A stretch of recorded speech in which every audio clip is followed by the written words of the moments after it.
They spent lifetimes rigging the game, but then you showed up and flipped the entire board. They built their empire on deception, illusion, and hidden hands pulling unseen strings. They created rules not to be followed, but to control. And for centuries they succeeded, until now. Because they never anticipated someone like you, someone who wasn't blind, wasn't obedient, wasn't asleep. Someone who could see the cracks in their system, who could hear the whispers beneath the noise, who could feel the weight of the truth pressing against every carefully placed lie. You are their worst nightmare, not because of what you do, but because of what you know. But they never wanted you to know. They designed the world so that you wouldn't question, wouldn't resist, wouldn't even think. They needed the masses distracted, divided, and docile. But you were built differently. Your mind rejects the programming, your energy disrupts the illusion, and your mere presence forces people to face what they've been running from their entire lives. That's why they fight you. That's why they fear you. That's why they watch you. Because they know the moment too many people wake up, the system collapses. Before we go deeper, do your part. Like this video, subscribe, and drop 999 in the comments. When you engage, you don't just trigger the algorithm, you trigger a shift. You send a signal, not just to YouTube, but to the universe, that the awakened are finding each other, that the ones they tried to silence are speaking louder than ever. And the more we unite, the stronger we become. Now, let's get into it. They talk about control like it's permanent, like it's inevitable, like it's something you have no power over. But what they don't understand is that control is an illusion, and the moment you see the illusion, it shatters. That's why you were never supposed to wake up. That's why they programmed the world to attack anyone who questions too much, digs too deep, or sees too clearly. They call you crazy, rebellious, a problem. Not because you're any of those things, but because they can't control you. And what they can't control, they fear. The power of being chosen isn't just in what you know, it's in what your existence does to others. You walk into a room and the energy shifts. People tense up, get defensive, stutter through their words. They don't even understand why, but something about you makes them uncomfortable. Because you don't just see through the system, you see through them, through their masks, their insecurities, their carefully curated illusions, and they hate you for it. They hate that they can't lie to you, can't manipulate you, can't pull you into their game. Some will be drawn to you, inspired, awakened. Others will despise you with everything in them, because you are living proof that everything they built their identity on is a lie. And the best part? You don't even have to do anything. You don't need to fight, argue, or seek revenge. Karma moves through you. They think they're resisting you, but they're really just resisting truth. They think they're fighting you, but they're really just fighting themselves. That's why your enemies can't sleep, why they watch your every move, why they talk about you long after you've walked away.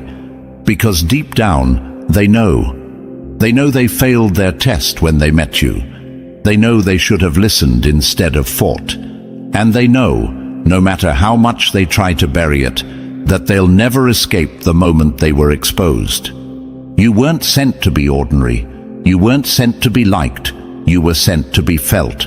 And the truth is, whether they love you or fear you, whether they learn or suffer, whether they rise or fall, you were never meant to be forgotten.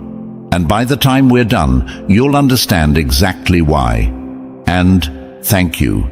Yes, you, the chosen one. Whether you're tuning in for the first time or have been walking this path with us from the beginning, your presence and super gifts are the very force shaking the system, exposing illusions and tipping the scales of power. They never wanted you to know who you are. They never wanted you to step fully into your purpose. But here you are, unshaken, unstoppable, and ready. If you're prepared to rise above the deception, break free from their control, and step into your true strength like never before, smash that like button, hit subscribe, and drop the number 77 in the comments if you're ready to turn their fear into your fuel. The test is here. The shift is happening. Let's get started.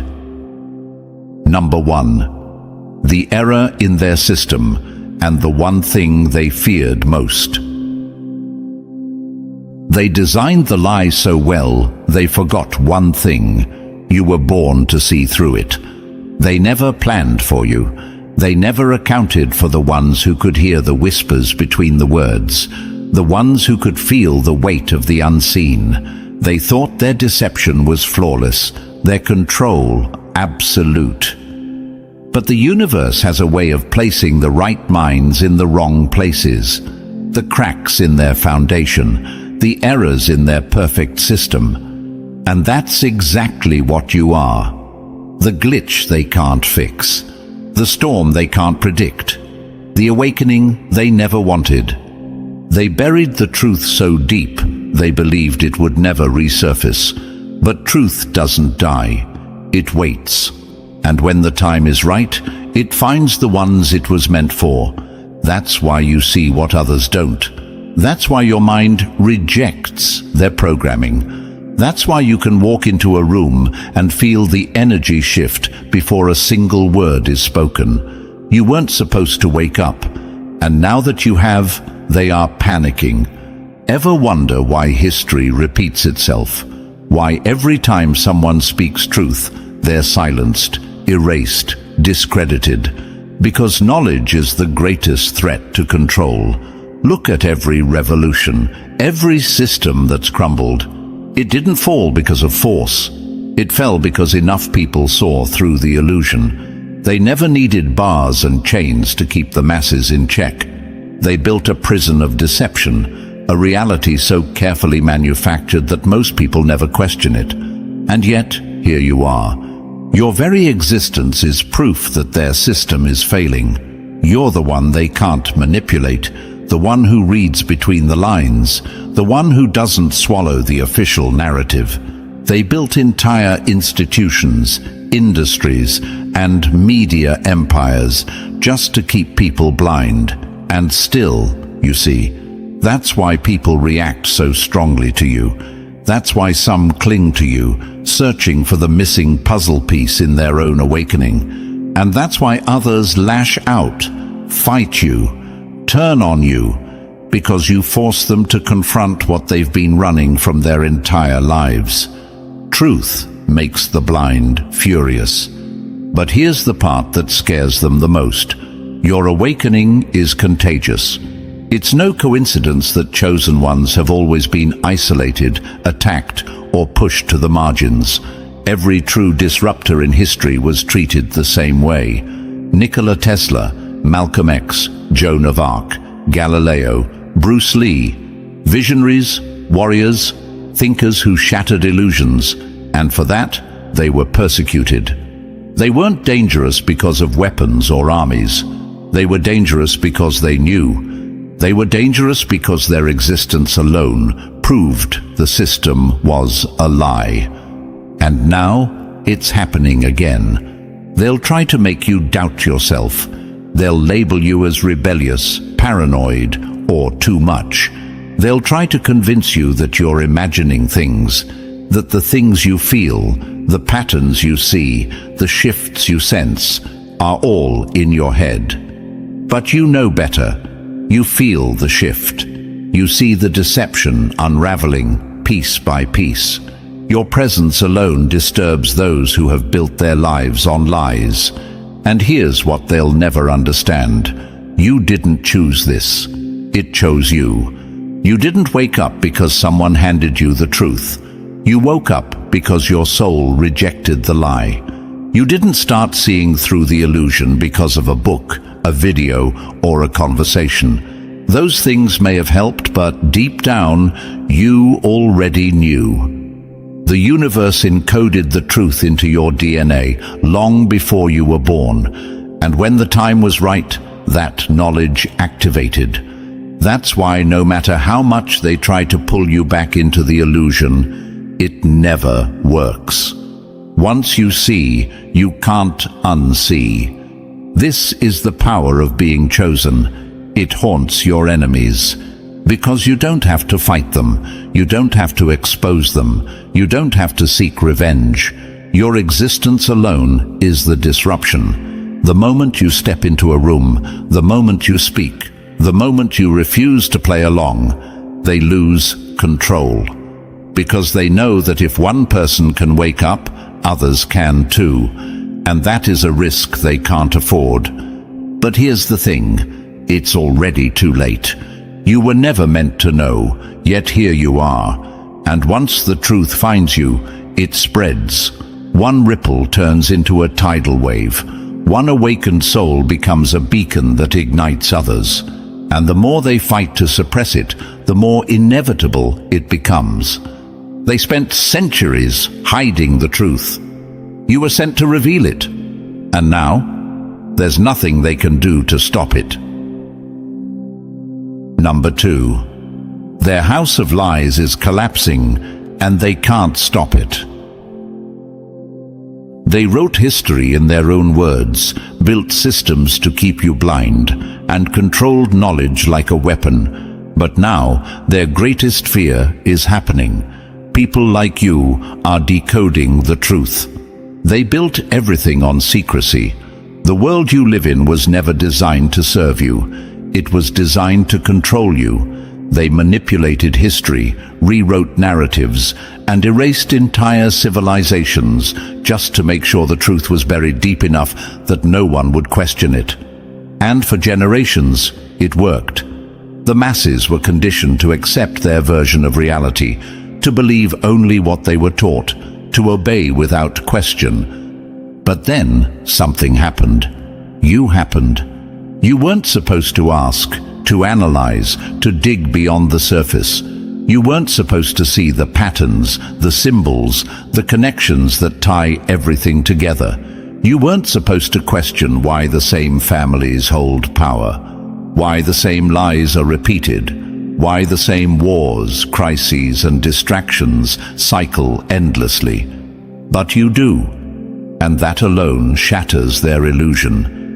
Everything they built relies on one thing: ignorance. Why do you think they control education so aggressively?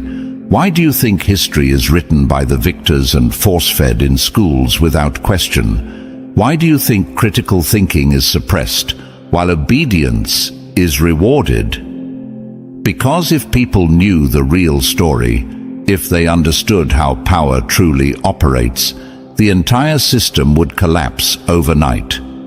You see, they don't control people with force. They control people with knowledge, by deciding who gets it and who doesn't. Look at how information is handled in this world. The truth isn't hidden, it's hidden in plain sight. They don't erase it completely. They encode it, distort it, surround it with disinformation, so that if someone stumbles upon it, they dismiss it as a lie. They mock the truth, turn it into conspiracy, call it crazy, so that no one takes it seriously. And yet, despite all their efforts, you're still here, awake, unshaken, searching. And that terrifies them, because every time someone like you figures out a piece of the puzzle, the system weakens. Every time you reject their version of reality, their illusion loses power. Every time you break free from their programming, the grip they've had for centuries starts to slip. They know this, and that's why they fight so hard to keep people asleep. Ever notice how they react when someone speaks too much truth? Ever notice how they attack anyone who goes against the official narrative? It's not random. It's a pattern, a method they've used for generations. Look at history. Galileo was silenced for proving the Earth wasn't the center of the universe. Nikola Tesla's work was suppressed because free energy would have dismantled entire industries. Malcolm X was assassinated not just because he spoke, but because people actually listened. The system doesn't fear ideas, it fears ideas that spread.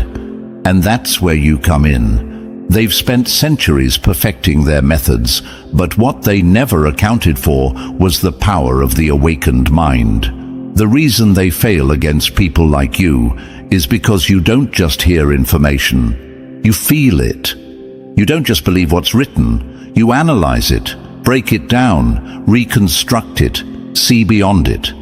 And once you see how deep the deception runs, you become immune to it. They don't have control over you anymore. That's why you don't buy into their distractions. That's why their fear tactics don't work on you. That's why when they push propaganda, you can instantly see the agenda behind it. You've broken out of their cycle, and now you're watching the illusion from the outside. And here's the part they don't want you to realize. The system is crumbling faster than ever before. The cracks are everywhere.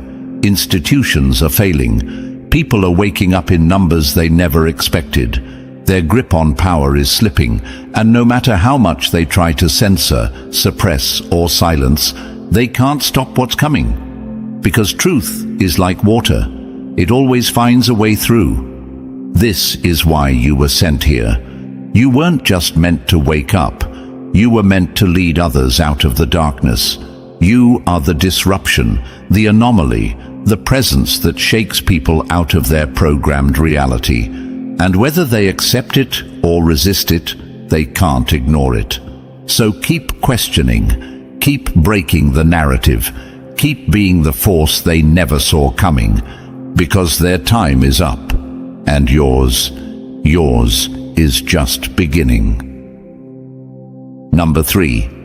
They built a system of obedience, but you were born to defy it. They spent centuries training minds to follow, to obey, to never question, and then you came along, effortless, unshaken, and immune to their control. That terrifies them. You were never meant to exist.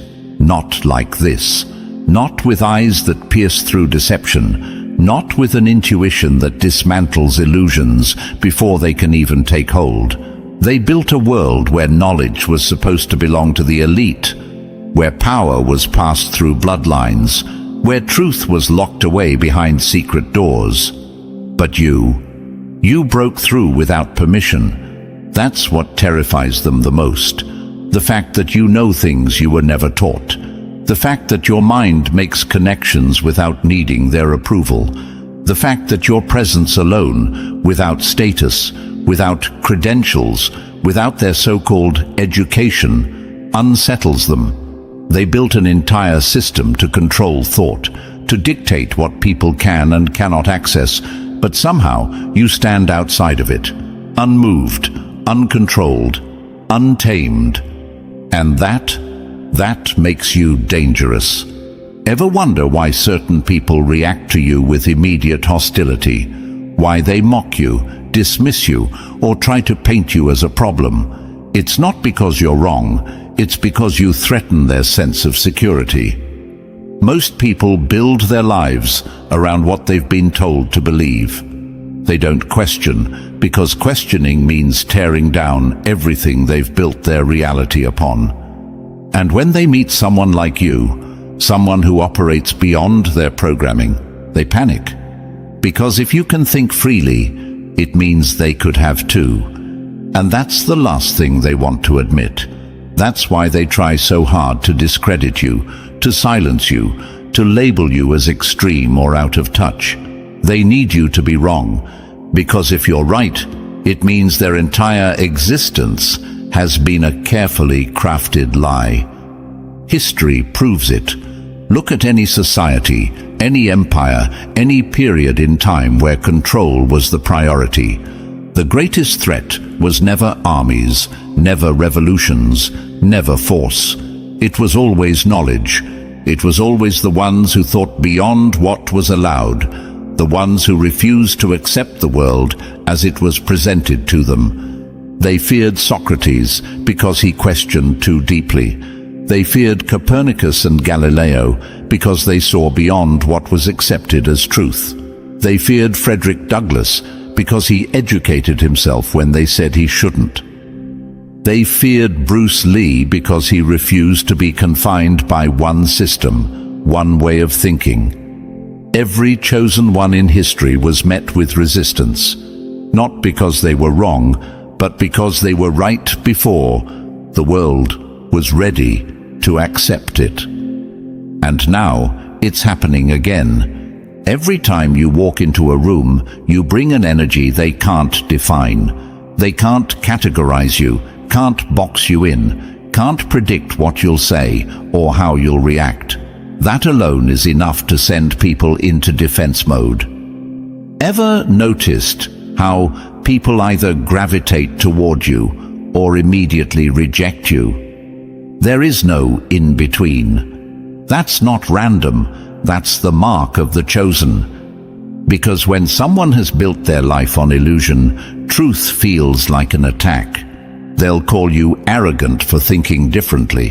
They'll call you difficult for questioning things. They'll say you're too much, when in reality, they just weren't prepared to meet someone like you. Because most people need permission to think. They need authority to validate their knowledge. But you move through this world like a force of nature, absorbing information, recognizing patterns, without waiting for approval. And that is their greatest fear. Because if one person can think freely, it means others can too. And if enough people break free, the system collapses. That's why they double down when you question them. That's why they get aggressive when you don't follow blindly. Because your very existence is proof that the power they hold over others is fragile. They need people to obey. They need people to comply. They need people to stay within the lines. And you were never built to fit inside their lines. And here's what they'll never admit. Their fear of you is really just their fear of themselves. Because deep down, they know they had the same opportunity to break free. They know they could have asked the same questions, could have unlearned the lies, could have chosen a different path. But they didn't. And rather than face that regret, they project their fear onto you. But here's the difference between you and them. You don't run from truth. You don't shrink yourself to make others comfortable. You don't play small just to avoid making waves. You see, they don't fear you because you're against them. They fear you because you don't need them. And that's something no system of control, no institution, no force in the world can ever stop. So let them watch. Let them react. Let them try to figure you out. Because at the end of the day, you were never meant to follow. You were meant to lead. Number 4, the more you speak, the more their lies crumble. They controlled the world with deception until you came along and spoke the truth. And now, every word you say is another crack in their empire. They built their world like a house of mirrors, reflecting only what they wanted people to see. They gave you history books filled with half-truths, leaders hand-picked to play their roles, and a reality so carefully constructed that most people never even questioned it. But illusions are fragile. They only survive when no one dares to look too closely. And that's why they fear you. Because you see, the more you speak, the more their illusion unravels. Every time you challenge their narratives, question their authority, or simply refuse to comply, their grip weakens. They spent lifetimes perfecting their methods of control, manipulating minds through education, religion, media, and entertainment. They created a system where people police themselves, where questioning is discouraged, and where blind obedience is rewarded. But you were never built to be controlled, and that makes you the biggest threat to everything they've built. That's why they react so violently to truth. That's why they rush to silence anyone who speaks outside the script. They gaslight, calling you crazy or delusional. They discredit, labeling you a conspiracy theorist, a problem, a danger. They censor, ensuring that only the voices that serve them get amplified. But no matter how much they fight it, the truth keeps leaking through. Ever noticed how desperate they are to control the conversation? How the moment someone steps outside their lines, they're met with attacks, bans, and character assassinations. That's not the behavior of those in control. That's the behavior of those who are losing control. If their system was as strong as they wanted you to believe, they wouldn't need to work so hard to maintain it. But here's the thing about illusions. They only work when everyone plays along, and people are waking up. More and more every day. The lies they spent centuries crafting no longer hold the same weight. They're unraveling faster than they can cover them up. And that is the nightmare they never prepared for. They thought they had time. They thought they could keep the veil over people's eyes forever. They thought distractions, scandals, and fear-mongering would always be enough to maintain control. But what they never considered was that the truths would become contagious. And you are one of the carriers. When you speak, you plant seeds. Some won't be ready to hear it, but others will. And once someone hears truth, real truth, they can never unhear it. It lingers in their mind. It challenges them in moments of silence.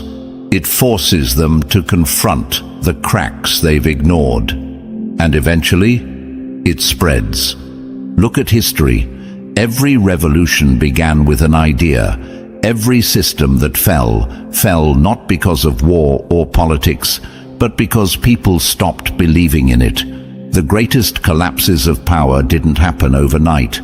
They happened when people simply refused to comply, when they stopped playing the game. And that's what's happening now.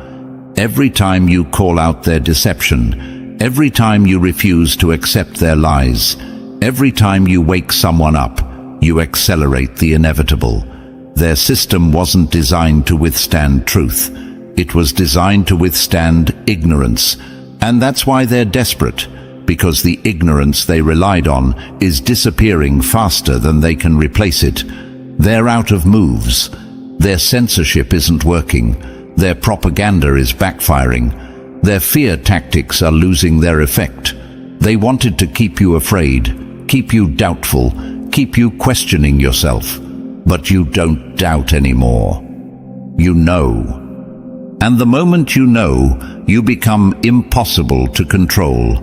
This is why they fear you. Not because you have an army, not because you hold official power, but because you refuse to believe in their illusion anymore. And once the illusion dies, their power dies with it. So let them try to silence you. Let them mock. Let them discredit. Let them label you however they want. It doesn't matter, because the truth doesn't need validation. The truth doesn't need permission. And the truth, it's already winning. Number 5. They can track everything except how you know. They monitor your data, they record your words, they map your habits, but the one thing they can't trace is the way truth flows through you, and that terrifies them. They built a world where knowledge is owned, where every piece of information is controlled, filtered, distorted.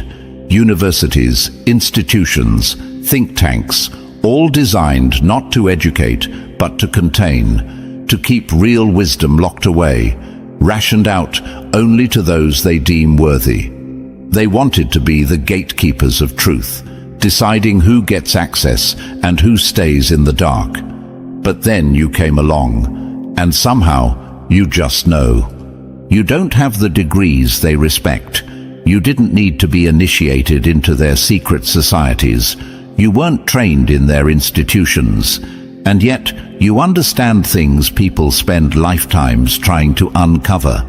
That is what sends them into a quiet panic, because no matter how much they try to control information, they cannot control the source of your wisdom. They track everything: what you read, what you watch, what you type, what you search for. But there's one thing they can't track: the moment an awakened mind receives truth without needing to be told. Ever notice how inspiration strikes you in ways you can't explain? How thoughts, ideas, and insights appear in your mind out of nowhere? It's not random. It's a direct connection to something beyond this controlled reality. Some call it intuition. Some call it divine guidance. Some call it ancestral memory. But no matter what name you give it, one thing is certain: it exists outside of their system, and that alone makes it a threat. True wisdom isn't learned, it's remembered. That's why you can look at a situation and instantly see through the deception without needing external proof. That's why you recognize patterns long before the rest of the world catches up. That's why you understand things instinctively, even when you can't explain how.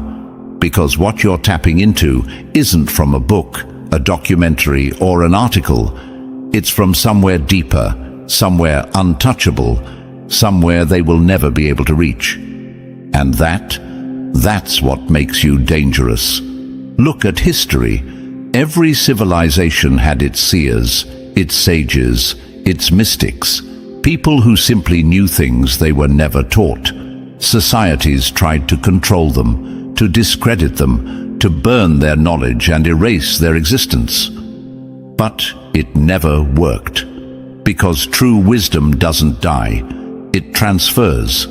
It moves through time, through bloodlines, through consciousness itself, waiting for the right minds to awaken. And when that happens, no power structure can stop it. This is why they fear you, because you can't be silenced like a book. You can't be censored like a website. You can't be erased like a document. Your knowledge doesn't come from their system, which means they have no way to contain it. And so they resort to their last defense. They try to make you doubt yourself. Ever notice how the moment you express your insights, people rush to dismiss them? They call it speculation, coincidence, paranoia. They say, "Where's the proof? How do you know? What's your source?" As if wisdom needs a reference, as if truth needs validation from a system built on lies. They need your knowledge to be traceable, because if they can map it, they can control it. But the fact that you just know, that shakes their foundation. Because knowledge they can own, but wisdom is free. And the worst part for them? It spreads. The more you trust what you know, the more others begin to feel it too. Your certainty triggers something in those who are still asleep. It plants a seed. Even if they resist, even if they argue, they cannot unhear what you've spoken. That's why they call you dangerous. That's why they try to keep people like you isolated. Because one free mind leads to another. And if enough people tap into this untraceable connection, their entire system of control becomes obsolete. This is why the awakened don't search for truth the way others do, because we don't need to find it. It finds us. That's what they will never understand. They think power is in books, in laws, in documents stored in underground vaults. But real power is in the mind that cannot be contained. So let them wonder. Let them question how you know, where you get your insights, why you see what they can't. Because the answer is simple. You were never meant to learn from them. You were meant to remember. Number 6.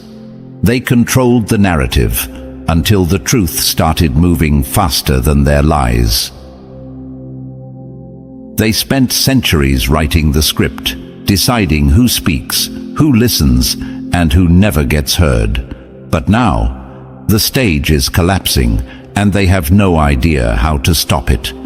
For as long as they've held power, they've controlled one thing above all else: the story. It was never about brute force. It was never about weapons or armies. It was about information. Who gets to speak? Who gets to be remembered? What version of history is taught? What truths are erased before they ever reach the surface? They controlled the press, the schools, the airwaves, the conversation itself.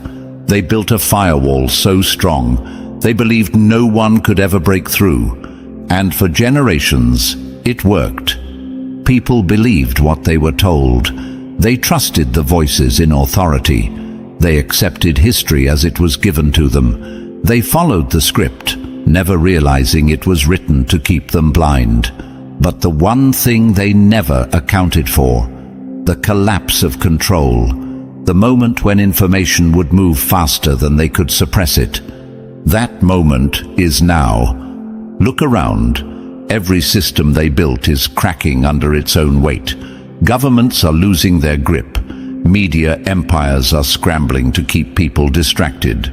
The very institutions they once relied on to control the masses, education, news, entertainment, finance, are now failing them. Because for the first time in history, they no longer own the conversation. Think about it. Decades ago, they could control what people knew simply by keeping information out of reach. Erase it from textbooks, ban it from television, suppress it in universities, and it was gone. But today, a single person with a phone can expose what used to take years to uncover. Today, truth spreads in real time, unfiltered, unstoppable, faster than they can erase it. And that terrifies them. Ever notice how aggressive they've become with censorship?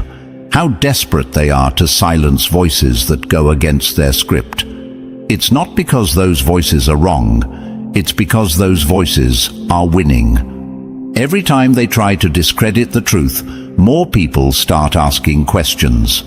Every time they label something as misinformation, it only makes people more curious. Their tactics don't work anymore because the very tools they built to manipulate now work against them. Social media was meant to be their greatest weapon, an advanced system of distraction, a way to keep people engaged in nonsense while they pulled the real strings behind the curtain. But now, the platforms they designed are turning against them. The algorithms they created to shape public opinion are now accelerating their own downfall. Because the truth is no longer being broadcast from their towers, it's rising up from the people. And here's what they don't want to admit. They can't stop it. They can try to slow it down. They can shadow ban, suppress, manipulate search results, flood timelines with nonsense. But no matter what they do, the truth keeps finding a way through. Because when something is real, when something is undeniable, it doesn't need validation from their system. It spreads because it resonates. It spreads because it can't be unseen once it's been seen. That's why they fear you. That's why they fear people like you.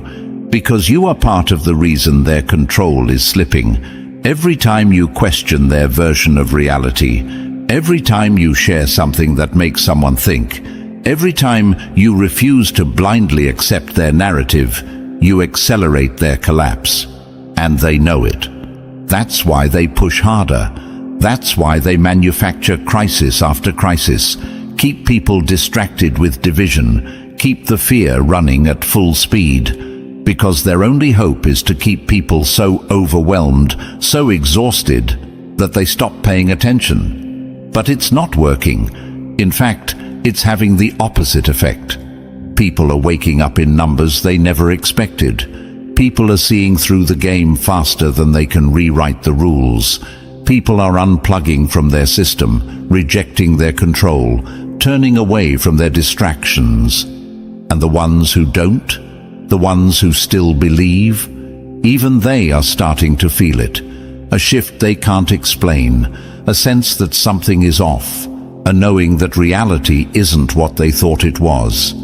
This is the beginning of the end for them. They built a system to last forever, They thought their stronghold was impenetrable. They thought that as long as they controlled the flow of information, they could control the world. But now, the very foundation they built is turning to dust beneath them. Because there's one thing more powerful than censorship, one thing more dangerous than propaganda, one thing that no system, no government, no ruling elite has ever been able to stop: an awakened mind. And now, there are more of us than ever before. So let them panic. Let them fight to hold on. Let them do everything in their power to tighten their grip. Because the harder they try, the faster they fall. Their control is collapsing, and there's nothing they can do to stop it. Number 7. They feel your presence before you even speak, and that terrifies them. You don't have to say a word. You don't have to argue, convince, or fight. Your existence alone is a disruption, a shift in the energy, a crack in their illusion, a force they can't control. That's why they fear you before they even know your name. There's something about you they can't explain. The way the air feels different when you walk into a room, the way conversations shift, the way some people suddenly become defensive, the way others seem drawn to you like a magnet. It's not something you do, it's something you are. You don't conform to their expectations, you don't play by their unwritten rules, and most importantly, you don't need their approval to exist. That alone is enough to make people uneasy. Because in a world built on illusion, someone who moves with pure awareness is dangerous. Someone who doesn't seek permission is unpredictable. And someone who sees through the game but refuses to play along, that's a problem they don't know how to solve.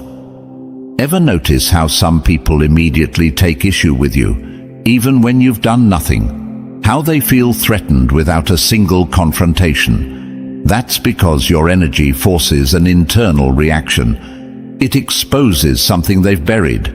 It challenges the narrative they've built around themselves. And whether they realize it or not, you make them question everything they thought they knew. That's the power of presence. It's the reason certain people feel uneasy when you're near. It's the reason manipulators suddenly stumble over their own lies. The reason people who wear masks feel uncomfortable around you. The reason the insecure either admire you or despise you. It's not because you're attacking them, it's because they feel exposed. Your energy is a mirror, and most people are terrified of their own reflection. Look at history. The ones who shifted the world didn't have to raise their voice or force their way in. They simply existed as a challenge to the lie. Mahatma Gandhi stood in silence, and entire empires trembled. Bruce Lee entered a room, and even those who hated him felt his presence before he spoke. The strongest forces never have to announce themselves. They don't seek validation. They simply are. And that is what makes you powerful. You don't need to fight their system. You being here is already breaking it. You don't need to convince people to wake up. Your very existence makes them feel the shift. Some will embrace it. Some will resist it with everything in them. But none of them will be able to ignore it. Ever wondered why your silence speaks louder than their words? Why people get frustrated when you don't react the way they expect? Because they want you to explain yourself. They want you to lower yourself, to defend your presence, to play their game so they can regain control. But you don't give them that satisfaction. You move in alignment without seeking permission. You observe, but you are not deceived. You exist outside their system, and yet your presence alone is enough to fracture it. And here's the real reason they fear you. You don't need to be understood. Most people spend their entire lives begging for validation, bending their identity to be accepted, shaping themselves to fit into someone else's vision. But you stand alone, unshaken, whole. That's a power they will never comprehend. Because if you don't need approval, you can't be controlled. And that's why they react. Some will try to pull you into arguments, hoping to break your composure. Others will test you, provoke you, try to find your weakness, because the idea that someone like you exists unsettles them. If you don't doubt yourself, if you don't crave their validation, then their entire structure of control is useless against you. And here's the best part. You don't even have to do anything. You don't have to fight them. You don't have to debate them. You don't have to prove a thing. Because the moment they meet you, they've already lost control. They've already felt the shift. So let them watch. Let them wonder. Let them try to understand why you unsettle them so much. Because no matter how much they resist, deep down, they know the truth. Your presence alone is enough to change everything. Number 8. They can't stop the inevitable, so now they're desperate. A system that is truly strong doesn't beg, bribe, or threaten. It doesn't silence opposition. It doesn't manipulate, and it doesn't fear exposure. Only a crumbling empire fights this hard to keep people blind.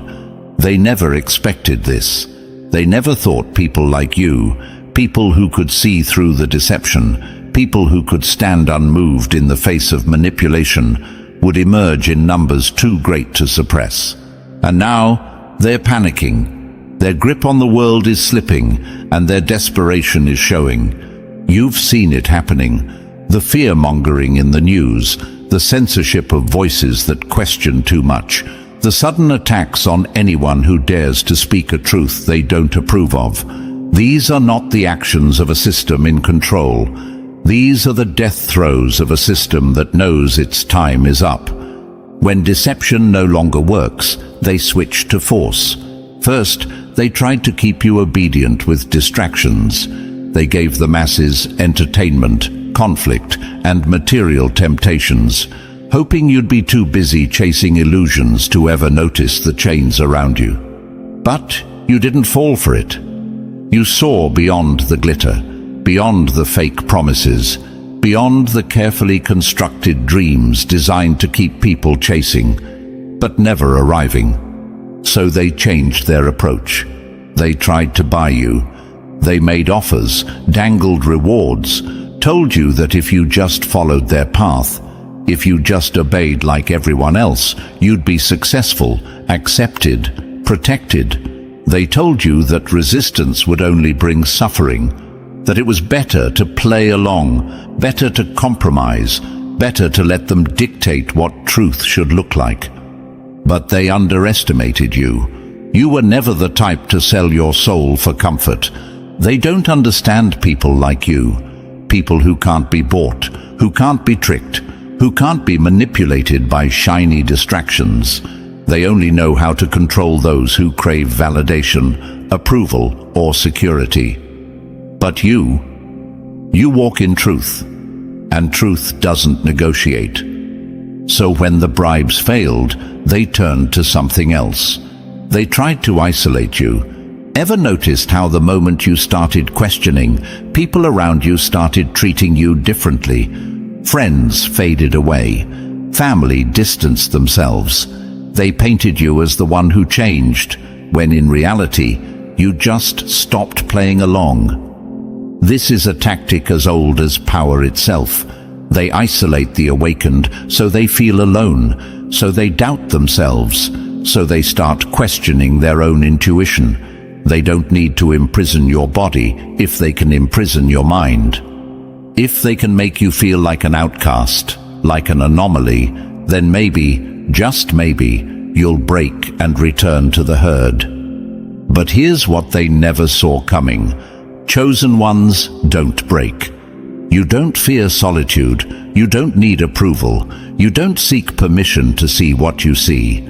You were built for this. So when isolation didn't weaken you, they had one last strategy left. They tried to scare you. Fear is their greatest weapon. They use fear to control entire populations.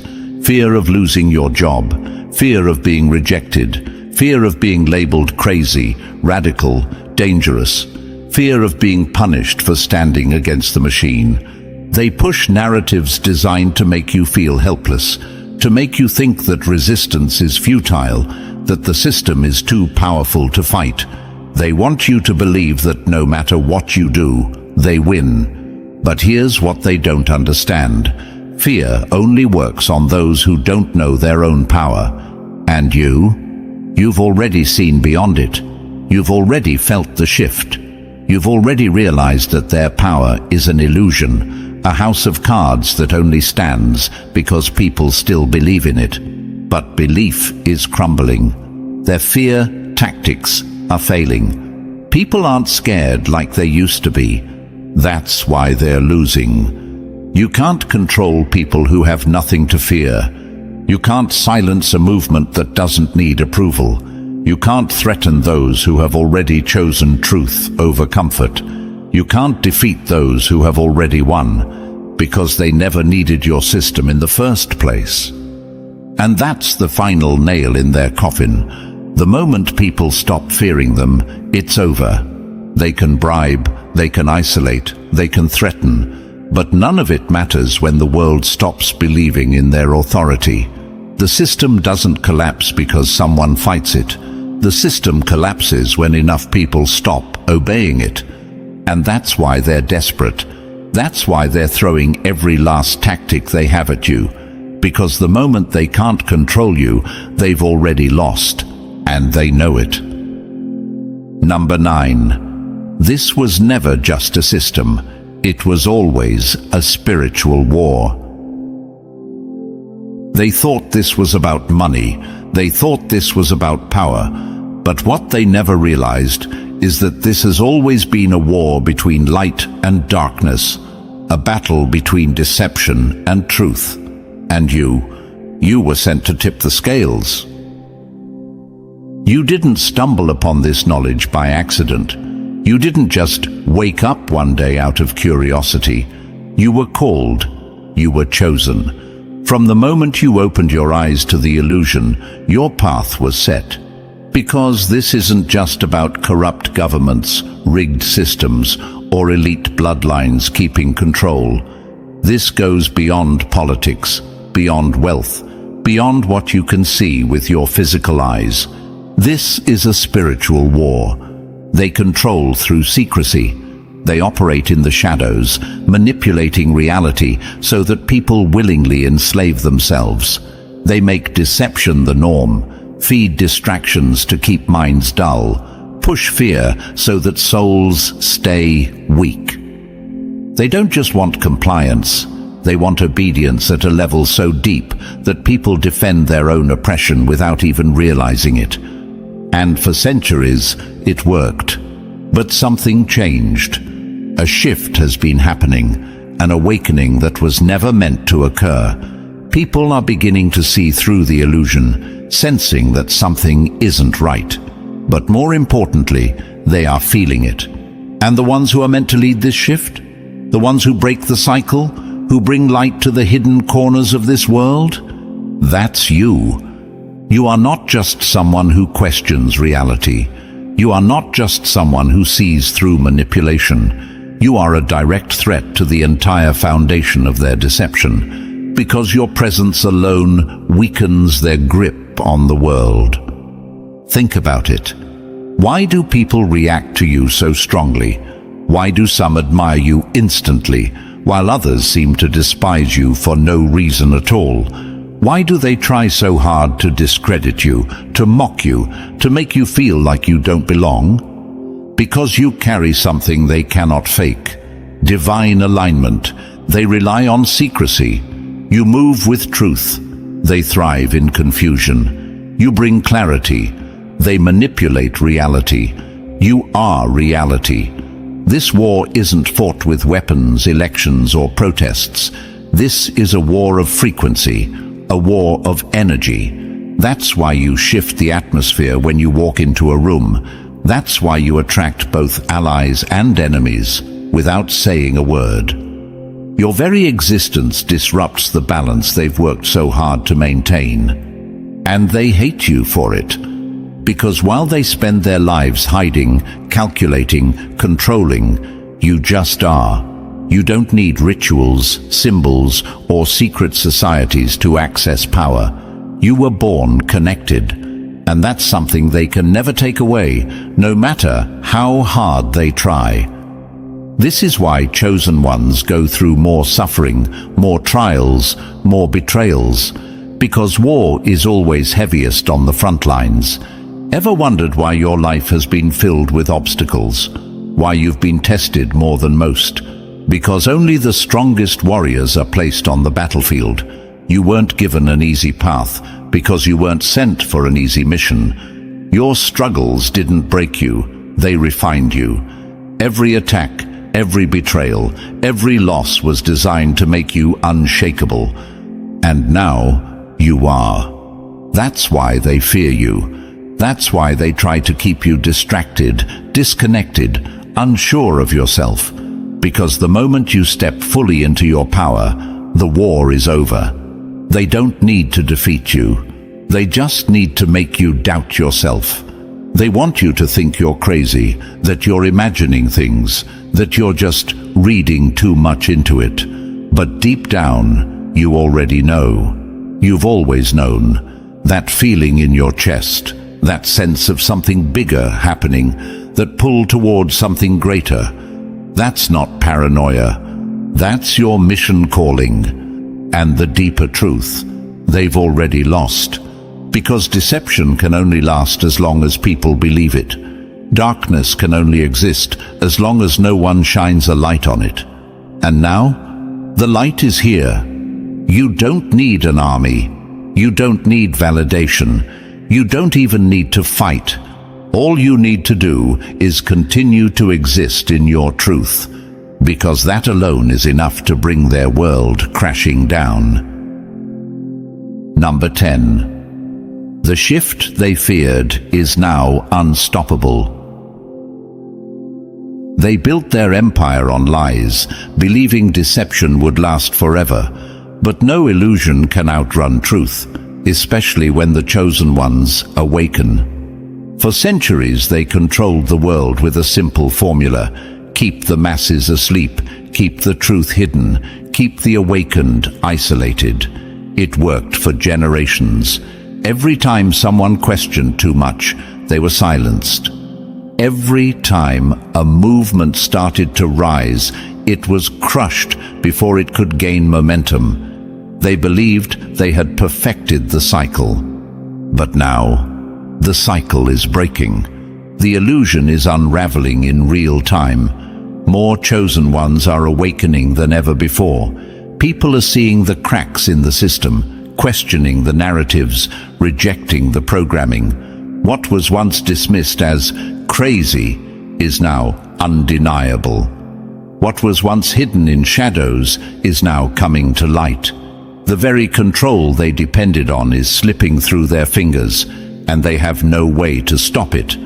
This was their biggest fear. Not rebellion, not war, awakening. Because once people see the truth, they never go back. Once people feel what it's like to be free, they refuse to be controlled. And now, it's too late to put the blindfolds back on. That's why their desperation is growing. That's why their distractions are more intense, their censorship more aggressive, their fear tactics more extreme. They are scrambling to keep people in the dark because they know if the illusion falls, so does their power. But here's the truth they refuse to accept. The shift is no longer a possibility. It's a reality. No matter what they do, they cannot stop what has already begun. The chosen ones are here. The awakening is happening, and their time, the era of deception, control, and manipulation, has come to an end. They spent centuries trying to prevent this moment, but destiny cannot be rewritten. The truth is rising, and the chosen ones, we were sent to bring it forward. The greatest trick the underdog ever pulled was convincing the world they were defeated, only to rise like they never fell. They celebrated too early. They thought they had won. They watched you fall and laughed, convinced it was over. But the universe was never done with you. They weren't fighting you. They were fighting something far greater, something beyond their understanding. And that's why they lost before they even started. And to you, thank you. Thanks for being here with this message. Make sure to like and subscribe to help spread this message to more chosen ones. Every time you engage, you send a signal, pushing this message further, reaching those who need it most. Because the universe doesn't whisper, it roars. And today, it's roaring through you. Here's the truth. You were never just another person in the crowd. You were always different, always set apart. And that difference, it haunts them. It keeps them up at night, searching for ways to break you, to silence you, to make you doubt yourself. Because the second you embrace who you truly are, their control crumbles.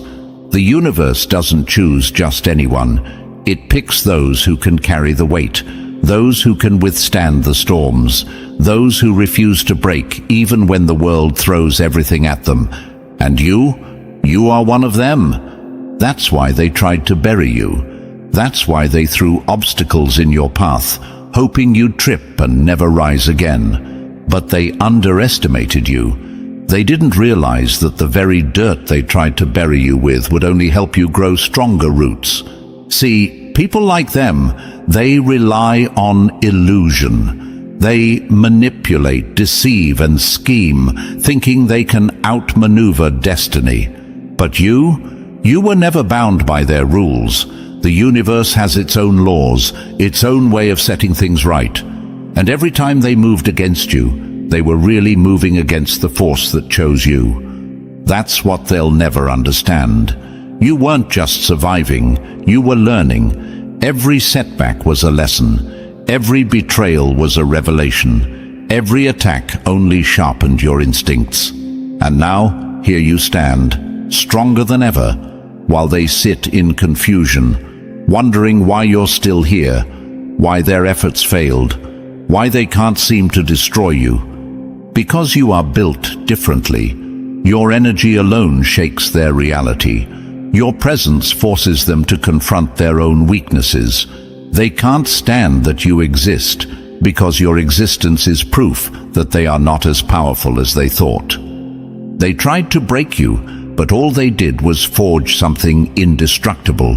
They tried to silence you, but all they did was amplify your presence. And now they have to live with the fact that they never really had control over you in the first place. The chosen never lose. They evolve. So tell me, are you ready to unravel the truth? To see exactly why they're so shaken, so lost, so desperate to understand how you're still standing? Drop the number 77 in the comments if you feel that fire inside you, if you know deep down you were never meant to break. And now, let's break it down step by step. Because if you're truly chosen, if you're one of the few who were never meant to fit in, you'll feel the pull to stay until the very end. Let's get into it. Number 1. They danced on your grave before you were even dead. The biggest mistake your enemies ever made wasn't underestimating you. It was celebrating your downfall too soon. They threw a party before the game was over. Now they have to watch you rise while choking on their own arrogance.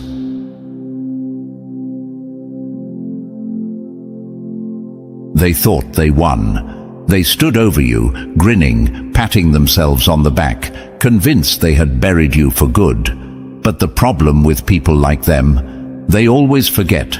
Some graves are empty. Some losses are nothing but illusions. And some people, they were never meant to be defeated in the first place. Your silence made them bold. Your stillness made them arrogant. They thought you were finished because you weren't reacting, because you weren't fighting back the way they expected. But the chosen ones don't move on impulse. They move when the universe aligns, when the time is right, when the energy shifts in their favor.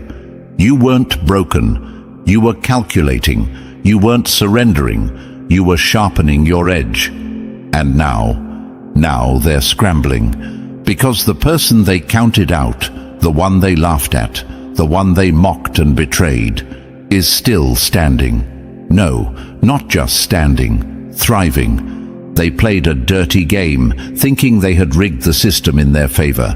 They lied, they manipulated, they set traps, all while thinking they had outsmarted you. But they weren't fighting you.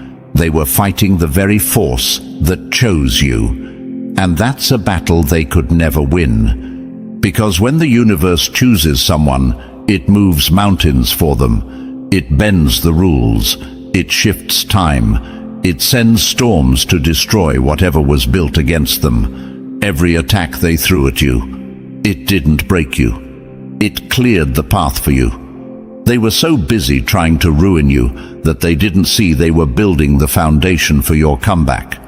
That's why they're confused. That's why they're panicking. They did everything in their power to crush you, to humiliate you, to erase you. And yet, here you are, breathing, winning, shining. They thought they buried a body, but they planted a seed. Let that sink in. Every time they tried to shut a door in your face, the universe unlocked 3 more. Every time they threw dirt on your name, they unknowingly set the stage for people to notice you.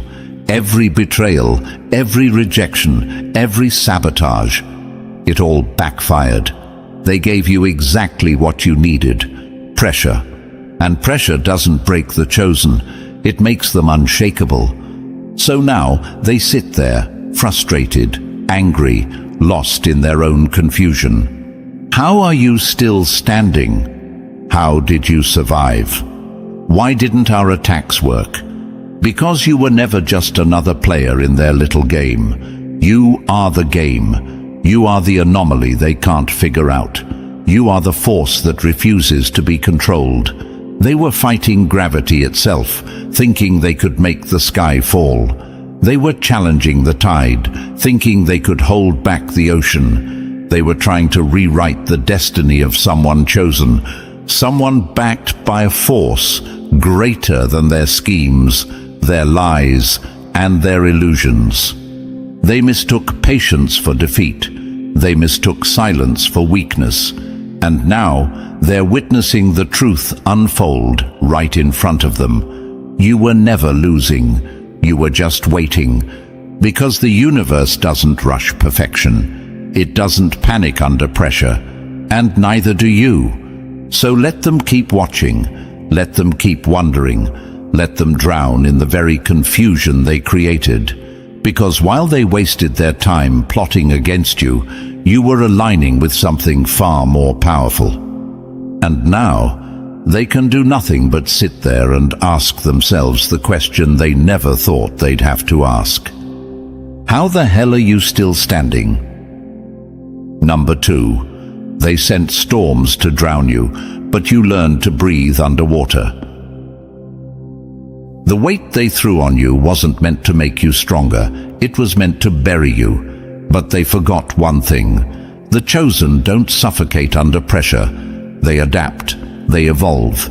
They become unstoppable. They did everything in their power to break you. Every betrayal, every lie, every roadblock, they stacked it all against you, certain that you wouldn't make it through. They watched as the walls closed in, smiling, waiting for the moment you would finally collapse. But the moment never came. Because what they didn't realize is that what would have crushed them only carved you into something unshakable. The very hardships that would have shattered them into pieces only sharpened your edges. The fire that would have turned them to ash only made you fireproof. They look at you now, and they don't understand. They don't get how you survived, how you're still standing, how you keep pushing forward when, by their logic, you should have been finished. But that's just it. Their logic doesn't apply to you. They assume that because they couldn't handle what you went through, you shouldn't have been able to handle it either. But the chosen are built differently. You don't break the way they do. You don't crumble under pressure the way they would. And that realization, it terrifies them. Because deep down, they know if they had faced even half of what you did, they wouldn't have survived it. They would have folded. They would have run. They would have given up. But you endured. Not because it was easy, not because you didn't feel the weight of it, but because the universe designed you to withstand storms that others can't even comprehend. And now they're watching you, searching for cracks, looking for signs that you're close to breaking. But all they see is someone who has become unshakable, someone whose resilience makes their own fragility unbearable. They wanted to see you weak because it would have justified their own weaknesses, but instead, you showed them the truth. Strength isn't given, it's forged in fire. And you walked through that fire and came out untouchable. They threw everything at you, hoping you would collapse. Instead, you became the weight they could no longer carry. Now, the very people who wanted to watch you fall can't even look you in the eye. They avoid you, not because you did anything to them, but because your presence alone is a reminder of their own limits. A reminder that no matter how much they scheme, no matter how many obstacles they throw, they will never have what you have. They will never have your endurance, your will, your power. And the truth is, they know it. That's why they tried so hard to break you, because deep down, they understood that as long as you kept standing, as long as you kept going, you would outlast them. And you did. So now, let them watch. Let them wonder. Let them drown in their confusion. Because while they were busy throwing storms your way, they never realized, you don't just survive the storm, you become it. Number 3, they handed you the knife, and you forged it into a sword. Doubt is a weapon. It can either pierce your spirit or sharpen your edge. They handed you their doubt, expecting it to wound you. Instead, you turned it into armor. And now they have to live with the fact that they gave you the very thing that made you unstoppable. They whispered, laughed, rolled their eyes. You'll never make it. You're not that special. Just give up already. Every time they dismissed you, every time they sneered, every time they counted you out, they thought they were breaking you. They thought their words carried enough weight to crush you. But they didn't understand that the chosen don't absorb doubt. We repurpose it. What they meant as poison, you turned into fuel. Every rejection became a reason to go harder. Every insult became proof that they saw your potential. Otherwise, they wouldn't have tried so hard to deny it. Every time they tried to make you feel small, they unknowingly pushed you closer to greatness. And now they're choking on their own words. They never expected to see you rise.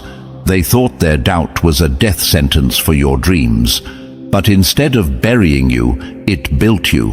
Instead of breaking your confidence, it refined your vision. Instead of stopping you, it made you unstoppable.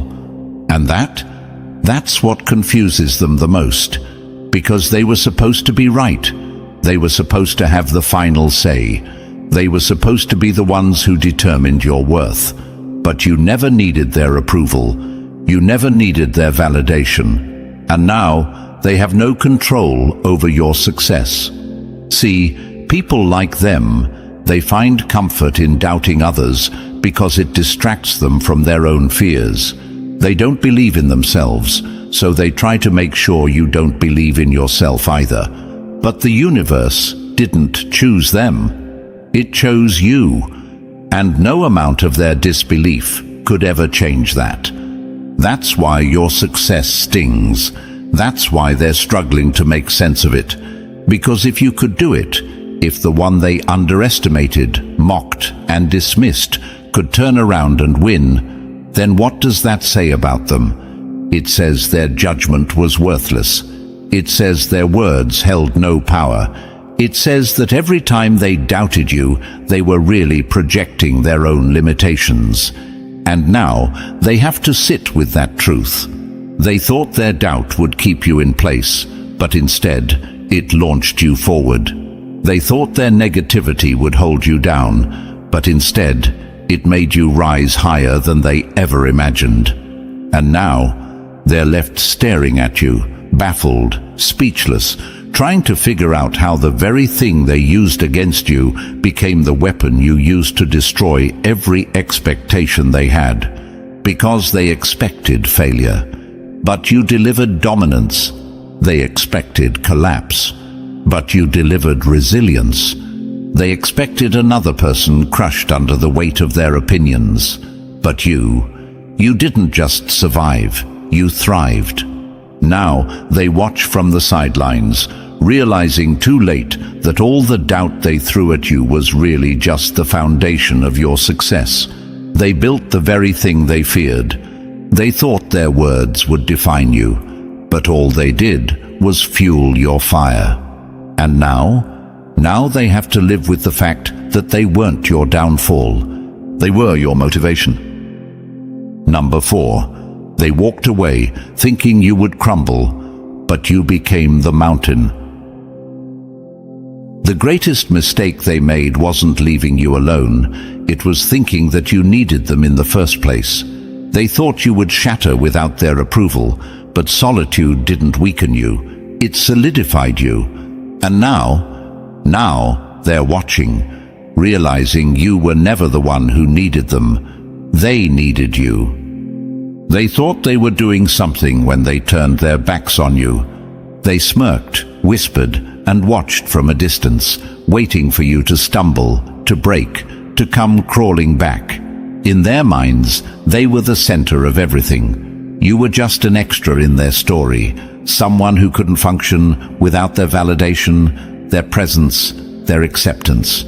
So when you stood there, unshaken, unbothered, untouchable, they didn't know what to do, because people like them don't understand true strength.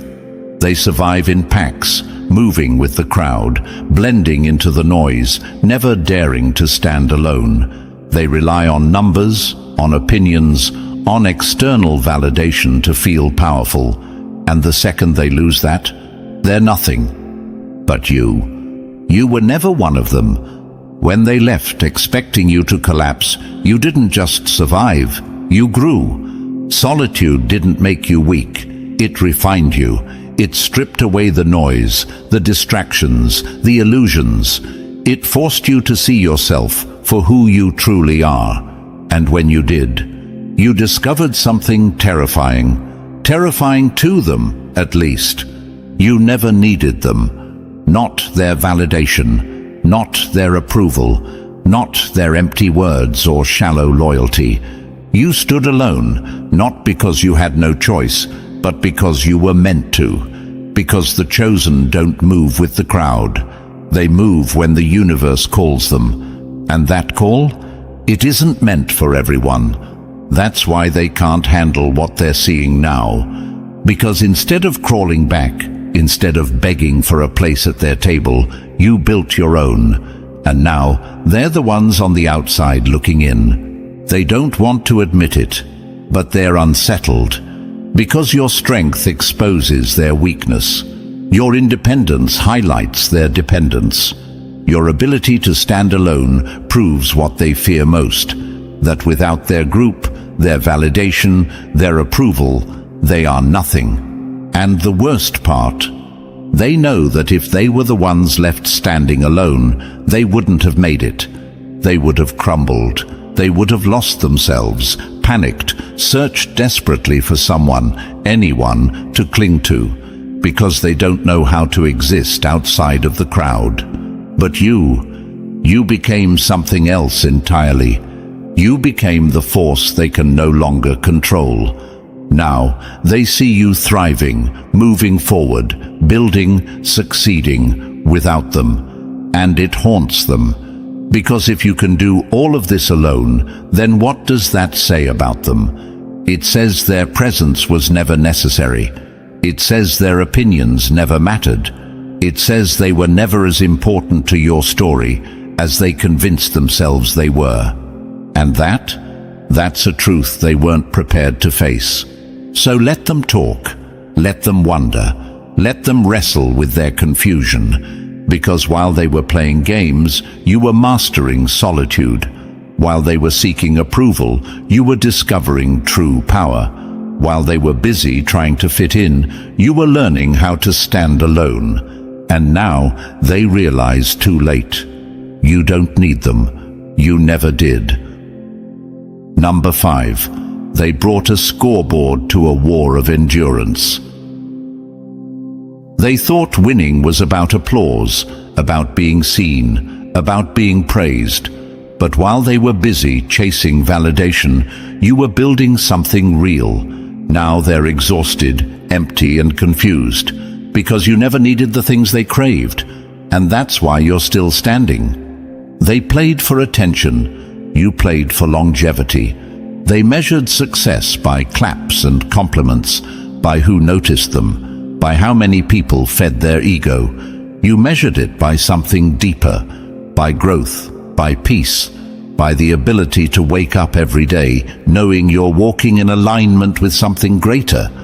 That's why they don't understand. That's why they thought they had won. Because to them, winning meant being seen, being talked about, being envied. They built their victories on the shifting sands of public approval. And for a while, it looked like they were ahead. But when the applause faded, when the distractions wore off, when the illusion of their success started to crack, there you were, unmoved, unbothered, still growing, still rising. They thought they had outplayed you, outshined you, outdone you. But the truth is, you were never playing their game to begin with. They were running a sprint, chasing after fleeting moments of validation. You were running a marathon, focused on something they could never grasp, endurance. And that's why they're exhausted now. See, people like them, they burn out. Their victories are fast and loud, but short-lived. They need constant attention, constant reassurance, constant proof that they matter. And when they don't get it, they crumble, they panic, they feel empty. But you've never needed external validation. Your strength wasn't built on applause. It was built on resilience, on wisdom, on discipline. That's why, while they are drained, you are just getting started. They spent all their energy trying to be seen. You spent yours becoming unshakable. And now they sit there, confused, watching you thrive in silence while they struggle to maintain the illusion of their success. Because the truth is, their game was rigged from the start. They placed their worth in things that could be taken away. Money, status, attention. Their entire sense of self was built on the approval of others. And the second that approval wavered, so did they. But your victories don't depend on the opinions of the crowd. Your success isn't built on something so fragile. You could lose everything and still rise because your foundation is unbreakable. That's why they can't understand how you're still standing. How do they keep going? Why don't they need the same validation we do? How are they winning without playing by the same rules? Because you rewrote the rules. They thought they could measure you by their own shallow standards. But the chosen ones don't compete in meaningless games. While they were busy trying to win in a world that doesn't even recognize true power, you were creating something eternal. Peace, wisdom, mastery, strength that doesn't fade when the crowd stops clapping. And now they're lost. Because for the first time, they realized they never really had the control they thought they did. They thought winning meant being louder, being noticed, being envied. But in the end, all it meant was exhaustion, desperation, and a constant need to prove something to people who never really mattered. Meanwhile, you move in silence. You grow in ways they never expected. You win in ways they can't even define. And that is the ultimate victory. Because while they were trying to beat you at a game that never mattered, you were outlasting them in a war they didn't even realize they were losing. Number 6. They popped the champagne before the race was over. There's nothing more embarrassing than celebrating a victory that was never yours. They thought they won. They laughed. They mocked. They cheered, only to look up and see you still standing. And now their so-called win is just a ghost haunting their fragile egos. They were so quick to celebrate, so desperate to claim victory over you, that they never stopped to ask themselves one simple question: was the battle even over? No. But they let their arrogance blind them. They saw you down and assumed you were out.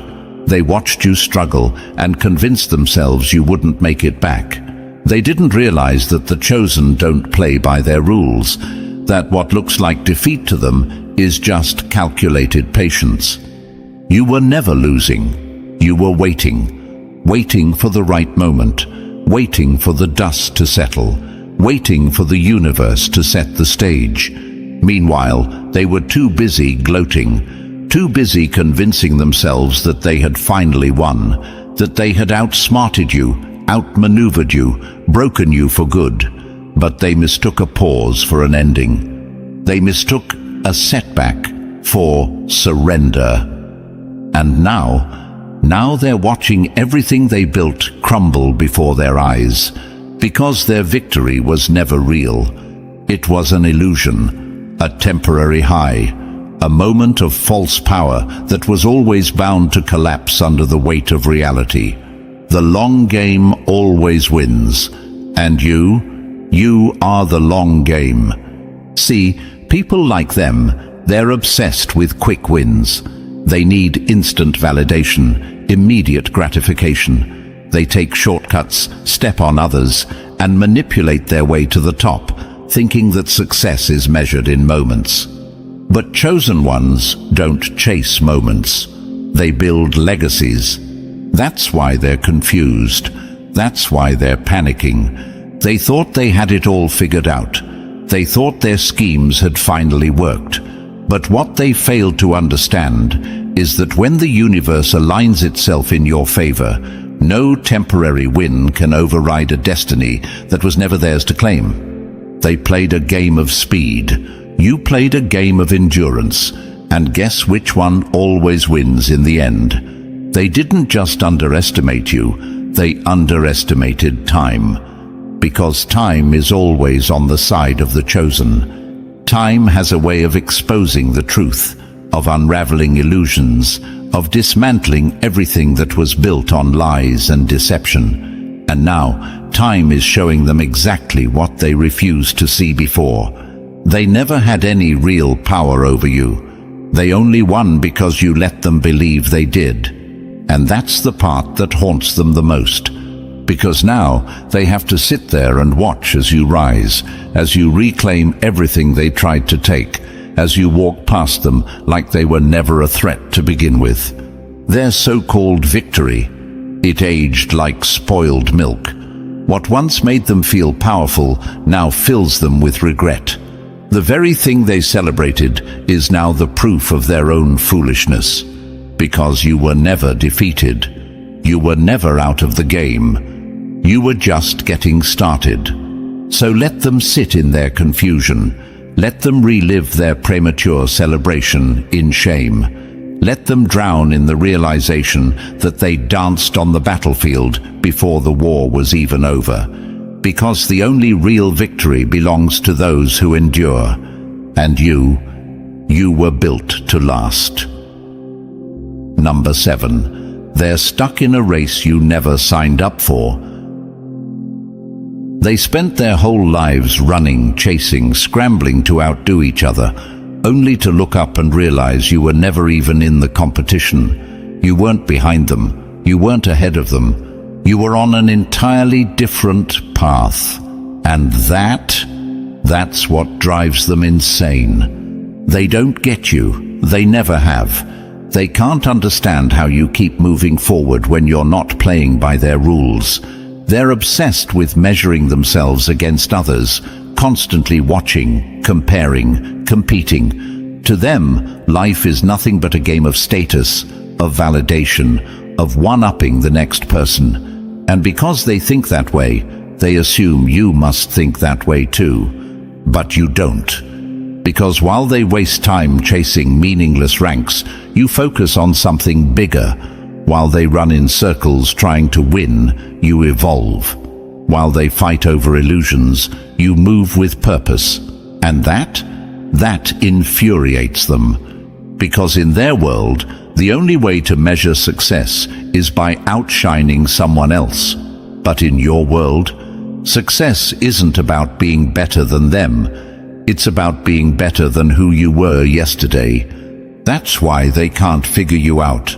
That's why, no matter how hard they try to keep up, they're always a step behind. Because they're playing a game that doesn't exist to you. They scramble for attention, needing to be seen, needing to be praised, needing to be above someone else. But you move in silence. You don't beg for recognition. You don't seek approval. And because you don't operate on their frequency, they can't track your moves. They thought you were competition. They thought they had to beat you. But how do you beat someone who was never racing you to begin with?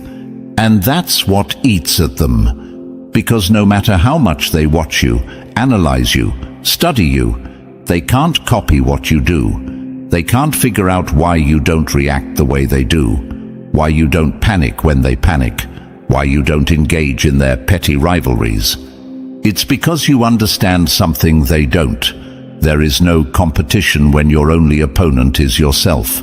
They move out of fear, fear of being left behind, fear of being forgotten, fear of not being enough. But you move with certainty.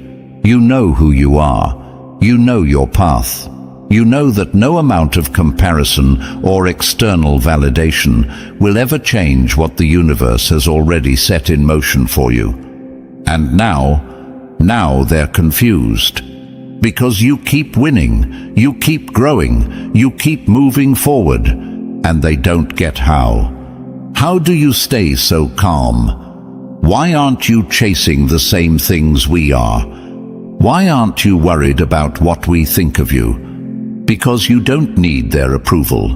Because their race is not your race. Because while they chase illusions, you're aligned with something real. You don't need to prove yourself to them. You don't need to beat them. You don't even need to acknowledge them. Because when you're chosen, you don't rise by outcompeting others. You rise by outgrowing them. And now they're left running in circles, stuck in their endless competition, while you're already gone. Number 8. They wrote your pain as your ending, but you made it your origin story. Pain doesn't destroy the chosen, it awakens them. They thought your suffering would silence you, weaken you, erase you, but instead it sharpened you. Now, the very wounds they caused have become the fire fueling your rise. And they can't understand how the person they tried to break became untouchable. They wanted your pain to be the thing that stopped you. They wanted your struggle to crush your spirit, to strip you of your confidence, to leave you hollow and defeated. They watched as the weight of betrayal, loss, and hardship fell on your shoulders, expecting to see you collapse. But you didn't. Because the chosen don't run from pain. They don't fear discomfort. While others break under pressure, you used it to build yourself. Every scar became a story of survival. Every wound became proof that you could withstand anything. They thought suffering would leave you powerless, but instead it gave you something they will never have: unbreakable resilience. And now they don't know what to do with the version of you that emerged from the fire. They don't understand how someone who went through that, someone who lost, who hurt, who suffered, could still be standing. They don't understand how the pain they inflicted didn't destroy you, but instead transformed you into something greater than before. That's because people like them, they avoid pain, they run from it. The moment life gets difficult, they crumble. They beg for an escape, for an easy way out. They've spent their lives avoiding the very thing that forged you into a force they can no longer touch. They thought pain was the end of your story, but for you, it was only the beginning. You learned something they never will, that suffering isn't the enemy, it's the teacher. It's the forge that turns pressure into power.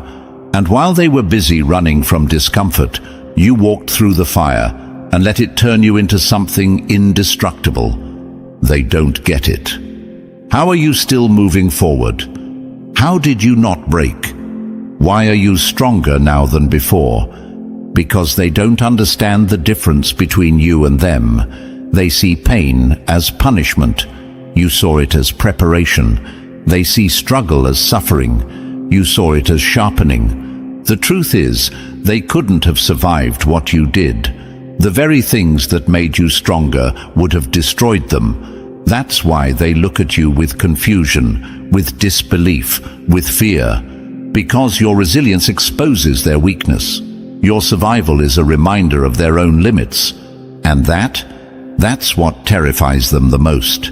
They don't just hate that you overcame the suffering they wished upon you. They hate that you used it, that you turned it into an advantage, that you took what was meant to break you and built something greater than they could ever imagine. Now, the very thing they thought would destroy you has become the source of your power. And them, they're still running, still hiding, still trying to escape the pain they fear will consume them. But you don't run, because pain doesn't break the chosen, it builds them. Number 9. They brought a map to a terrain that doesn't exist. The biggest mistake they made was thinking they understood you, that they could predict you, that they had you all figured out. But you are not a puzzle to be solved. You are a force to be reckoned with. And now, they're lost, stumbling in the dark, realizing too late that they never even knew where to begin. They sat around, convinced they had cracked your code, convinced they knew exactly who you were, what you'd do next, how far you could go. They built their strategies, their attacks, their lies, all based on a version of you that never truly existed. And that's where they failed. Because you are not predictable. You are not bound by their expectations. You are not moving on a path that they can track. Every time they thought they had you cornered, you disappeared and reappeared somewhere they never expected. Every time they assumed they knew your next move, you changed the entire game. And now they are confused. They don't know whether to hate you or study you. They don't know whether to fear you or try to figure you out one more time. But deep down, they already know the truth. They will never figure you out. Because you are not like them. They move in straight lines, following rules, playing by predictable patterns, convinced that the world works a certain way. But you operate on something entirely different. They thought they were playing chess with you, moving their pieces, setting their traps. But you were never on their board. You were rewriting the rules while they were still trying to learn them. And that's what's driving them insane. Because how do you fight something you can't predict? How do you stop someone who refuses to follow the script? They thought they had you categorized, labeled, understood. Oh, they'll never do this. They're not smart enough to figure that out. They'll break as soon as the pressure gets too high. But every time they tried to fit you into a box, you burned the entire thing to the ground. And now they're scrambling, trying to understand why nothing they planned worked. Because you never followed their blueprint. You never walked the road they expected you to walk. You don't operate in the small world they built in their minds. You move when the universe moves. You shift when the energy shifts. You elevate when they least expect it. They thought they had time. They thought they had control. They thought they had the upper hand. But now they're just chasing shadows. They don't know what fuels you. They don't know what drives you. They don't understand how you keep slipping through their fingers, how every plan they made crumbles the second they try to act on it. They miscalculated. They thought you were simple. They thought you were predictable. But the chosen ones don't operate on human logic. Your path isn't written in ink. It's written in fire. And fire moves where it wants, burns what it chooses, and reshapes everything in its wake. So let them keep trying to study you. Let them keep wasting their time, thinking they can map out your next move. Because while they're busy trying to read your blueprint, you're already building something new. Number 10. They fed off applause you built in silence. Some people need the world to see them to feel like they matter. You kept moving when no one was watching, and now, while they chase validation, you stand unshaken because you never needed their approval to begin with. They built their confidence on borrowed voices. Every cheer, every clap, every approving nod was a crutch. Without it, they were nothing. Without the crowd, they were invisible. And that's why they can't comprehend you. Because you never needed an audience. While they performed for approval, you were working in silence. While they waited for someone to recognize them, you were sharpening your skills, strengthening your mind, and building yourself from the inside out. They needed applause to keep going. You only needed purpose. And now, look at them. They're struggling, panicking, watching as their once loyal crowd moves on, as the validation they depended on begins to fade.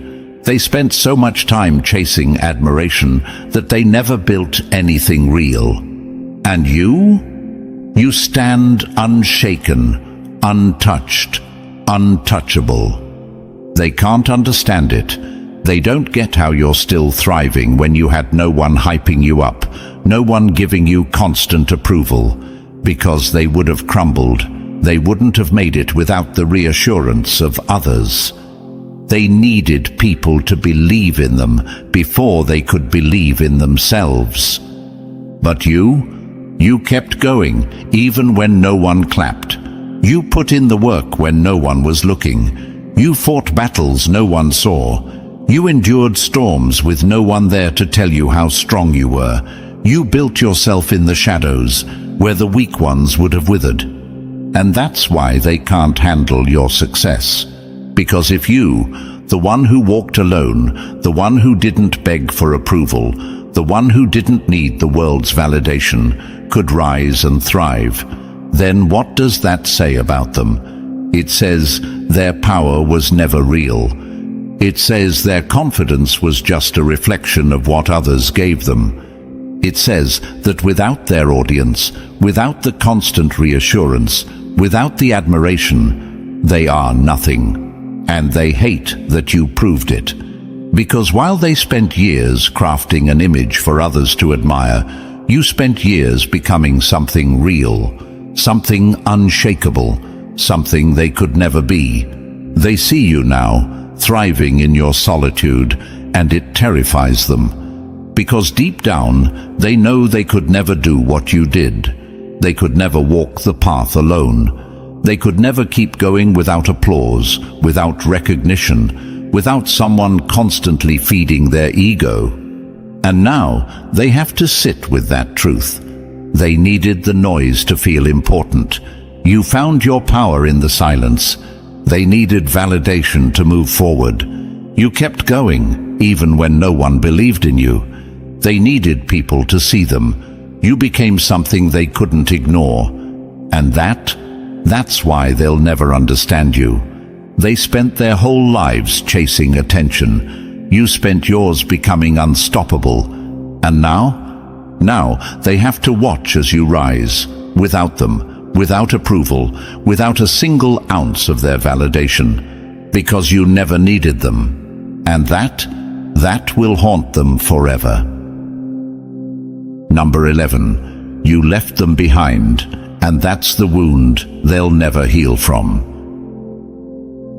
Revenge is for the small-minded. Evolution is for the chosen. They wanted you stuck in the same battles, fighting the same fights, chasing them for closure. Instead, you walked away, and that's what broke them the most. Because nothing cuts deeper than being outgrown. They thought they had you figured out. They thought you would waste your energy trying to prove something to them, chasing payback, plotting ways to make them feel what they put you through. They were wrong. You didn't waste time throwing stones at people who were never on your level to begin with. You didn't sink to their games, their petty battles, their desperate attempts to keep you locked in the past. Because the truth is, they needed you to stay angry. They needed you to stay bitter. They needed you to stay focused on them. Why? Because as long as you were trying to prove yourself to them, you weren't evolving beyond them. They counted on that. They wanted to be the center of your world, the force that dictated your decisions. But instead of looking back, you looked ahead. Instead of proving them wrong, you proved yourself right. Instead of seeking revenge, you chose transformation. And that shattered them in ways you'll never hear about.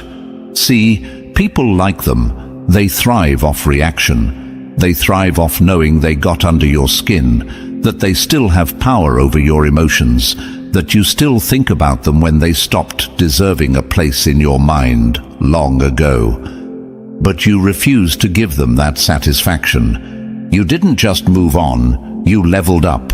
You walked away and built a life so powerful, so full, so untouchable, that they had no choice but to sit in their own confusion, wondering how they lost control over the one person they thought they had chained down. And here's the irony.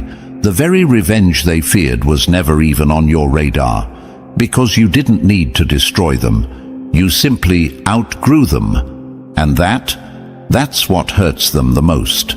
They expected you to waste your energy chasing ghosts, trying to settle scores, drowning in the same negativity that consumed them. They wanted you to be stuck in the same cycle, playing the same games, proving points that never needed proving. But you evolved past it. You realized that success is the only closure you'll ever need, that peace is more powerful than payback, that healing is the real flex. And now, while you're thriving, they're trapped in the same patterns, still fighting battles that no longer concern you, still waiting for a reaction that will never come. That's the part that kills them. Because when you don't look back, when you don't engage, when you don't stoop to their level, it forces them to face themselves. And that's a battle they were never prepared to fight. They see you now, walking with purpose, moving in power, surrounded by the kind of energy they can't even touch, and it burns them up inside, because they expected a war. Instead, you gave them silence.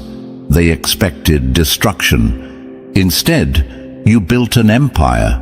They expected revenge. Instead, you became untouchable, and now they have to live with the fact that they will never, ever catch up to you. Because while they were focused on keeping you trapped in the past, you were already writing your future. That's why they're confused. That's why they're angry. That's why they can't stop watching. Because you became the one thing they never saw coming, free. Number 12. They laughed at the clouds until the lightning struck. The most dangerous storms are the ones that arrive in silence. No warning, no signs, no mercy. By the time they realize what's coming, it's already too late. And you are that storm. They thought they had buried you. They thought they had crushed every ounce of fight left in you. They mistook your struggle for surrender, your quiet for weakness, your patience for powerlessness. They assumed you were finished. But while they celebrated your downfall, you were sharpening your edge. While they counted you out, you were gathering your strength. While they relaxed, thinking they had won, you were becoming something they could never prepare for. And now they feel the shift. The air is different. The pressure has changed. Because you didn't come back as the person they knew. You came back as the force they feared. They see it in your eyes, the fire, the focus, the unshakable will.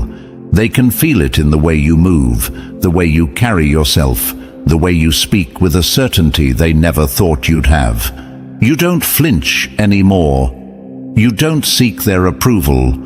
You don't need them. And that terrifies them. Because now they know they should have never let you rise. But it's too late. You are the consequence of their arrogance. You are the proof that they never had control over you. Every attempt to break you, every setback they threw your way, only made the storm stronger. They were laughing at the clouds, until the lightning struck. And now they're scrambling. How did this happen? How did they come back stronger? How did we not see this coming? Because storms don't announce themselves. They build in silence. They gather power beneath the surface, unseen, unfelt, until the moment they choose to strike. And when they do, there's no stopping them. That's what you've become. You are the force that can't be contained. You are the destruction of every illusion they built about you. You are the proof that their control was nothing more than a temporary mirage. They thought they had you figured out. They thought they knew your limits, your weaknesses, your breaking point. But the problem was, they were looking at the old you. They weren't ready for this version of you, the one who doesn't seek revenge, only dominance. The one who doesn't beg for understanding, only respects their own power. The one who doesn't play the game because they are the game. They can't escape it now. The energy has shifted. The tables have turned. And the storm they never saw coming, it's here, and it has your name on it. Number 13. They wanted you broken. Now they pray you don't remember their names. The cruelest people never expect to be remembered. They destroy, they betray, they laugh, believing you'll be too weak to rise again. But the problem is, the chosen never forget. And now, the same ones who tried to break you are praying you don't come back for what's yours. They thought they shattered you. They threw everything they had, lies, betrayal, sabotage, expecting you to crumble under the weight of it. They needed you weak. They needed you defeated. Because if you ever stood back up, if you ever regained your strength, it would mean one thing. They never had any real power over you to begin with. And that truth haunts them. Because now you're back. Not as the fragile version they once controlled, but as something they never prepared for. They wanted you to be the one who folded, the one who disappeared quietly, the one who never found the courage to rise again. But instead, you did the one thing they feared the most. You survived. You healed. And worst of all, you remember. You remember who tried to destroy you. You remember who smiled while you suffered. You remember the ones who doubted you, mocked you, counted you out. And now they pray you don't remember their names. Because deep down, they know you owe them nothing. Not kindness, not understanding, not a second chance. They know that if the roles were reversed, they would have left you for dead without a second thought. They're terrified, not just of who you've become, but of the fact that you see them now. No more illusions, no more fake smiles, no more deception. You know exactly who they are, and that scares them more than anything. Because people like them, they rely on your forgetfulness. They expect you to forgive, to move on, to pretend like it never happened. But you've outgrown that. See, the chosen don't chase revenge. We become it. Not through words, not through petty games, but through success, through power, through rising so high they can't even reach you to beg for mercy. And now they're stuck. Stuck watching you win, stuck seeing you thrive, stuck knowing that no matter what they do, they can never undo what they did to you. And that's the real punishment. They lost access to you. They lost the ability to manipulate you. They lost their last chance to ever be in your presence again. And that realization, that's worse than anything you could ever do to them. Because now, they're the ones who feel powerless. Will they come back? Do they remember what I did? Will they ever forgive me? Questions that haunt them every single day. Questions that eat them alive. And the answer? Silence. Because the chosen don't waste time looking back. The chosen don't lower themselves for those who once betrayed them. The chosen don't seek closure. We are the closure. And now they have to live with the fact that you walked away, stronger than ever, with their names still etched into your memory. Not out of hate, not out of vengeance, but as a reminder of what you'll never tolerate again. And that's why they're afraid. Because the person they tried to break no longer exists. And the one who took their place, they don't forget. So chosen ones, listen. They laughed when you were weak. They celebrated when you fell. But now they stay silent, hoping you've forgotten. But you didn't, and you never will. This is what happens when the chosen refuse to stay broken. And if you feel this message deep in your soul, if you know you're one of the few who were never meant to stay down, drop the number 77 in the comments. Let the universe know you're still standing. Make sure to like, subscribe, and share this with another chosen one. Because the more we rise, the more they realize they should have never tried to break us. The most dangerous thing in the world is not a weapon, not an army, not even time itself. It is a chosen one who knows the secret their enemies fear. Your enemies don't just hate you. Hate is too small, too weak of a word. They fear you. Every whisper, every attack, every desperate attempt to break you is nothing but the sound of their terror. They sense it, the power in you, the force they cannot predict, cannot control. And that is why they plot, why they scheme, why they throw their stones from the shadows. They are not at war with you. They are at war with the reality of their own insignificance. They wanted you weak, hesitant, questioning your place. But here you are, standing tall, untouched, unshaken, unbreakable. Before we go deeper, like this video, hit subscribe, and drop the number 77 in the comments if you're ready to claim your power. Every time you engage, you signal the system to spread this message to more chosen ones. They don't want you to hear this.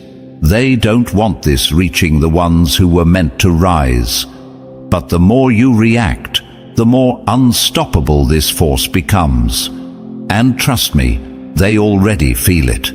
They feel it before you even speak. Your presence alone shifts the air. You don't have to announce yourself. They just know. That's why they watch you so closely, why they try to twist your name, why they scramble to find a way to diminish you. Because deep down, they understand the truth. You were never one of them. You never moved like they did, never thought like they did, never followed the rules they created to keep people in line. And that, more than anything, haunts them. You are a living, breathing reminder that power does not ask for permission. The ocean does not ask before it swallows the shore. A wildfire does not apologize before it consumes everything in its path. And you do not shrink just because your light makes others uncomfortable. That is why they fear you, because you cannot be controlled, cannot be predicted, cannot be swayed by their empty words or their desperate games. You've noticed it, haven't you? How their attacks seem to intensify the stronger you become. How they once ignored you, dismissed you, pretended you didn't matter, until you became undeniable. The louder they scream, the more obvious it is that they are losing. The more they try to pull you down, the more it proves you are already above them. They claim to hate you, yet they watch your every move. They claim you are nothing, yet they spend their days plotting against you. If you were truly insignificant, why are they so obsessed? Because they see it coming. They see the shift, feel the weight of what's already in motion. They sense that their time is running out, that their false power is fading, that the system is realigning, and it is not in their favor.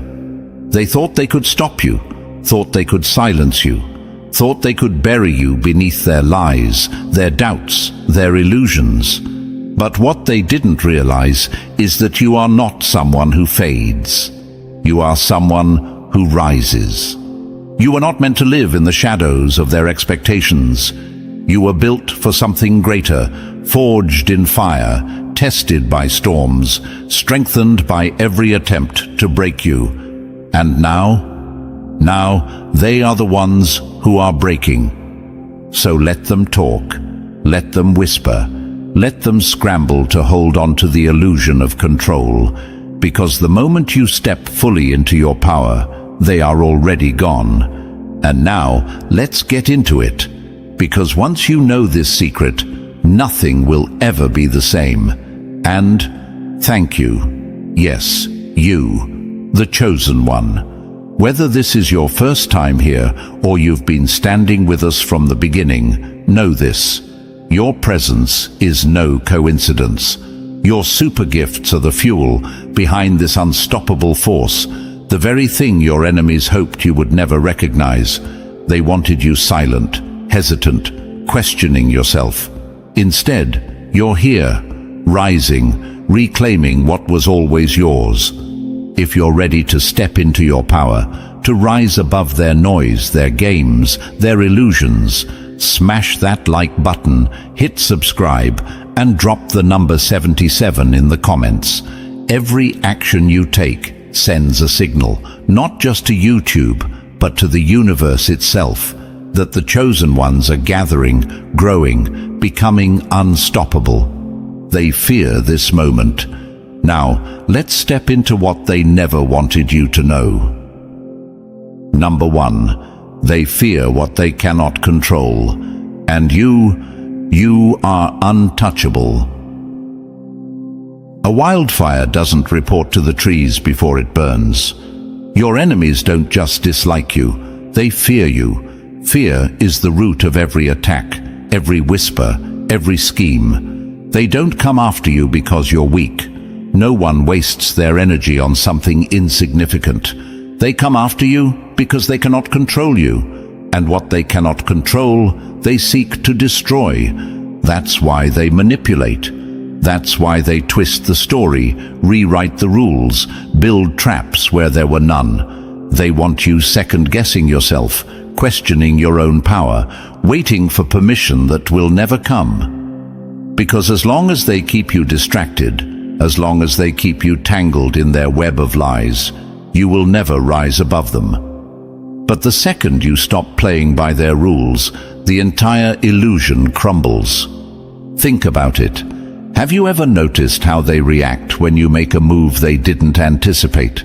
The moment you take a step they didn't plan for, their entire foundation shakes. Their control is built on predictability, on knowing what you'll do next. But when you move in silence, when you stop explaining, stop justifying, stop reacting, they panic.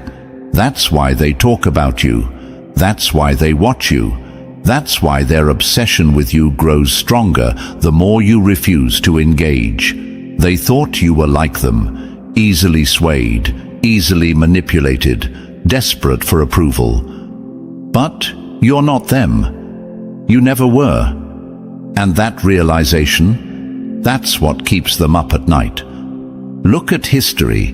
Look at those who defied control, who refused to bow, who rewrote the rules instead of following them. They were mocked, ridiculed, torn apart by those who couldn't understand them. Nikola Tesla, labeled insane because his vision was too big for small minds.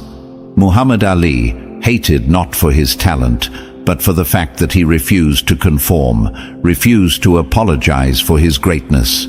Frida Kahlo, told she was too much, too bold, too different. Yet her art lives forever.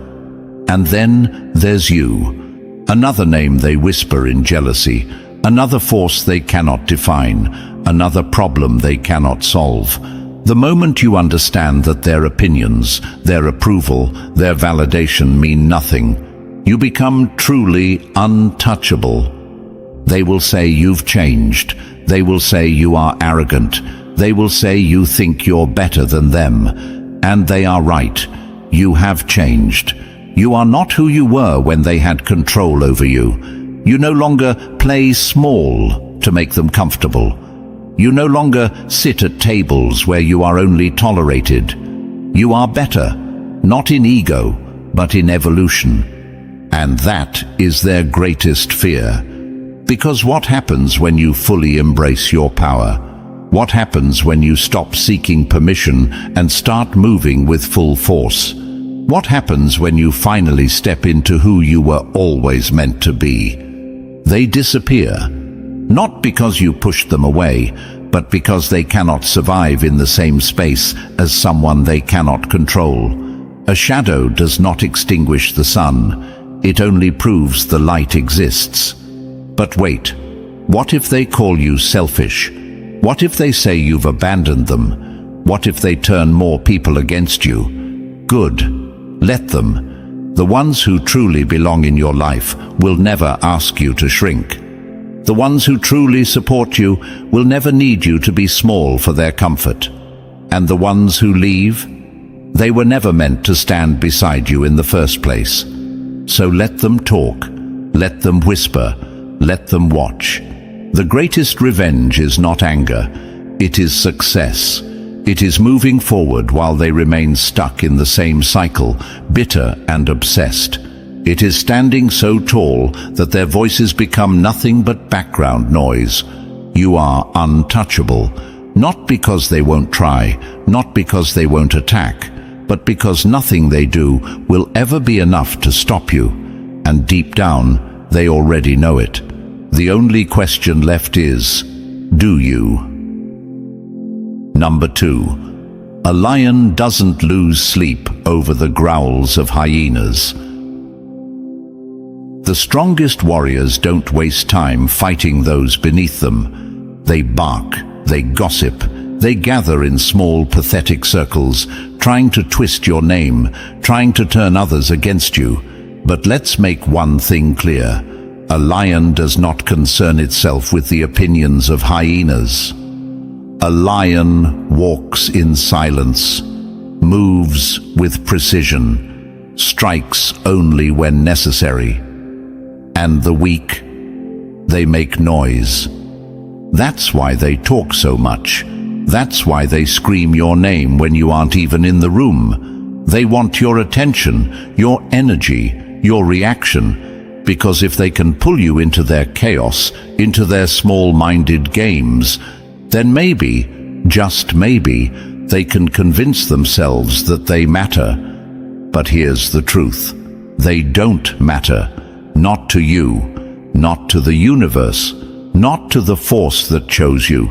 Their entire existence is built around one thing: desperation. Desperate to be seen, desperate to be heard, desperate to make you look in their direction so they can pretend they are on your level. But they are not. You have seen it.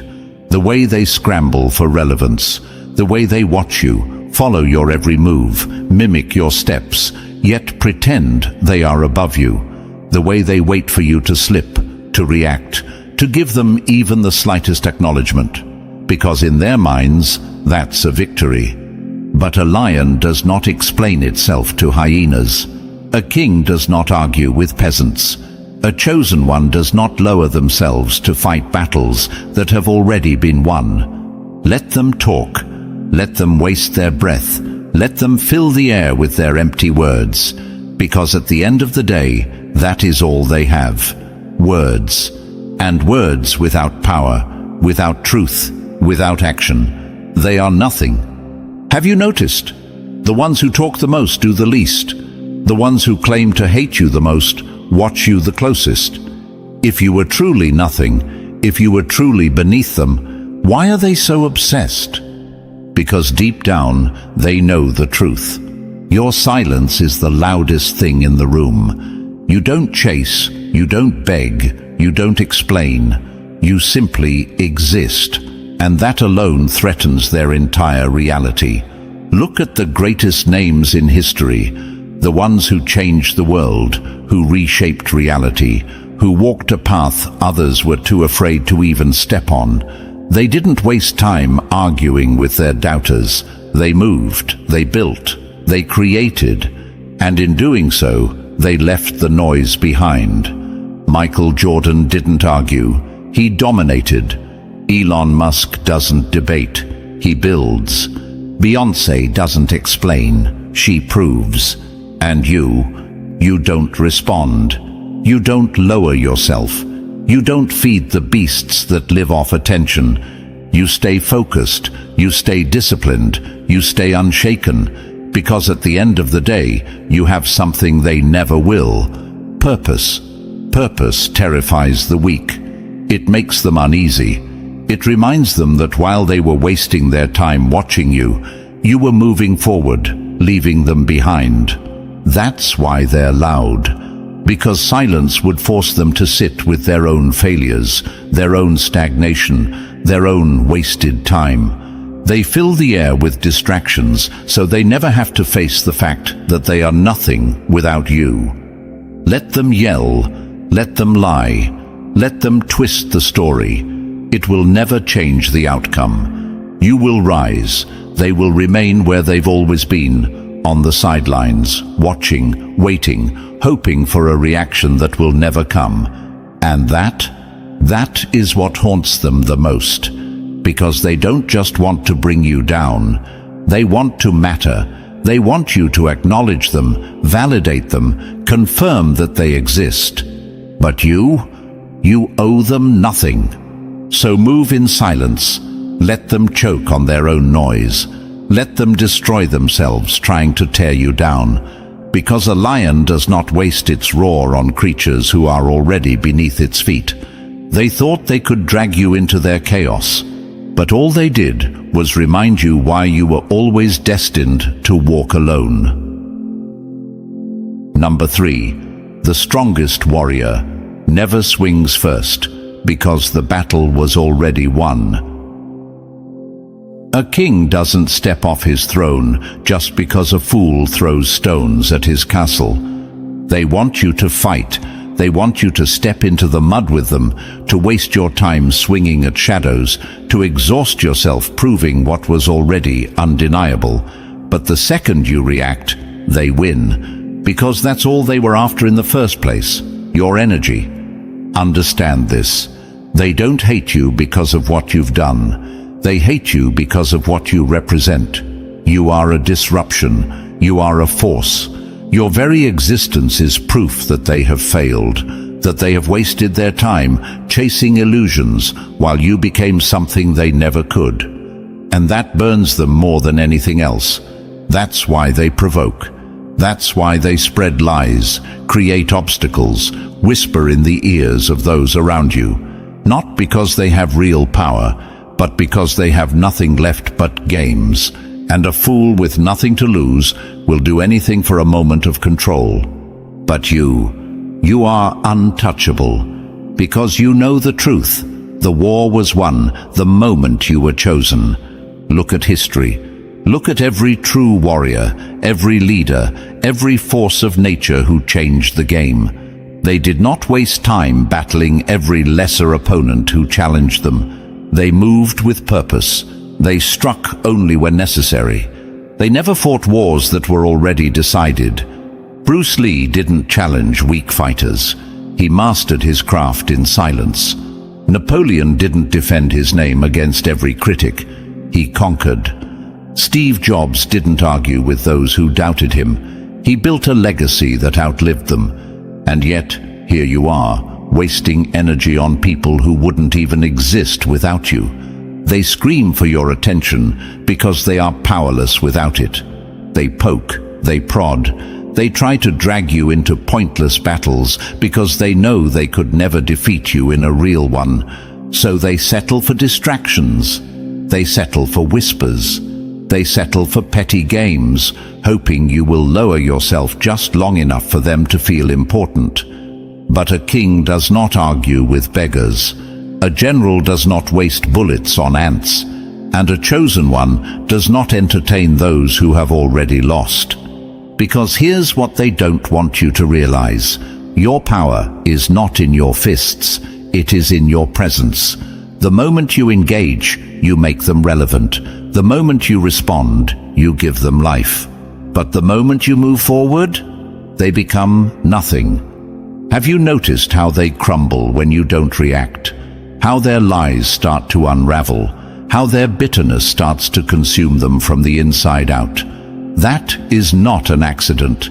That is the system correcting itself. Because the universe does not reward the desperate. It does not uplift the weak. It does not side with those who move in deceit. It moves for those who stand in their truth, those who rise above, those who refuse to be dragged into battles beneath them. So let them swing, let them throw their stones, let them plot and scheme and wait for your reaction. You will give them nothing, because that is the greatest defeat of all, to be ignored, to be erased, to be made irrelevant in the face of something greater. They tried to drag you down, but instead they watched you rise. They tried to steal your focus, but instead they lost their own. They tried to make you play their game, but instead you built a world where they don't even exist. That is real power. So hold your ground, stand in your strength, and remember, the greatest warrior never swings first, because the battle was already decided. And the only ones who don't know it are the ones who have already lost. Number 4. A snake always bites itself. Your enemies will destroy themselves. A snake that bites in anger soon tastes its own venom. Have you noticed? The ones who have tried to bring you down, the ones who whispered behind your back, the ones who threw obstacles in your path, they are always the ones who seem to struggle the most. Their lives crumble, their plans collapse, and no matter how hard they try to keep it together, they always seem to be the ones falling apart. That's not coincidence. That's not karma. That's correction. Because the moment they moved against you, they set their own destruction in motion. The universe does not reward deception. It does not elevate the envious. It does not stand with those who build their strength on the downfall of others. It restores balance. And when someone moves in hate, in bitterness, in jealousy, that poison does not disappear. It stays in their bloodstream, slowly consuming them. Look at them now. The ones who doubted you, the ones who thought they could stop you. Where are they? Struggling, desperate, bitter. Because while they were focused on destroying you, they forgot to build themselves. That's how it always goes. The enemy doesn't see the trap they've set for themselves until it's too late. They think they are working in silence, moving against you without consequence, planting seeds of destruction in your path. But they fail to realize those seeds do not grow in your soil. They grow in theirs. Have you ever wondered why? Why do the people who move against you always seem to fall first? Why do the ones who attack you the hardest always seem to be the ones who fade away? Because a snake that bites in anger soon tastes its own venom. That's the irony. They were never fighting you. They were fighting the force that chose you, the path that was already written, the destiny they were never meant to be part of. They were not just working against you, they were working against the system itself, and the system never loses. Think of every great downfall in history.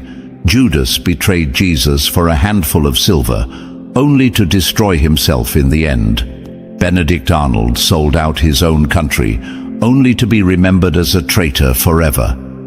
Every dictator, every backstabber, every enemy of greatness has one thing in common. They always fall by their own hand, because their energy is self-destructive. Their lies are a weight they cannot carry.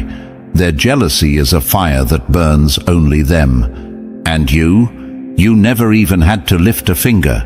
They set their own trap, they built their own cage, and now they are suffocating inside of it. So what do? Do you warn them? Do you try to save them? Do you show them mercy? No, because they made their choice.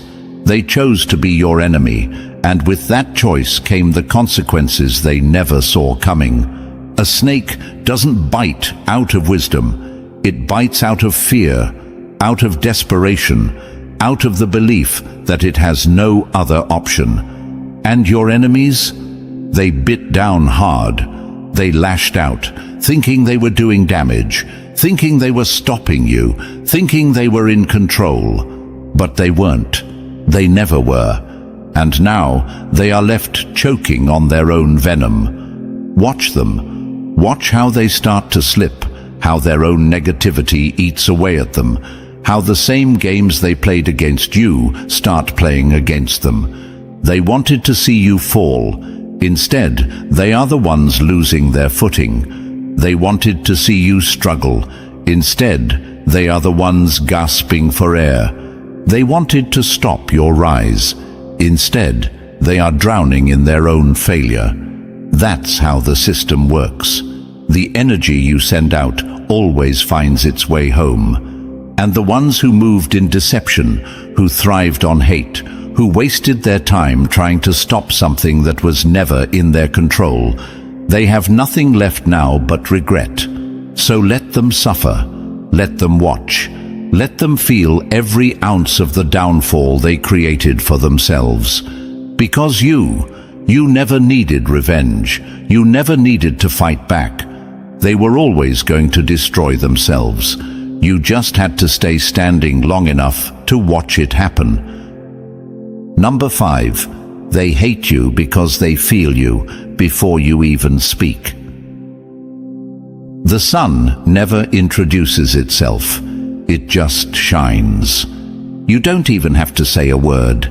They feel you before you even walk in. The air shifts, the energy changes, and suddenly they're uncomfortable. That's your power. That's what they fear. They don't hate you because of something you did. They hate you because of what you are. Because the second you step into the room, their illusions start to crack. Their masks slip. Their insecurities scream at them from the inside. You don't have to attack them. You existing at full power is an attack on everything they pretend to be. Have you noticed how they avoid eye contact? How they whisper the moment you turn your back? How they try to outshine you but always fall short? That's not by accident. That's fear disguised as arrogance.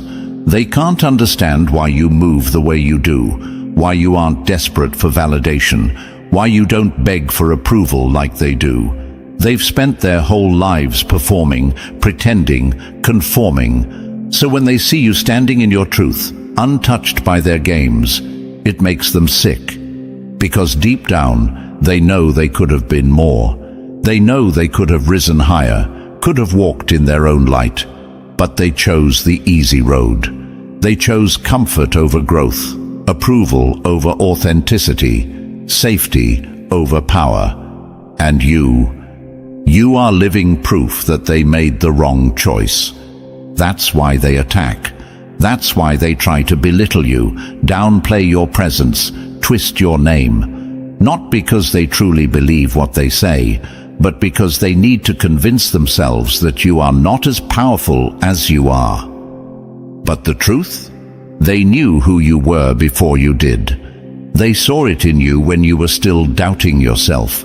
They felt it in you when you were still searching for answers. That's why they've tried so hard to break you, to make you doubt, to keep you second-guessing. Because the moment you fully realize your power, they cease to exist. Think about it. Why are they so obsessed with you? If you were nothing, if you were just another person, just another face, just another name, why do they watch so closely? Why do they track your every move, study your every word, whisper about you like you're some kind of threat? Because you are a threat.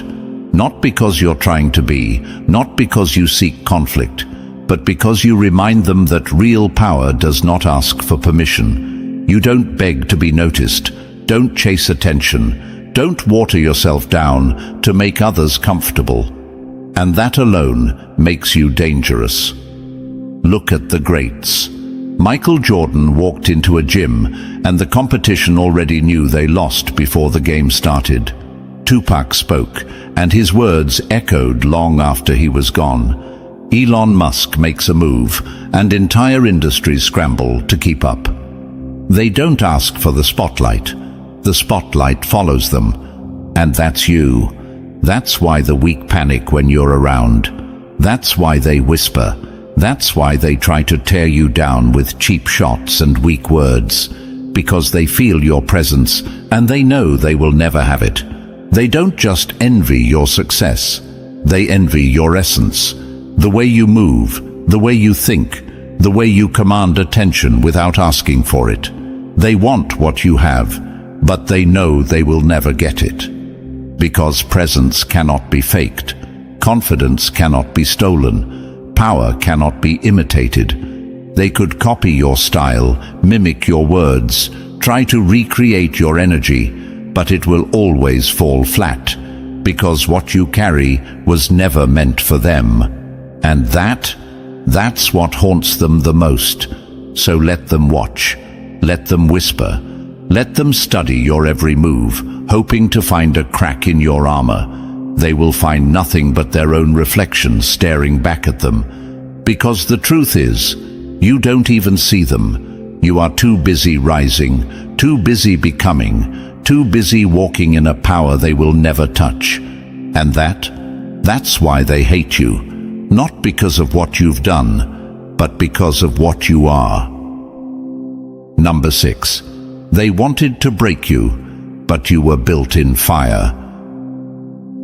They sent storms your way, but they didn't realize you are the storm. They thought they could break you. They lied, they betrayed, they plotted in the dark, hoping you would crumble under the weight of their attacks.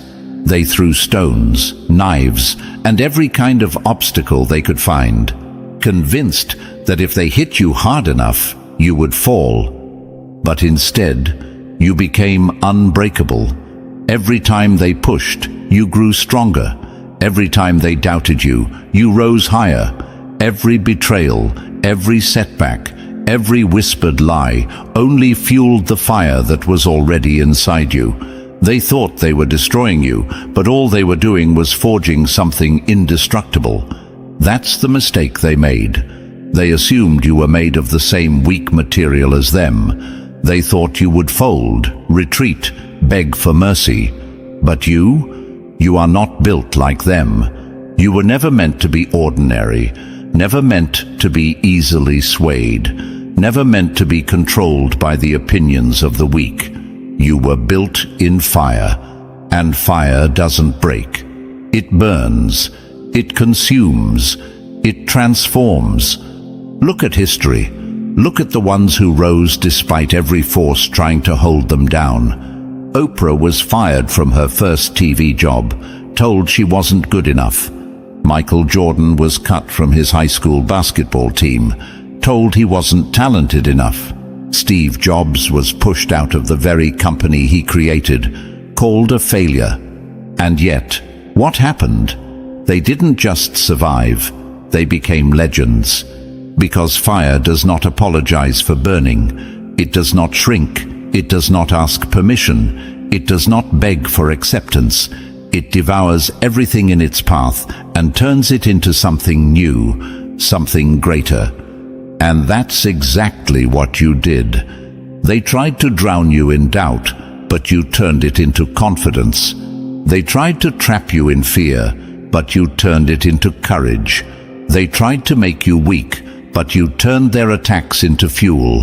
They didn't realize what they were dealing with. They thought they were up against just another person, just another mind they could manipulate, just another soul they could break.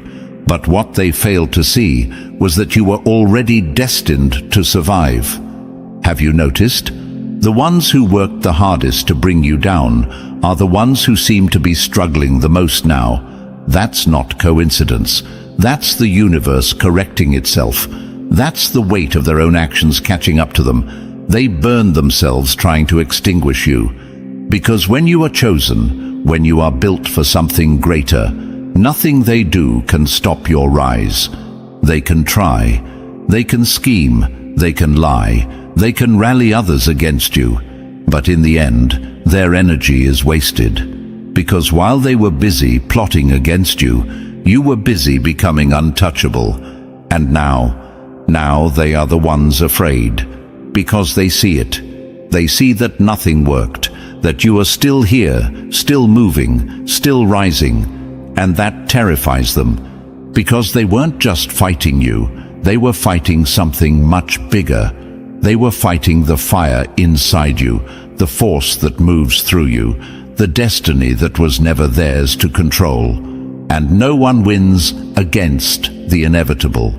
So let them regret. Let them wonder how you survived. Let them watch in silence as you continue to become everything they tried to stop. Because now, you don't just survive, you dominate. You were never meant to break. You were meant to rise. Number 7, they don't hate you, they envy you. A drowning man doesn't hate the boat. He just resents the fact that he can't reach it. Let's tell the truth. They don't hate you. Hate is personal. Hate requires depth, emotion, and a reason. But envy is silent, corrosive, and eats them from the inside out. Envy doesn't need logic. It doesn't need justification. It just festers, poisoning the weak as they obsess over something they will never have. They watch you, they study you, they mimic you. If they truly hated you, why do they keep your name in their mouth? Why do they check on you, track your progress, analyze your every move like their life depends on it? Because deep down, they wish they had what you have. They wish they carried your confidence. They wish they moved with your certainty. They wish they didn't need validation the way they do. But they can't admit that. They can't accept that their biggest enemy is their own insecurity. So instead, they make you the problem. They twist the story. They turn admiration into resentment. They turn their own failures into reasons to despise you. Because it is easier to hate you than to fix themselves. Have you noticed?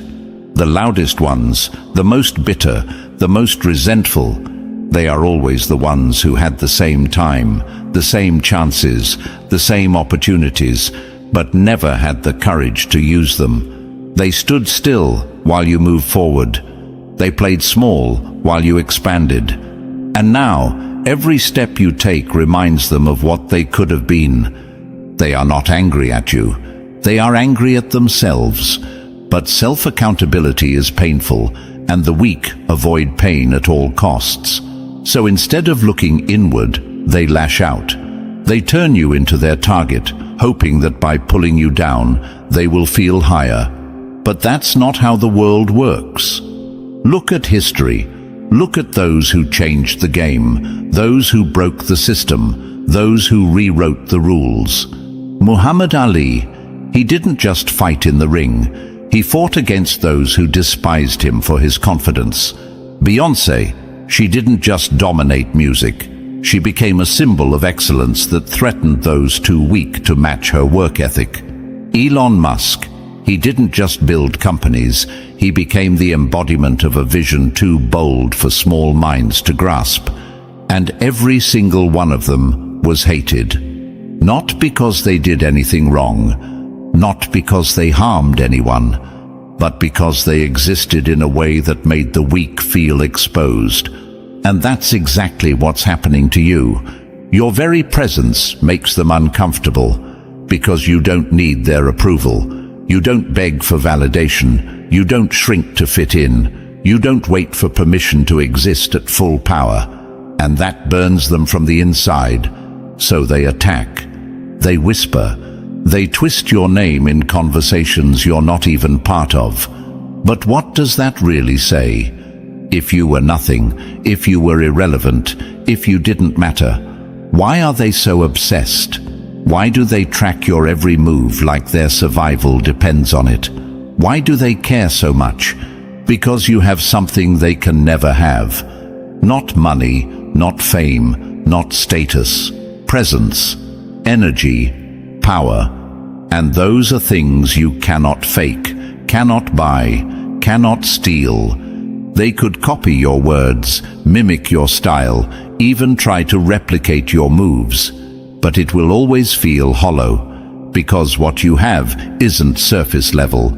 It isn't about aesthetics, about trends, about cheap attention. What you carry is something deeper, and deep down, they know they will never be able to hold it. That's why they watch. That's why they whisper. That's why they spend their days hoping you will fall. Because if you fall, it means they were never the problem. It means the system was rigged against everyone. It means they were right to give up. But you haven't fallen. You are still here, still rising, still proving without saying a word that they have no excuse. And that is what truly haunts them. So let them envy. Let them gossip. Let them waste their days hating what they will never be. Because at the end of the day, you are not their competition. You are their reminder. A reminder of everything they could have been. A reminder of every risk they were too scared to take. A reminder that while they were watching, you were building. And that's why they will never stop talking. Because a drowning man doesn't hate the boat. He just resents the fact that he can't reach it. Number 8. Your enemies are fighting a war. They already lost. A fool thinks he can escape gravity until he jumps. They think they're battling you. They believe their schemes, their gossip, their pathetic attempts to sabotage you are enough to take you down. But the truth is, they were never fighting you. They were fighting something far greater. And that's why they were doomed from the start. They are battling against the system itself, the universe, the unshakable laws of energy, balance and correction. They are swinging at forces they do not understand, throwing punches at the very thing that controls the battlefield. And the universe, it does not lose. Have you noticed? The ones who move against you, the ones who plot, manipulate, throw stones from the shadows, always seem to be the ones who fall the hardest. Their lives start crumbling, their relationships fracture, their finances collapse, their minds become their own worst enemy. That's not karma, that's cause and effect. Because when you are chosen, when you walk in purpose, the universe moves in your favor. That means every attack against you is an attack against something greater than yourself, and no one wins against the inevitable. They were warned. They were given a chance to step aside, to mind their business, to focus on their own growth. But instead, they chose war. And the moment they did, they sealed their own fate. Because you are not fighting them. You never were. You have been too busy moving forward, too focused on your own path, too aligned with your own purpose to waste energy on battles that don't even matter. You were chosen, protected, aligned. And them? They were never supposed to be part of your story in the first place. That's why everything they thought they built is collapsing. Their fake friendships falling apart. Their status fading into irrelevance. Their plans backfiring at every turn. Because nothing built on lies, manipulation, and envy will ever last. It may stand for a moment, it may even seem untouchable for a time, but eventually the weight of its own weakness will bring it down. History has proven this over and over again. Napoleon thought he could outsmart destiny, only to be exiled to an island to die alone. Judas thought he could betray greatness and profit, only to realize too late that his price was his own destruction. Every tyrant, every betrayer, every person who thought they could cheat the system always learns the hard way that the system keeps perfect score. And your enemies, they are no different. They think they are getting away with something. They think their deception will go unnoticed, that their actions won't catch up to them. They believe they can cheat gravity, that they can jump and somehow never fall. But gravity always wins. And the longer they keep running, the harder the fall will be.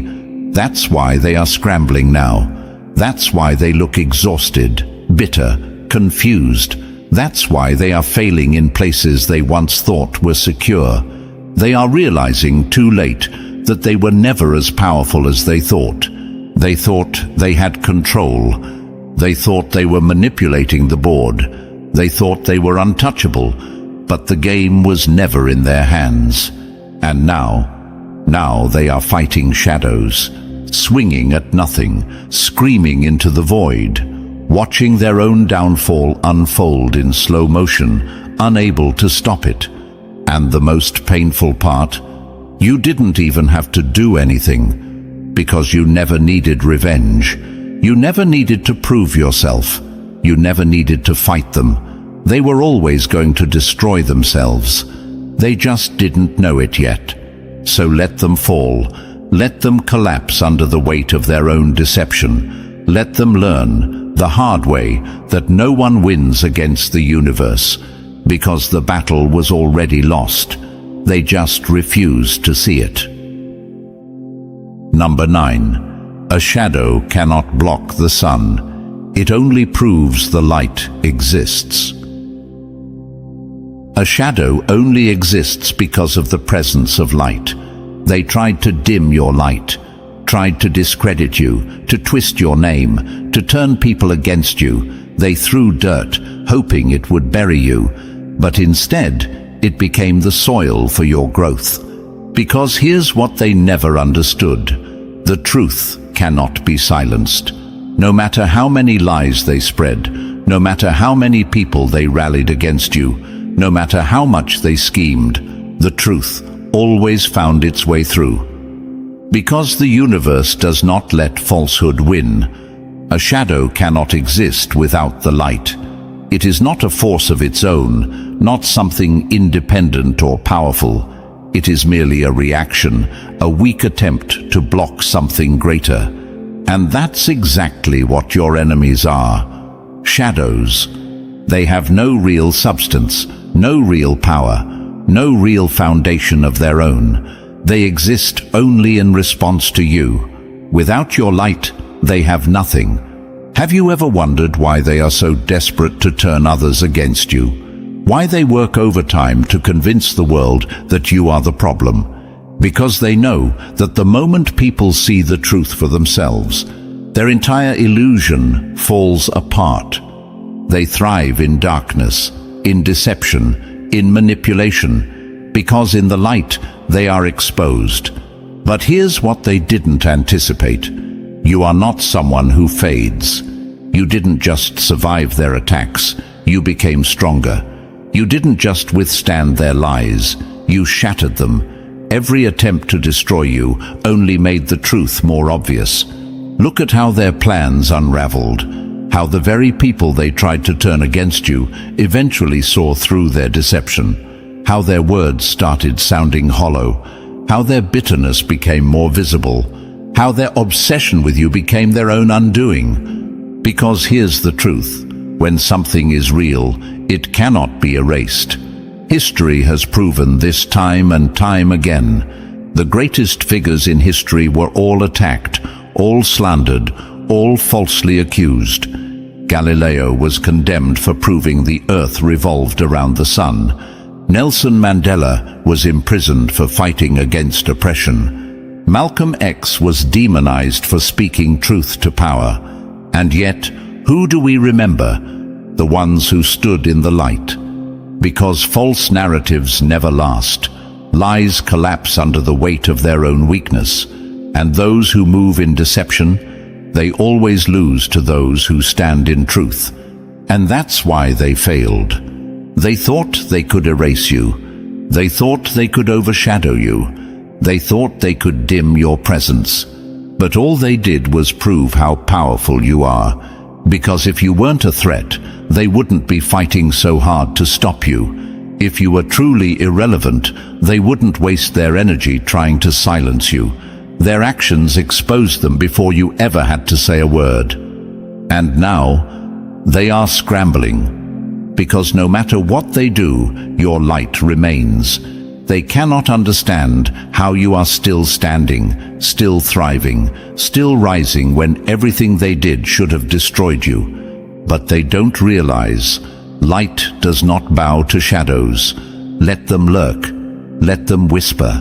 Let them exhaust themselves trying to block the inevitable. The sun does not fight the darkness. It simply rises.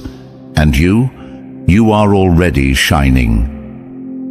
Number 10. The moment you stop seeking approval, you become a threat. A tree does not ask permission to grow. It just grows. They only had power over you when you cared. When you still thought you needed their approval, when you still explained yourself, still sought validation, still tried to prove your worth.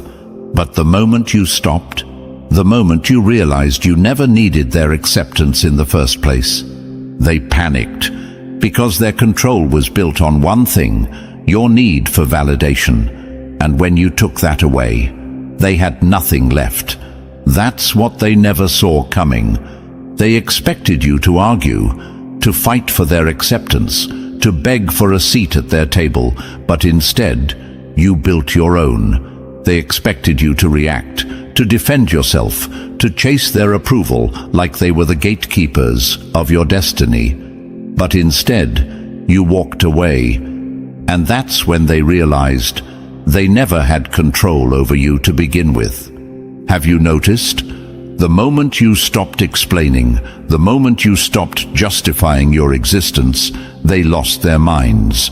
Suddenly, they were the ones scrambling. Suddenly, they were the ones desperate for attention. Suddenly, they were the ones watching you, wondering why their words no longer mattered. Because nothing terrifies the weak more than someone who no longer seeks their validation. The system was never built for people like you. It was built to keep people in line, to make them dependent, to make them believe they needed permission to be great. And for a time, you might have believed that too. But then you woke up. And that was the day you became untouchable. Because power is not given. It is taken. It is owned. It is stepped into without apology. Look at the world's greatest disruptors, the ones who shattered expectations, the ones who refused to ask for permission. Elon Musk was told Tesla would fail. He built an empire anyway. Serena Williams was told she didn't belong. She dominated the game anyway. Jay-Z was turned away by every record label. He created his own. They didn't ask to be accepted. They didn't wait to be chosen. They simply moved, and the world had no choice but to adjust. And that's you. You are no longer explaining, no longer proving, no longer waiting for someone else to recognize what you have always known, that you were never meant to fit in. And now, they don't know what to do with you. They can't use guilt to keep you small.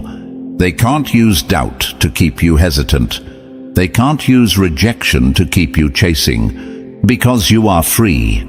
And nothing is more dangerous than a person who does not need approval to move. So let them wonder, let them talk, let them waste their energy trying to figure out how you became something they cannot control, because you are done explaining. And now, you just grow. Number 11. A caged bird may sing, but it will never soar. A caged bird may sing, but a free one owns the sky. They wanted to keep you trapped, small, dependent, clipped. They built invisible walls around you, disguised as expectations, obligations, and approval. They convinced you that this was all there was, that the cage was for your own good, that playing small was the safest way to exist. And for a while, maybe you believed them. Maybe you shrank yourself to fit inside their comfort zone. Maybe you dimmed your light so they wouldn't feel blinded. Maybe you even convinced yourself that this was enough. But then you saw through the illusion. The moment you realized that the bars around you weren't real, that the walls they built were nothing more than fear disguised as wisdom, you were free. And freedom, that is what they fear the most. Because the moment you stepped beyond their control, the moment you stopped seeking permission, stopped waiting for approval, stopped asking if you were allowed to take up space, you became untouchable. That's why they turned against you. Not because you wronged them, not because you hurt them, but because you outgrew them. They see it now. How you walk differently, how you move without hesitation, how their words no longer shape your reality, and they hate it. Because your flight is proof that they never needed to stay caged. Your ability to soar exposes their choice to remain small, and nothing threatens the weak more than realizing they held the key to their own freedom all along. So instead of growing, instead of rising, instead of breaking free, they resent you. They throw stones at your wings, hoping to weigh you down. They whisper in the corners, hoping you will doubt yourself again. They wait for the moment you will come crashing down, because if you fall, it justifies their decision to never fly. But you won't fall, because you have tasted freedom. You have seen the view from above. You have felt what it means to exist without limits. And once a bird learns to fly, it never returns to the cage. Think of the ones who refuse to stay trapped. Harriet Tubman was born in chains, but she refused to accept slavery as her fate. She didn't just escape, she led others to freedom. Malala Yousafzai was told she couldn't get an education. She didn't just learn, she became a voice for millions of girls around the world. Kobe Bryant was told he would never be great. He didn't just prove them wrong, he became a legend, because real greatness cannot be contained, and neither can you. So let them talk, let them seethe, let them waste their days convincing themselves that you were wrong for choosing flight. Because while they are still pacing inside their cages, singing the same old tune of excuses and fear, you own the sky. And just like that, you see it now. You were never meant to fight them. You were meant to rise beyond them. They tried, they failed, and now You are unstoppable, no longer seeking approval, no longer explaining, no longer shrinking. You are walking in full power, untouchable, unshaken, undeniable. If this message hit your soul, smash that like button, hit subscribe, and drop the number 77 in the comments. Share this with another chosen one, because the more we rise, the louder the universe speaks. Now go. Move in silence, move in power, and watch them fade.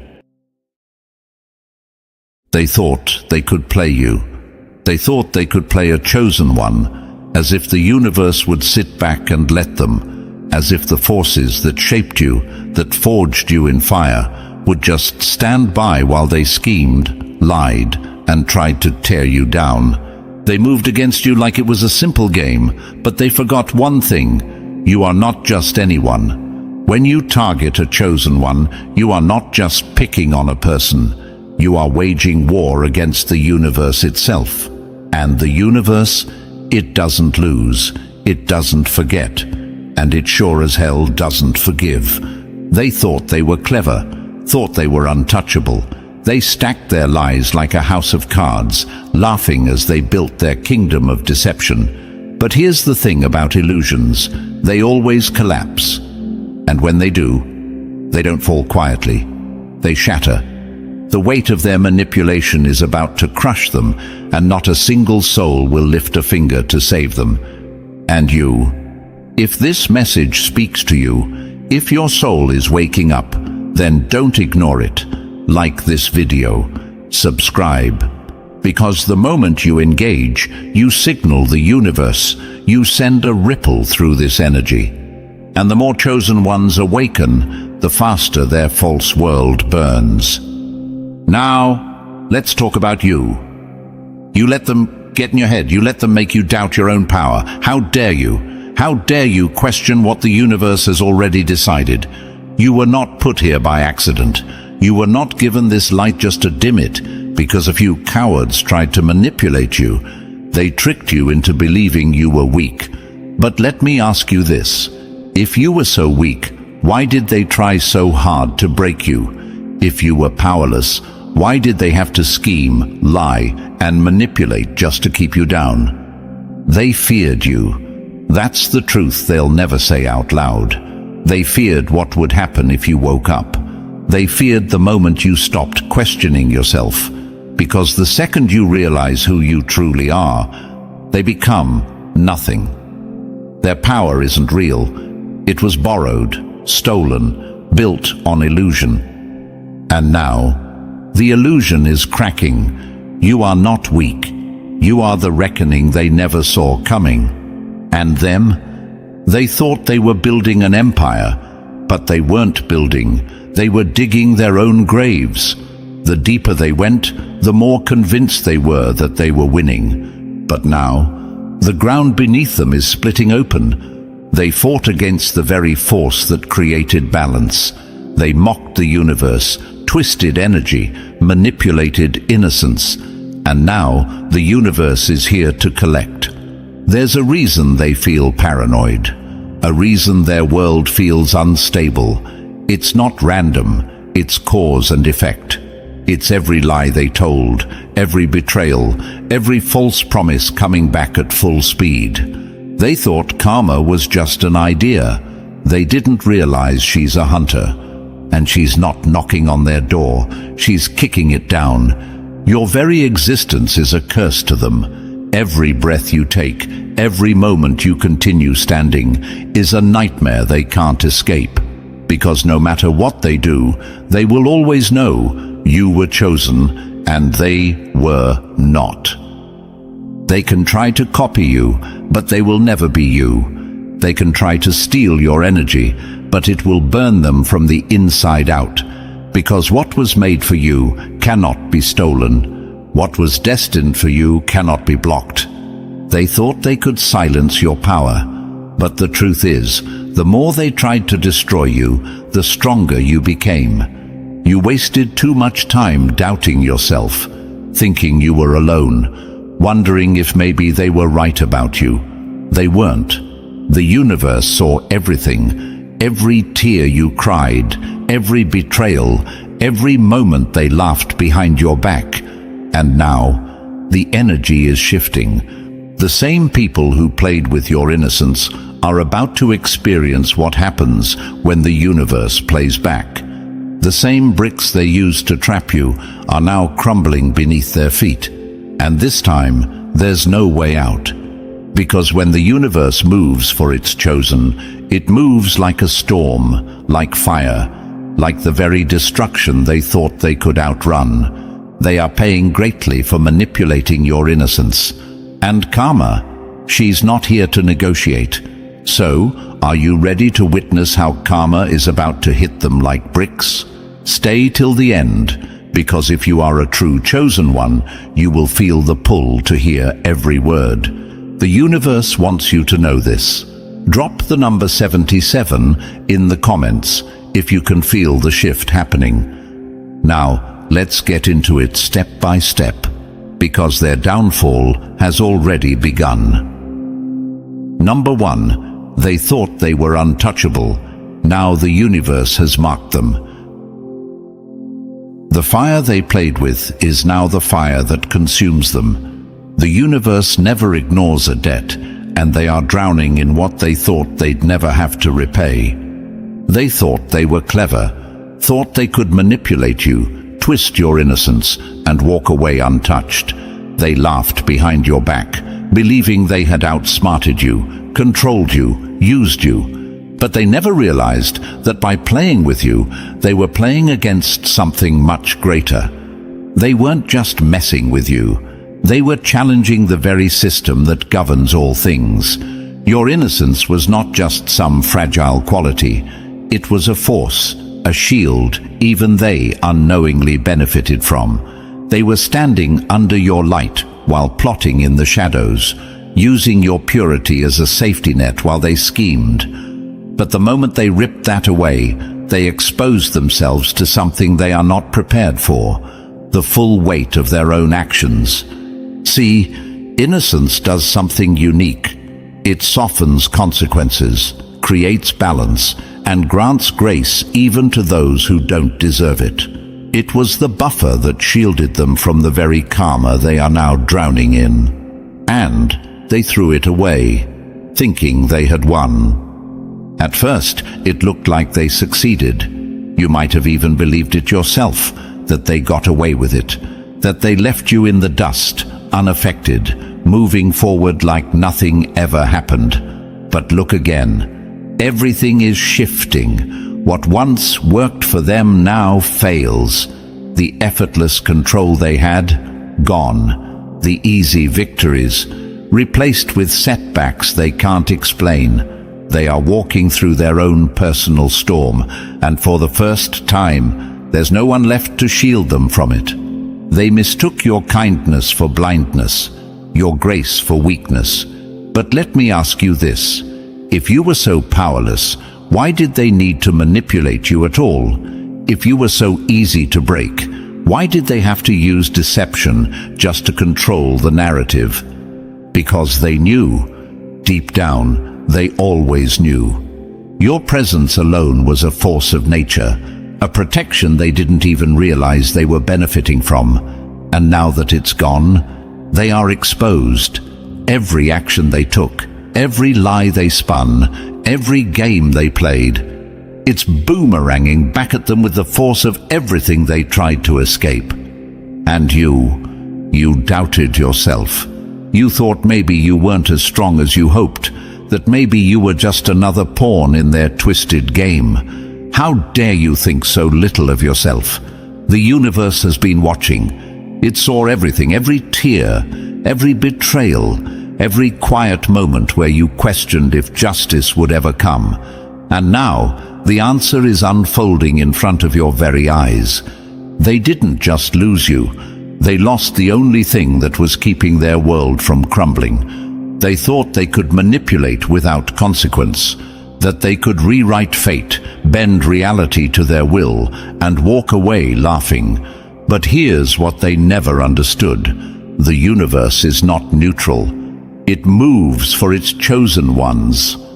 And when it does not show mercy. They dug their own graves thinking they were building an empire. And now they're standing there, holding the shovel, wondering why the ground beneath them is caving in. This was never about you versus them. It was them versus the law of cause and effect, and no one outruns that.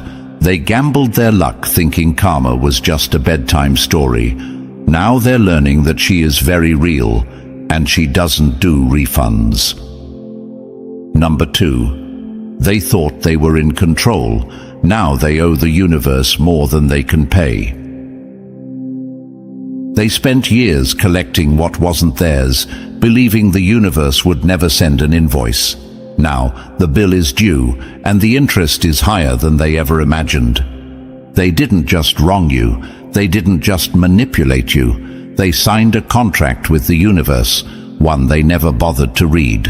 Every lie, every deceitful move, every time they twisted your innocence for their own gain, they were adding weight to a cosmic debt they can never repay. They thought they were walking away clean, that their actions carried no strings, no price, no consequence, but manipulation always comes with a price tag. And the thing about universal law, it does not accept partial payments. At first it was easy.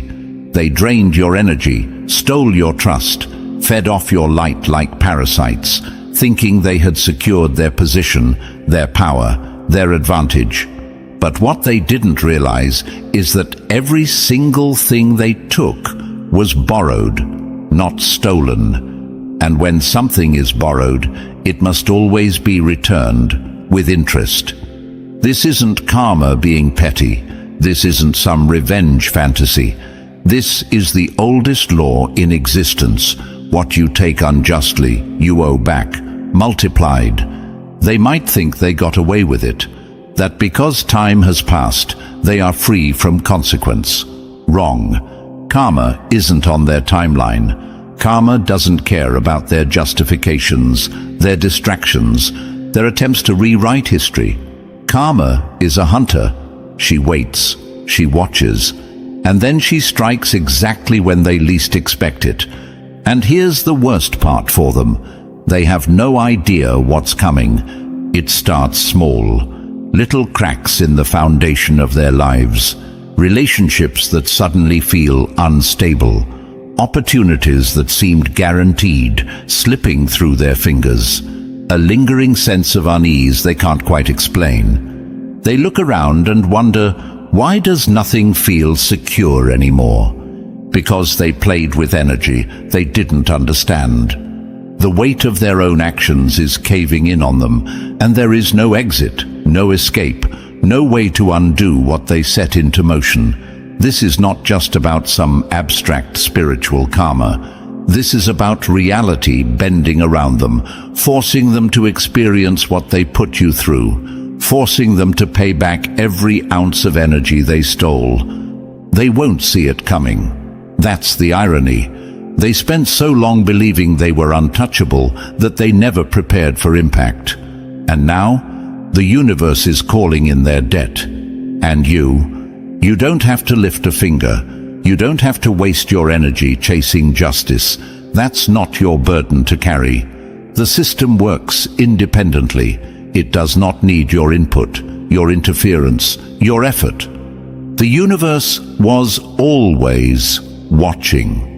It saw everything. And now it's balancing the scales in ways you don't even need to witness. They thought they could rewrite cause and effect. They thought they could take from you without consequence, but every action creates ripples. Every betrayal sends out shockwaves. And when those waves come crashing back, they hit harder than anything they dished out. They are not just losing control. They are losing everything they built on deception. They will try to act as if nothing is wrong. They will pretend to be unbothered, untouched. But inside, they feel it. That creeping anxiety, that suffocating weight pressing down on them. And deep down, in a place they'll never admit exists. They know exactly why. They are paying greatly for manipulating your innocence. And karma, she's not here to negotiate. She's here to collect. Number 3, they drank from your cup. Now they're choking on the poison they poured. You don't steal fire and expect not to burn. You don't take from the chosen and expect to thrive. What they stole is now a poison running through their veins, and there is no cure.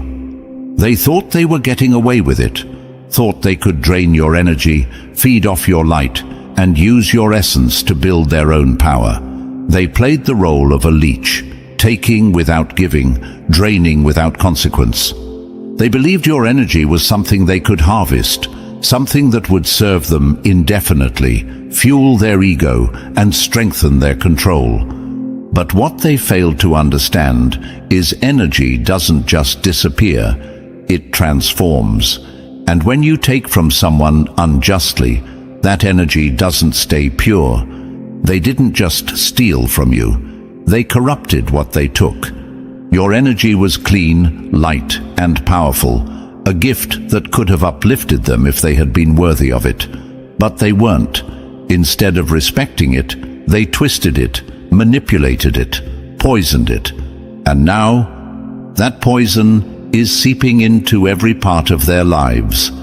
They might not even realize why things are falling apart, why everything they try to build crumbles in their hands, why the people around them start to feel distant, indifferent, even repelled, why success, which once came easily, now seems impossible to grasp.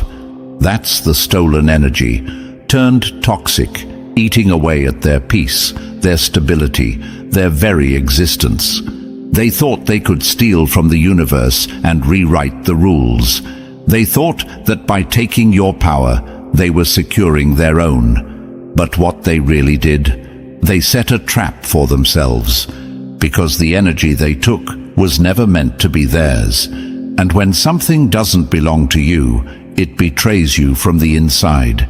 It's like drinking from a stolen cup, thinking it holds power, only to realize too late that it was laced with their own undoing. They wanted your light, but refused to honor its source. And now, that same light is setting fire to everything they touch. This isn't just karma. This isn't just some vague spiritual justice. This is the universe correcting imbalance in real time. Everything they took is coming back, but not in the way they hoped. They are starting to feel it. That unease, that restlessness, that void they can't fill. They will try to take from others, try to repeat the cycle, but it won't work. Because the moment they tampered with a chosen one's energy, they marked themselves for collapse. And you don't have to do a damn thing. You don't have to seek revenge or waste a single second worrying about them. The energy they stole is doing all the work for you. The universe is watching. The balance is being restored. And what they took will never, ever serve them. They thought they were taking from you. They were really signing their own downfall. Number 4, they built castles in the sand. Now the tide is coming for everything they stole. A kingdom built on lies is a kingdom built on sand. The higher they stacked their illusions, the harder the fall. And now, the tide is coming in, and they have nowhere left to run. They thought they were winning, thought they were building something great, securing their future, stacking up victories on the backs of their manipulation. They moved like puppeteers, pulling strings, controlling outcomes, playing with lives as if the universe wouldn't notice. They were wrong, because nothing built on deception stands forever. What they called success wasn't real. It was borrowed time, a mirage that only existed because they stole from you. They weren't creating anything of value. They were patching together a fragile illusion, using stolen energy as glue, hoping it would hold. And at first, it seemed like it worked. They walked around with false confidence, convinced that their lies had secured them a throne. They took from you, drained you, manipulated your kindness, and believed that made them powerful. But now, the cracks are showing. Everything they built is slipping through their fingers, and they don't even understand why. Why nothing they do is working anymore. Why the victories they used to claim so easily now feel impossible. Why the same tricks that once worked are now backfiring in their face. That's the illusion collapsing. That's the universe pulling back everything they stole, piece by piece, brick by brick. Because energy can't be stolen forever. It rejects its captors. The same force they used to manipulate and deceive is now undoing them from the inside. They thought they were standing on solid ground, but what they never realized is that they were building on sand. And now, the tide is rolling in, faster than they ever expected, stronger than they ever feared. They are powerless to stop it. It doesn't matter how much they try to hold on. The foundation they stood on was never theirs to begin with. It was a lie, a trick of the light, an empire built on stolen bricks. And now those bricks are crumbling one after another.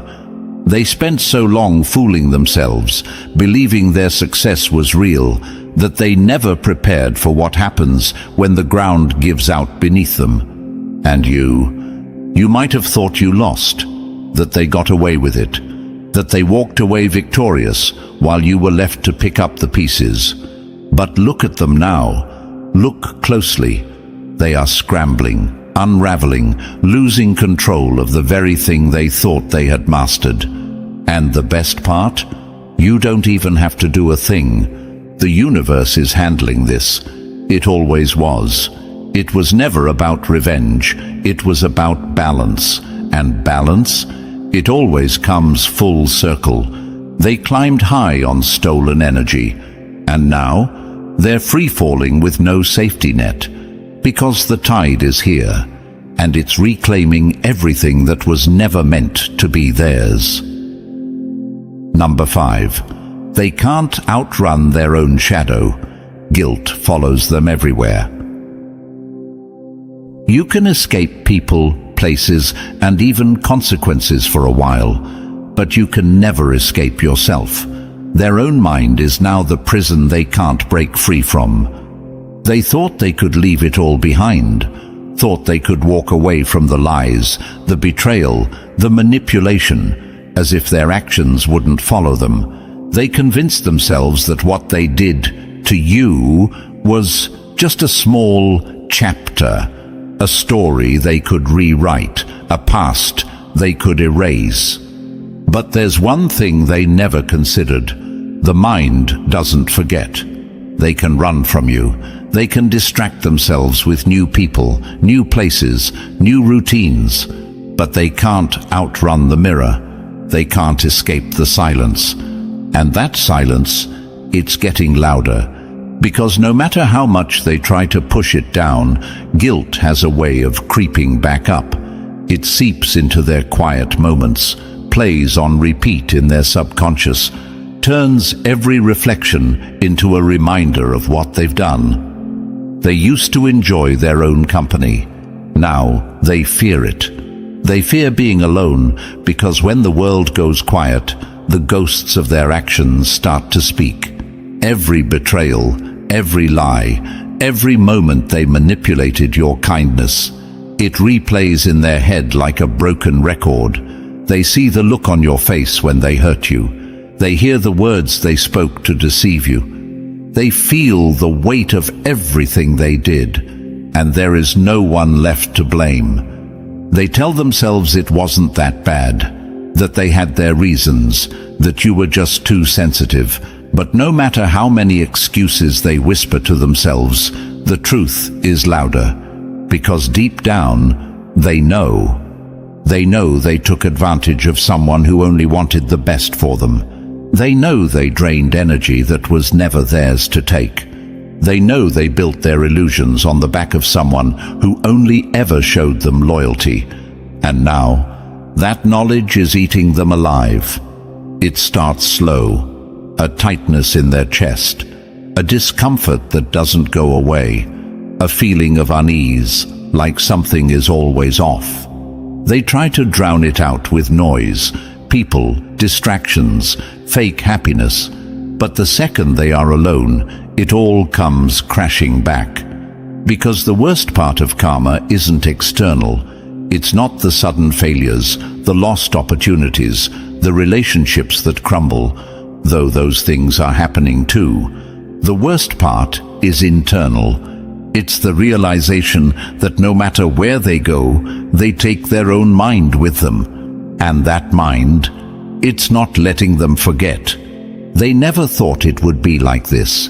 They assumed they could move forward, wipe the slate clean, pretend it never happened.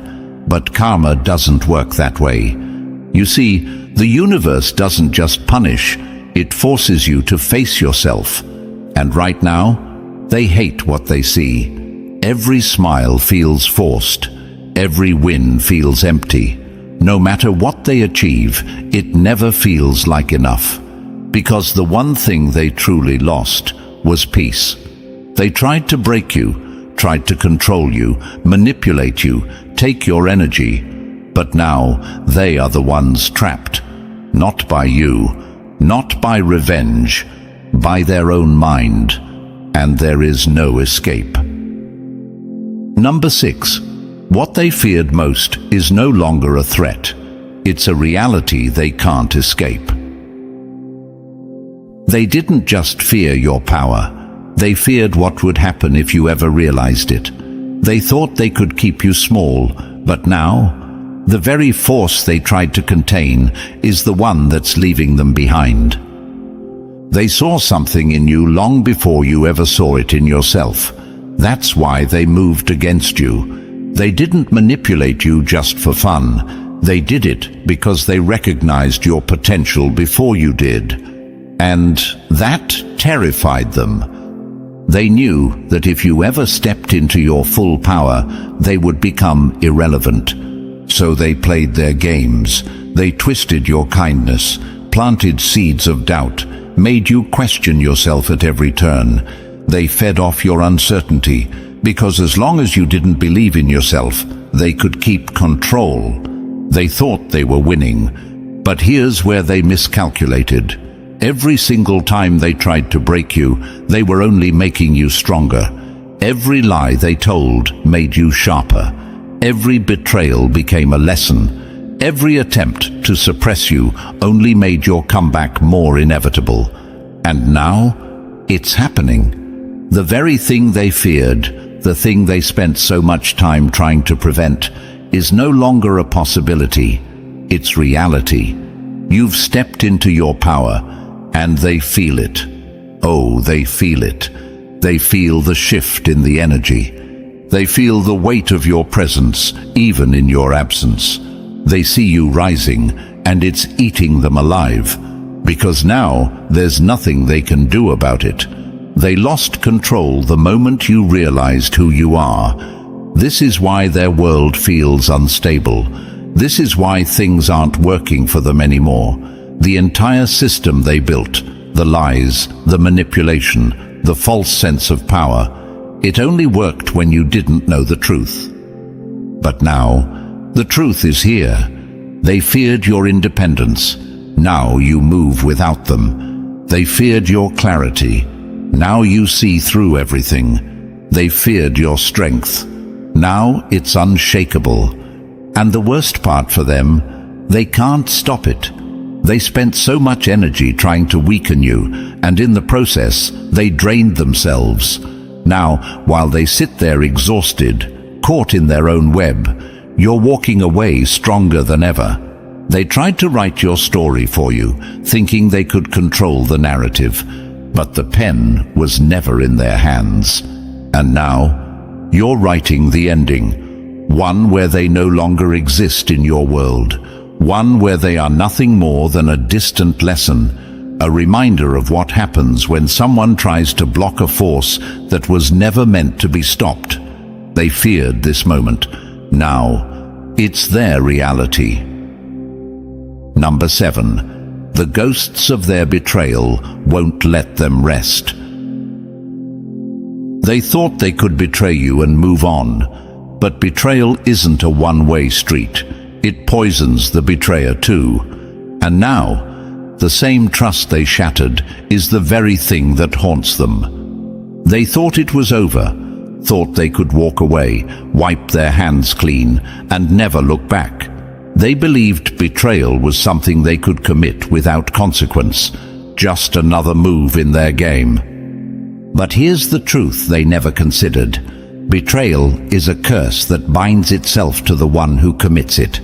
They didn't just damage you, they corrupted themselves.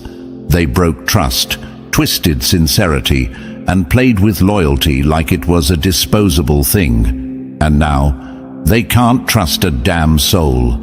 They are haunted by their own reflection. Every time they meet someone new, every time they build a connection, there's a voice in the back of their mind whispering, "What if they do to you what you did to them?" And that's the irony, isn't it? They taught themselves that trust is meaningless. They showed themselves that loyalty can be a lie. Now, they live in a world where they can't trust anyone, not even themselves. They move through relationships with paranoia, second-guessing every word, waiting for the knife they once held to be turned against them. They used to feel powerful, didn't they? They used to get a thrill from the control, from the manipulation, from the lies. But look at them now. Their victories feel empty. Their connections feel hollow. No matter how much they try to convince themselves they've moved on, there's a weight pressing on their chest, and they can't escape it. That's the price of betrayal. It doesn't end when they walk away. It follows them into every conversation, every new relationship, every attempt to start fresh. They see shadows where there are none. They question people who have done nothing wrong. They sabotage things before they even begin, because they know what betrayal looks like. They know because they were the ones who did it. This is the prison they built for themselves. Not bars of steel, not chains that can be broken, but an unshakable truth that follows them everywhere. They didn't just lose you. They lost the ability to trust. And you might have hurt. You might have questioned yourself, lost sleep, wondered if justice would ever come. But justice isn't always loud. Sometimes it's the silence of a mind that will never know peace again. They fear being used. They fear being lied to. They fear being played the way they played you. And that fear, it will never leave them. Because betrayal is a debt, and they are paying for it every single day. Number 8. The web they wove is now their cage, and it's closing in. They thought they were the puppet masters, but now the strings are wrapped around their own necks. The web of deception they spun is collapsing, and this time there's no one left to save them. They believed they were untouchable, thought they could lie, manipulate, and pull people into their games without consequence. They built an entire network of enablers, people who believed their stories, who played along, who turned a blind eye to their deceit. But karma doesn't just come for the guilty, it spreads. And now, the same alliances that once protected them are falling apart. One by one, people are waking up. The friends who stood by them are starting to question everything. The ones who once believed their lies are starting to see through them. They thrived in control, but now the illusion is cracking. Conversations don't feel the same. Trust is dissolving. Their connections, once so tight, are slipping through their fingers like sand. They thought they were the ones in power, but in reality, they were only as strong as the lies people were willing to believe. And now, no one believes them anymore. The same manipulation tactics they once used so effortlessly, now they're backfiring. The words that once convinced others to stay, now they sound empty. The charm that once worked so well, now it feels forced. The control they had over people, now it's fading faster than they can grasp. This is the ripple effect. Because deception is never a one-time thing. It spreads like rot, infecting everything it touches. And once it starts, there's no stopping the collapse. The people who once enabled them are feeling it too. They are losing support, losing credibility, losing the ability to manipulate their way out. The very connections that gave them power are now choking them. It's poetic, really. They thought they were untouchable because they had people backing them, but they never realized that their entire foundation was built on borrowed loyalty. And borrowed loyalty always comes with an expiration date. Now, when they reach out for help, there's no one left to answer. When they try to shift the blame, there's no one left to believe them. When they start to feel the consequences creeping in, there's no one left to shield them. They didn't just lose you, they lost their entire safety net.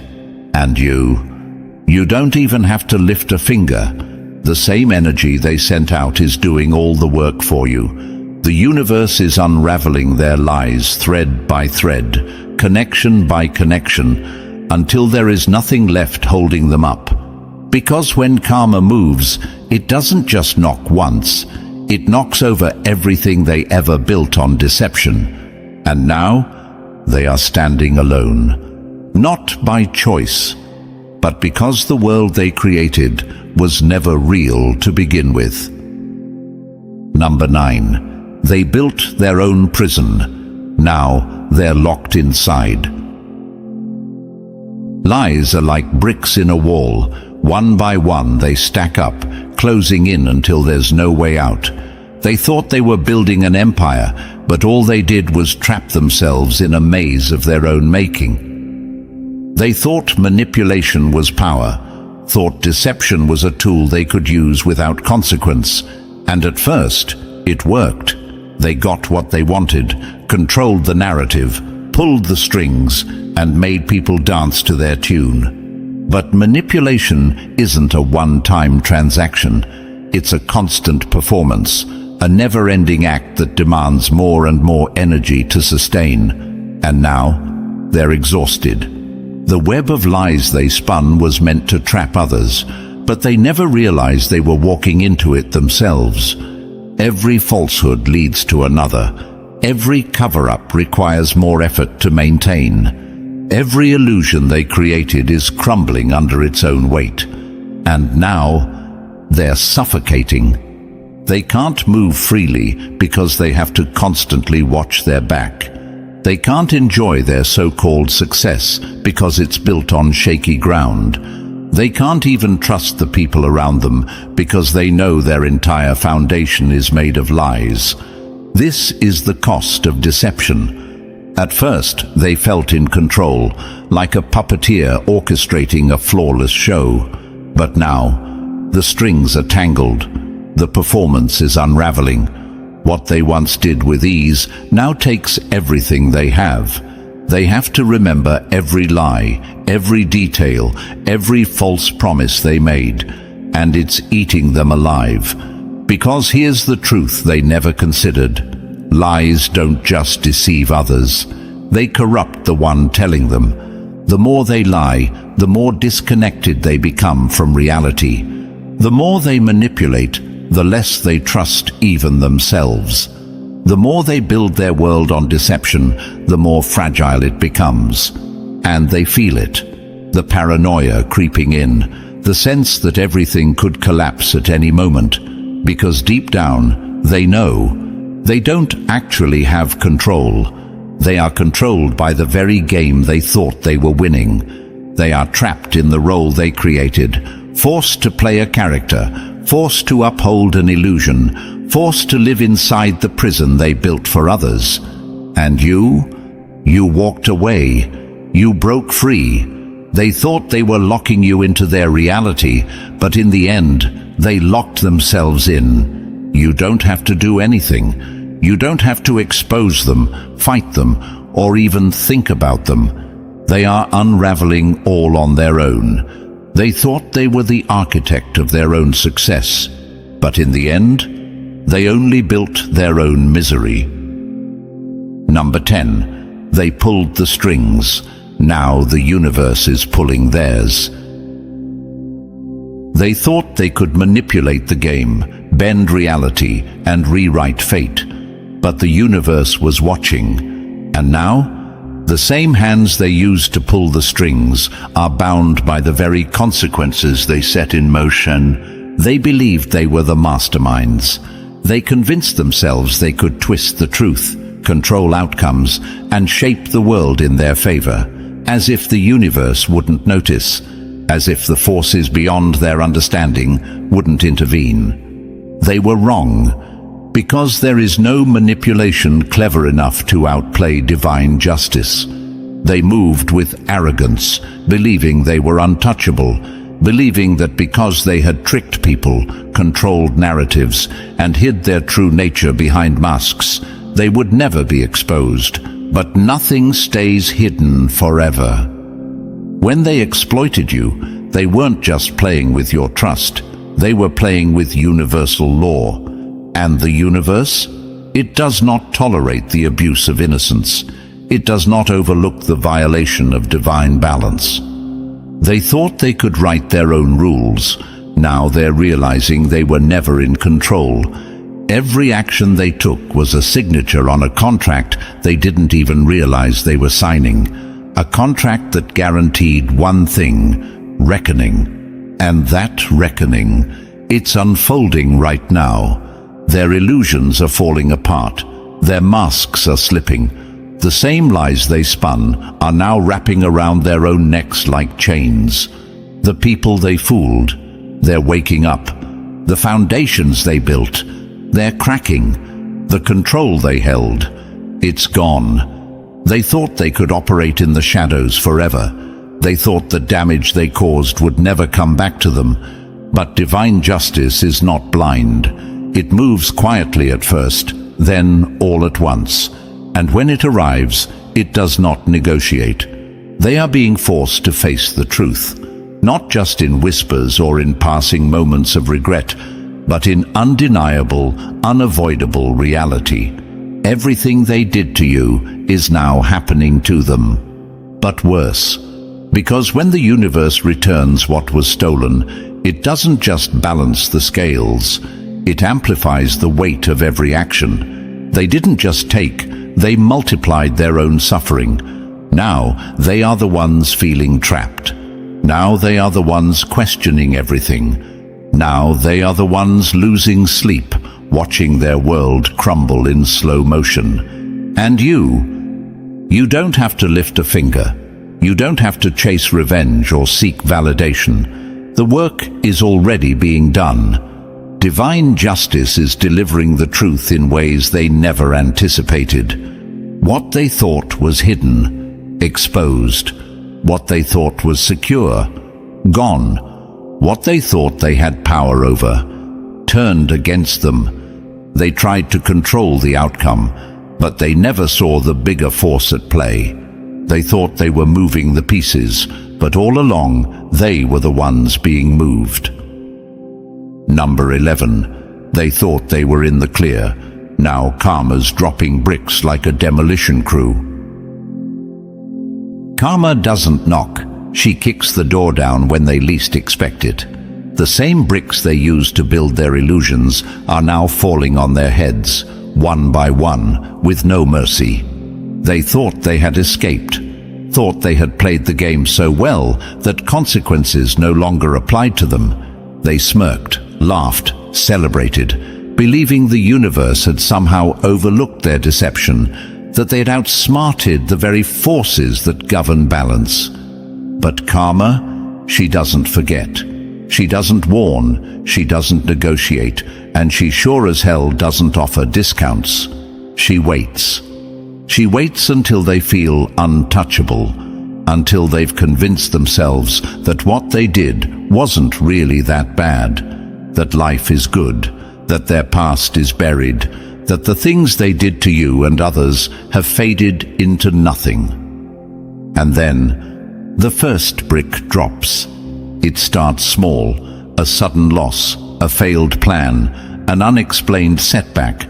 Nothing too obvious at first, just a quiet shift in the air. But then, another brick falls. A relationship collapses, a door slams shut in their face. The opportunities they used to attract so effortlessly, now slipping through their fingers like sand. They tell themselves it's just bad luck, just a rough patch. They don't see it yet. And then the walls start to crack. The foundation they stood on, the lies, the manipulation, the stolen energy, was never solid to begin with. It was always temporary, fragile, built on borrowed time. And now, that borrowed time has run out. Karma doesn't deliver payback in the way they expect. No, that would be too easy. She makes sure it hits them where it hurts the most. For some, it's watching everything they built crumble overnight. For others, it's being surrounded by people, but feeling completely alone. For the worst of them, it's realizing, too late, that they can never undo what they've done. And here's the real irony. They set this up themselves. They laid every single one of these bricks with their own hands. Every lie was another stone in the weight that's now crushing them. Every betrayal was another crack in the foundation that's now collapsing beneath their feet. You didn't have to do a thing. You didn't have to chase revenge or waste your energy trying to make them see what they did. The universe was always watching. They thought you were the fool. Now, they're the ones looking over their shoulders. They thought they got away with it. Now, they're realizing there's no such thing. The reckoning has arrived. And the worst part, it's only just beginning. Number 12. They chose the hard way. Now they're trapped in their own endless cycle. When you refuse to learn, the universe makes you repeat the lesson over and over until it breaks you or until you break the cycle. But for them, there is no escape. They thought they were getting away with it, thought they could manipulate, deceive, and move through life untouched, as if the universe wouldn't keep track, as if they could keep running from the consequences of their actions. But here's the truth. There is no moving on when you refuse to change.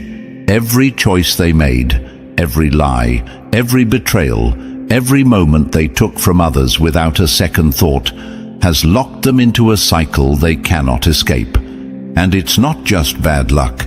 It's not random misfortune. It's a loop of their own making. Failed relationships. They'll keep experiencing them. Lost opportunities. They'll watch them slip through their fingers again and again. People turning on them. It's their own reflection staring back. The universe is patient, but it is not kind to those who refuse to evolve. It will present the same lesson over and over until it is learned. But for them, they aren't learning, they're running. And that's why nothing ever truly changes for them. They blamed everyone else, made excuses, played the victim in their own destruction. But deep down, they know. They know why things aren't working, why their world is slowly caving in, why they always end up right back where they started.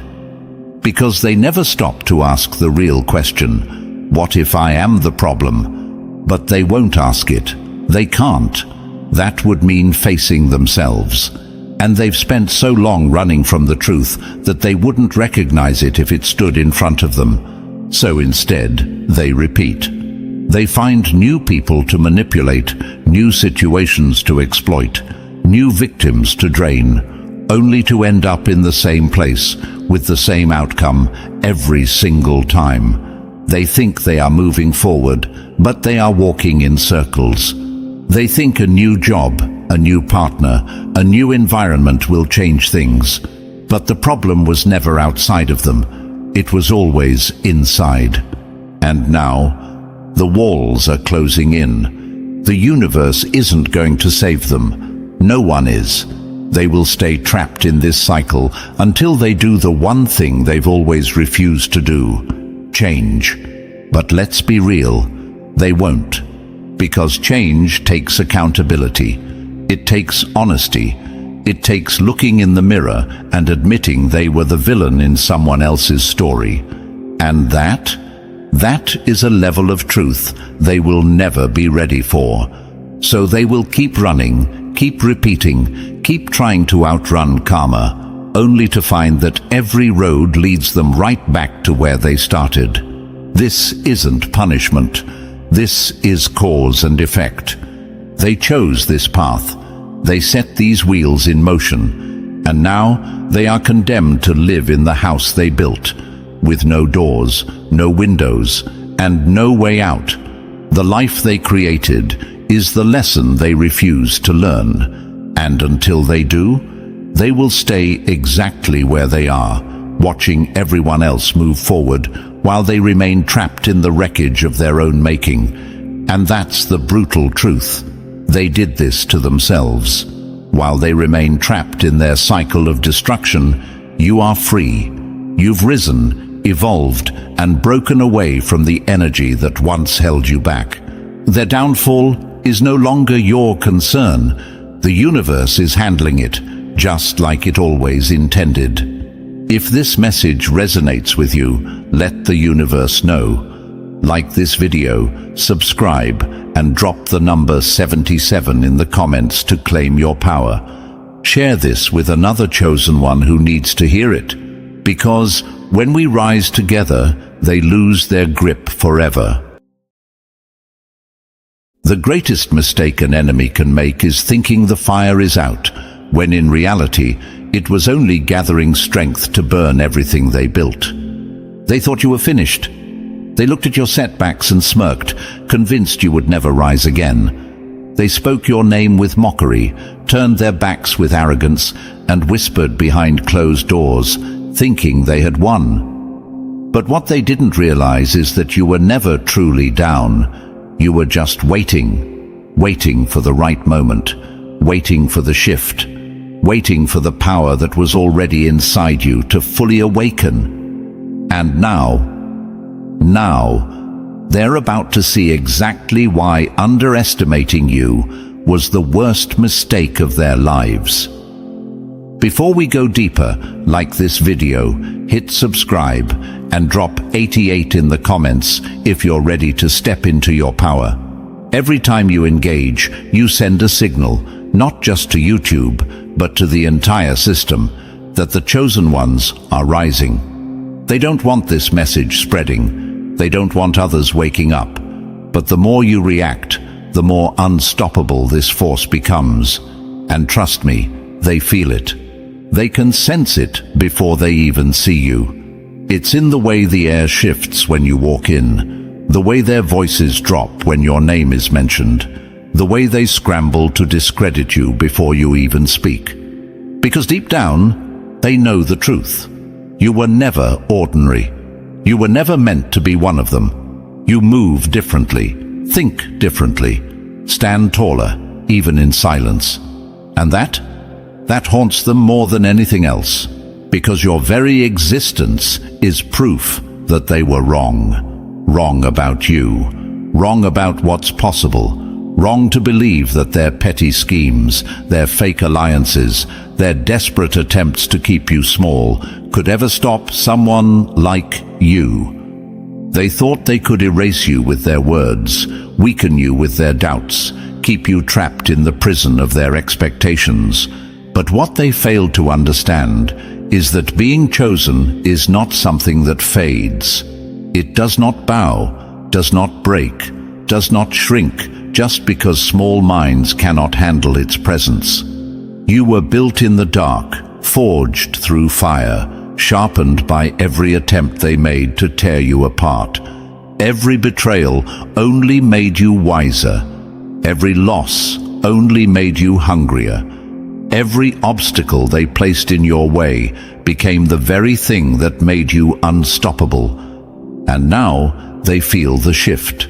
The ones who laughed the loudest are suddenly quiet. The ones who dismissed you now watch your every move, pretending they don't care while obsessing over what you'll do next. The same people who tried to hold you back now whisper about your name like it's a storm approaching, one they have no way to stop. That's the power of being chosen. It terrifies them, not just because they see you rising, but because deep down, they always knew this was coming. They knew there was something different about you, something they could never control, never contain, never predict. And no matter how hard they tried, they could never kill it. You've always been the wildfire that refuses to be tamed, the force they couldn't fully understand. And now, it's too late for them to prepare. Too late for them to undo their mistakes. Too late for them to escape the consequences of doubting you. Because now, you're here. And now, it's time to show them exactly who you are. Number 1. They thought you were finished. Now they run in fear. A fool celebrates too early, mistaking a resting lion for a dead one, until the roar shakes the ground beneath them. They were so sure of themselves, so convinced that they had crushed you, buried you, made you irrelevant. They laughed at your struggles, mocked your setbacks, whispered about your failures like they were writing your final chapter. But they made a mistake, a fatal one. They mistook your silence for surrender. They mistook your patience for weakness. They thought the battle was over when, in reality, you were only sharpening your sword. And now, they feel it. The shift, the pressure, the weight of what they set in motion. Because while they were laughing, you were rebuilding. While they were celebrating, you were plotting. And while they were sleeping on you, you were becoming something they have no defense against. Look at history. How many times have they counted the great ones out, only to be forced to watch them rise again? They said Michael Jordan wasn't good enough, until he became the greatest of all time. They told Oprah she wasn't fit for television, until she built an empire. They mocked Muhammad Ali, tried to silence Malcolm X, called Elon Musk insane. Every single one of them was doubted, dismissed, rejected. And yet, what happened? The world didn't remember their doubters. The world remembered them. And the same will be true for you. Your enemies thought they had the power to define you. They thought their words, their betrayal, their silence could break you. But all they did was hand you the fuel you needed to become unstoppable. Every lie they told about you only sharpened your truth. Every attempt to pull you down only strengthened your wings. Every moment they spent underestimating you was a moment you spent turning into something they could never control. And now, they run in fear. You've noticed it, haven't you? The way their energy shifts when you walk into the room, the way they avoid eye contact, suddenly quiet, suddenly unsure. The ones who once spoke so boldly now fumble their words. The ones who once dismissed you now monitor your every move. Why? Because deep down, they know. They know they were wrong. They know they called the game too early. They know the very person they tried to erase is now the one they can't escape. But let me ask you something. What are you going to do with that knowledge? Are you going to let their fear hold you back? Are you going to waste energy proving yourself to people who have already lost? Or are you going to step fully into your power, knowing that nothing they do can stop what's coming? Because the truth is, you don't need revenge. You don't need explanations. You don't need to waste a single breath on them. Your existence is already their punishment. Your success is already their consequence. And every step you take forward is a reminder that they failed to break you. Think about it. If you were truly finished, why are they still watching? If you were truly irrelevant, why do they still whisper your name? If you were truly nothing, why are they still obsessing over your every move? Because they know the truth. They know they bet against the wrong person. They know they spent all their time trying to destroy you, only to realize too late that they built their own destruction instead. Let them run. Let them panic. Let them wonder how they lost control. But you don't chase. You don't explain. You don't justify. You rise. You walk forward without hesitation, without fear, without mercy. Because this is your moment. This is your time. And the ones who doubted you, they're nothing more than the background noise to a story they no longer have a role in. They thought you were finished. Now they have to watch you become something they never imagined. Number 2, when you move in silence, your enemies choke in fear. A predator's greatest weakness is arrogance, thinking they control the hunt, only to realize too late that they were the ones being watched. They were waiting, watching, studying your every move like they had you all figured out. They thought they had control. They believed they could predict you, manipulate you, anticipate your next step before you even took it. But then, something changed. You stopped explaining yourself. You stopped reacting. You stopped feeding them information. You vanished into the shadows, and now they're choking on their own paranoia, suffocating under the weight of their own expectations. Because the one thing they fear more than your power is not knowing when and where you'll strike. Silence is a weapon. The greatest warriors don't announce their next attack. They move with precision, with discipline, with a level of patience that sends fear crawling up the spines of those who underestimated them. Look at the most powerful forces in history. Empires didn't crumble because they were loud. They fell because their enemies moved in silence, striking with such force that by the time they realized what was happening, it was already too late. And that's exactly where you are right now. They thought they had you figured out. They mistook your quiet for weakness. They assumed you weren't doing anything just because they couldn't see it. But what they failed to understand is that the most dangerous moves are the ones made in the dark. A snake that doesn't rattle before it strikes is the one that delivers the deadliest bite. Think about it. Why do they need to know what you're doing? Why do they keep asking, keep prying, keep digging for information? Because they're scared. The moment you stopped explaining yourself, they lost control. They relied on your emotions, your reactions, your need to prove yourself. But now they have nothing to hold on to. Their plans are useless. Their strategies are failing. And every day that you remain silent, every moment that they don't know what you're thinking, their fear grows. Look at the greats. Michael Jordan didn't tell the world when he was about to dominate. He just walked onto the court and made history. Jay-Z didn't beg for a record deal.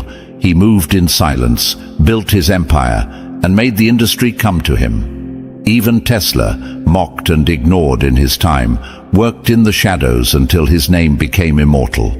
The loudest people in the room are rarely the most powerful. True power is quiet, calculated, untouchable. And now your enemies are feeling that power. They're restless, anxious, whispering to each other, trying to figure out what's coming next. They can't sleep because the silence is too loud. They used to track your every step, but now the path is invisible. And that terrifies them. Because how do you fight an enemy you can't see? How do you stop someone when you don't even know which direction they're moving? You don't. You just wait. You wait, and you panic. And that's exactly what they're doing. But let me ask you this. Are you going to break that silence for them? Are you going to let their desperation drag you back into old habits, where they could manipulate you with their words, their fake concern, their calculated chaos? Or are you going to keep moving in silence, knowing that every quiet step you take is a step closer to their downfall? Because the truth is, you owe them nothing. You owe them no explanations, no justifications, no previews of your next move. They lost that privilege the moment they thought they could control you. Let them choke. Let them drive themselves insane trying to guess what you're doing. Let them sit in the same uncertainty they tried to trap you in. This is your game now. You hold the cards. You dictate the pace. And they're nothing but confused spectators, waiting for a storm they know is coming, but have no way to prepare for. So stay silent, stay focused, and when the time comes, strike so hard they never recover. Number 3, they wanted you broken, now they're breaking. They thought they were building your coffin. Turns out they were digging their own grave. They tried everything, the lies, the betrayal, the sabotage. They whispered in the dark, hoping their words would shatter you. They set traps, waiting for the moment you would fall so they could laugh at your downfall. But what happened? Did you crumble? Did you beg? Did you break under the weight of their hatred? No. You took every stone they threw and built something indestructible. And now, they're the ones falling apart. They thought they could break you, thought they could keep you down, thought they could control your destiny. But they never realized one thing. The pressure they put on you didn't crush you, it transformed you. Every time they tried to weaken you, they only made you stronger. Every door they slammed in your face forced you to carve your own path. Every betrayal, every moment of pain, every time they tried to tear you down, they were unknowingly making you unstoppable. And now, look at them. Look at the ones who plotted against you, the ones who smiled in your face but schemed behind your back, the ones who thought they had won. They don't look so confident anymore, do they? Their voices aren't as loud. Their games aren't as clever. That's because the weight of their own deception is finally crashing down on them. They thought they were in control, but they were never prepared for what happens when the chosen one refuses to break. Think about history. How many times have the greats been attacked, ridiculed and underestimated, only to rise above it all? They tried to erase Nelson Mandela, locking him away for decades, thinking that would be the end of him. But when he emerged, he was more powerful than ever. They mocked and rejected J.K. Rowling, saying she was a failure, until she created the most successful book series in history. Steve Jobs was thrown out of his own company, labeled a failure, left for dead in the business world, until he came back and changed technology forever. Every single one of them was meant to break, but instead they became legends. And just like them, you are proving that nothing they do can destroy you.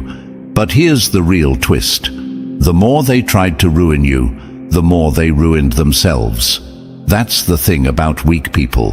They don't build, they don't create, they don't know how to stand in their own power, so they try to take power from others. But what they didn't realize is that every ounce of energy they spent trying to destroy you was energy they were stealing from their own future. And now they have nothing left. Have you noticed it? The way their own plans are backfiring, the way their relationships are crumbling, their confidence is fading, their lies are catching up to them. That's not a coincidence.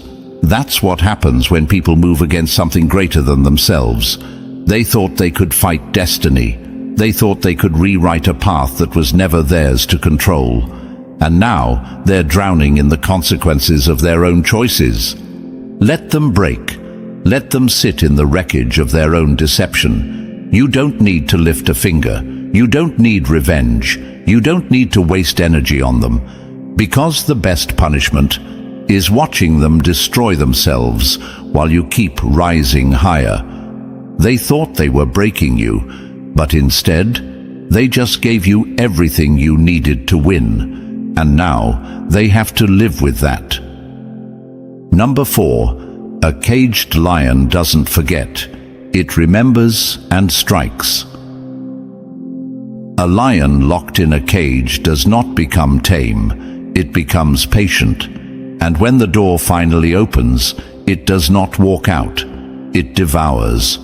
They thought they had you under control, thought they had you cornered, silenced, powerless.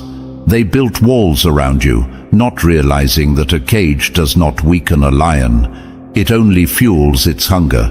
They mistook your stillness for submission, your silence for obedience. But what they failed to understand is that every second you spent locked away, you weren't fading. You were remembering. You were waiting. You were sharpening your claws, preparing for the moment when the gate would finally swing open. And now they have to face what they tried so hard to contain. They convinced themselves they had won, that by keeping you in chains, they had eliminated the threat. But history has already shown them what happens when a force of nature is held back for too long. They thought Malcolm X would stay quiet. They thought Nelson Mandela would disappear in prison. They thought Muhammad Ali's voice could be stripped away. And every single time, they were wrong. Because when a lion is caged, it does not lose its nature. It only waits for the right moment to reclaim its throne. And here's what they never saw coming. You didn't just break free. You didn't just survive. You emerged stronger, sharper, unforgiving. Every moment they spent thinking they had control was a moment you spent growing beyond them. They built their illusion, convinced themselves that they had power over you. But now they are the ones trembling. Because the second they lost control of the cage, they lost everything. You feel it, don't you? The way their energy shifts when they see you now. The ones who used to speak so confidently about your limits, the ones who dismissed you as nothing more than an afterthought, why are they suddenly so quiet? Why do they avoid your eyes? Why do they scramble for explanations, for justifications, for ways to rewrite history? Because they realize they were never in control.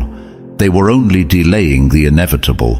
And let's be clear, this is not about revenge. This is not about sinking to their level, about playing their small-minded games. A lion does not waste time explaining itself to sheep. This is about truth, about power, about the realization that no matter how hard they tried, no matter how many obstacles they placed in your way, you were always going to rise. Because the thing about a caged lion is this: it never forgets. It never forgets who locked the door. It never forgets the voices that mocked it from the outside. It never forgets the faces of those who thought they were safe, because the bars stood between them and the reckoning they feared. And when the moment comes, when the gate finally swings open, the lion does not simply walk away. It takes everything. So let them tremble. Let them feel the weight of what they tried to suppress.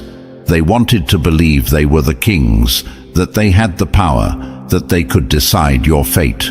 But now they see the truth. They are not rulers.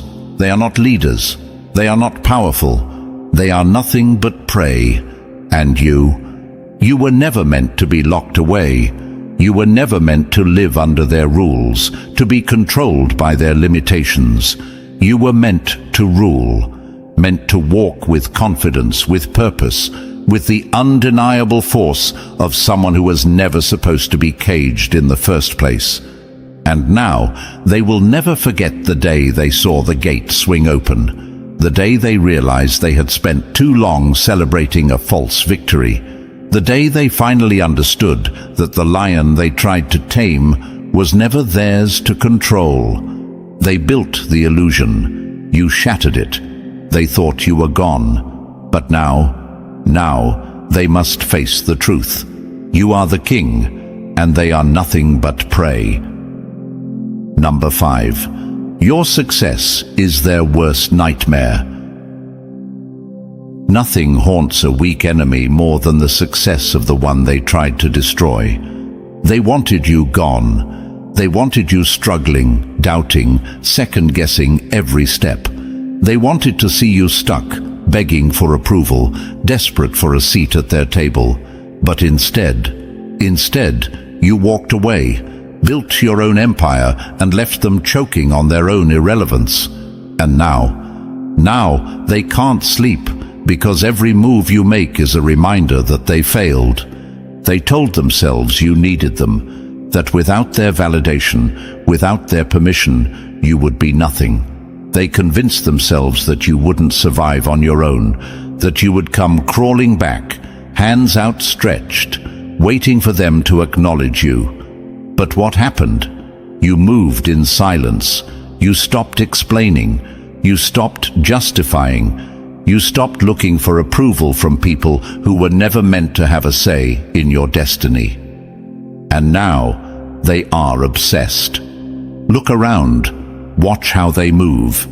The ones who once ignored you now watch your every step. The ones who dismissed your dreams now analyze your success, picking apart every detail, trying to figure out where they went wrong. They claim they don't care, but they track your progress like their life depends on it. Why? Because deep down, they know they were wrong. They know they bet against the wrong person. They know they should have never doubted you. And that's what keeps them awake at night. Because your success, it's a mirror, a reflection of everything they could have been if they weren't so consumed by jealousy, by insecurity, by the need to control. Your rise is a reminder of every risk they were too afraid to take, every move they hesitated on, every opportunity they let slip through their fingers while they were busy watching you. They hate you, not because you did anything to them, but because your existence forces them to face their own failures. It's the same story, over and over again. They laughed at Tesla until he changed the world. They mocked Kanye until he became one of the biggest names in music and business. They tried to erase Serena Williams, hoping she would fade away, but instead, she dominated the game so completely that they had no choice but to respect her.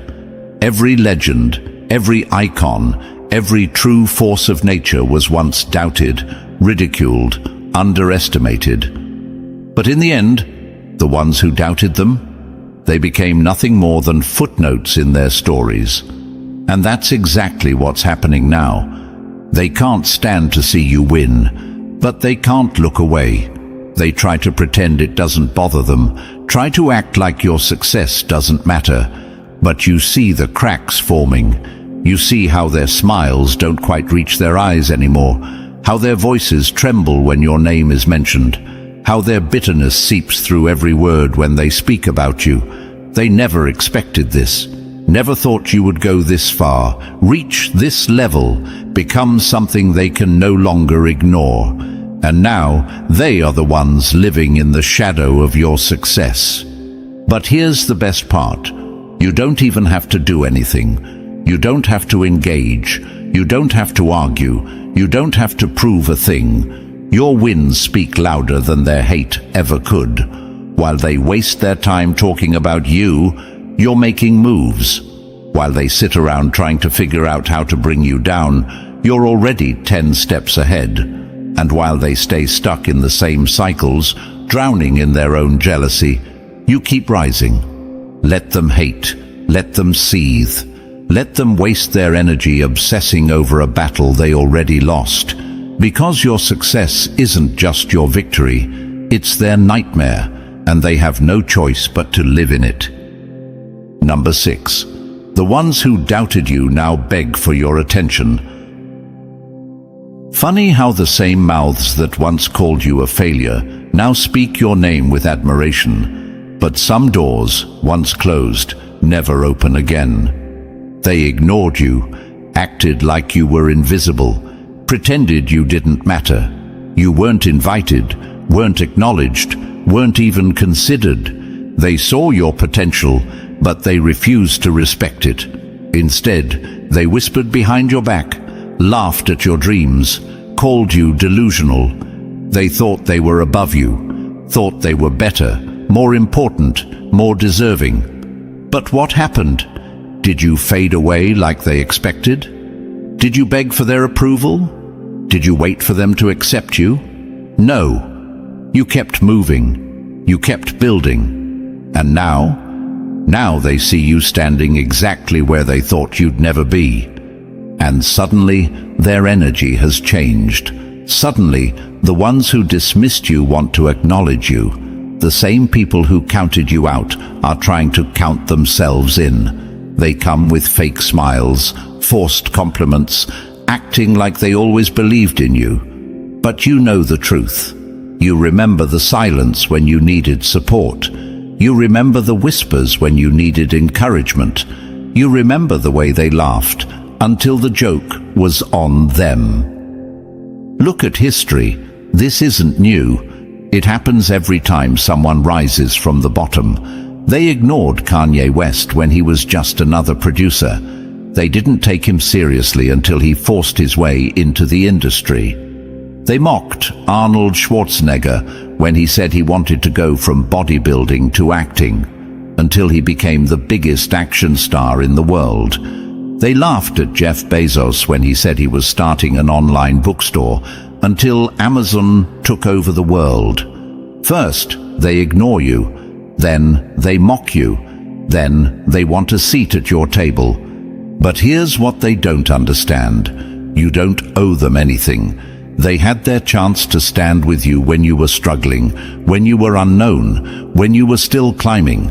But they made their choice. And now they get to watch from the sidelines. Because your silence was more powerful than their words. You didn't fight for their validation. You didn't explain yourself. You didn't lower your standards to fit into their world.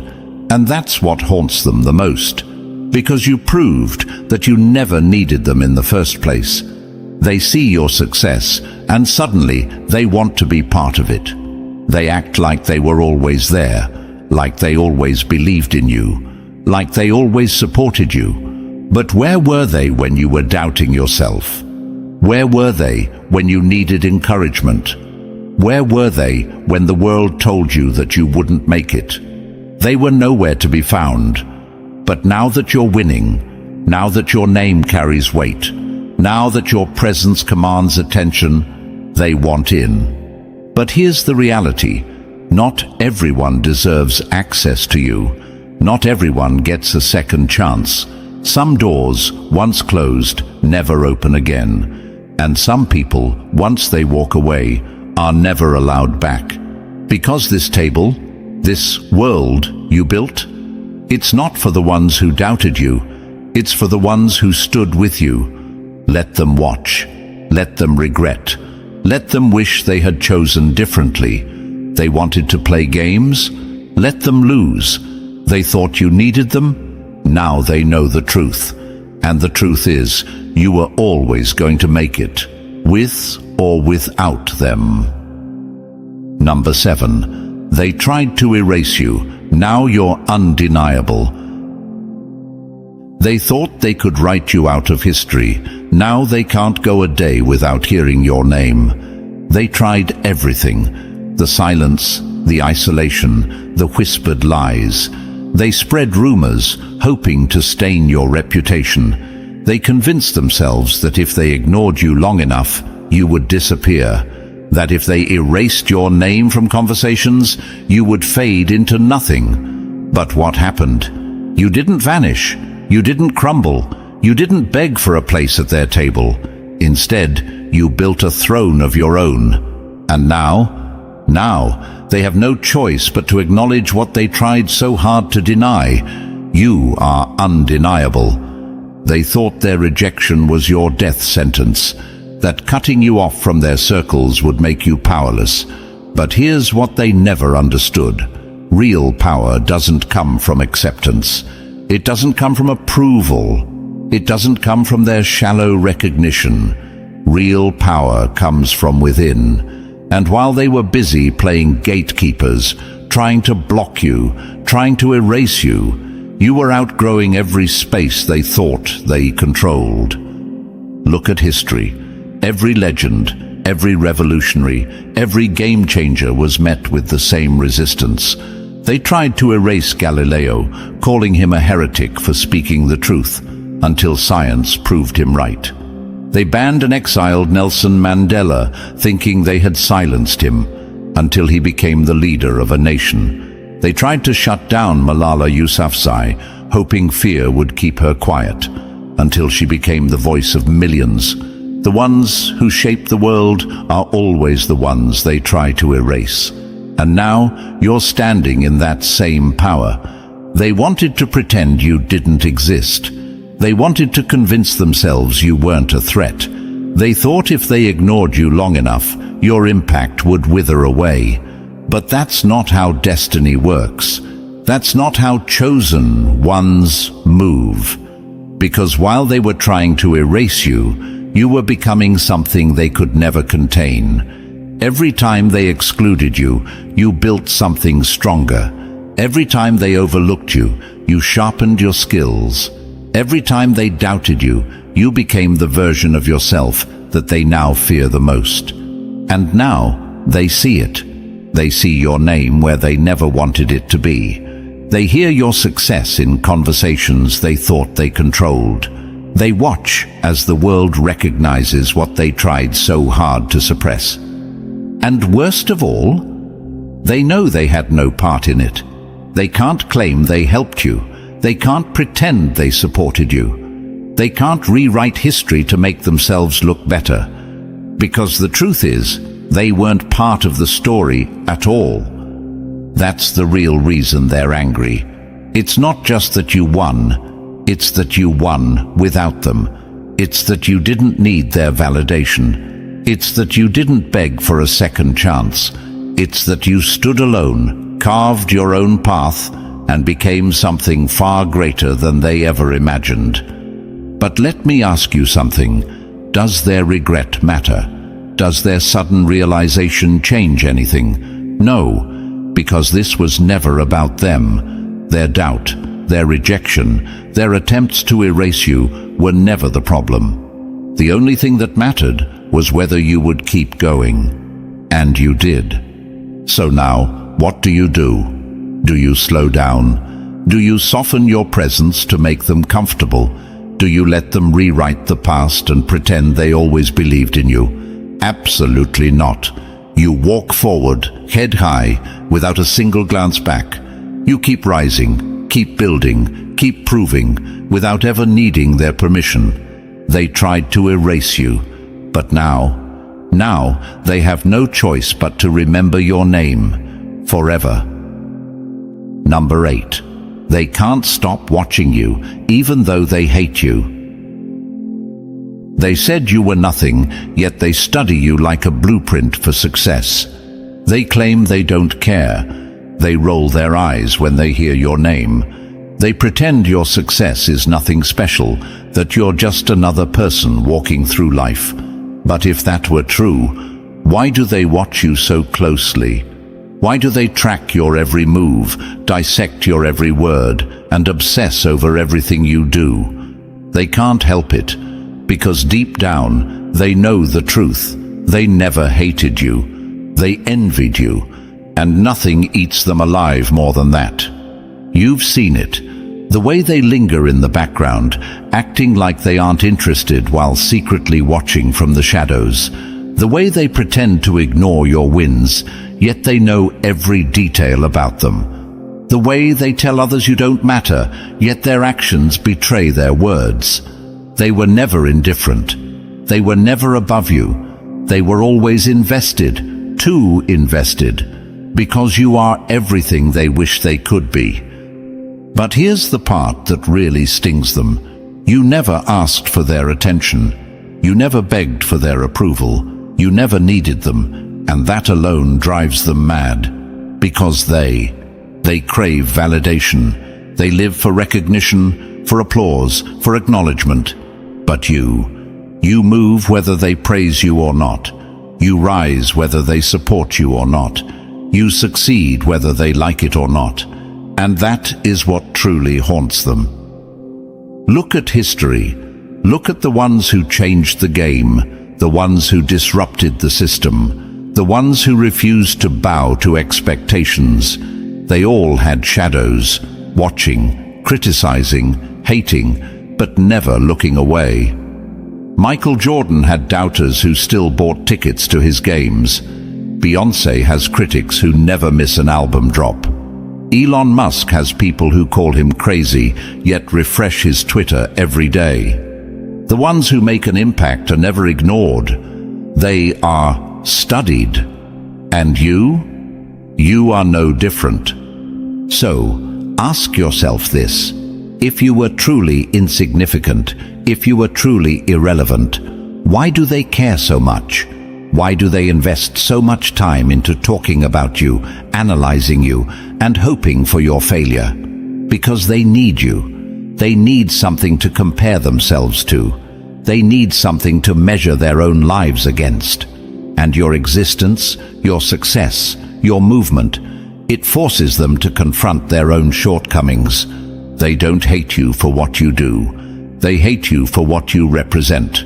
You are proof that they wasted time. You are a reminder of what they could have been. You are living, breathing evidence that they played it safe while you took the risk. And instead of stepping up, instead of rising to your level, they choose the easier path, watching, resenting, obsessing. Let them watch. Let them whisper. Let them refresh your page, track your progress, copy your moves while pretending they don't care. It changes nothing. You are still rising. You are still winning. And the best part? They will never stop watching, even as they lie and say they don't. Their eyes betray them. Their actions expose them. And their obsession proves one thing. You were never the problem. You were always the inspiration they were too proud to admit they needed. Number 9. They played the game, but you rewrote the rules. A king doesn't beg for a seat at a table built by cowards. He burns it down and builds a throne instead. They thought they had it all figured out. They believed they could control you the same way they controlled everyone else. They used manipulation, deception, and power plays like weapons, assuming you would be just another pawn on their board. But what they never realized is that you were never playing their game. You were building your own. While they wasted their energy trying to keep you in line, you were learning, adapting, evolving. And now, the game they thought they mastered no longer even belongs to them. They created rules designed to keep people small. They convinced the world that only those who played by their terms could win. They built systems of control, of fear, of hierarchy, thinking they had locked in their power forever. But then you came along, and instead of following the script, instead of bowing down, instead of waiting for permission, you tore the entire system apart. You didn't just refuse to play by their rules. You made their rules irrelevant. Look at history. The ones who changed everything were never the ones who followed the blueprint. Nikola Tesla didn't obey the limits of his time. He invented a future no one else could see. Muhammad Ali refused to fight on anyone else's terms. He walked his own path and made the world respect it. Steve Jobs was told he wasn't needed in the very company he built, until he came back and made it the greatest empire in technology. Every single one of them faced the same choice you faced. Stay in line and accept the game as it is, or tear the board apart and create something greater. And just like them, you made the right choice. They underestimated you because they assumed you needed their approval. They assumed you were seeking validation. But they never stopped to consider what would happen if you stopped playing altogether. And now they have to live with the consequences. Their influence is fading. Their tactics are useless. Their once unshakable grip on control is slipping right through their fingers. Because the second you stopped following their path, you proved to the world that their power was nothing but an illusion. Have you noticed how desperate they've become? How their moves are getting sloppier? How their control is unraveling? That's because they know the truth now. They know that everything they work to build is meaningless in the presence of someone who refuses to be controlled. They never saw you as a threat until you became their biggest one. They never prepared for what would happen if someone like you decided they were done playing small. And now they're scrambling, trying to keep up, trying to maintain the illusion that they still have power. But it's too late. They lost the moment you realized you never needed them in the first place. That's why they watch you so closely now. That's why they whisper your name with uncertainty instead of confidence. That's why the same people who once dismissed you are now trying to mimic your moves, copy your success, rewrite history to pretend they were always on your side. But they weren't. They bet against you. And now, they have to live with the fact that they lost before the game even began. Let them struggle. Let them sit in the wreckage of the world they built, wondering where it all went wrong. You don't owe them explanations.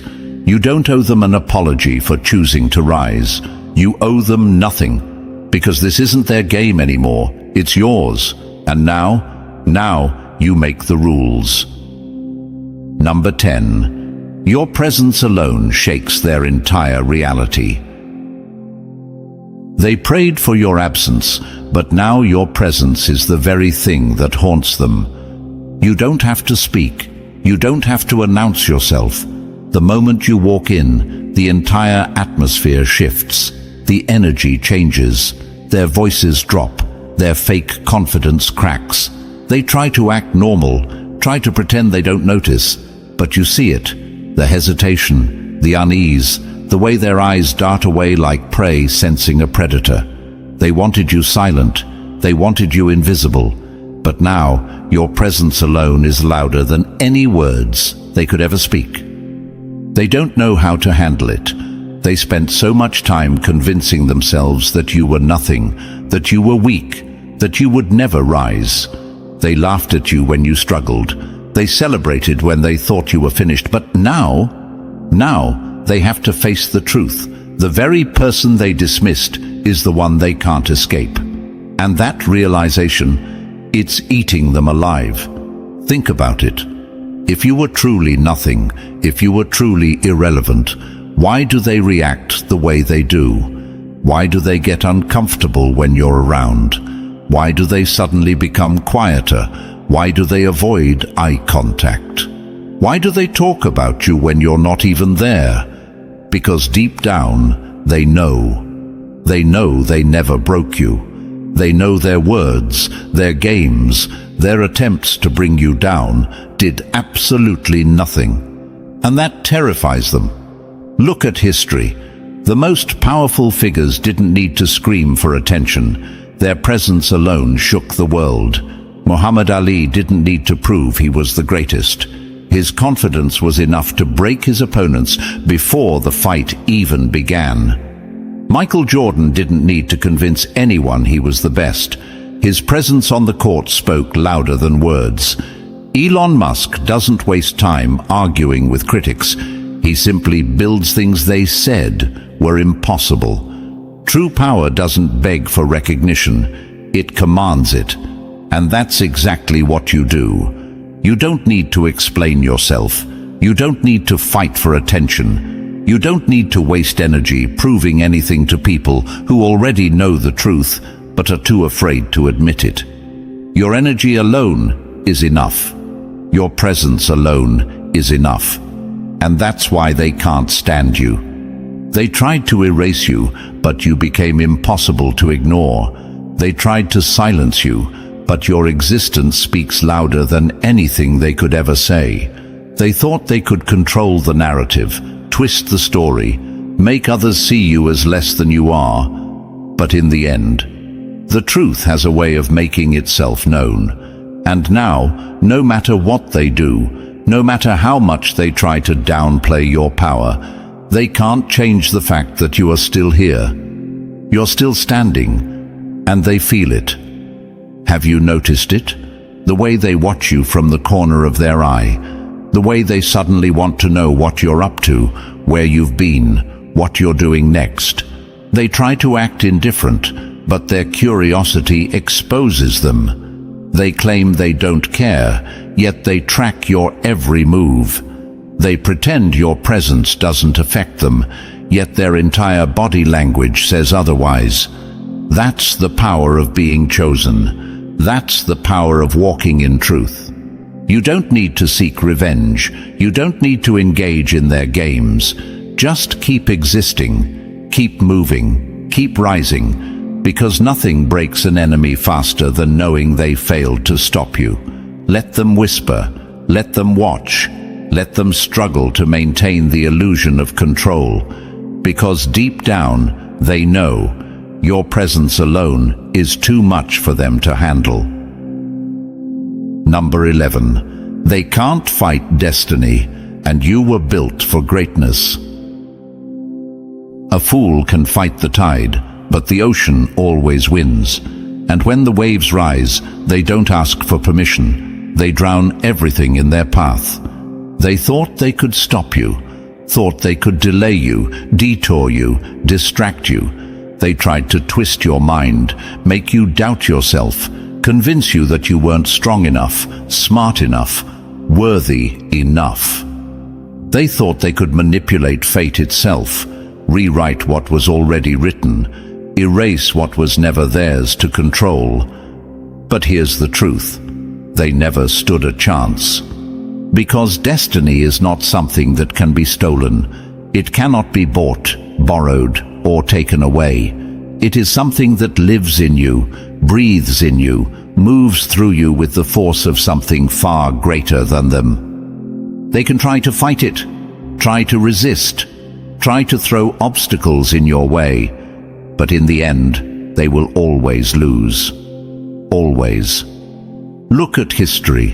Look at the ones who were doubted, dismissed, discarded, only to return more powerful than ever. They told Thomas Edison he wasn't smart enough, yet he gave the world the light bulb. They laughed at Henry Ford, saying he'd never create an affordable car, yet he revolutionized the industry. They tried to silence Martin Luther King Jr., but his words still echo through time. Destiny does not ask for approval. It does not beg to be accepted. It simply unfolds, and those who try to stand in its way are crushed beneath its weight. And that is exactly what's happening now. They thought their lies could hold you back.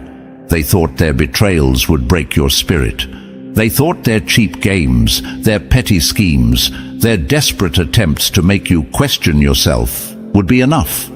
But instead, all they did was make your rise even more powerful. Every attack against you was like fuel to a fire they couldn't put out. Every setback they created only made you stronger. Every time they tried to block your path, you found a way to build another. And now, they're panicking, because the future they feared is happening right before their eyes. You're stepping into everything they swore you would never have. You're rising in ways they never prepared for. They are scrambling, trying to figure out how to stop something that has already begun. But there's nothing left for them to do. They didn't just lose, they never had a chance. They can't fight destiny. They can't rewrite fate. They can't control something that was never theirs to hold. And they feel it now. They feel the shift, the weight of their own failure, the undeniable truth that no matter what they tried, you were always going to win. And you don't have to fight them. You don't have to prove anything to them. You don't have to waste another second explaining yourself to people who never had power over you in the first place. All you have to do is keep moving forward. Keep stepping into your greatness.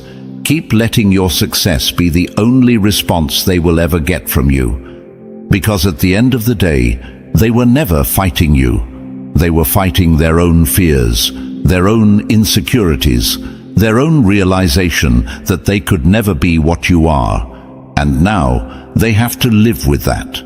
So let them talk. Let them doubt. Let them waste their breath trying to deny what is already happening. It changes nothing, because destiny does not wait, does not pause, does not hesitate.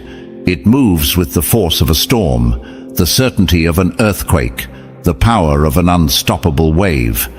And you are that wave. And when you rise, they will finally understand what they were up against all along. Number 12. Now it's time to show them who you really are. A predator doesn't roar before it strikes. It watches, it waits, and then, when the moment is right, it devours everything in its path. They thought they had you figured out, thought they had measured your strength, assessed your limits, determined exactly how far you could go. They assumed you were done, that you had reached your peak, that their obstacles had been enough to keep you caged. But what they failed to realize is that you were never showing them your full power. You were holding back, calculating, waiting for the right moment. And now the time for patience is over. They don't get it yet, but they will. They thought they had seen everything you were capable of, but in reality, they've only seen glimpses.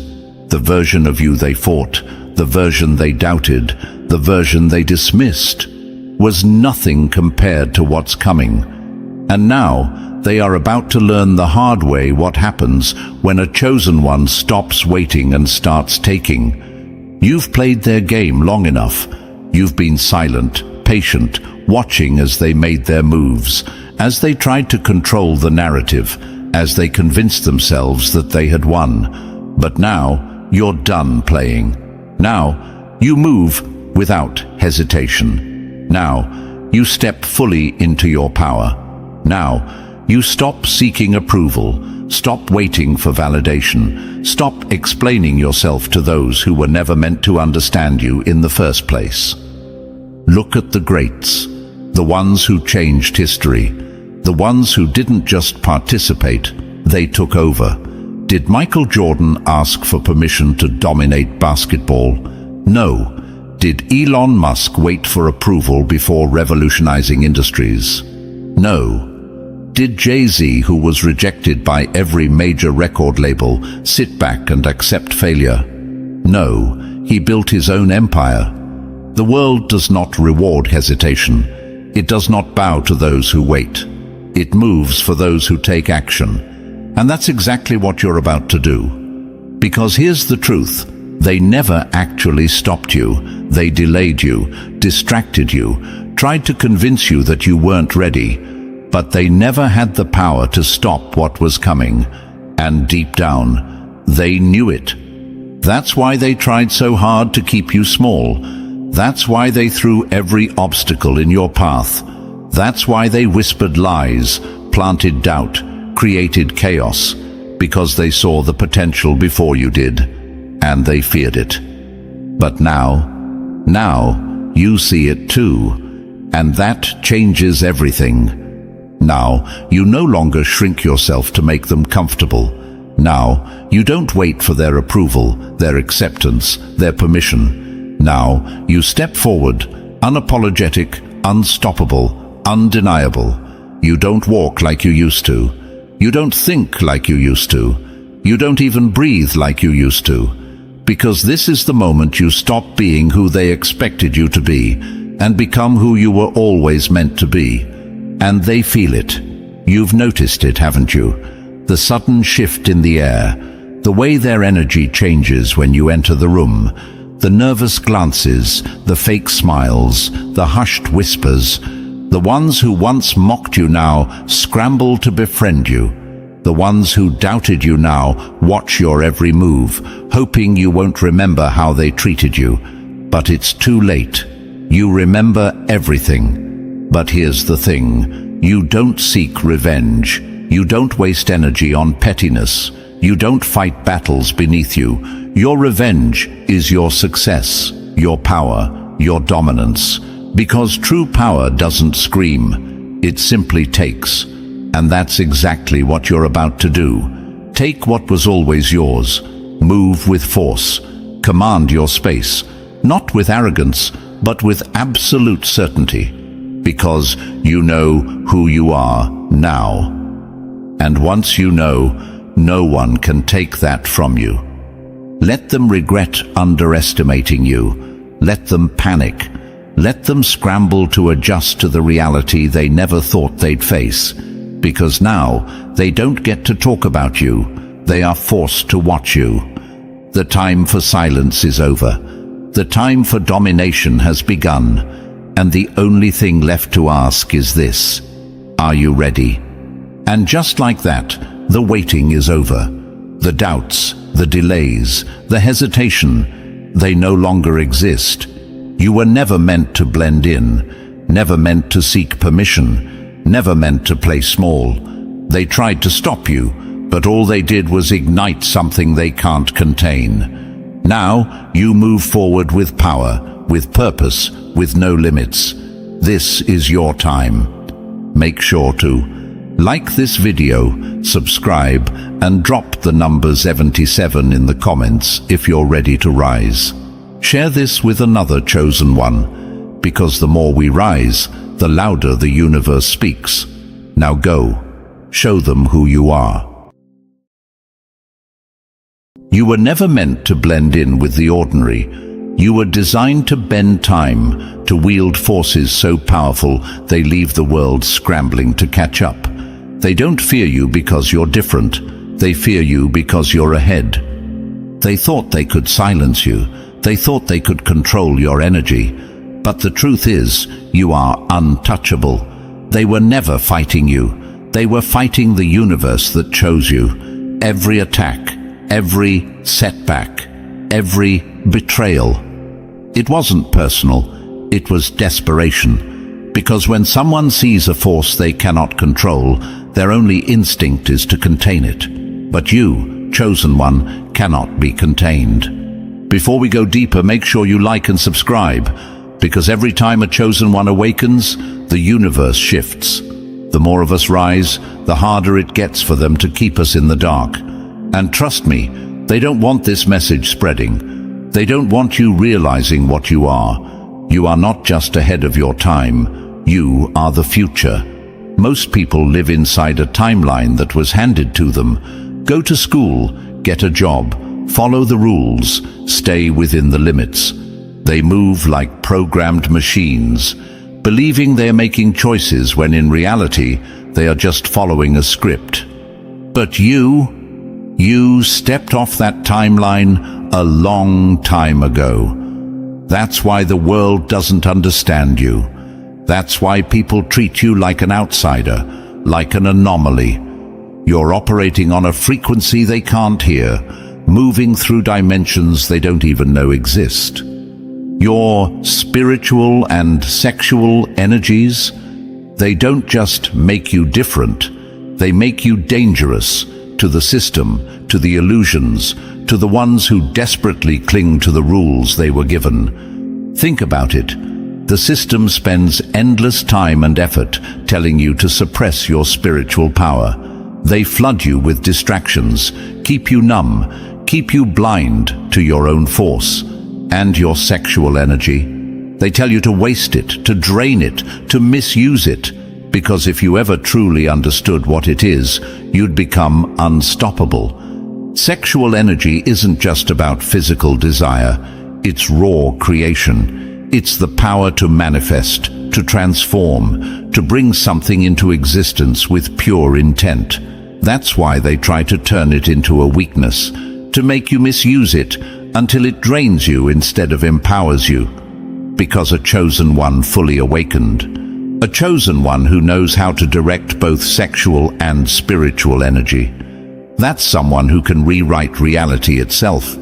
You've noticed it, haven't you? The way people react to you, how strangers stare, how some are drawn to you like a magnet while others lash out for no reason. It's because they feel it.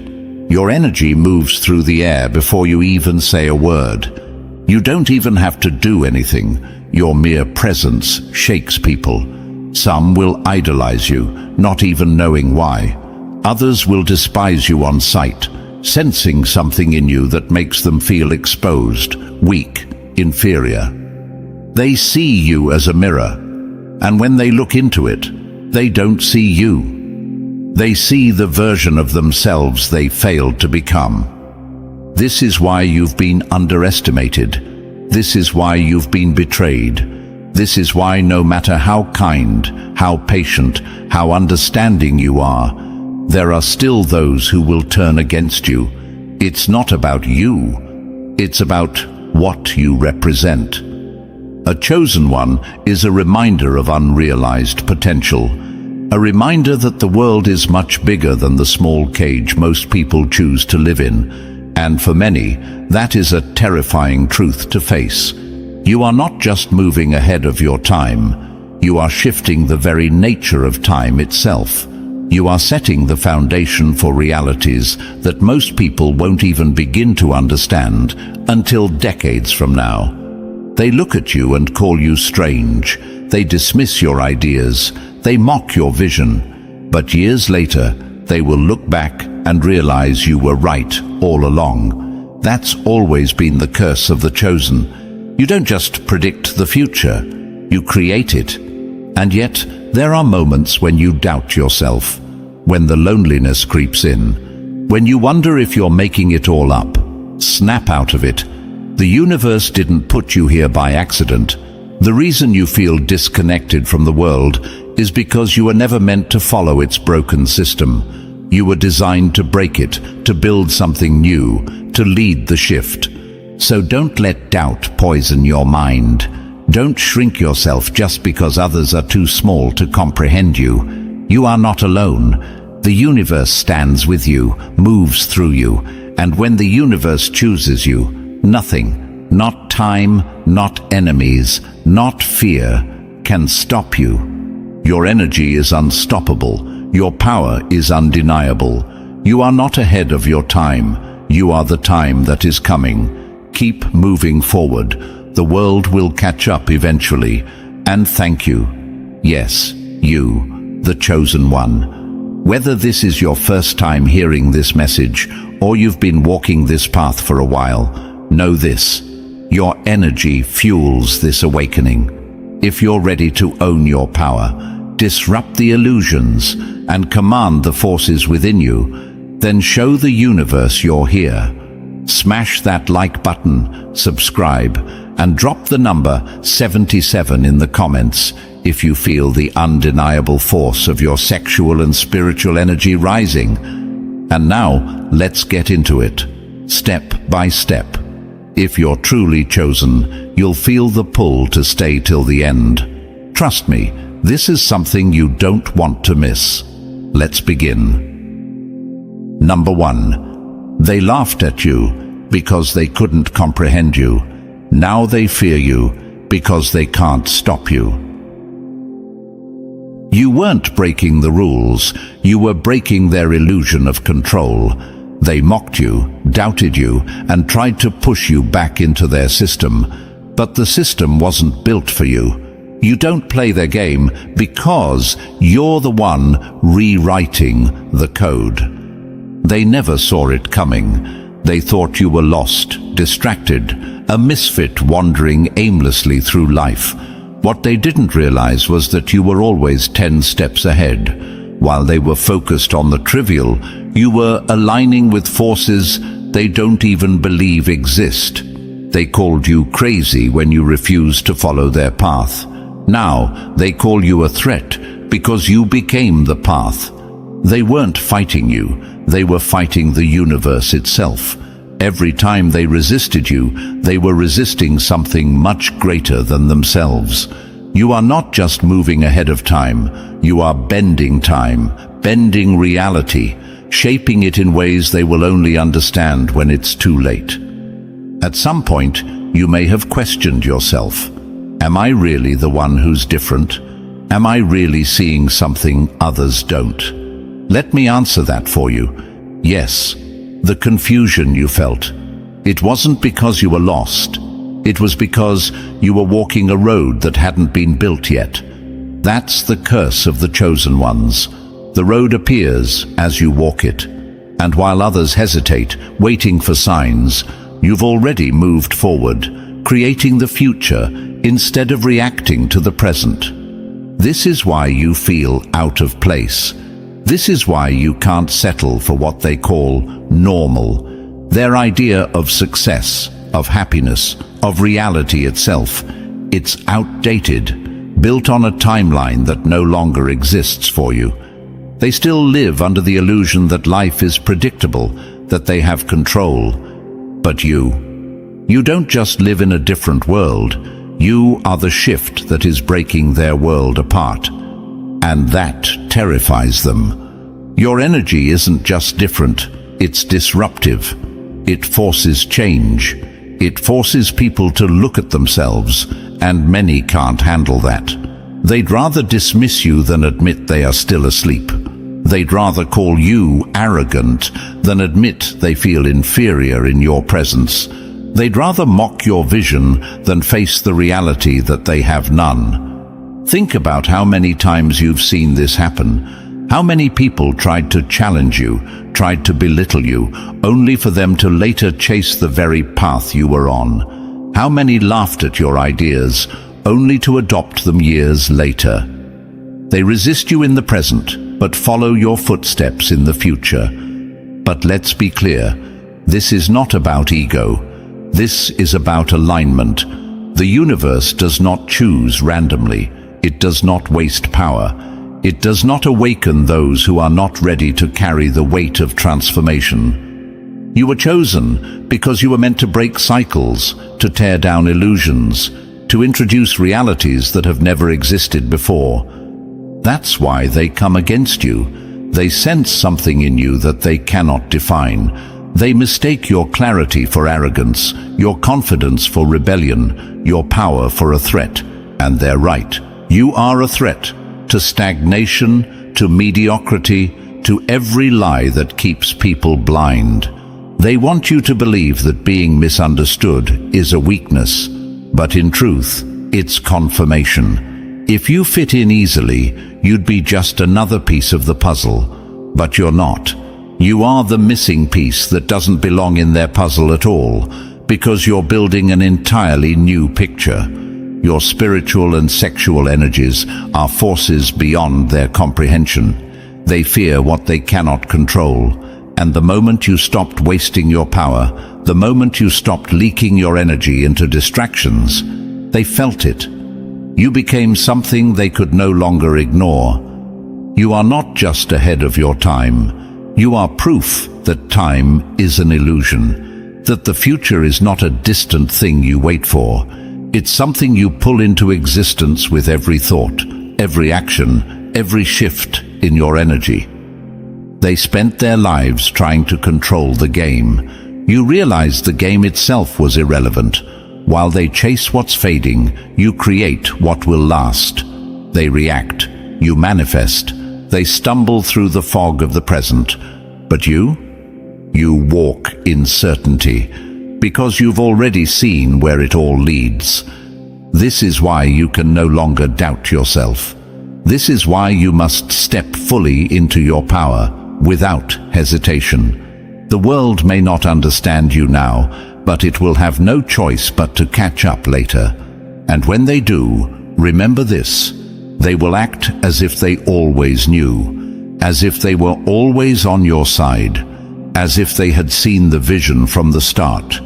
But you will know the truth, that they were never ahead, that they were never leading, that they were never guiding anything. They were just following the light of the chosen ones, the same light they once tried to extinguish. Number 2. They taught you to waste your power because they knew if you controlled it, you would become unstoppable. Your sexual energy was never meant to be entertainment. It was never just about pleasure. It is creation, transformation, and manifestation itself. And that's why they have worked so hard to keep you blind to its true power. For the chosen ones, sex is not just a physical act. It's not just a fleeting moment of pleasure. It is a portal, a force capable of bending reality, of shifting energy, of pulling new possibilities into existence. They never told you this. They wanted you to think of it as a game, as a pastime, as something to chase and consume. But deep down, you know the truth. You feel it every time you connect with someone on that level. It's not just bodies moving, it's energies merging, intertwining, rewriting the unseen. The universe placed immense power within you. And where does that power reside? In your life force, your energy, your essence, most of which is tied to your sexual and spiritual energy. The two are not separate. They are one and the same. Your sexual energy creates on every level, not just in the physical world. It births ideas, shifts consciousness, and heals or destroys, depending on how you use it. This is why not everyone can handle intimacy with you. It's not just about attraction, it's about energetic alignment. You don't just touch their body, you reach into their soul. Whether they realize it or not, a connection with you is never casual. You awaken something in them. Some will crave it, some will fear it, some will run from it entirely, unable to handle what it reveals. And you felt it, haven't you? That moment after intimacy when their energy lingers in yours, when their thoughts suddenly become tangled with yours, when their emotions seep into your own. That's because you are not just participating in the physical act, you are engaging in an exchange of power, an exchange that most people are completely unaware of. But you see beyond the surface. You understand that every encounter either fuels your spirit or drains it.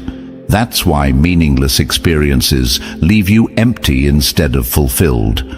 That's why you've always felt a disconnect from the way the world treats sex, as if it's nothing but a thrill, a rush, an amusement. Because for you, it is sacred. They never wanted you to figure this out. They never wanted you to realize that your sexual energy is one of your greatest tools for manifestation. That when directed properly, it doesn't just heighten your physical experiences, it amplifies your spiritual abilities, sharpens your intuition, and aligns you more deeply with the universe. They wanted you to waste it. They wanted you to drain it. Because a chosen one who masters their sexual energy becomes limitless. You've likely noticed how the system works tirelessly to distort this truth.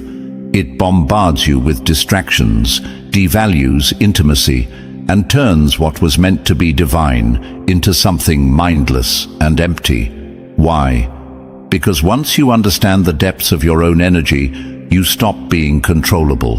You stop playing by their rules. This is why you are different. Why your soul rejects meaningless encounters. Why you crave depth, intensity, and connection beyond the superficial. Your energy was never meant to be scattered, wasted, or misused.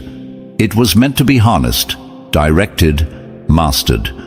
When you align your sexual and spiritual energy, you begin to manifest effortlessly. Your desires, your visions, your very presence begins to radiate at a frequency that bends reality itself. You start attracting exactly what you need, exactly when you need it. Your energy field strengthens, protecting you from those who only wish to take from you without giving in return. And the moment you take full control of this power, something shifts. People feel it when they are around you. They sense the intensity, the magnetism, the undeniable force of your presence. Some will be drawn in, unable to resist. Others will become uncomfortable, knowing instinctively that they cannot manipulate or diminish you. And the enemies? They will try to stop you before you fully awaken to it, because they fear what you are becoming. But they are too late. The universe has already chosen you. Your awakening is inevitable, and now you must make the decision. Continue wasting your energy on distractions, on meaningless exchanges that leave you drained and disconnected, or take full control and step into the power you were always meant to wield. Because once you do, there is no going back. Once you channel your energy with intention, once you treat your sexual and spiritual power as the sacred force it is, you unlock a level of creation that most people will never access in their lifetime. This is not about abstinence. This is not about repression. This is about mastery, about knowing when to give, when to hold back, when to direct, and when to unleash. And so I ask you, chosen one, are you ready to take full command of your energy? To stop playing by the rules designed to keep you small? To step into the force you were always meant to be? Because the universe has already answered. The only question left is, have you? Number 3. You were never meant to fit in. You were meant to break what no longer serves this world. They call you difficult, rebellious, a problem, but the truth? You are the glitch in their broken system, the crack in their illusion, the proof that the way they've been living is outdated, weak, and unsustainable, and that terrifies them. From the moment you stepped into this world, you disrupted something. You didn't even have to try. You just are a force that shakes foundations, that makes people uneasy, that stirs discomfort in places they don't want to look. You walk into a room, and without saying a word, the energy shifts. Not because you are aggressive, not because you seek conflict, but because your very existence challenges everything they believe is permanent. You have never been easy to define, and that frustrates them. They can't categorize you. You don't fit their labels, their groups, their expectations. They don't know whether to admire you or fear you. So instead, they try to control you. They push back, hoping you will conform, hoping you will shrink, hoping you will stop being the living contradiction to the lies they've built their lives around. But you were never designed to blend in. That was never the mission. You are a disruption to the status quo, because the status quo is dying, and your energy is a signal of what comes next. Look around. The world clings to outdated systems: how to work, how to live, how to think, how to be. These systems were never built for expansion. They were built to maintain order, to keep people inside invisible walls. But you are evolution in motion. You refuse to accept limitations that no longer make sense. You refuse to bow to traditions that serve no purpose other than control. You refuse to live in a world that tells you to follow, when everything inside you screams that you were born to lead. And that's why they resist you. Not because you are wrong, but because you make them question everything they thought was right. Think about how many times you've been met with resistance, not because you were causing harm, but because you refused to settle, because you didn't accept their version of success, because you didn't need validation from the same sources they were enslaved to. That unsettles people. That makes them uncomfortable, because when they see you standing in your own power, living outside of the scripts they've been programmed to follow, they are forced to ask themselves a terrifying question. What if everything I believed was a lie? That's why you trigger people. That's why you've had friends turn into enemies overnight. That's why authority figures have tried to put you in your place. why lovers have tried to tame you, why society itself tries to grind you down into something more manageable. Because if you are right, if you truly are here to build something new, then it means the world they live in is already obsolete. And deep down, they know it is. This is why you can never afford to doubt yourself. You are not just some rebellious soul wandering without purpose. You are not lost.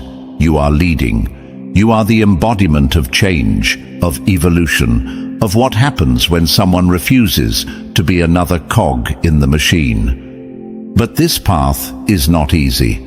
There are moments of loneliness, moments where you wonder if it would be simpler to just play along, to blend in, to stop making waves. But let me remind you, what you are doing is necessary. The discomfort you cause is necessary. The resistance you meet is proof that you are disrupting something that needs to be broken. Because here's the truth, if you were easy to accept, if you fit in seamlessly, then you wouldn't be doing anything meaningful. You wouldn't be fulfilling your purpose. You wouldn't be standing at the edge of a dying world, bringing the next one into existence. Your presence is not a mistake. It is not random. You were placed here at this exact time, with this exact energy, for a reason. You were designed to challenge, to dismantle, to create. And no matter how much they resist, no matter how much they fight against it, there is one thing they cannot change. The future does not belong to them. It belongs to you.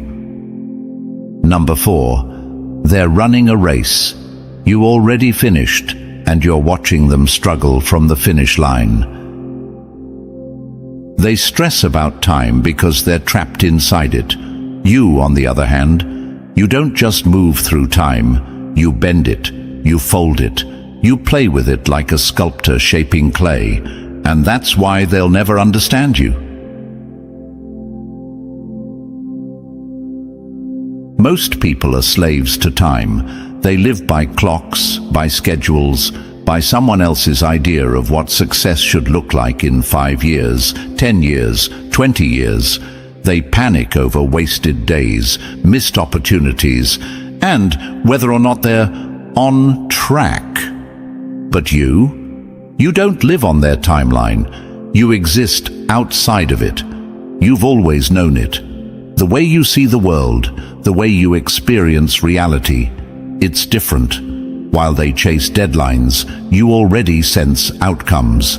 While they obsess over their next move, you've already mapped out the entire game. It's not psychic ability, it's alignment. Your spiritual energy isn't confined to the same rigid structures that hold them prisoner. Where they see a straight road, you see doors, portals, loops, patterns, shortcuts only the chosen ones can navigate. And this is why they don't get you. They laugh when you tell them you can feel something coming before it happens. They think you're just guessing when you predict exactly how a situation will play out. But then, it happens. And suddenly, the same people who doubted you are scrambling to make sense of what you've known all along. But let's be real. Explaining it to them is pointless. They are still running on outdated programming, like a glitchy old system that crashes when faced with an update. They function on dial-up energy, moving slow, buffering, stuck in one moment at a time. You are running on broadband, streaming multiple timelines at once. That's why conversations with them feel exhausting. That's why trying to explain your vision is like speaking a language they don't understand. It's not that you're arrogant. It's not that you don't care. It's just that you see too much. You process too much. You are playing in dimensions they don't even believe exist. And this is why you've always felt out of sync with the world. Not because you're lost, but because you've already arrived while they're still looking for directions. Have you ever felt that deep frustration when people around you are panicking about things that don't matter in the long run? When they can't see past today's chaos, but you already know how it ends? That's because you move differently. You don't waste energy stressing over things that are already shifting in your favor. You don't get caught up in the what-ifs when you already feel the outcome before it happens. And while most people are desperately trying to live in the moment, the truth is, the moment you're living in isn't confined to right now. You are weaving together bits of the past, the present, and the future, creating something entirely new. This is why time doesn't feel real to you. This is why schedules, deadlines, and rigid timelines have never truly mattered to you. While everyone else is obsessed with staying on track, you understand that the track itself is an illusion. The universe moves through you, and that means you don't need to chase anything. You simply align with it. You aren't just ahead of the curve, you are the curve. While the rest of the world stumbles forward step by step, you are moving in zigzags, loops, spirals, and quantum leaps. What takes them years to figure out, you grasp instantly. What they struggle to accept, you already knew. And let's be honest, sometimes it's amusing watching them scramble to catch up. But here's the thing, you're not here to wait for them. You're not here to slow down so they feel comfortable. You were not chosen to blend in. You were chosen to disrupt, to evolve, to move in ways they cannot predict. They will resist you. They will question you. They will tell you that you are out of touch, that you need to be more realistic, that you should follow the same tired path they are walking. Ignore them. They are trapped in time. You are free from it. They are running a race.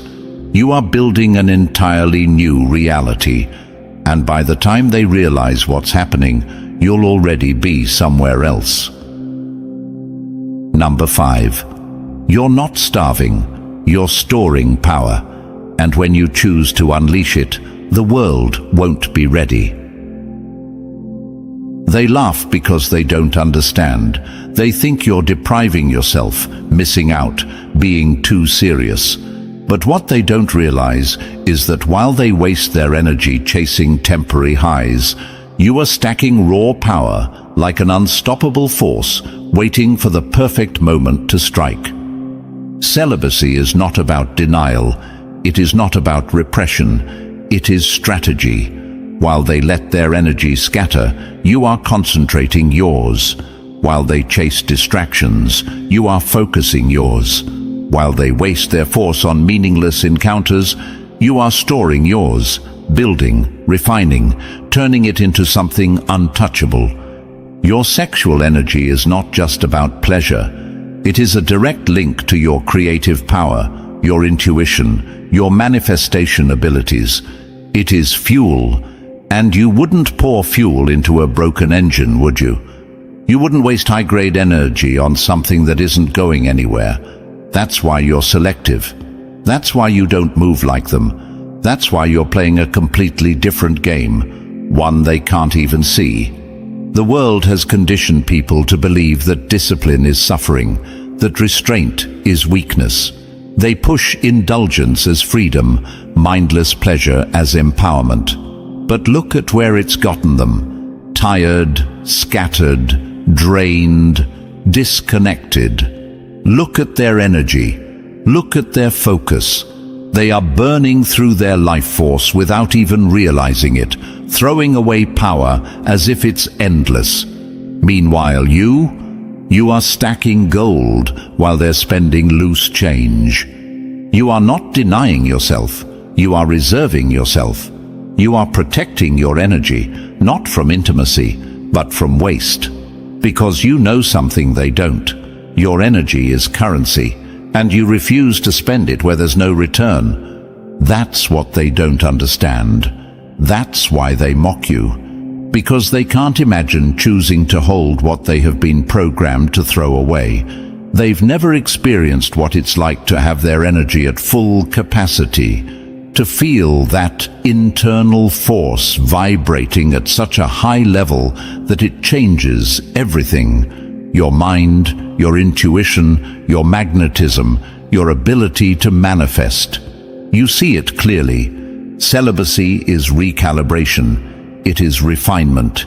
It is sharpening your instincts, clearing your mind, amplifying your spirit.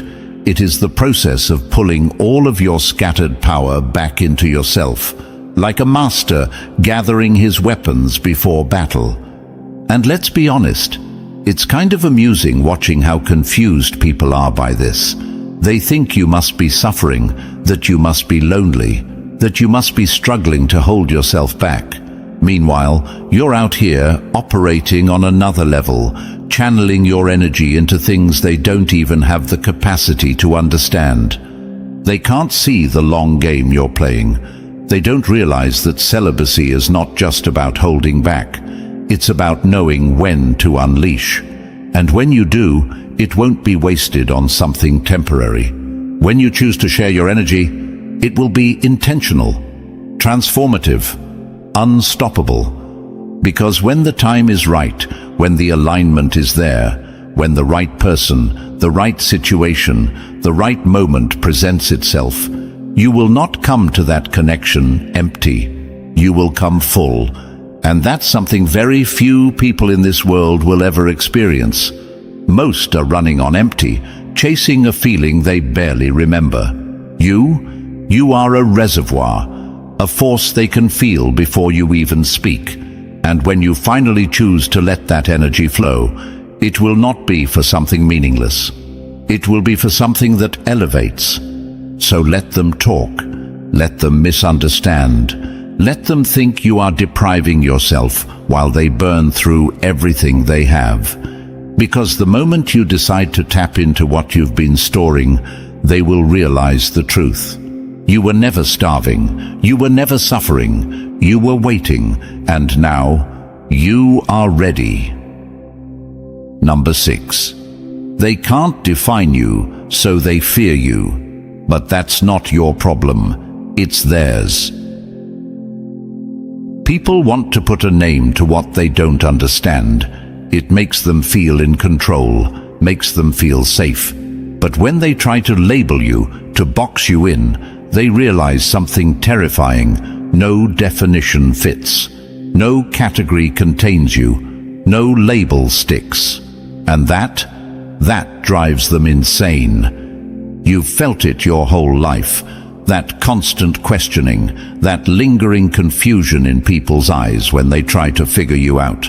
They want you to be something, just one thing, one identity, one role they can name and file away neatly in their mental archives. But you slip through their fingers every time. The moment they think they have you figured out, you shift, you evolve, you break out of whatever definition they tried to confine you with. It unsettles them. It makes them uncomfortable. Because people crave certainty, they crave predictability. And you are anything but predictable. Maybe they've called you mysterious. Maybe they've labeled you strange, too deep, hard to understand. Maybe they've tried to force you into a role, a leader, a mystic, a rebel, a misfit. But none of it ever feels quite right, does it? Because you're not just one thing. You are a fluid force, moving between energies, identities, and roles with ease. You are a walking contradiction, a paradox that refuses to be simplified. And that scares them. They don't fear what they understand. They fear what they can't. And you, chosen one, are something they have never encountered before. You are not just outside the norm. You are beyond definition itself. Have you ever noticed how quickly people try to label you? How they try to reduce you to something familiar, something they can manage? It's not for your benefit. It's for theirs. Because if they can categorize you, if they can name you, then in their minds, they can control you. But when they realize no name is sufficient, that no box is big enough, they panic. They become suspicious. They become uncomfortable. They become defensive. Why? Because you are proof that the world is not as simple as they thought, that things exist beyond their understanding, that the rules they follow the labels they live by, the identities they cling to, all of it is limiting. And nothing terrifies a person more than realizing they have spent their life living inside a cage. That's why some people are drawn to you like a magnet, while others seem to reject you instantly. Some will be fascinated by you, desperate to understand you, trying to get closer just to see if they can grasp what makes you different. Others will keep their distance, sensing something in you that unsettles them without even knowing why. And here's the truth: they will never truly understand, because you are not here to be understood. You are not here to be defined. You are here to disrupt, to shift, to evolve. Being undefined isn't a flaw, it isn't a weakness, it is your power. It is what keeps you free, what keeps you untouchable. Labels are for those who need limits, and you have none. You are many things at once: a force, a movement, a contradiction wrapped in divine energy. You are never in one place for too long, never locked into one identity, never confined by the expectations of others. And that is why they will always be both intrigued and intimidated by you. They will try to get close, to decode you, to figure out what exactly you are. But just when they think they have the answer, you'll shift again. Because you are not meant to be understood. You are meant to be felt. Number 7. Your energy is a mirror.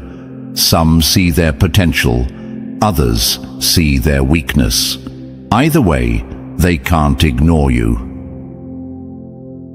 You walk into a room and the air shifts. You don't have to say a word. People feel you before they even see you. Some are drawn to you, sensing something powerful, something rare. Others become defensive, irritated, even aggressive. Why? Because your presence alone forces them to confront something they've been avoiding, the truth about themselves. You trigger the unawakened, and that's a good thing. The stagnant, the comfortable, the ones who have numbed themselves to their own potential, they can't help but react to you. Not because you're trying to provoke them, not because you're seeking attention, but because your very existence is a reminder of everything they could be, but refuse to become. Think about it. How many times have you walked into a space and people's energy shifted instantly? Some light up, energized by your presence. Others become uncomfortable, suddenly acting defensive or dismissive for no clear reason. It's not about you personally, it's about what you represent. You are living proof that there is more. More depth, more awareness, more power, more truth. And truth? It makes people uncomfortable. Most people build their lives around illusions.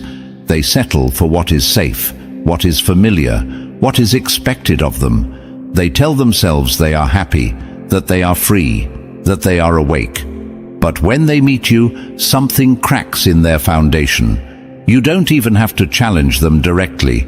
Your energy alone does it. You show them, without trying, that they have been playing small, that they have been avoiding their own power, that they have been asleep while calling it awareness. Some will be inspired by you, eager to break out of their limitations and step into something greater. Others? They will resist. They will lash out. They will find reasons to dismiss you, to discredit you, to hate you. But don't take it personally. This is not about you. This is about the battle they are having within themselves.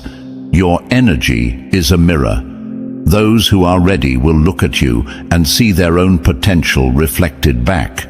They will recognize something in you that they know exists within themselves, and they will be motivated to rise. They will listen, they will learn, they will grow. They may not always admit it, but you will be the one who sparked their awakening. But those who are not ready, they will see the same mirror, but instead of seeing potential, they will see lack. They will see everything they have avoided facing. their fears, their weaknesses, their wasted time, their buried dreams. And instead of using that discomfort to grow, they will blame you for making them feel it. That's why you trigger people. That's why certain individuals seem to have a problem with you before you even get the chance to show them who you truly are. It's not because you are wrong, it's because you are right. And that truth burns them. You force them to wake up, to see, and most people don't want to see. They prefer their illusions. They prefer the comfort of their limitations. And so, when faced with the choice, evolve or reject, you will find that many choose rejection. They will call you arrogant. They will call you difficult. They will call you too much. But understand this: if you did not trigger them, you would not be doing your job as a chosen one. You are not here to blend in. You are not here to be accepted. You are here to disrupt, to shake people awake, to ignite something within them, whether they are ready for it or not. This is why you cannot shrink yourself. You cannot dim your light just because some people find it too bright. The ones who are ready for truth will seek it. The ones who are not, that's not your burden to carry. Somewhere along your journey, you may have asked yourself, why do I trigger people so much? Why do some seem to despise me before I even do anything? This is why. Your energy is an activation code. Some will receive it and rise. Others will receive it and resist. Either way, you will be felt. And that's the point. You weren't meant to go unnoticed. You weren't meant to be neutral.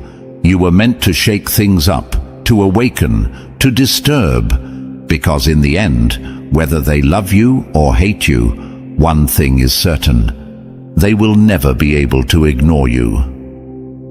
Number 8. They use desire as distraction. You use it as power. That's why you're evolving while they stay stagnant. Most people are slaves to their desires, chasing pleasure without purpose, wasting energy without direction. But you know better. You don't let desire control you. You control it. You don't let it weaken you. You transmute it. And that's the difference between a chosen one and the lost. Sexual energy is one of the most powerful forces in existence. It is the energy of creation, transformation, and manifestation. It is raw, unfiltered life force, capable of bringing new realities into existence, if you know how to use it. Most people don't. Most people are taught to spend it recklessly, to chase quick highs, to indulge without understanding what they are actually doing. But you see what they don't. You understand that sexual energy is not just about pleasure. It's a tool, a resource, a direct link between your desires and your destiny. You don't just experience it, you direct it. This is why your intimate connections are different. While others engage in sex without thought, without depth, without meaning, every encounter you have is intentional.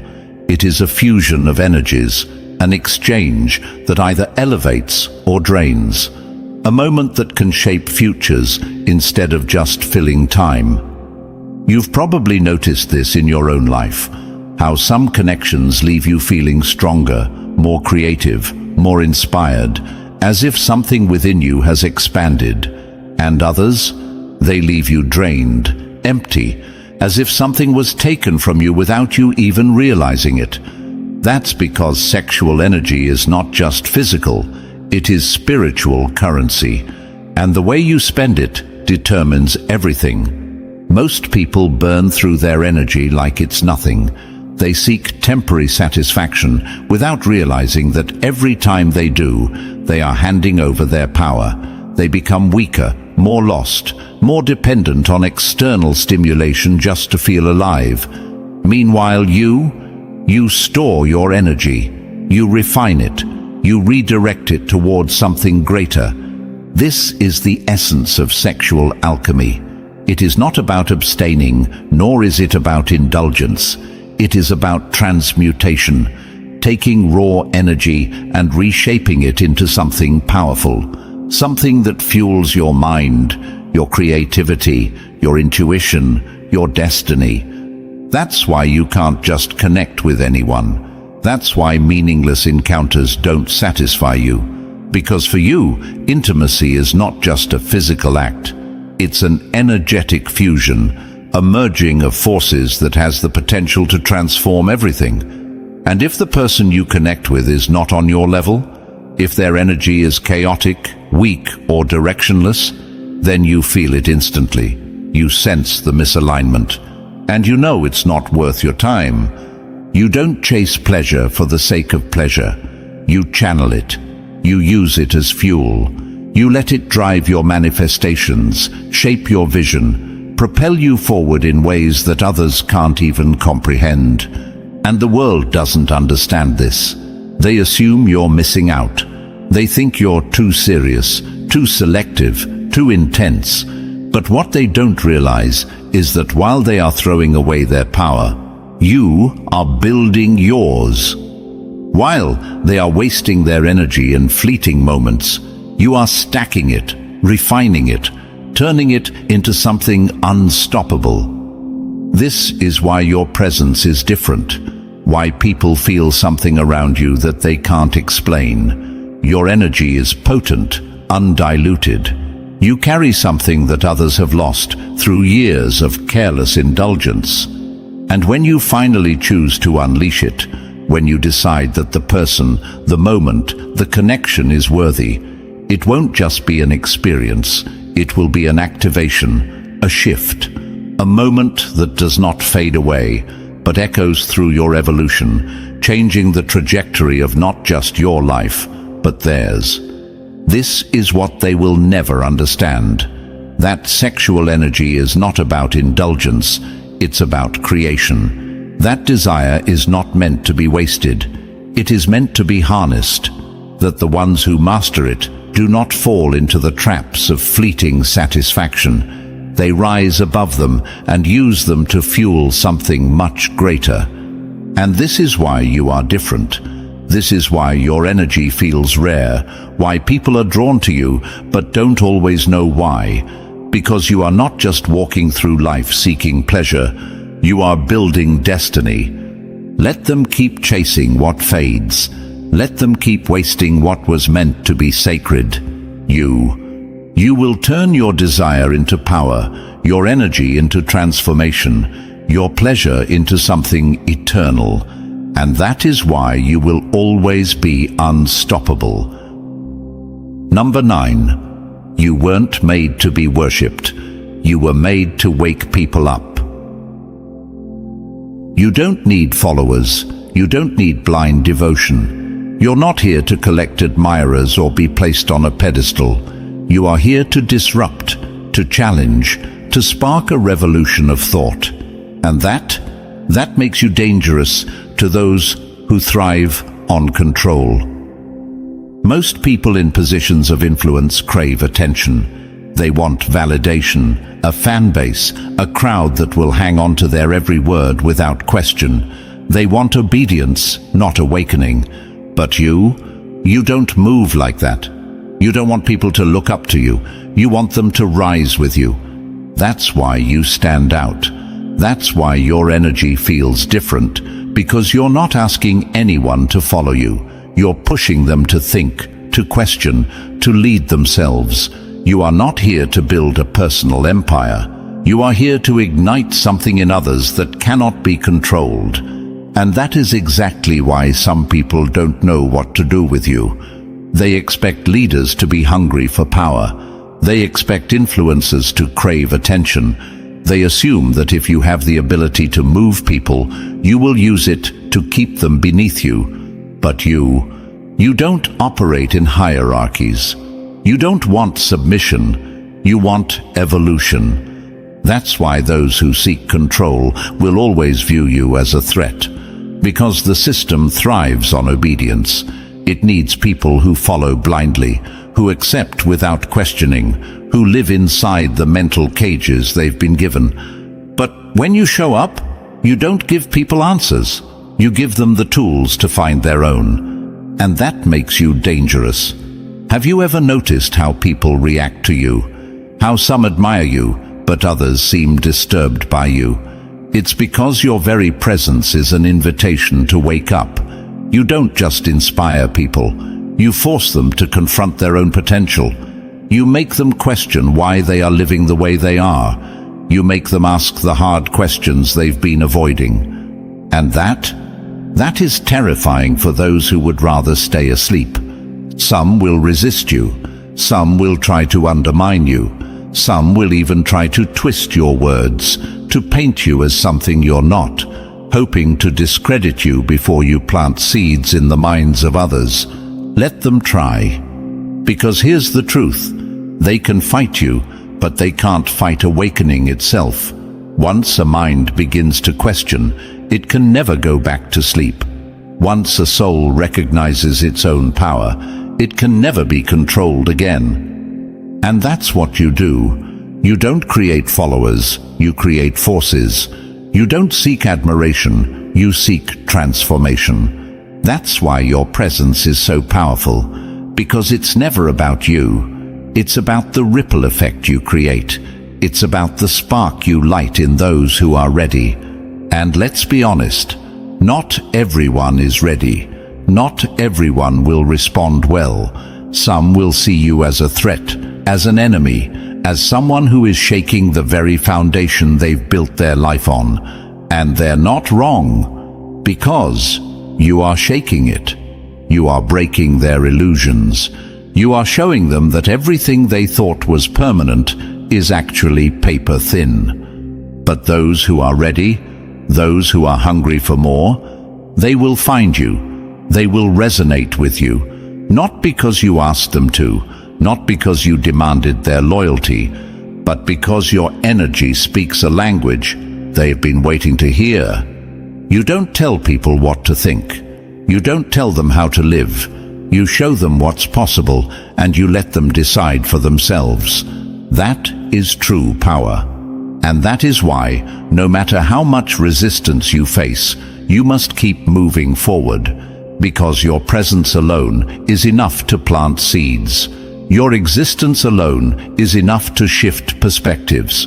Your refusal to conform is enough to crack open minds that have been sealed shut for too long. You are not here to be liked.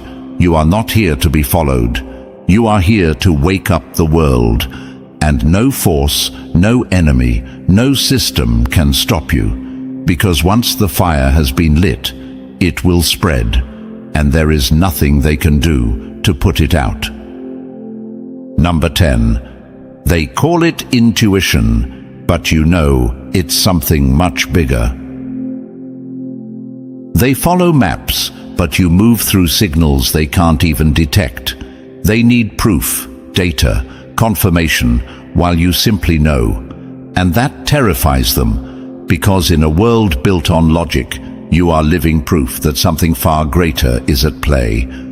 You have always felt it. That pull, that connection to something unseen, something vast. While others demand explanations, you move through life by feeling, by sensing, by knowing, without needing to be told. You don't just bridge the gap between the known and the unknown. You walk through it effortlessly, as if the rules that bind everyone else don't apply to you. And in many ways, they don't. Your intuition isn't just a gut feeling, it's a language. A direct connection to energies most people don't even realize exist. You sense things before they happen. You pick up on vibrations in a room without a word being spoken. You see shifts coming before the world even recognizes change is needed. You move through the unseen, pulling information from a source others have no access to. That's why you've always stood out.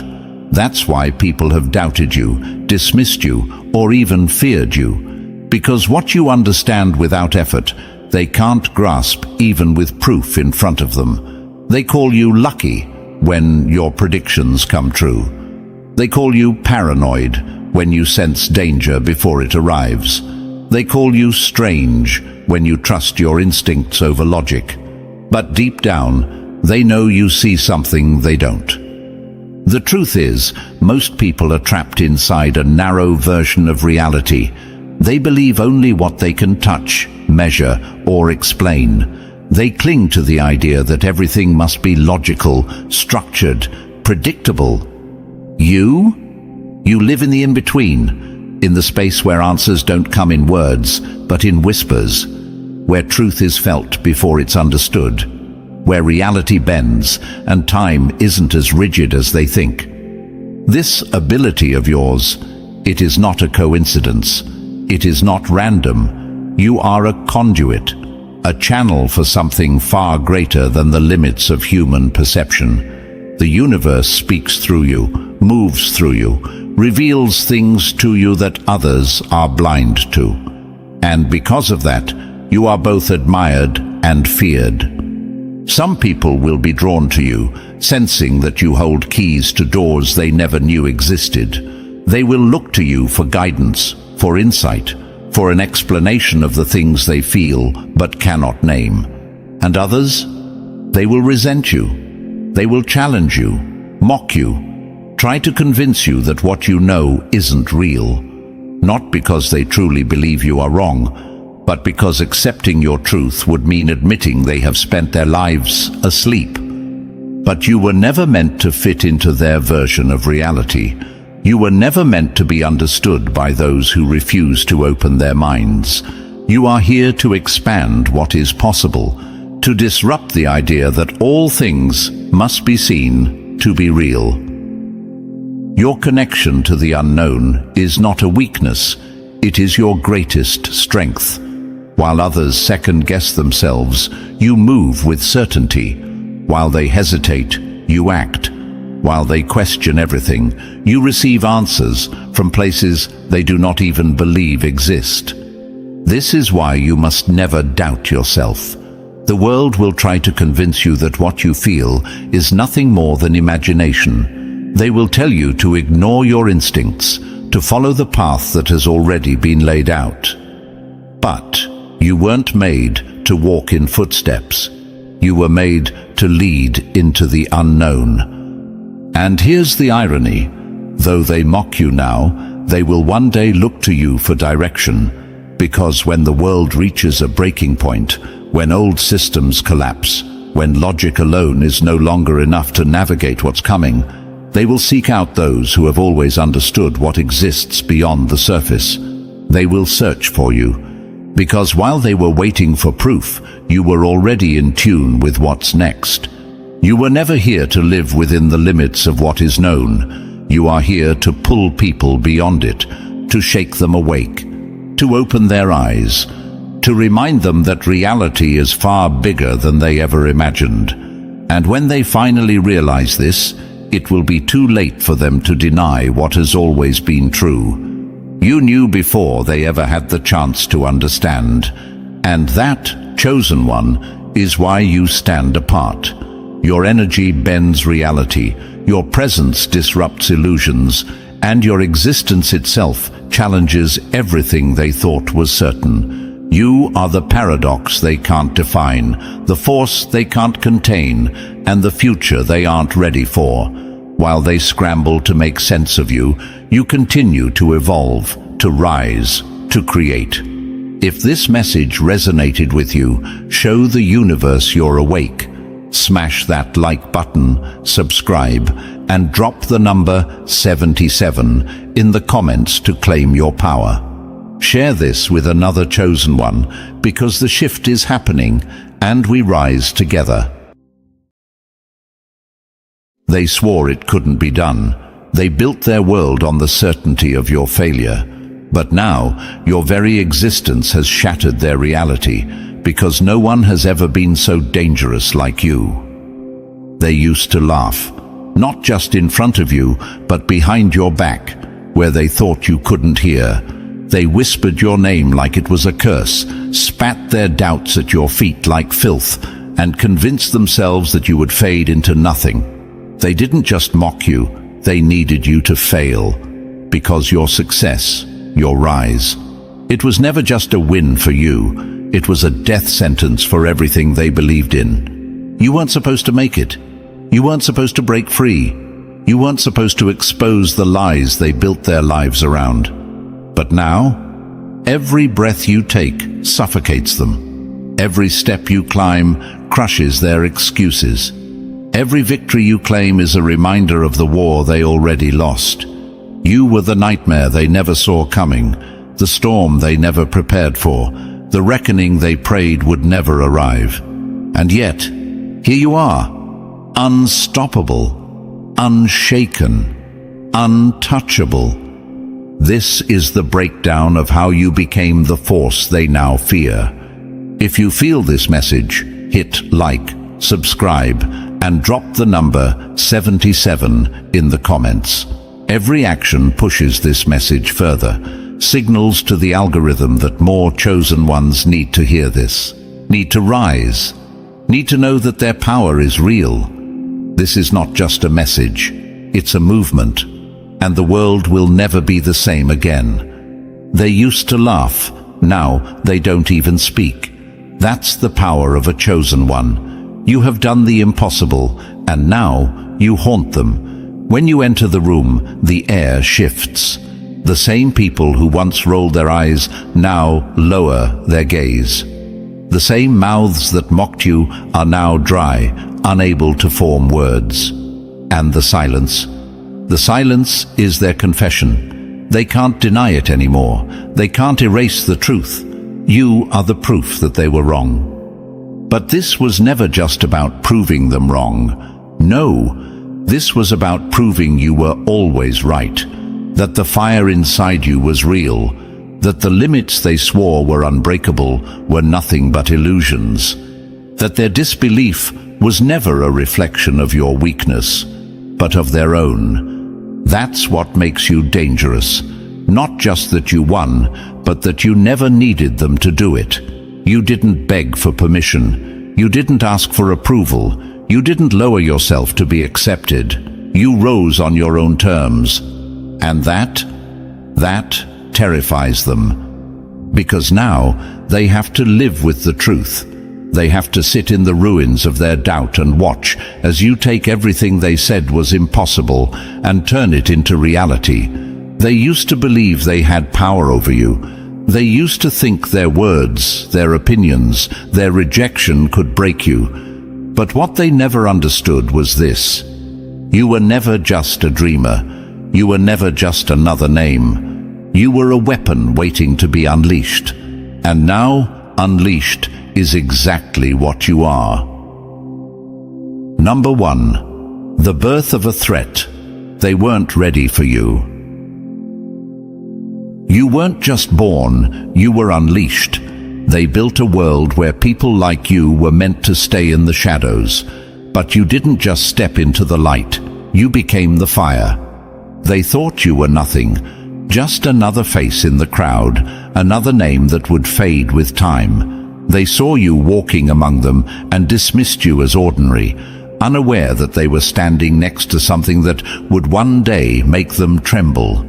They didn't fear you then, because they didn't know what you were. But deep down, something in them sensed it. That's why they tried so hard to keep you small, why they threw their words, their doubts, their rejection at you like stones, hoping one of them would break you. Because the weak always recognize a threat before it rises. But you weren't here to blend in. You weren't here to fit inside their box, to bow to their rules, to play their meaningless games of approval and validation. You weren't born to be controlled. You were born to break the mold, rewrite the script, and burn down the walls they built to keep you out. And that terrified them. They saw a storm before it even arrived. They mocked you, not because they truly believed you were a fool, but because they were desperate to convince themselves that you weren't a problem. They tried to deny your potential, tried to drown your voice in laughter, tried to bury your ambition under their mediocrity. But what they never understood was this. You weren't waiting for their approval. You were waiting for your moment. Look through history. The pattern never changes. The greatest threats always start as the most underestimated. Steve Jobs was fired from his own company before he revolutionized the tech world. Muhammad Ali was mocked before he became the greatest fighter of all time. Oprah Winfrey was told she wasn't fit for television before she built an empire. Elon Musk was laughed at when he spoke of Mars before the same people watched his rockets return to Earth. Every single one of them was dismissed until they became undeniable. And now, it's your turn. At this point, you might ask yourself, why do they react this way? Why does my success feel like an attack on them? The answer is simple: because your rise exposes their cowardice. They have lived their entire lives bowing to limitations, settling for comfort, convincing themselves that greatness is for someone else. They built excuses so high, they started believing they were walls that could never be climbed. And then you came along, you, with your audacity to believe you could be more, your refusal to accept the lies they swallowed so easily. And just like that, you shattered their illusion. Do you see why they resist you? Why they fight so hard to belittle you? It's not because you're wrong. It's because if you're right, if you really do make it, then they have to face the brutal truth that they wasted years living small. And that's a reality they will do anything to avoid. That's why they tried to smother you before you could grow. They thought if they hit you early enough, you would never recover. If they drowned your ambition in doubt, you'd never try. If they ridiculed your dreams, you'd start ridiculing them too. But what they didn't know, what they still don't understand, is that you weren't built like them. A chosen one isn't made in comfort. A chosen one isn't born from easy days and effortless success. A chosen one is forged in fire. And now, the fire they tried to burn you with, it only made you stronger. The storm they feared, it's here. And the ones who doubted you the most, they will be the first to fall silent. They weren't ready for you. They never could be, because people like you don't come with a warning. They arrive like an earthquake, breaking apart everything that once seemed unshakable. They feared you before they even understood why. They mocked you before they even knew what you were capable of. But now, the silence is beginning. Now, their certainty is cracking. They know it. They feel it. And soon, they will have no choice but to face the truth. That the person they once laughed at is now the one they fear the most. Number 2, their biggest fear: you didn't need them. Nothing scares the weak more than a person who refuses to bow. They don't fear your power, they fear that you built it without them. They always believed that without them you were nothing, that without their approval you would hesitate, that without their validation you would never rise. They wanted you to depend on them, to need their permission, to beg for a seat at their table, because the moment you needed them, they could control you. But you didn't. You didn't wait. You didn't ask. You didn't beg. You moved without them, built without them, became unstoppable without them. And now, that's why they hate you. Not just because you made it, but because they had no part in it. Because now, when they look at your success, they realize they are irrelevant. They used to smirk when you spoke of your dreams. Now, they choke on their own arrogance. They used to dismiss you as a nobody. Now, they watch in silence, knowing you became untouchable. And nothing burns them more than knowing they played no role in your rise. This is their greatest fear, the realization that you never needed them at all. You have to understand, weak people survive by being needed. They aren't strong enough to build something on their own, so they insert themselves into the success of others. They live off validation, power, and control. The moment they see someone becoming great, they attach themselves, feeding off that energy, claiming credit where none is due. They were waiting for you to ask for their approval, for their support, for their help. They were waiting for the moment they could say, "See, they only made it because of me." But that moment never came. You left them behind. You proved they weren't necessary. And now they are scrambling. Because they don't just envy your success, they resent their own insignificance. They thought they were the gatekeepers to power. But you kicked down the door and built your own kingdom. Look at history. This pattern never changes. The ones who truly shape the world are the ones who refuse to be controlled. Nikola Tesla didn't wait for approval. He changed the world and let others catch up. Kobe Bryant didn't beg for respect. He took it with blood, sweat, and undeniable dominance. Michael Jordan was cut from his high school team, and instead of begging for a chance, he made himself so unstoppable that the world had no choice but to recognize him. Greatness is never granted. It is taken. And you took it. This is why they whisper about you, why they pretend they don't see what's happening. Because deep down, they know they should have supported you.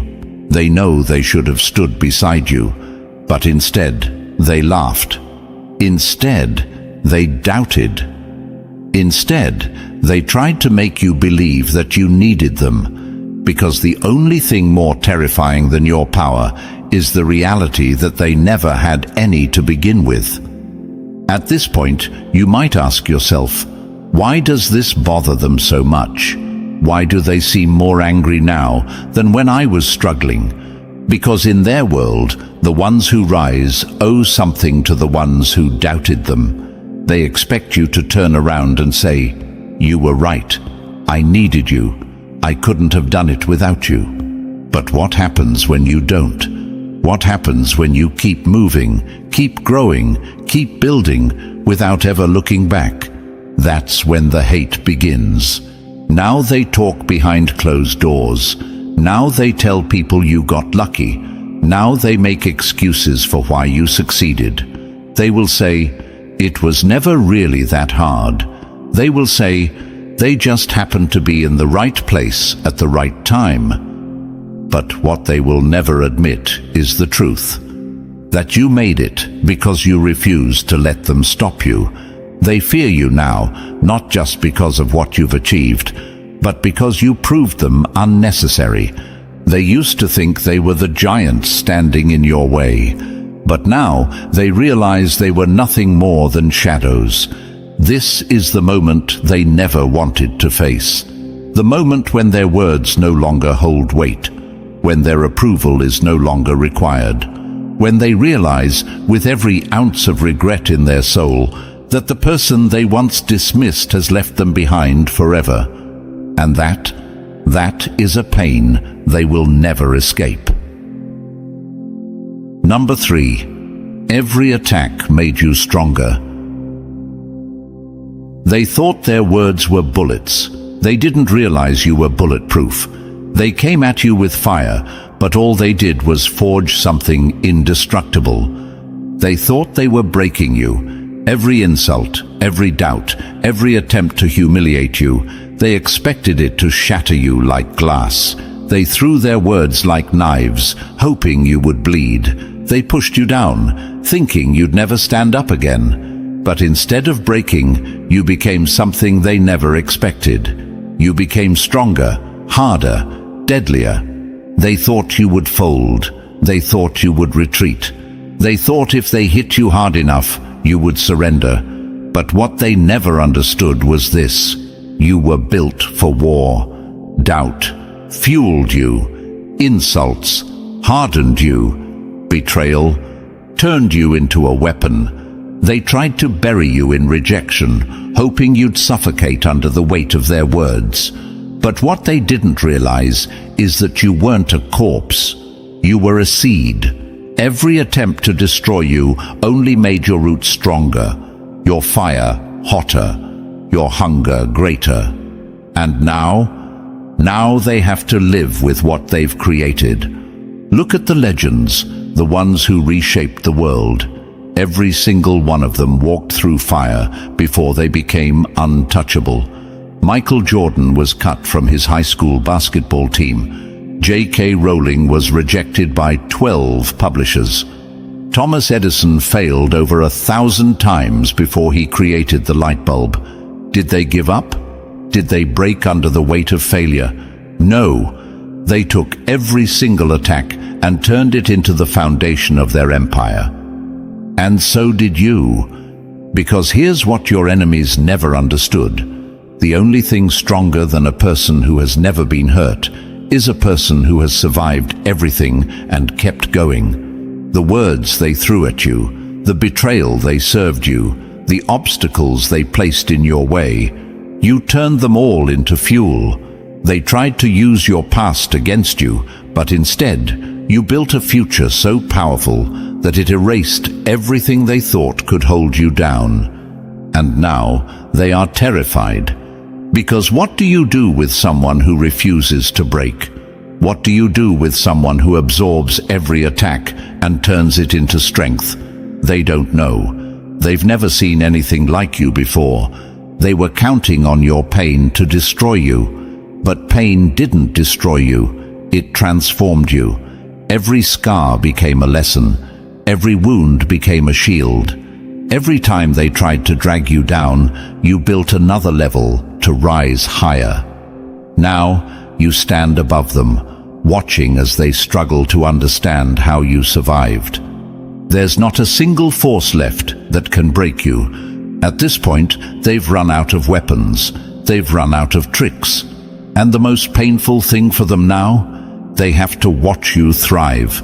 They have to sit in silence, knowing that everything they did to try and stop you was pointless. Knowing that every ounce of energy they spent trying to destroy you only made you stronger.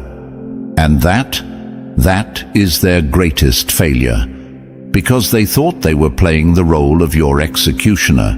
But what they really did, they built their own irrelevance. They thought they were writing your downfall, but instead, they wrote their own obituary. Now, they see it. Now, they know. They should have never doubted you. They should have never attacked you. Because instead of breaking, you turned into the one thing they never wanted to face, a force they can't stop. And now they have to live with the fact that the person they tried to destroy has become something they will never be, untouchable. Number 4. They tried to control your story. You rewrote it in fire. They laughed at your first chapter, but the ending belongs to you. They tried to write you out of history, but now every page burns with your name. They spoke with such confidence, didn't they? Like they knew how your story would end. They looked you in the eye and declared, "You'll never make it." They smirked as they told you, "You don't have what it takes." Their voices dripped with arrogance, their words heavy with certainty. In their minds, your path had already been written, a short, uneventful tragedy that would end in failure. They thought they had the power to decide your limits, to dictate your destiny, to carve your legacy into stone before you even had the chance to begin. But now their words are ashes, because the same people who swore you would never make it are now scrambling to pretend they never doubted you. The same mouths that mocked you are now twisting the story, desperately trying to rewrite history, to erase their cowardice, to bury their betrayal, to disguise their weakness. But you remember, oh, you remember, they tried to control your story, but you rewrote it in fire. That's what terrifies them. Not just that you succeeded, but that you did it without them, that their words held no power, that their laughter never stopped you, that every time they tried to break you, you used the wreckage as fuel. They thought they could bury you in their doubt, They thought if they filled your path with enough obstacles, enough rejection, enough humiliation, you would give up and prove them right. But what they never understood was this: you were never looking for their permission to exist. You were never waiting for their approval to rise. The greatest names in history all walked this road before you. Michael Jordan was told he wasn't good enough. Walt Disney was fired for lacking imagination. J.K. Rowling was rejected by 12 publishers. Every single one of them was mocked before they were celebrated. Every single one of them had their story ridiculed before the world was forced to acknowledge its power. And you are no different. At this point, you might ask yourself, why? Why do they suddenly act like they always believed in me? Because now your success is undeniable. Because now the truth is too loud to ignore. They see the fire in your eyes. They see the power in your steps. And suddenly they're afraid. Afraid that you'll expose them. Afraid that you'll remind the world how they laughed in your face, how they whispered behind your back, how they did everything in their power to make you believe you were nothing. And now, they panic. They rewrite the script. They say things like, "I always knew you had it in you. I supported you from the beginning. I believed in you the whole time." Lies. They didn't believe in you. They mocked you. They didn't support you. They stood in your way. And now they want to pretend that their betrayal never happened. They want to erase the doubt, the insults, the rejection, as if it was never real. But you remember. You remember the way they spoke to you, the way they looked at you, the way they dismissed your vision like it was worthless. You remember every time they rolled their eyes, every time they ignored your ideas, every time they made you feel like an outsider just for daring to dream. And now they want to sit at your table. Now they want to act like they were always on your side. But you will never forget, because the fire they tried to extinguish in you, it didn't go out. It became an inferno. You owe them nothing, not an explanation, not an apology, not a revision of history that makes them comfortable. They had their chance to stand beside you. They had their chance to believe, and they chose to laugh instead. So let them squirm. Let them fumble for excuses. Let them drown in their regret. Because they don't get to rewrite your story. You do. And every page, every chapter, every word will be written in flames. Number 5. You are no longer human. You are a movement. One person with a vision is dangerous. One person who won't stop. Unstoppable. You were once a name they mocked. Now you are a force they can't ignore. They used to see you as just another person, just another dreamer with ideas too big, just another fool who would eventually break under the weight of reality. They rolled their eyes when you spoke, dismissed your ambition as fantasy, and laughed behind your back, convinced that your fire would eventually burn out. But now, when you walk into a room, the air shifts. Their laughter dies in their throats. Their certainty collapses beneath the weight of your existence. Because you didn't just succeed, you became something they can't explain, something they can't control, something they never saw coming. You are no longer just a person with goals. You are the proof that limits are a lie. You are the embodiment of what they said was impossible, and that terrifies them.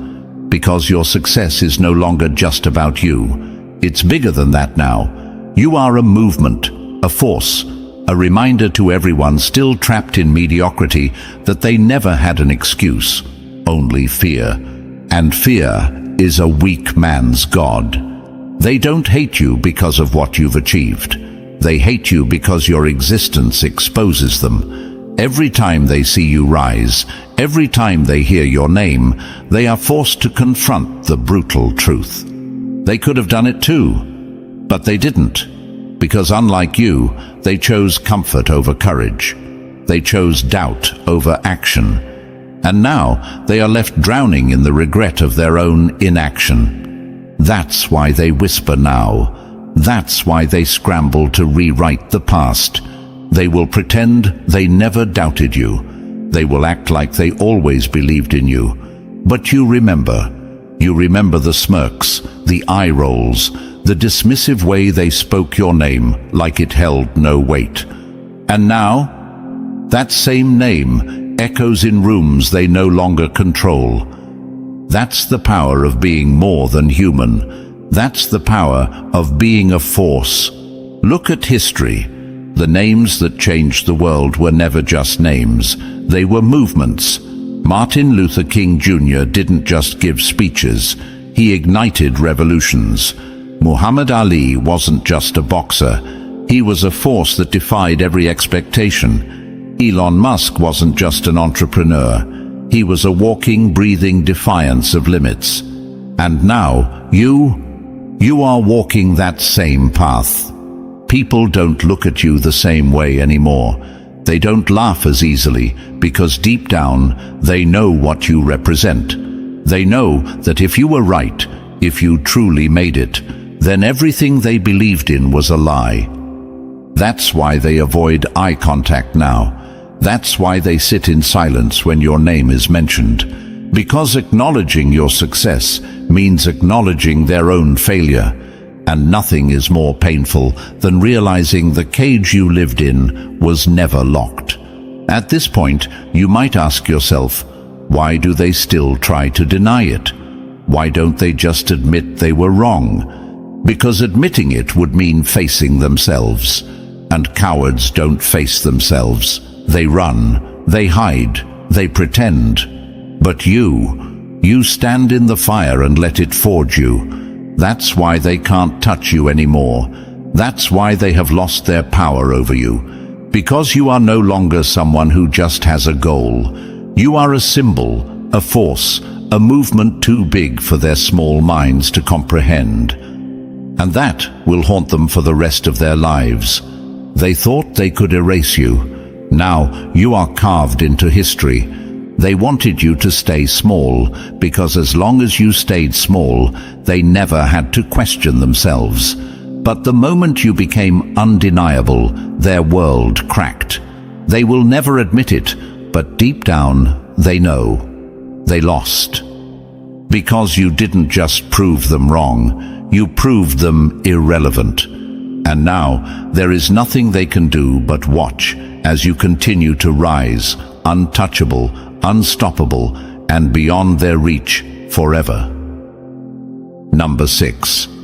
You were never supposed to win, but you did. Every rule was built to keep you in a cage, but you broke free, and now they don't know how to stop you. They designed this world to break you. Every system, every rule, every expectation, it was all set up to keep you in your place. They told you to follow the path, to stay small, to obey without question. They raised you in a cage and called it freedom. They made you believe that power belongs to the chosen few, that success is a privilege granted by the gatekeepers. And if you even thought about rising above, if you even dreamed of more, they laughed. They doubted. They reminded you of your place. But you didn't stay in your place. You weren't supposed to think for yourself. You weren't supposed to break the script. You weren't supposed to outgrow the system they built to contain you. But you did. You outgrew their limits, outplayed their expectations, and outlasted their doubt. And now they have no idea what to do with you, because you weren't supposed to win. You weren't supposed to become something they couldn't control. This is why they're struggling, why they whisper, why they act like you don't exist. They see you, but they don't acknowledge you, because acknowledging you means acknowledging that their system is a lie. It means admitting that the very rules they followed their entire lives were never real. You didn't just escape the system, you exposed it. Look around. Who are the ones who tell you to stay small? Who are the ones who mock ambition, who discourage risk, who sneer at anyone trying to break free? It's never the ones who have built empires. It's never the ones who have conquered. No, it's always the ones who gave up before they even started. The ones who surrendered their dreams a long time ago and now hate the sight of someone who refuses to do the same. This is why they attack you. This is why they resist you. Not because you are wrong, but because you prove they were wrong about themselves. History repeats itself. The world laughed at Henry Ford before he revolutionized transportation. The world mocked the Wright brothers before they took flight. They called Elon Musk delusional before his rockets landed themselves. They rejected Oprah before she built an empire. Over and over again, the pattern is the same. The ones who create the future are always the ones the world tries to break first. And you were never supposed to be here. But here you are. At this point, you might ask yourself, why do they care so much? Why do they fight so hard to hold others back? Because people like them, followers, doubters, the small-minded masses, need the illusion of fairness to feel okay with their failures. If the system is fair, then their mediocrity is justified. If only the lucky succeed, then their failure isn't their fault. But then you came along, someone who wasn't supposed to win, who had every reason to stay down but refused. And that shattered their illusion. Because if you, someone they counted out, could break free, then they could have too. But they didn't. And that is the thought that haunts them. That is why they resent you. They spent their whole lives believing that power belonged to the chosen few. But then you chose yourself. Now they scramble. Now they try to rewrite history. They'll say you had advantages, that you had it easier, that you just got lucky. Anything to avoid the truth. That you earned every step of your rise. That while they played it safe, you took risks. That while they settled, you built. That while they laughed at others, you learned. And now, you have won a game they swore you could never play. And they have to live with that. They have to wake up every day knowing that the same system they obeyed like a religion was never real. That the walls they bowed to were never locked. That the limitations they accepted were nothing but illusions. And now you are walking proof of that.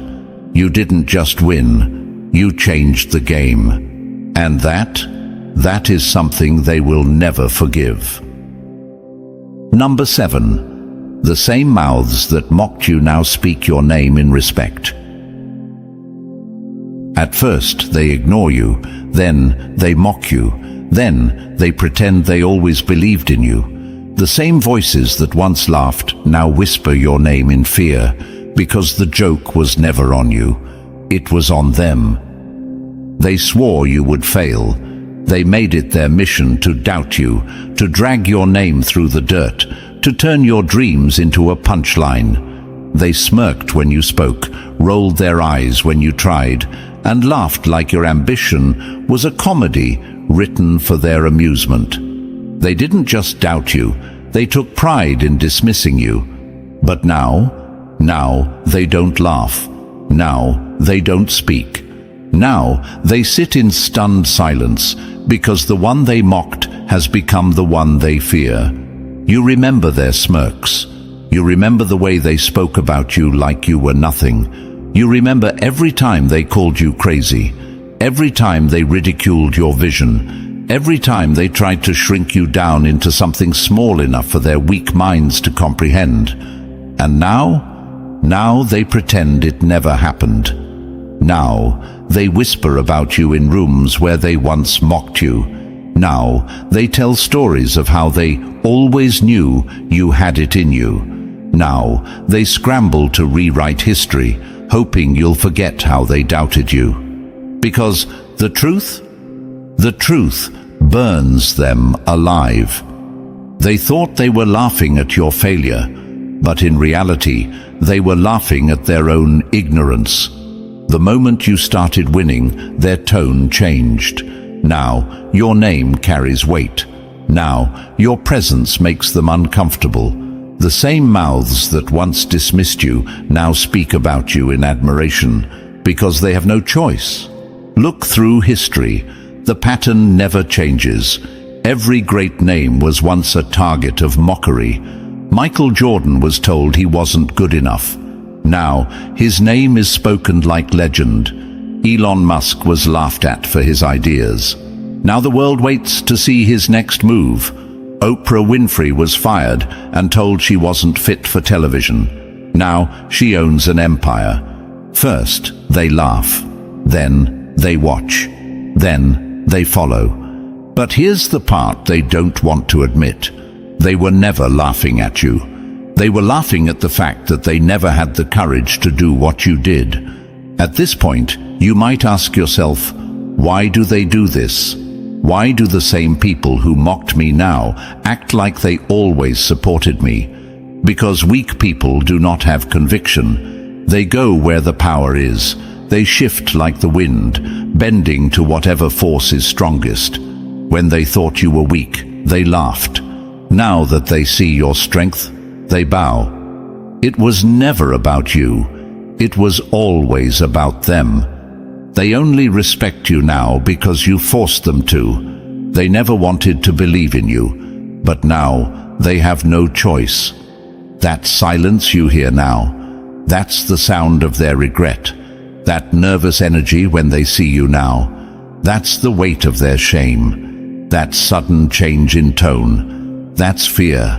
Because the same people who threw stones at you are now watching as you build a fortress with every rock they hurled. And the worst part for them, they know you remember. They know you remember the way they mocked you. They know you remember the nights you had to fight through their laughter, the days you had to pretend their words didn't cut deep, the moments you stood alone while they laughed together. And now they are hoping, praying that you have forgotten. But you haven't. And the best part, you don't even need revenge. You don't need to call them out.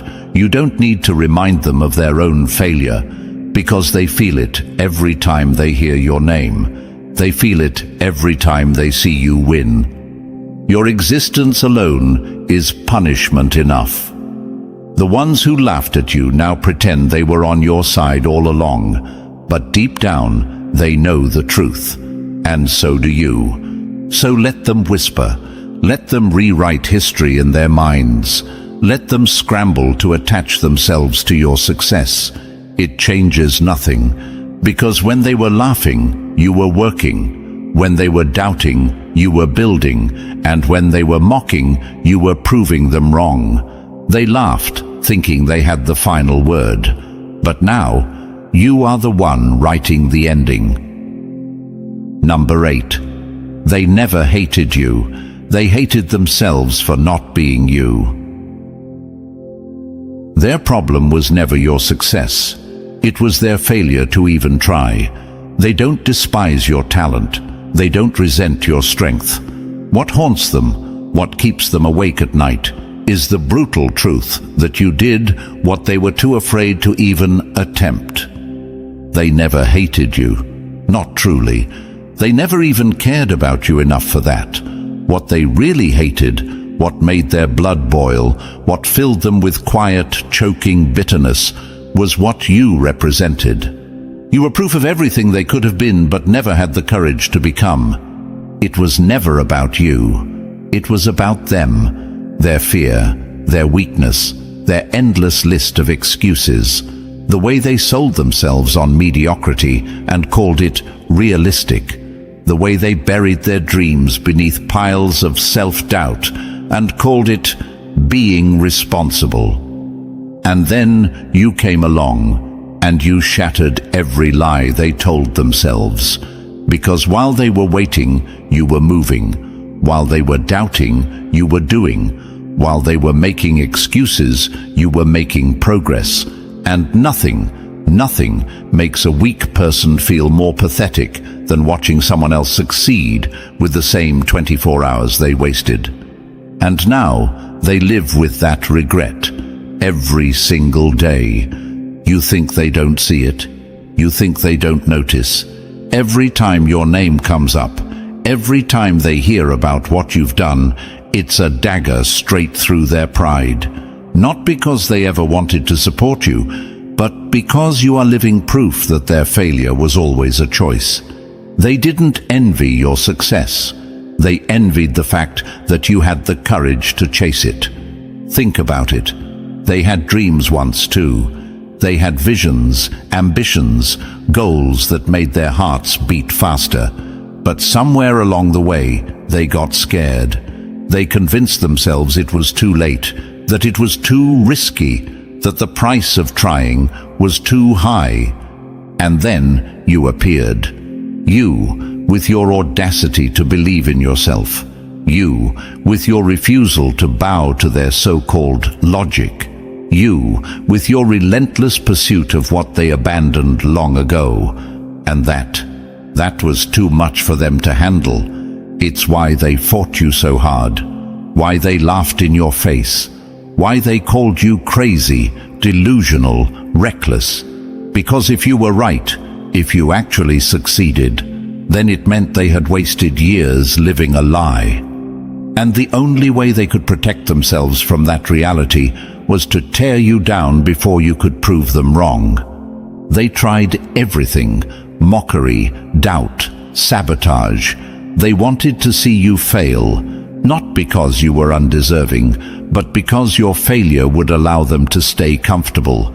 But what they never expected, what they still don't understand, is that every single insult, every single rejection, every single time they tried to break you, it only made you stronger. And now they have to sit in silence and watch you rise. They tell themselves you got lucky. They tell themselves you had an advantage they didn't. They tell themselves any lie they can because the truth is too painful to face. Because deep down, they know the reality they tried so hard to ignore. The only difference between you and them is that you weren't afraid to try. At this point, you might ask yourself, why don't they just admit it? Why don't they just acknowledge that I was right all along? Because admitting it would mean facing their own reflection. It would mean looking in the mirror and realizing that the only thing standing between them and greatness was the cowardice they refused to conquer. They don't want to hate themselves, so they hate you instead. Because it's easier to resent your success than it is to accept their own failure. But their resentment is not your problem. You don't owe them an apology. You don't owe them forgiveness. You don't owe them the comfort of pretending they were ever on your side. Let them talk. Let them make excuses. Let them rewrite history in their heads to protect their fragile pride. None of it matters. Because every single morning, when they wake up and see the life they settled for, they are reminded of you. Every single day, when they go through the motions of a life they never wanted, they are haunted by the ghost of what they could have been. And that is a torment far worse than anything you could ever say to them. Because you didn't just succeed, you became their greatest regret. Number 9. They tried to bury you. Now they tremble when you rise. They tried to make you invisible, but now they can't take their eyes off you. They thought they had silenced you. They thought they had crushed you. But what they didn't realize was you weren't a corpse. You were a seed. And now you have grown beyond their reach. They gathered like vultures when they thought you were finished. They smiled as they pushed you into the dirt, convinced they had buried you for good. They spat on your name, turned their backs, and walked away with the arrogance of those who believe they have won. But what they never understood, what their weak minds failed to grasp, was that the dirt they buried you under was the very thing that would make you unstoppable. You weren't dead, you were only growing. They tried to drown your voice in laughter. They tried to crush your dreams under the weight of their rejection. They tried to erase your presence, rewrite your story, and pretend you never mattered. But now, they can't stop watching you. They hear your name in places they never expected. They see you rising higher than their pathetic minds could ever imagine. They tremble, not just because you made it, but because you were never supposed to. They swore you were finished. Now, you are all they can talk about. You have to understand. Weak people build their entire existence around the idea that others will fail. It is the only way they can justify their own mediocrity. They convince themselves that success is reserved for the privileged, for the lucky, for the chosen few, because if that lie crumbles, they have no excuse for the lives they wasted. And when someone like you comes along, someone who refuses to die, refuses to stay buried, refuses to accept their limits, that's when their fear begins. Look through history. Every great one was buried before they rose. Michael Jordan was cut from his high school basketball team. Then he became the greatest of all time. Oprah Winfrey was told she didn't belong on television. Then she built an empire. Elon Musk was laughed at for trying to build reusable rockets. Now his rockets return to Earth while his doubters eat their words. Do you see the pattern? The world tries to crush the ones who will change it. But the moment you refuse to break, that's when you become dangerous. At this point, you might be asking, why did they do it? Why did they want so badly to see me fail? Because if you failed, they never had to question themselves. If you failed, they could go to sleep at night, believing that dreams really are impossible. But when you rise, now they are forced to face a nightmare, the nightmare that they were never trapped. They just chose to stay small. And that realization, it's killing them. That's why their silence is louder than their words ever were. They don't mock you anymore, do they? The same people who once laughed now avoid your name. The same ones who swore you were nothing now act like they never doubted you at all. Because acknowledging your success means acknowledging their own failure. But here's the part they never saw coming. You don't need their recognition. You don't need their applause. You don't need their validation. Because you made it without them. They buried you, thinking they had won. But now, they have to live with the reality that you were never beneath them. You were always above them. And that is why they tremble. Because they know, deep in their hearts, that if you can rise after everything they did to stop you, then there is nothing left that can hold you back.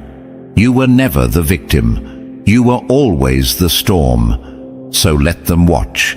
Let them sit in silence, choking on the truth they tried to bury. Let them pretend they always believed in you, while you keep rising beyond their reach. Because the greatest revenge isn't words. It isn't confrontation. It's becoming everything they swore you could never be. Number 10. The future is yours, and there's nothing they can do to stop you. The throne is no longer empty. The king has arrived. The same ones who swore you'd never make it now watch in terror because you have taken everything they tried to keep from you. They tried to stop you. Every word, every doubt, every attempt to bury you was a desperate move to keep you from becoming what they feared most. They threw obstacles in your path, hoping you would trip. They locked doors, thinking you would walk away. They whispered behind your back, convincing themselves that if they just ignored you long enough, you would disappear. But now, they can't ignore you. They can't stop you, and worst of all, they can't escape you, because you have risen beyond their reach. No more doubters, no more haters. Their voices have been drowned by the sound of your victory. They swore you would fail. They swore you were wasting your time. They bet against you, laughed at you, and convinced themselves that they would never have to deal with the reality of your success. But now they sit in silence, watching as the very thing they mocked unfolds before their eyes. And here's the part that haunts them the most. They never had power over you to begin with. They thought they could define you. They thought their opinions mattered. They thought they could shape your destiny with their words, their rejection, their disbelief. But what they never understood, what they will never understand, is that a chosen one doesn't ask for permission. A chosen one takes. You took your destiny in your hands and bent it to your will. You didn't wait for the world to open its doors. You kicked them down. You didn't wait for approval. You moved forward as if it was already yours. And now, it is. They will try to downplay it. They will pretend they aren't impressed. They will act as if they never doubted you, as if they always believed in you. But you remember the smirks, the laughter, the way they rolled their eyes when you spoke. And now, that same laughter has turned into silence, because the future belongs to you, and there's nothing they can do about it. Look at history. The same pattern repeats itself every time. The ones who rewrite the world are always the ones they try to destroy first. Michael Jordan was told he wasn't good enough. Now they call him the greatest of all time. Oprah Winfrey was fired and told she wasn't meant for TV. Now she has built an empire. Elon Musk was mocked when he spoke of space travel. Now his rockets are rewriting the future. And you are next. At this point, they are desperate. They scramble for ways to discredit you, to rewrite history, to pretend they were never against you. But the truth is unshakable. They didn't believe in you. They wanted you to fail. They needed you to stay small so they could feel big. But you outgrew them. You broke the mold. You shattered the limits they swore could never be broken. And now, you stand at the top, where they never thought you'd be. They tried to write you out of history. Instead, you became the author. Now, the only thing left to do? Claim everything they swore you could never have.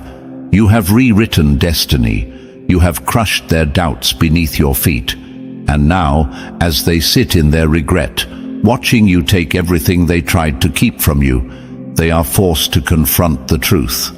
They were never stopping you. They were stopping themselves. They could have stood beside you. They could have learned from you. They could have believed in you, but they chose to doubt you. And now, that choice is their greatest regret. Because the future is yours. The doors are open. The throne is no longer empty. The king has arrived. If you feel this message, hit like, subscribe, and drop the number 77 in the comments. Let the world know the chosen ones are here, and nothing will ever be the same again. The weight of a lie is nothing until you have to carry it forever. And now, the ones who threw dirt on your name are crumbling under the weight of their own deception. They thought they could drag your name through the mud, but they forgot one thing: mud dries, cracks, and falls away. You, however, are still standing. They whispered behind your back, wove lies into the air, hoping to suffocate your light. But what they didn't realize was that every attack was just fuel. Every stone they hurled only built your foundation higher. The universe has been watching, and now it's time for balance to be restored. If you feel this message, if it speaks to you, hit like and subscribe. Let this signal reach others like you. Because when enough chosen ones rise, the universe listens. the louder we stand, the harder it becomes for deception to win. You were never just anyone. You were chosen, not by man, not by chance, but by the universe itself. And that fact haunts your enemies. It keeps them awake at night, turning in beds that feel more like cages. Why? Because no matter how much dirt they throw, they can't touch what's meant to rise. The power of being chosen is not just about success. It's about survival. It's about walking through fire and coming out gold. Your existence alone is proof that they failed. Every time they tried to tear you down, they only reinforced what was already unbreakable. And the more they pushed, the more the universe aligned itself against them. Because they weren't fighting you, they were fighting the force that backs you. The irony: they thought they were in control. They thought they had the power to erase you, to rewrite your story with their lies. But the universe doesn't play by their rules. It flips the script. The same mouths that mocked you are now silent. The same hands that pointed at you in judgment now shake with regret. And those who once stood so boldly against you, look at them now, chained by the very energy they sent your way. But let's talk about you for a second. Because, chosen one, you failed yourself at times too. You let doubt creep in. You let their lies make you question your own power. You asked yourself if you were truly meant for more. And that's where you almost lost. Not because of them, but because of your own hesitation. Listen carefully. You were never alone. Not for a second. The universe doesn't choose at random. It marks those meant for something greater. It places its fire in them, and that fire can't be put out, no matter how much dirt is thrown on it.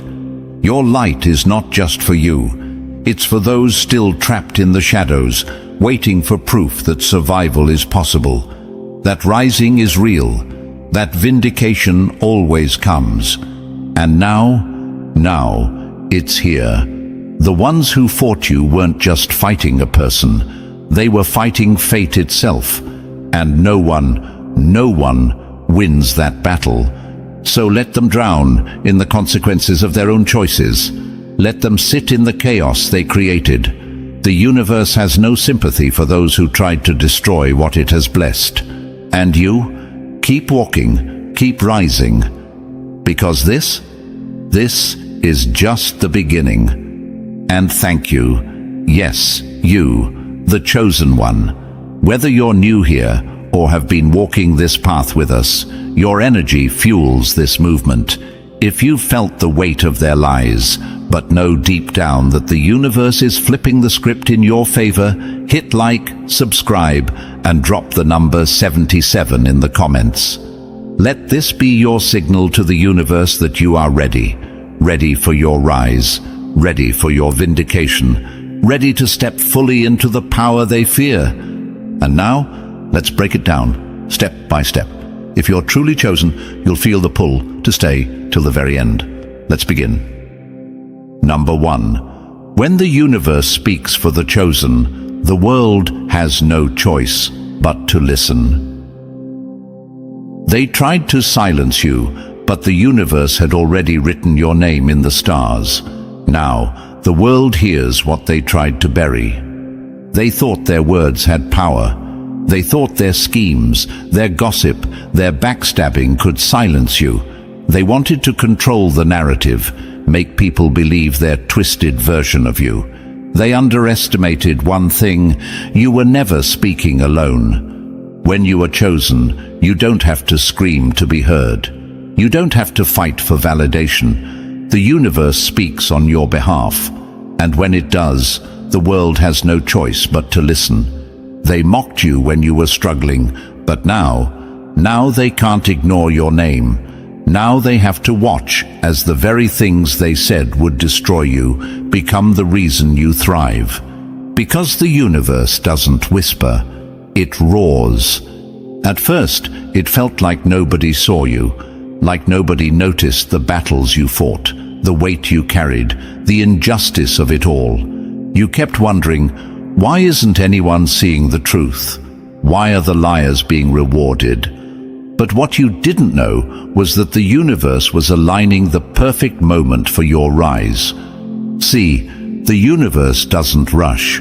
It doesn't operate on human time. It operates on impact. If your victory had come too soon, it wouldn't have hit as hard. If your name had been cleared too quickly, it wouldn't have been as undeniable. The universe let them dig their own hole, let them stack lie upon lie, let them build their illusion so that when the truth finally broke through, it shattered everything. And now the truth is so loud, they can't drown it out. They wanted to erase you, but your name is bigger than their whispers. They wanted to control how people saw you, but your presence speaks louder than their lies. They tried to stand in your way, but the universe moved them aside. That's the power of being chosen. When the universe backs you, it doesn't matter who doubts you. It doesn't matter who tries to stand against you. It doesn't matter what they plotted, what they tried, or how many people they convinced. The universe holds the final word, and when it speaks, the whole world listens. The ones who tried to silence you are now forced to hear your name everywhere they go. Your success is the conversation they can't escape. Your presence is the reality they can't deny. And no matter how much they try to avoid it, they are watching you rise. The very people who doubted you, who laughed at your struggles, who whispered behind your back, they are now the ones whispering about how they got it wrong. And that's the thing about universal justice. It doesn't just restore you, it humbles them. They thought they could manipulate reality, but the truth isn't something that bends for cowards. They thought they could rewrite your fate, but they were never the author of your story. And now they see it. Because when the universe moves for you, doors open that no enemy can shut. When the universe speaks for you, your name carries a weight that no gossip can erase. When the universe decides it's your time, nothing, absolutely nothing, can stop it. And that's what terrifies them. Because they thought their words could shape your future, but your destiny was never in their hands. The universe saw everything, every betrayal, every attack, every lie, and it has delivered its response loud and clear. You are untouchable. So now they have to sit in the mess they created, trapped by their own deception, while you walk forward, unbothered, unstoppable. They can keep talking, but no one is listening anymore. The only name the world hears now, yours. Number 2. They wrote a check with their lies. Now, karma's here to collect. The universe never forgets an unpaid debt. Every move, every word, every betrayal, stamped, stored, and scheduled for delivery. They thought time had erased what they did. They convinced themselves that because nothing happened right away, nothing would happen at all. They moved forward, untouched, unbothered, laughing like they got away clean. But karma doesn't operate on their schedule. It doesn't forget. It doesn't forgive. Karma is a ledger that never loses a number. Every action, every intention, every word spoken in deceit is written down in permanent ink. They might have fooled people, but they never fooled the system that tracks everything with eerie precision. The same universe they tried to manipulate was recording their every move, and now the playback has begun. That's the mistake they always make. They think silence means escape. They think because the universe didn't strike immediately, it must have missed what they did. That's how fools think. That's how people who play dirty convince themselves they've won. But karma isn't impulsive. It's calculated. It waits for the perfect moment, the moment that will hit the hardest, cut the deepest, and teach them a lesson they can never unlearn. They wrote a check with their lies. Now, their future self has to cash it. That's the part they never saw coming. They weren't just setting you up, they were setting themselves up. Every bit of harm they caused, every piece of chaos they sowed, every betrayal they thought would stay hidden, it's all coming back with interest. Because karma isn't just about payback, it's about balance. It restores what was disrupted. It ensures that no deception goes unanswered. And when it moves with precision. The same people who sabotaged you, whispered behind your back, tore down your name like it was sport. They're starting to feel the shift now. The walls are closing in. Look at their lives. Watch closely. They're losing the very things they used to prop themselves up. The fake friendships, the false confidence, the lies they told to make themselves look good, all unraveling. Because karma doesn't just punish, it exposes. It drags their deeds into the light, where everyone can see them for who they really are. They thought they controlled the game. They thought they could play the system, throw their dirt, and walk away untouched.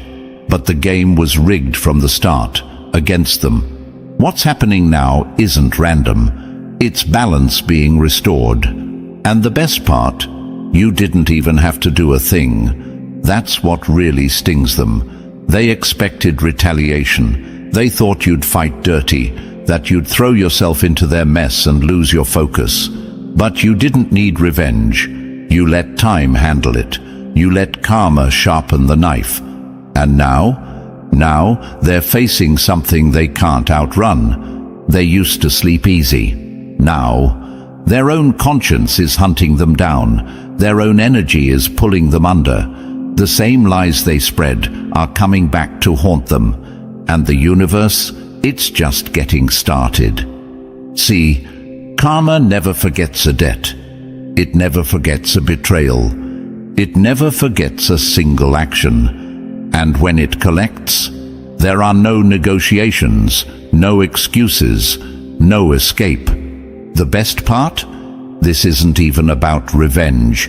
It's about accountability. They wanted to play with fire. Now they get to burn. Number 3. They tried to stain you. Now their filthy hands are exposed. The dirt they threw never touched you. It only covered them, leaving stains they can't wash away. They thought they were clever, thought if they slandered your name enough, if they whispered the right lies into the right ears, they could make people see you the way they wanted. But what they never understood is this: dirt doesn't stick to what's solid. Every false word, every twisted accusation, every backhanded insult, none of it changed who you are. It didn't strip you of your worth. It didn't redefine your truth.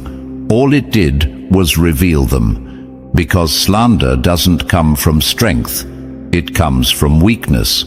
They weren't attacking you because of what you did wrong. They were attacking you because of what you did right. Because you had something they lacked. Because you moved in a way they couldn't. Because your presence alone made them uncomfortable. So they threw dirt, hoping it would stick. But what happens when you throw dirt with dirty hands? The real filth stays on the one throwing it. And that's exactly what happened. For a moment, it might have seemed like their lies were working. Maybe people listened. Maybe the whispers spread. Maybe you even started to question yourself, wondering if the world would ever see past the mess they tried to make of your name. But the truth has something that lies never will: longevity. Lies burn bright and fast, but truth is fireproof. While they were exhausting themselves trying to tear you down, you stood firm. You didn't play their game. You didn't lower yourself to their level. You didn't need to. You let them dig their own hole. And now, the dirt isn't on you, it's on them. Look at them. Look at how their actions are catching up to them. Look at how their reputation is shifting. The same people they convinced to turn against you. They're starting to question everything. The ones who once believed their lies, they're seeing the truth for themselves. Because real recognize real, and fake always gets exposed. That's the irony of it all. They spent so much time trying to make you look bad, they didn't realize they were only showcasing their own ugliness. And now they're trapped in it. They can't go back and undo what they did. They can't erase the way they moved. They can't pretend to be pure when everyone has seen their hands covered in filth. And you walk away untouched. Not because you weren't tested, not because it didn't hurt, but because you never needed to fight dirty. You let integrity handle it. You let time handle it. You let the universe handle it. And the result? You stand stronger, cleaner, untouchable. While they scramble to wipe the dirt off themselves, you don't even have to look back. Because the truth always wins. And now everyone sees exactly who they are. Number 4. The tables didn't turn. They got flipped, shattered, and burned. They stacked the deck, rigged the game, and laughed at the thought of losing. But karma doesn't turn tables. It throws them straight into the fire. They thought they had it all figured out. Sitting high, comfortable in their illusion of power, they controlled the board, pulling strings, twisting truths, and dealing dirty behind the scenes. They believed they were untouchable, that the lies they sat upon were solid enough to hold them forever. They smirked, they schemed, they moved like they owned the game. But here's what they never saw coming. Karma doesn't turn tables, it flips them over and sets fire to the wreckage. This was never going to be a quiet shift. It was going to be loud, brutal, and leave no room for escape. Because when things change for the chosen, they don't change subtly. They collapse completely. And right now, as they sit in the aftermath of their own destruction, they finally understand.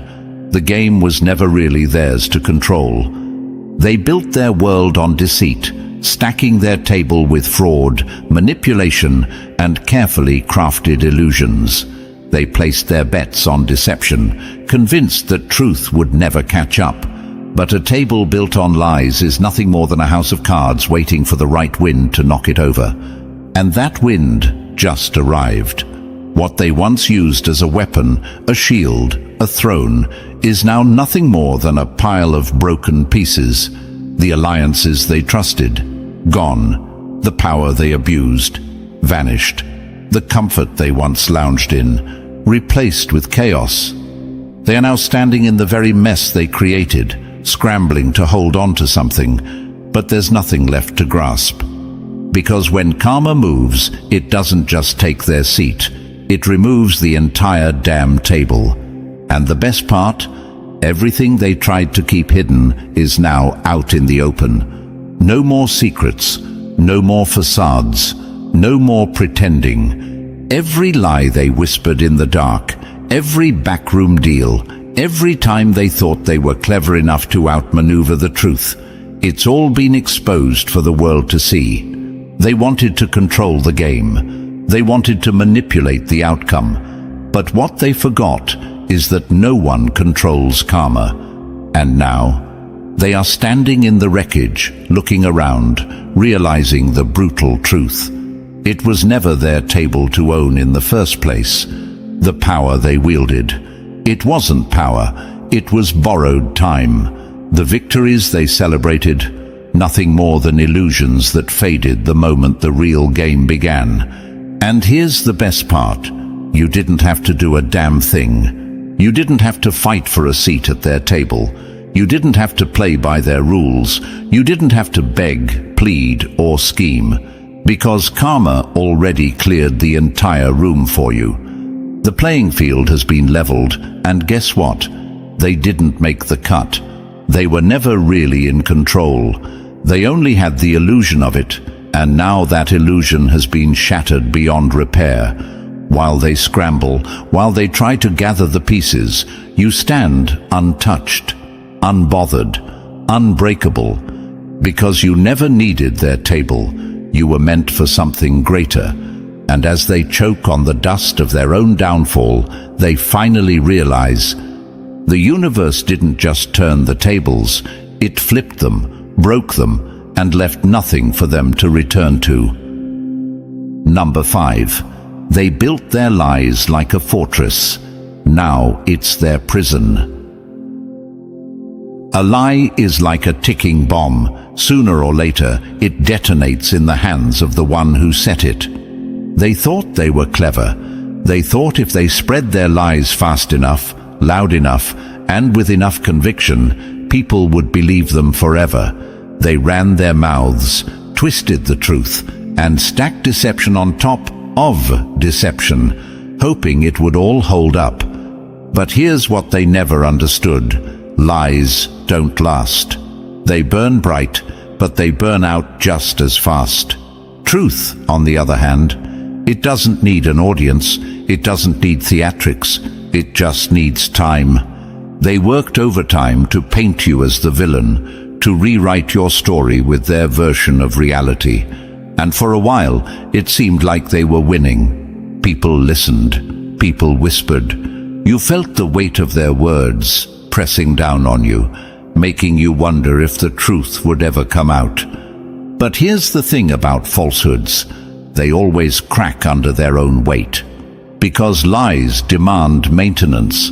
They have to be repeated, reinforced, and covered up with even more deception. And the bigger the lie, the harder it becomes to keep up. Eventually, something slips. Someone notices a contradiction. A detail doesn't add up. A truth leaks out where they didn't expect it. And suddenly, the entire illusion starts crumbling. While they were busy running their mouths, the truth was working quietly in the background, brick by brick, building its case. They underestimated that. They thought they could rewrite reality, but reality isn't so easily fooled. And now, their own web is tightening around them. The very people they convinced are starting to see the cracks. The same crowd that cheered when they tried to destroy you is beginning to doubt. Because no matter how much effort they put into selling their lies, the truth doesn't need to be sold. It just needs to be revealed. It was never a fair fight. You were playing the long game. They were sprinting toward their own downfall. That's the difference between lies and truth. Lies move quickly because they have to. Truth moves with certainty because it knows it will win. And now it's happening right in front of them. The irony? The very lies they told to bury you are now burying them. The same rumors they used as weapons have turned on them. The energy they put into deceiving others is now boxing them in. Because lies don't just disappear, they leave a trail. And once that trail is exposed, there's no running from it. They wanted to play games with reality. They thought they could manipulate perception, twist people's minds, and walk away unscathed. But they didn't account for the weight of their own deception, and now it's crushing them. The moment they thought would never come is here. People are seeing them for who they truly are. The truth is exposing them in ways they never anticipated, and there's no covering it up now. They built their lies like a fortress, but all they did was trap themselves inside. And you didn't have to match their energy. You didn't have to scream back, to fight dirty, to lower yourself to their level. All you had to do was stand firm. And look at you now. Still standing, still rising, still untouchable, because the marathon of truth always outlasts the sprint of lies, and they just ran themselves straight into a wall. Number 6. They thought they won. Now they're front row to their own downfall. The universe doesn't just balance the scales, it makes sure everyone watches when it does. They thought they got away with it. They thought they could do their damage in the shadows, spread their lies behind closed doors, and never be held accountable. They laughed, they celebrated, they sat comfortably in the belief that they had won. But what they never realized was that the universe was reserving them a front row seat to their own reckoning. See, justice isn't just about setting things right. It's about making sure there's no room for doubt when it happens.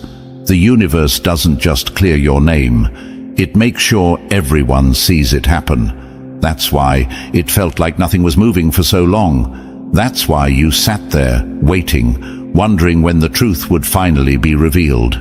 It wasn't a delay, it was a setup. While you were in the storm, the universe was arranging the perfect moment.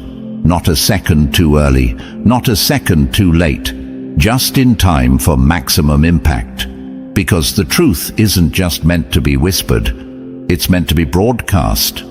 And now, the curtain is rising. The very people who doubted you, who threw dirt on your name, who sat smugly convinced that their version of reality would stick, they can't escape what's unfolding. The truth isn't creeping in quietly.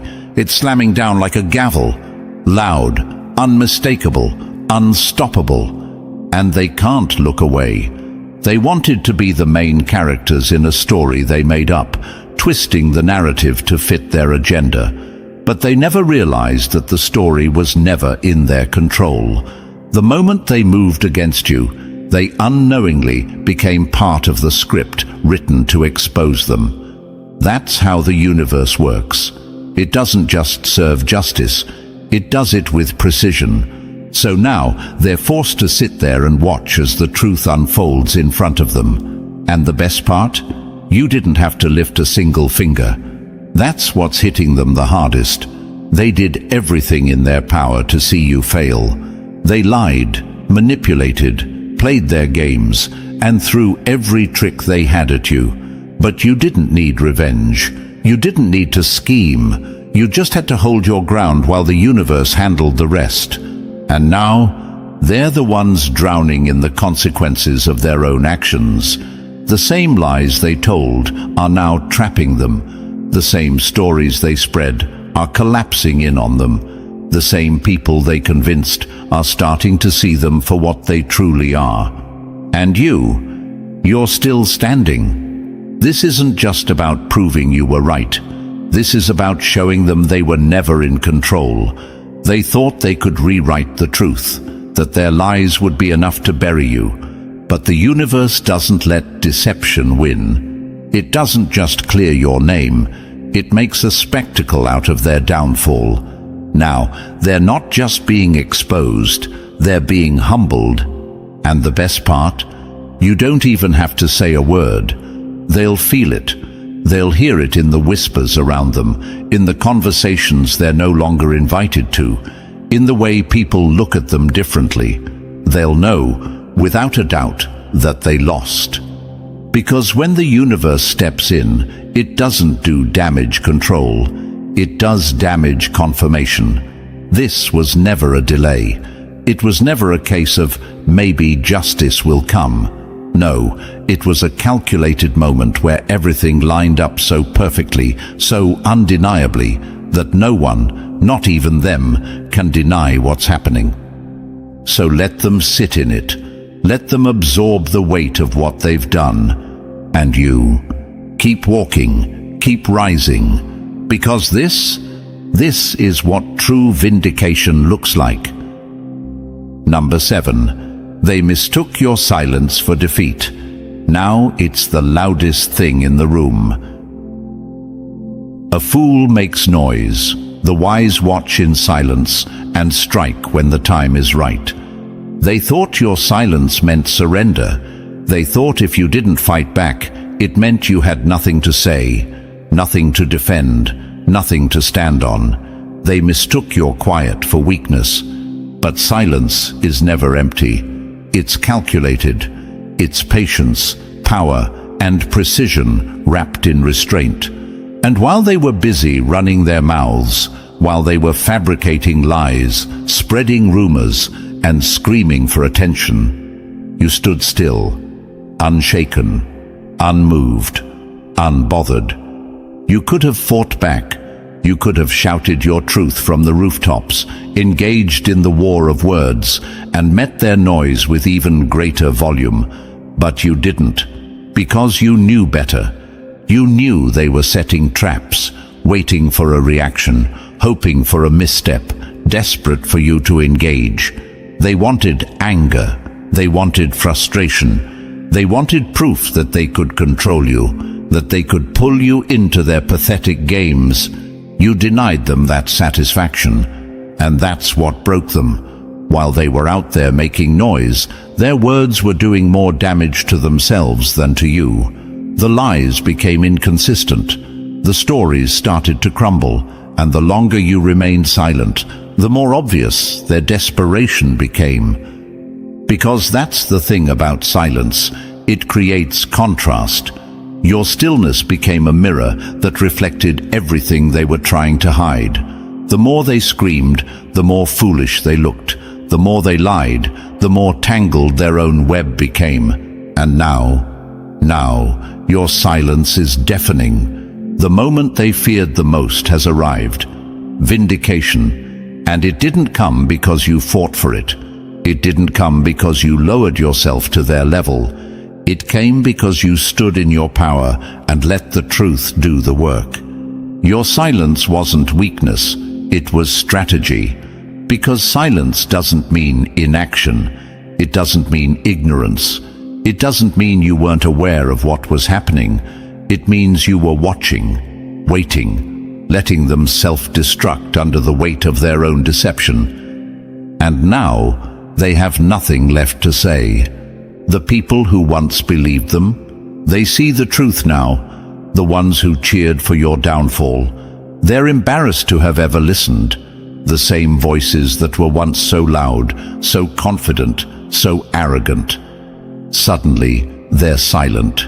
And that's the irony. They were the ones who counted on silence to protect them. They thought their lies would go unchallenged, that their version of the story would be the only one people heard. They relied on silence. But now, silence is what's exposing them. Because silence doesn't erase truth. It amplifies it. The moment they feared has arrived, not because you forced it, but because they couldn't sustain their own illusion. This is the power of silent resilience.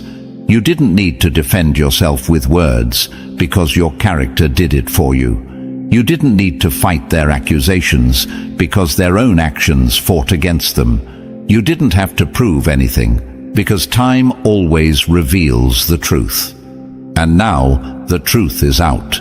The louder they were, the harder they fell.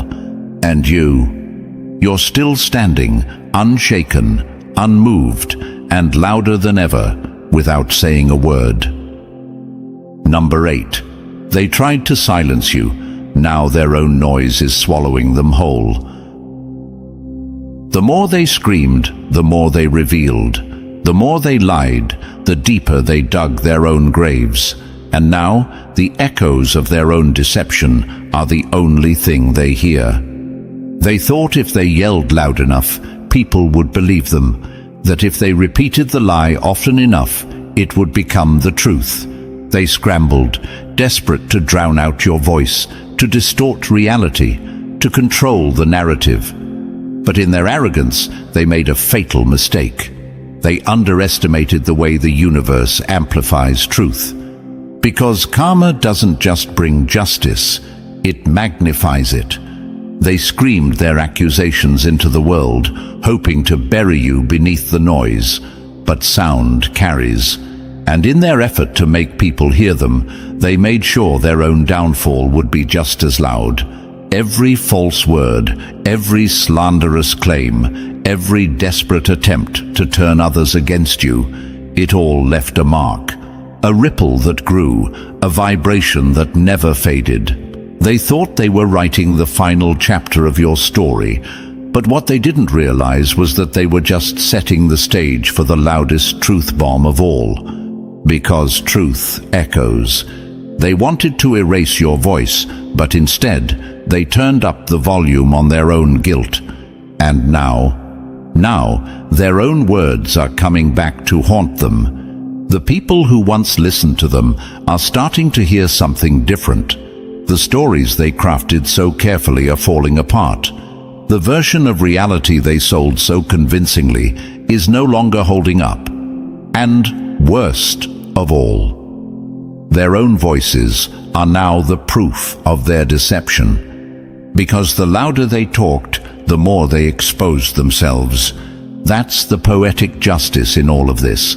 They thought they were controlling the story, but they were just narrating their own destruction. They thought they could drown out the truth, but the universe has a way of making sure the truth doesn't just whisper, it roars. And now, they're the ones drowning in the noise. The same words they used to break you are now breaking them. The same lies they screamed at the top of their lungs are now the very echoes that follow them everywhere they go. Because falsehoods are hollow, but truth carries weight. Lies crumble under their own weight. But truth, it stands, it grows, it expands, and the moment it breaks free, it doesn't just whisper through the cracks, it erupts. They can feel it now, the ground shifting beneath them, the walls closing in, the very sound of their own deception becoming a constant reminder of what they did. They're starting to see what you knew all along, that truth doesn't die. It doesn't fade. It doesn't get lost in the noise. It waits. It builds. It strengthens. And when it finally explodes into the world, it's undeniable. They thought they had won. They thought they had silenced you forever. But instead, they made sure your truth would be heard louder than ever before. Karma is surround sound, and their lies are being drowned out. Now, the only thing people are hearing is the truth they tried to bury. And you never had to scream. You never had to fight dirty. All you had to do was stand in your truth. And now, it's the only thing anyone hears. Number 9. They wanted to ruin you. Now they can't even hide themselves. The truth doesn't just set you free. It puts them in a cage they built with their own lies.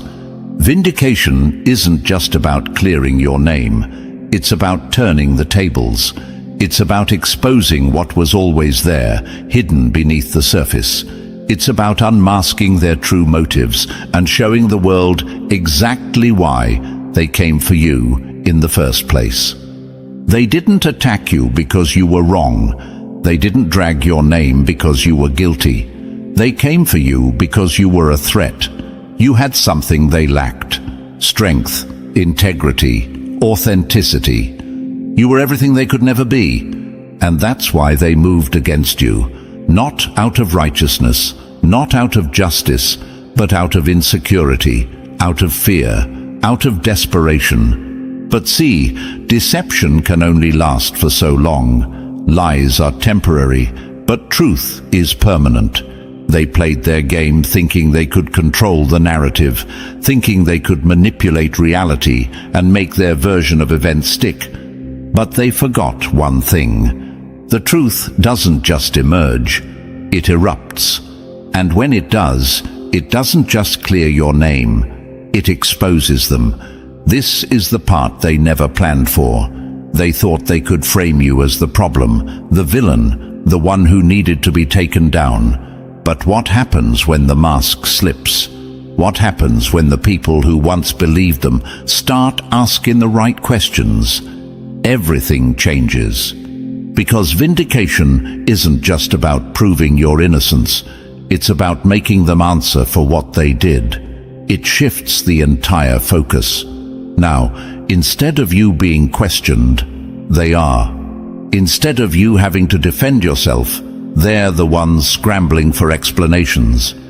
And there is no defense for what they did. Every lie they told, every rumor they spread, every attempt they made to tarnish you, It wasn't about you at all. It was about them, their own insecurities, their own hidden agendas.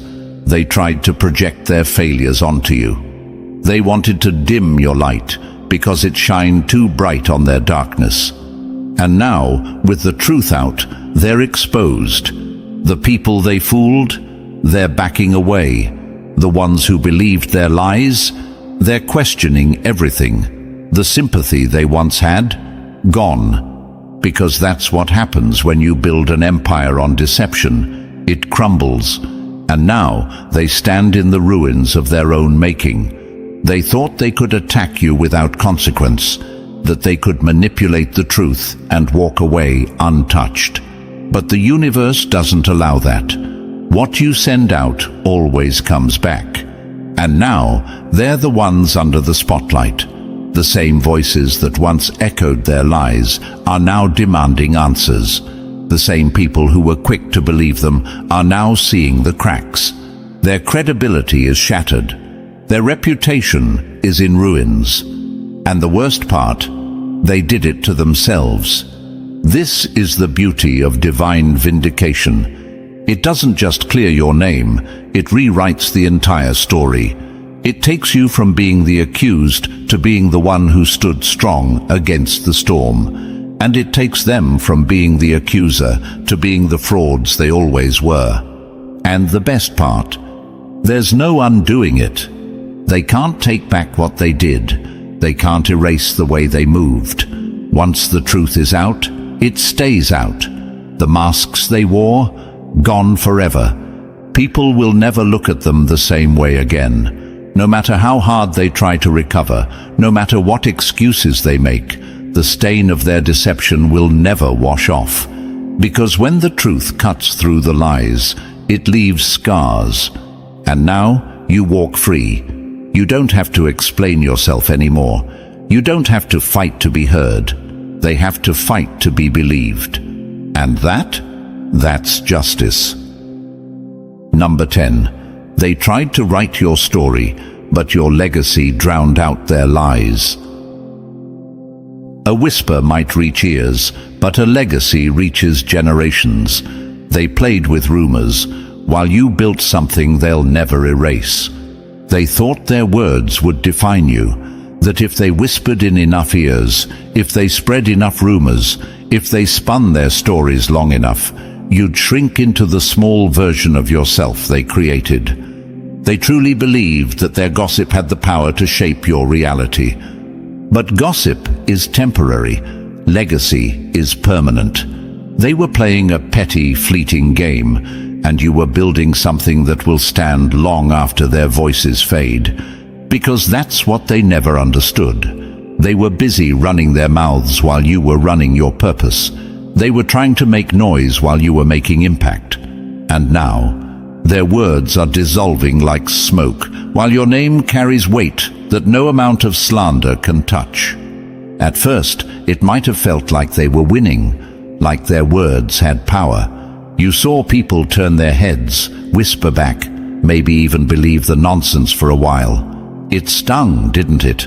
To know that people were so quick to listen, so eager to assume the worst. But let me tell you something. None of that mattered, because while they were talking, you were doing, and actions always speak louder than whispers. You see, gossip has an expiration date. The truth doesn't. The words they threw around so carelessly, they held weight for a moment, but they didn't last, because words without truth behind them collapse under the weight of time, and time, chosen one, is on your side. Their rumors were ripples in a pond. Your legacy is an ocean. No matter how hard they tried to reduce you to a scandal, a rumor, a one-dimensional version of who you are, your impact was too deep to be erased. They forgot that real influence doesn't come from what people say. It comes from what people remember. And what people remember about you isn't their gossip. It's your strength, your resilience, your ability to rise despite it all. And that's why they failed. They thought they could define you. but you were never something they had the power to define. Your legacy isn't in their words, it's in your work. It's in the lives you've touched. It's in the changes you've made. It's in the fact that no matter how much dirt they threw, you never stopped walking forward. Because legacy isn't built on opinions, it's built on impact. Think about it. Who will be remembered? The ones who spent their time trying to tear someone else down, or the one who, despite every attempt to break them, kept building? They can gossip all they want. It won't change the fact that your name holds more weight than their words ever will. And here's the best part: they know it. That's why they talk so much. That's why they keep whispering your name. They wouldn't be obsessed with tearing you down if they weren't already beneath you. They wouldn't be so desperate to rewrite your story if your story wasn't already greater than theirs. And that eats them alive. Because the truth is, they never had power over you. They just tried to convince you that they did. But now they're realizing that their words never had the strength to hold you back. And worse, they're realizing that their own name is fading while yours is being cemented. Because while they wasted their energy on gossip, you were out here making moves. While they were trying to get people to believe their lies, you were proving the truth through action. And now the contrast is undeniable. Because when all is said and done, who will history remember? The ones who spent their lives gossiping, or the one who built something that no rumor could shake? They thought their words could erase your worth. They were wrong. Because your legacy doesn't just outweigh their gossip, it buries it. Number 11. They spit on your name. Now they're drowning in their own poison. The venom they spewed was never meant for you. It was always a slow-acting poison in their own veins. They thought they could tarnish you. They thought if they dragged your name long enough through the filth, the stain would stick. They ran their mouths, twisted the truth, and wove their lies so tightly they believed them themselves. But what they failed to understand is this: the universe doesn't let its chosen ones fall. It lets them rise in full view of those who tried to destroy them. They weren't just playing with your reputation, they were playing with a system far bigger than their petty schemes. They moved against you, but they didn't realize they were moving against the very order of things. And now, the universe has turned its gaze back to them. What they sent out is returning, and it's hitting harder than they ever imagined. At first, you felt it, the weight of their betrayal, the sting of their words. You questioned, why is this happening? Why me? You wondered if you had the strength to withstand it. But chosen ones don't break under pressure. Pressure is what forges them. Every rumor, every attack, every whispered lie, it was never your downfall. It was your initiation. And while they laughed, you endured. While they plotted, you stood firm. And now they see what they've done. The same mouths that spat venom are now silent. The same hands that worked against you are trembling. Because the universe never forgets. They thought they were winning, but they were only building the very storm that would swallow them whole. The power of being chosen is a force they could never comprehend. It's not just about favor, it's about alignment. Alignment with the unseen forces that govern everything. When you are chosen, you don't just walk through life unnoticed. You stand out. You carry a weight they don't understand, a light they can't dim, a resilience they can't match. And that's why they hated you. Not because you did anything wrong, but because your very existence made them feel small. Your presence was a reminder of everything they lacked. So they did what weak people always do. They tried to destroy what they couldn't control. They threw dirt on your name, hoping it would stick, hoping it would make them feel powerful. They lied, they gossiped, they twisted the truth into weapons. They wanted to see you fall. But what they never realized is that the moment they moved against you, they set their own downfall in motion. That's how the universe works. You don't touch a chosen one and walk away unscathed. The energy you put out always comes back. But when you aim it at someone backed by something bigger than you, it multiplies. And now they're choking on their own poison. The lies they spread have looped back around, suffocating them. The very people they convinced to turn against you, they see the truth now. The ones who laughed with them, they're distancing themselves. The empire they thought they were building on your downfall, it's crumbling beneath their feet. And you're still here, still standing, still rising. That's the thing about the chosen. You don't just survive. You thrive in the face of everything they sent to destroy you. But let's get real for a second. You doubted yourself, didn't you? You let their words get into your head. You started believing the lies, started questioning your own light. You wondered if maybe, just maybe, they were right about you. And that's where they almost won. Not because they were strong, not because they had power, but because you forgot who the hell you are. Listen to me, you were never alone. Not for 1 second. The universe didn't bring you this far to leave you stranded. Every storm, every betrayal, every stab in the back was calculated. Not to break you, but to build you. You weren't being punished, you were being prepared. And now that preparation is showing. Look at where you are. Look at what you've endured.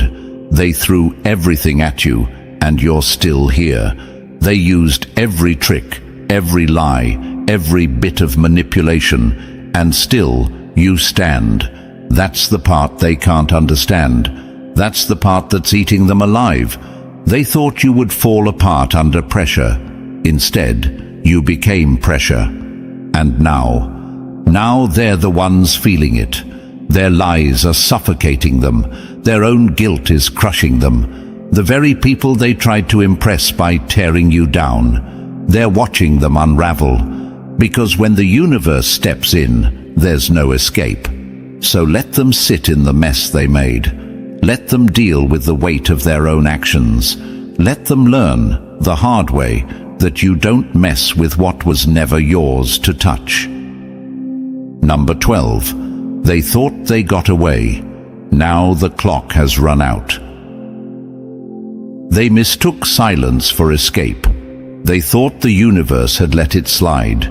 But karma isn't blind. It's just patient. Vindication doesn't come on demand. It doesn't show up when you're desperate for it. It waits. And that's what makes it so devastating. See, karma isn't reckless. It's not some chaotic force throwing out random consequences. No, it's calculated.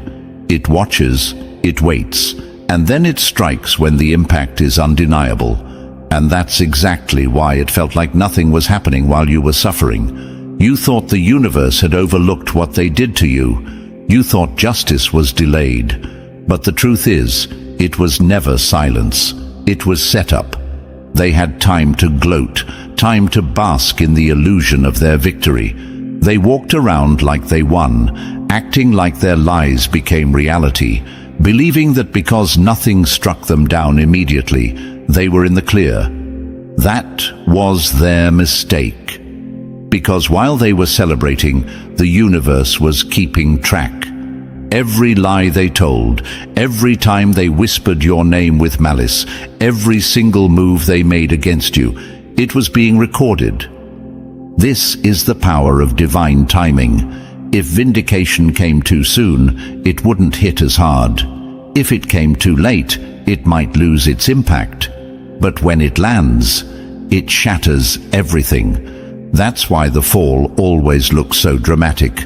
One moment, they think they've won. The next, the very foundation beneath them starts cracking. Their own actions start turning against them. The people they manipulated, they start waking up. The ones who believed their lies, they start seeing through them. The ones who cheered while you suffered, they're suddenly nowhere to be found. Because that's the thing about karma. It doesn't just settle the score, it makes sure everyone sees it. They thought they were in control. They thought they could twist reality in their favor, rewrite your story, and walk away clean. But you can't outrun what you've done. You can't cheat the system. You can't manipulate your way out of universal law. What goes around doesn't just come back. It comes back with interest. And here's the part that really gets them. You didn't even have to do anything. That's what eats them alive. That's what makes the downfall even worse. You didn't have to lift a finger. You didn't have to plot. You didn't have to seek revenge. You didn't have to fight their way. You just kept moving. You kept your hands clean. You kept walking in your truth. And the universe handled the rest. They never expected this. They assumed that if something was going to happen to them, it would have happened already. That if karma was real, it would have struck them down instantly. But that's not how it works. The universe waits until the stage is set, until every single piece is perfectly aligned, so that when the truth is revealed, there's no escaping it. They don't get a warning. They don't get a moment to prepare. It just happens. And now it's here. The ground beneath them is crumbling, and for the first time, they feel what you felt. The isolation, the whispers, the judgment, the weight of their own actions crashing down on them. The irony is that you never had to wish for their downfall. You never even had to think about it, because the system they tried to play is the system that's now playing them. This isn't just about clearing your name. This is about exposure. The universe doesn't just restore balance. It makes sure everyone sees the truth for what it is. And when it happens, there's no argument, no excuse, no way to twist it. They thought they could manipulate their way through life, but they forgot the golden rule of karma. It collects debts when people least expect it. And now, their bill has arrived, right on time. And just like that, the tables have turned. The whispers have faded, the lies have crumbled, and the truth stands undefeated. They tried everything to silence you, to erase you, to bury you beneath their deception. But the universe had other plans. Now, the world sees what they tried to hide. Now, your name speaks louder than their noise. If this message resonated with you, hit like, subscribe, and drop the number 77 in the comments. Share this with another chosen one who needs to hear it. Because when we rise together, the universe makes sure the world listens. The greatest trick the enemy ever pulled was convincing you that you were powerless. They didn't just want to hurt you.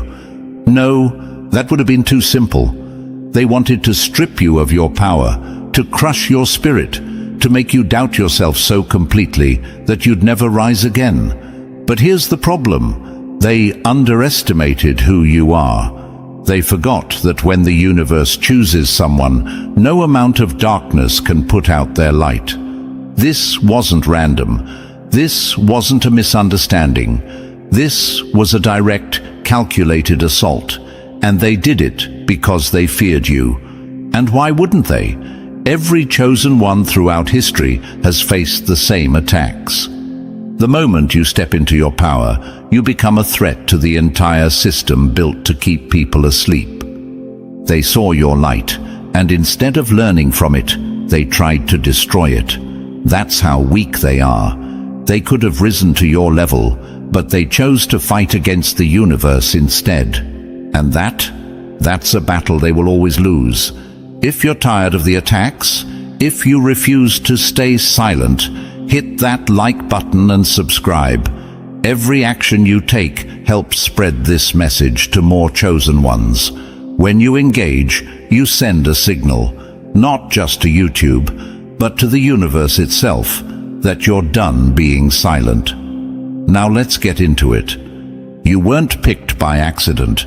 The universe doesn't make mistakes. You were chosen because you have something inside you that terrifies them. A light they can't control, a truth they can't twist, and a power they'll never understand. The moment you embraced that, you became a target. The weak don't attack what doesn't scare them. Think about that. They don't waste their energy on the ordinary. They don't plot against those who are insignificant. No, they reserve their hate for the ones who challenge their reality, the ones who make them question everything they've built their fragile egos on. That's why they came for you. They slandered you, they betrayed you, they tried to turn others against you, and when that didn't work, they attacked outright. You've been through things most people wouldn't survive. But here's what they don't get. You're still standing. And that fact alone is what haunts them the most.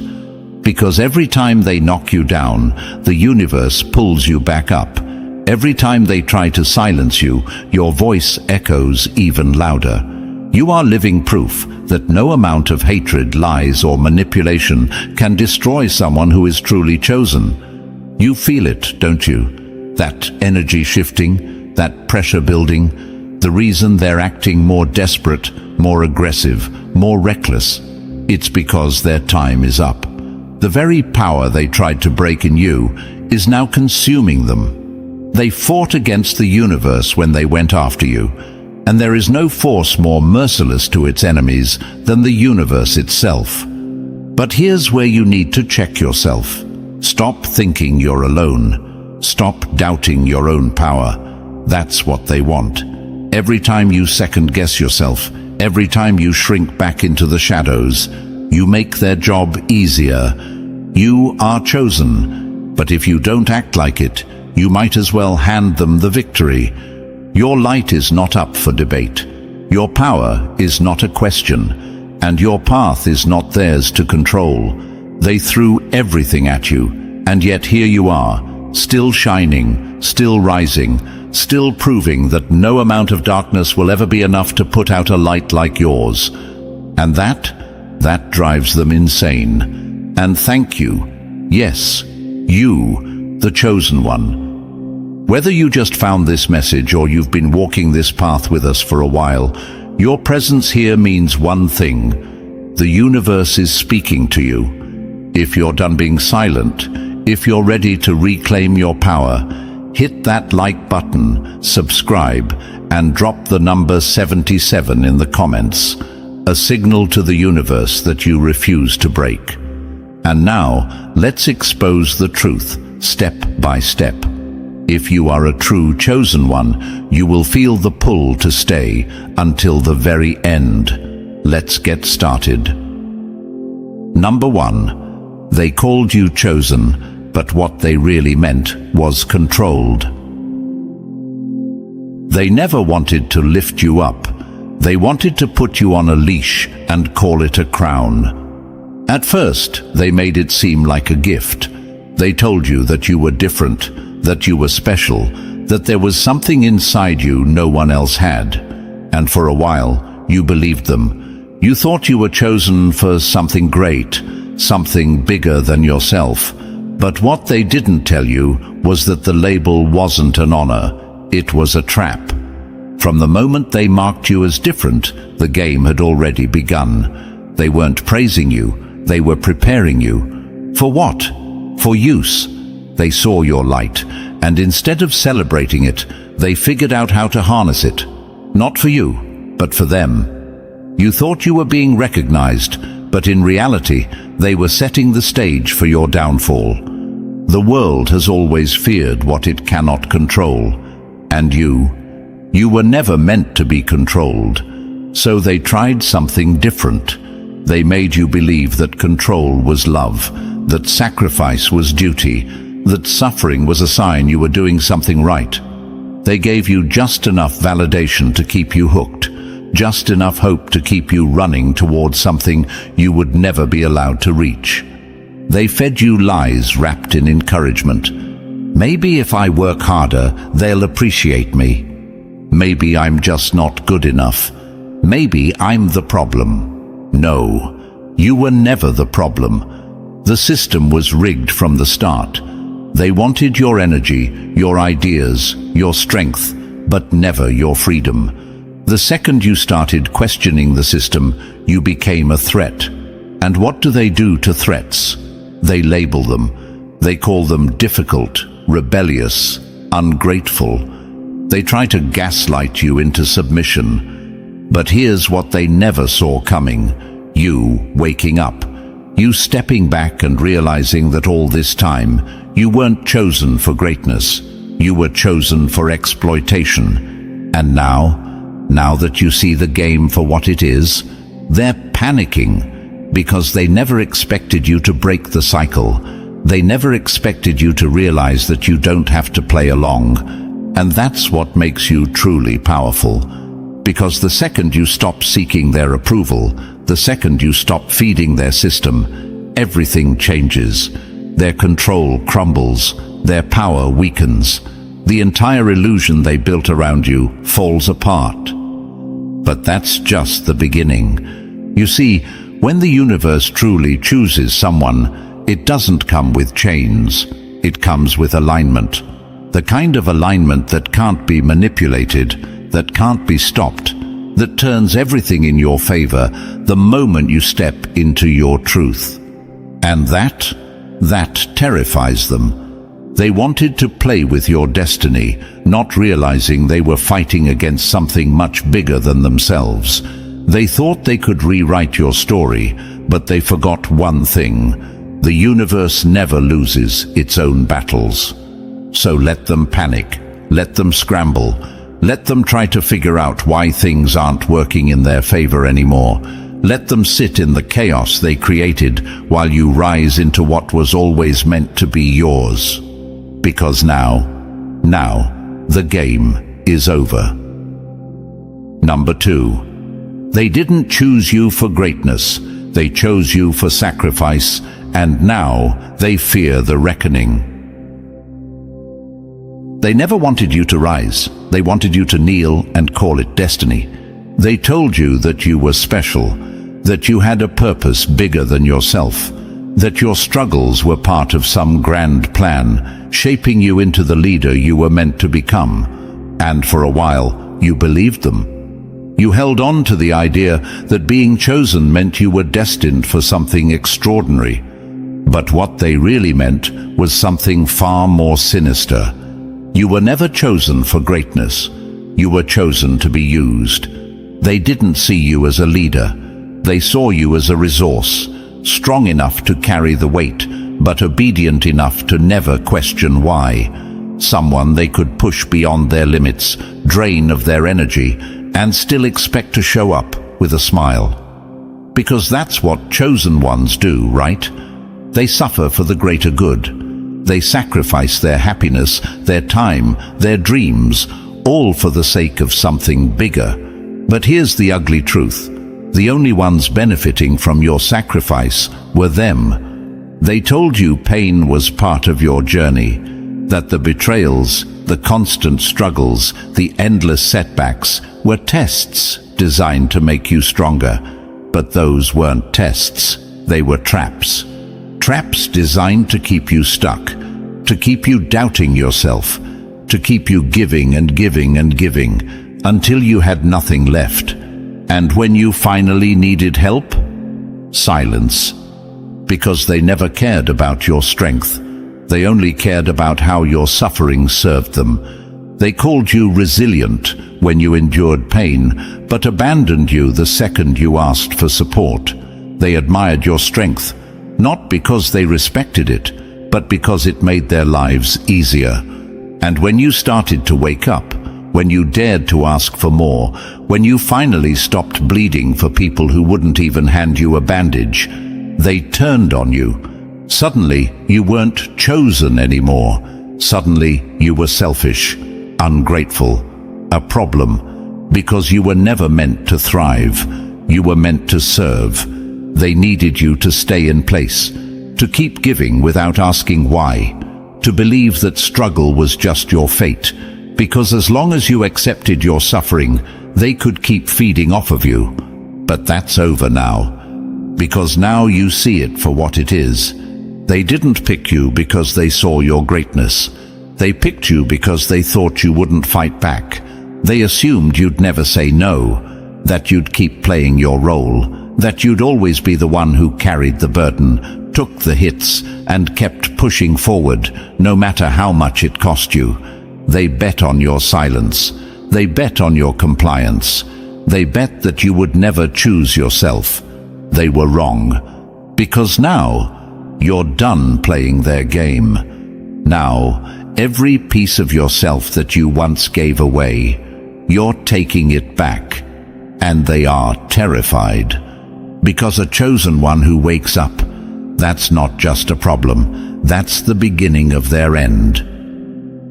Number 3, the attacks were never accidents, they were assassinations in disguise. They never fought you openly, they fought you in the shadows, with whispers instead of weapons, and lies instead of bullets. But the intent was always the same, your destruction. They wanted you to think it was just bad luck, that the betrayals, the constant setbacks, the way doors slammed in your face over and over again was just the way life goes, that you were just unlucky, always in the wrong place, always dealing with the wrong people. But nothing about what happened to you was random. It was deliberate, it was calculated, it was a hit job. The attacks weren't just cruel, they were strategic. They knew exactly where to strike, exactly what to take, exactly what would shake you to your core. They didn't attack your strengths, they attacked your confidence. They didn't go after what you could rebuild, they made you doubt you could rebuild at all. They didn't just try to break you, they designed a plan to make sure you never got back up. And the worst part, they took their time. Every word, every betrayal, every obstacle, it was all part of a slow, steady war of erosion. They chipped away at you bit by bit, so subtly that you didn't even notice at first. They wanted you to think that you were the problem. Maybe I'm too sensitive. Maybe I'm just not good enough. Maybe it's me. No, it was never you. It was them. They isolated you, not by force but by manipulation. They didn't have to lock you away. They just had to turn people against you, not with the truth, but with whispers, lies, and distortions of reality. They twisted your words. They planted doubt in the minds of those around you. They made sure that when you finally reached your lowest point, you had no one left to turn to. Because a chosen one without support, that's someone easier to break. But they weren't reckless. They made sure you never saw it coming. They smiled in your face while they were stabbing you in the back. They pretended to support you while making sure you never got ahead. And when you finally started putting the pieces together, when you finally started calling them out, they gaslit you. You're paranoid. You're overreacting. You're the problem. It was never about what they did. It was about making sure you doubted your own perception, because as long as you questioned yourself, they were safe. But here's where they miscalculated. They assumed you'd never wake up.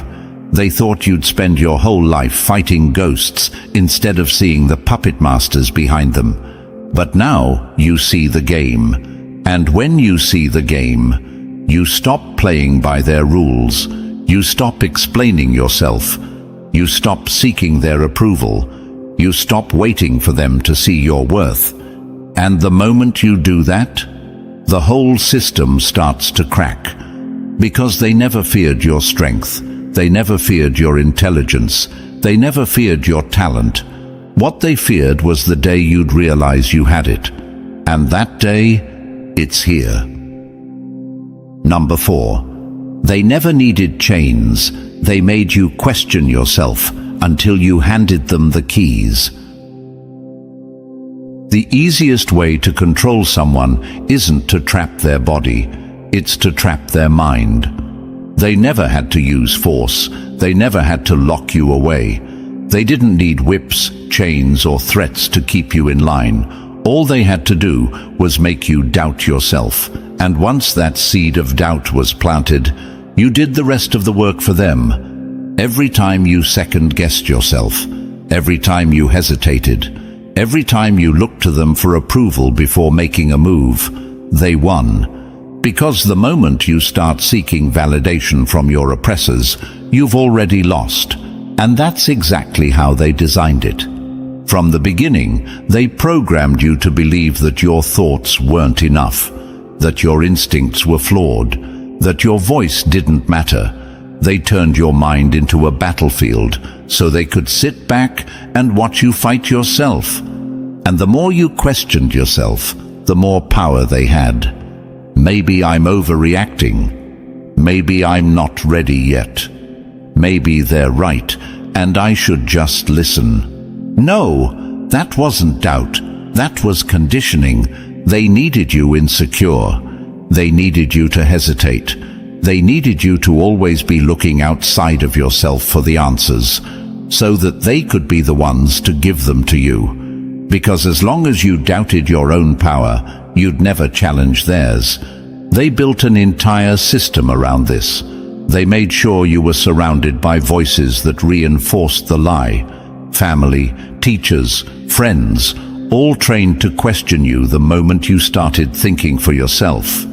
Because if even one person validated your power, it could shatter the illusion. And that was too dangerous for them. So they taught you to play small, to apologize for your strength, to second-guess your choices before you even made them, to think before speaking, but never to think for yourself. Because when you start trusting yourself, they lose control. And that's exactly what's happening now. You've stopped asking for permission. You've stopped waiting for someone else to confirm what you already know. And that terrifies them. Because the moment you take back your mind, you take back your life. And the voices that once had power over you, they're getting quieter. The guilt they used to control you, it's fading. The need for their approval, gone. You finally see it. The programming, the manipulation, the way they built an entire system designed to keep you doubting, questioning, hesitating, because a hesitant mind is an enslaved mind. But now you know. You were never broken. You were never lost. You were never too much or not enough. You were simply waking up. And now that you see it, you can't unsee it. Their control is slipping. Their power is crumbling. And every time you trust yourself, every time you choose yourself, they feel it. Because a chosen one who no longer doubts, that's their worst nightmare. Number 5. The world isn't against you, only the cowards who fear your rise. Weak people don't attack what doesn't scare them. The hate you faced wasn't random. It was a desperate act of self-preservation. For the longest time, it felt like the entire world was against you. No matter what you did, it seemed like obstacles kept appearing, betrayals kept happening, and no one ever truly stood in your corner. It wasn't just bad luck. It wasn't just life being unfair. It was intentional. But here's the truth. The whole world wasn't against you. Only the ones who saw your power and felt threatened by it. They knew who you were before you even figured it out yourself. They saw what you were capable of before you even scratched the surface of your potential. And that terrified them. So what did they do? They tried to isolate you. They made you feel like an outsider, like someone who would never fit in. They whispered lies about you, painted you as the villain in their twisted stories, and made sure you felt alone in your struggles. Because isolation weakens even the strongest souls. And that's exactly what they needed, to keep you weak, uncertain, questioning yourself at every step. But the funny thing about chosen ones, you can push them to the edge, but you can never break them. The battles you fought, the endless struggles, they weren't just bad luck. They were orchestrated, designed to exhaust you, to make you believe that stepping into your power would only bring suffering. They wanted you to give up on yourself before you ever realized how unstoppable you really are. And for a while, they almost had you. For a while, you really believed that you were alone, that no one understood, that the entire world was working against you. But that was never the case. It was just their illusion, a trick to keep you from seeing the truth. Because here's what they never wanted you to find out. There were people who would support you. There were souls out there, just like you, waiting to stand beside you. There were hands ready to catch you when you fell, voices ready to uplift you, and warriors who would fight beside you instead of against you. But they had to keep you blind to that. Because the moment you realize you're not alone, the entire game changes. You become unstoppable. They thrive in your doubt. They feed off your loneliness. Because as long as you think no one will understand you, you'll keep shrinking, keep holding yourself back, keep playing small. But you weren't meant to play small. You were meant to shatter the illusion and step into something bigger than they ever imagined. And now you see it. Now you're stepping past the lies. Now you're recognizing that the attacks, the betrayal, the isolation, it was never about you being unworthy. It was about them being afraid of what happens when you stop believing their lies. Because when you stop believing their lies, you rise.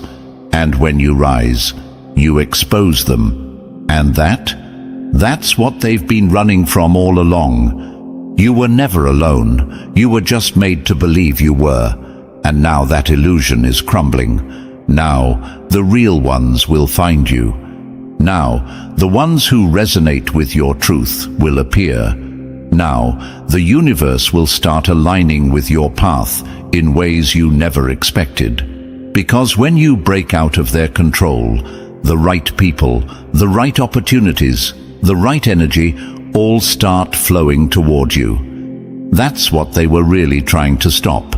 Not just your rise, but the movement your rise will create. Because when a chosen one stands in their power, they don't just change themselves.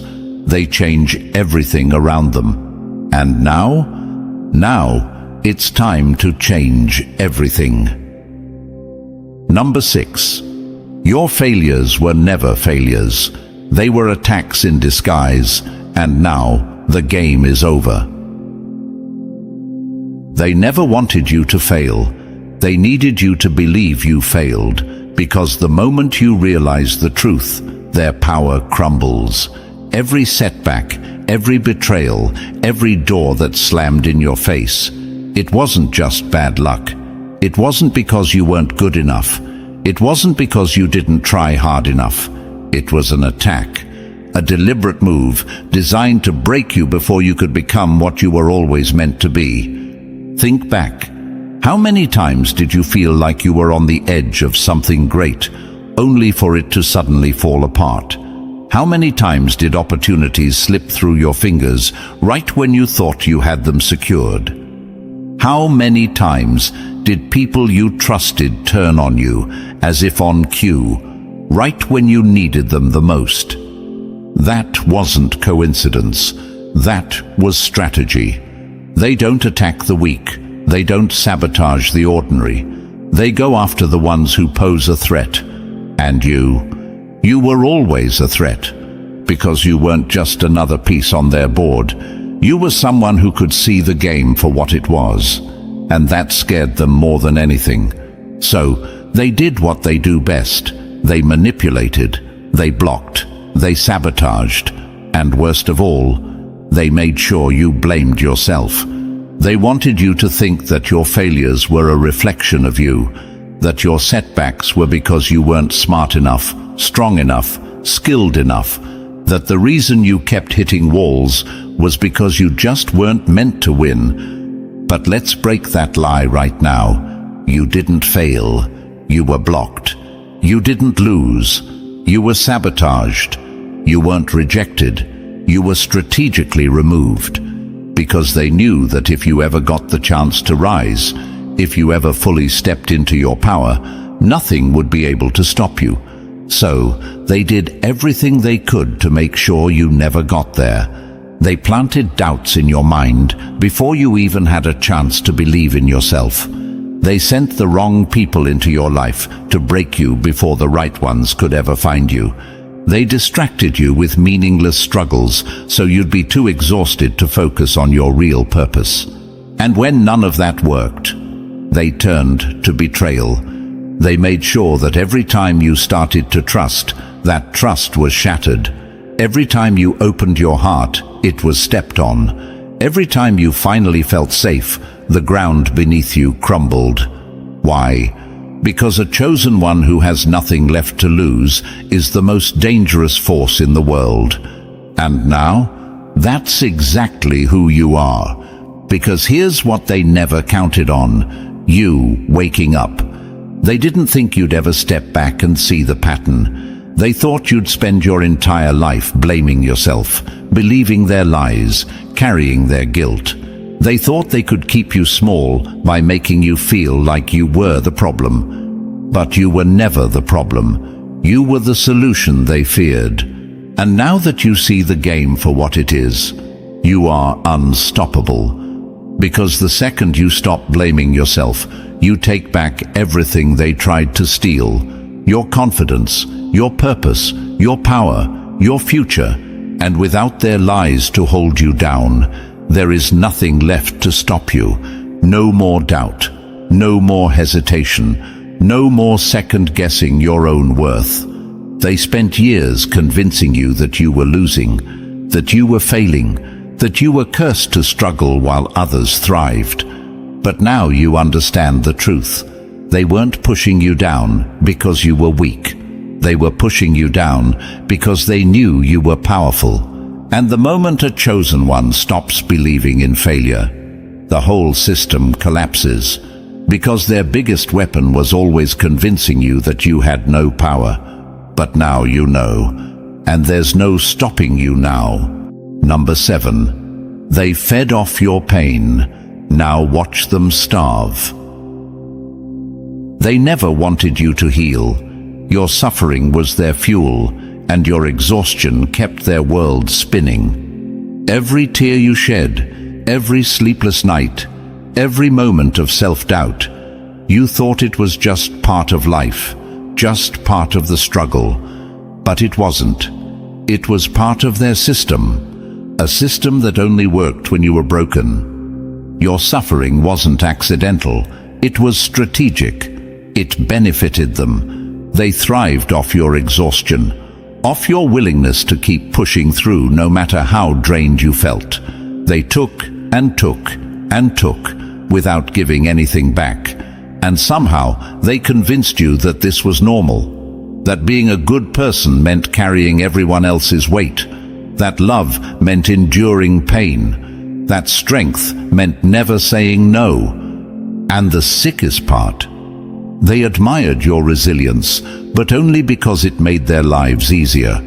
They loved your ability to rise after every fall, not because they cared, but because they knew they could knock you down again, and you'd get back up every time. You became their emotional crutch, their energy source, their punching bag, their therapist, their backup plan. Every time they felt empty, they ran to you to refill themselves, leaving you drained, depleted, and questioning why you never felt whole. Because that was the design. They weren't just passively hurting you, they were feeding off your pain. Think about it.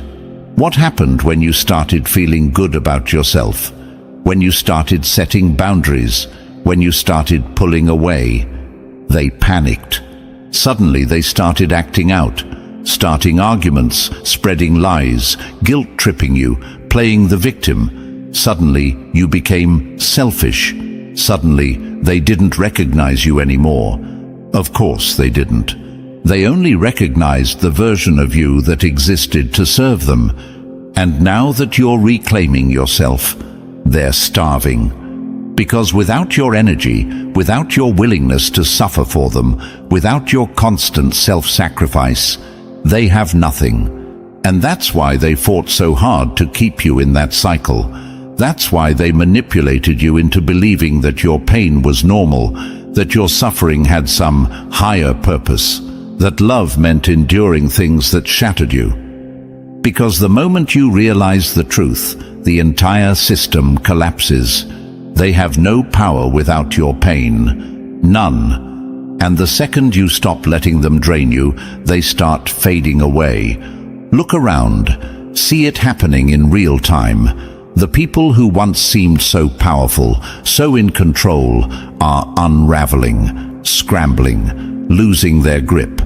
Because they built their entire existence around one thing, your suffering. And now you're done feeding them. Now you know the truth. You were never the weak one. They were.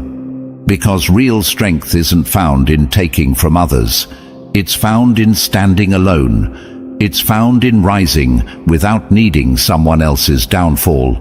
And that's why they will never be you. Because they never learned how to generate their own power. They always stole it from others. From you. So let them starve. Let them feel the emptiness that they spent years trying to dump onto you.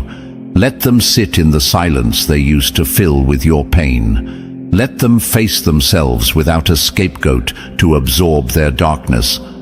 That's not your burden anymore. And that is what truly terrifies them. Number 8. They needed you to feel alone, because together you are unstoppable. Their greatest trick wasn't breaking you. It was making you believe no one else could see the pieces. They never had to chain you.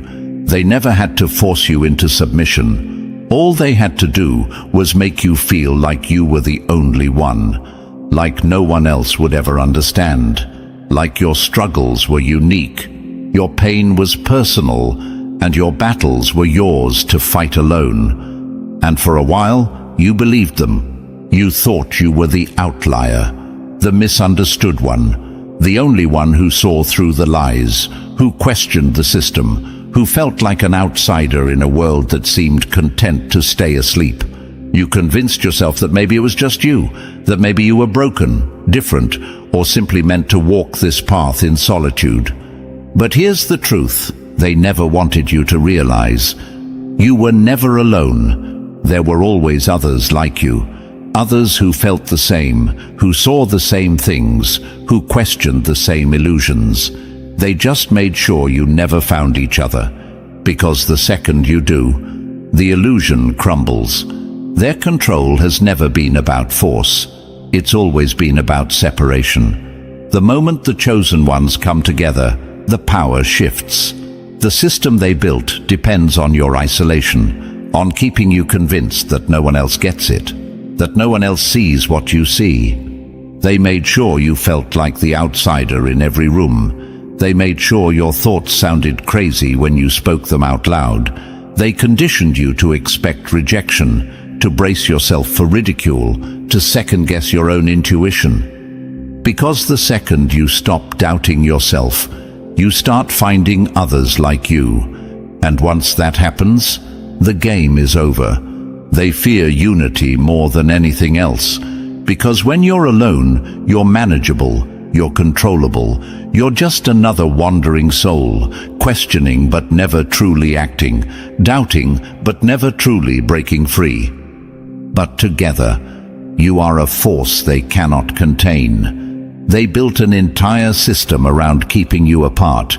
They created distractions, divisions, and fabricated differences to ensure you never looked beyond the surface.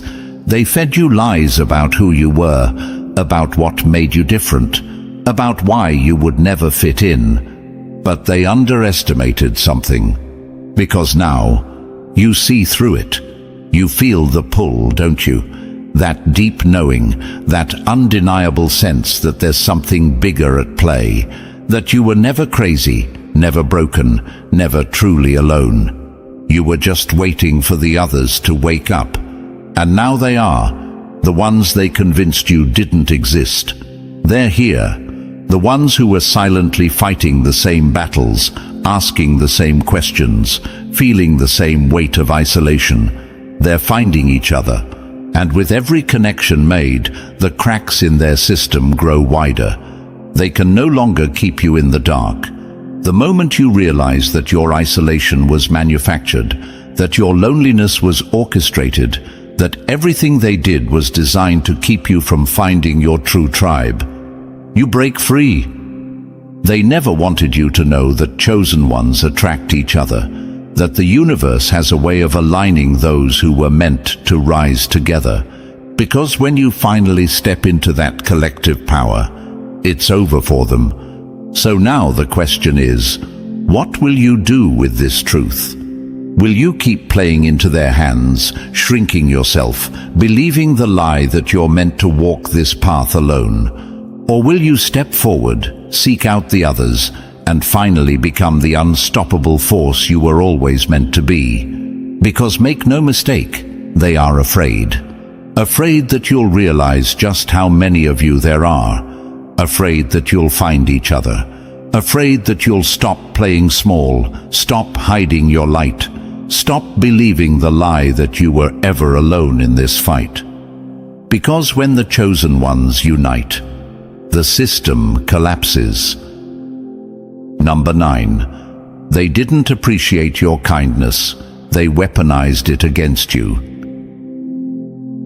They never wanted your love, your loyalty, or your compassion. They wanted your silence, your obedience, and your endless forgiveness. You thought your kindness was a strength.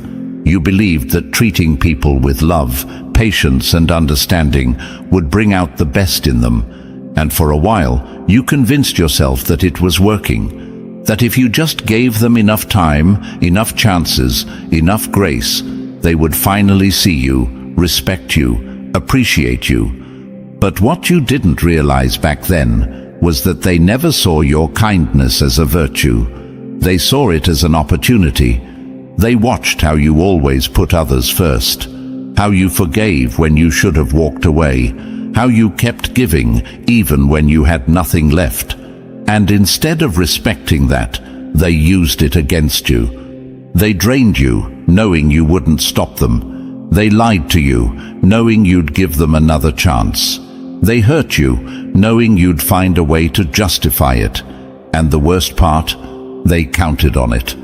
They never feared losing you because they assumed you'd always come back. They never thought twice about taking from you because they knew you'd never ask for anything in return. They used your own goodness as a weapon, not to build with you but to break you. And for too long, you let it happen. Not because you were weak, not because you were foolish, but because you truly believed that people would treat you the way you treated them. That was your mistake. Because not everyone has the same heart as you. You assumed they had the capacity for the same love, loyalty, and integrity that you did. You assumed that if you just kept showing up for them, eventually they would do the same for you. But they never planned on giving back. That was never part of their plan. Their plan was to take your time, to take your energy, to take your kindness, twist it, and use it to keep you stuck. And when you finally started to see through it, that's when everything changed. Because the moment a giver stops giving, the taker loses all power. The moment you stop pouring into people who refuse to pour into you, you disrupt the entire system they built around your generosity. And that's why they're panicking now. They call you cold because you stopped letting them drain you. They call you selfish because you finally put up boundaries. They call you heartless because they can no longer manipulate your heart. But what they really mean is, you're no longer useful to me. They only loved you when your kindness served them. Now that it no longer does, they're searching for their next source of energy. But that's not your problem anymore, because now you understand something they never wanted you to figure out. Real kindness isn't about being used. It's not about allowing people to walk all over you and calling it compassion. It's not about excusing toxic behavior in the name of love. And it's definitely not about proving your worth by how much pain you're willing to endure for someone else. Real kindness has limits.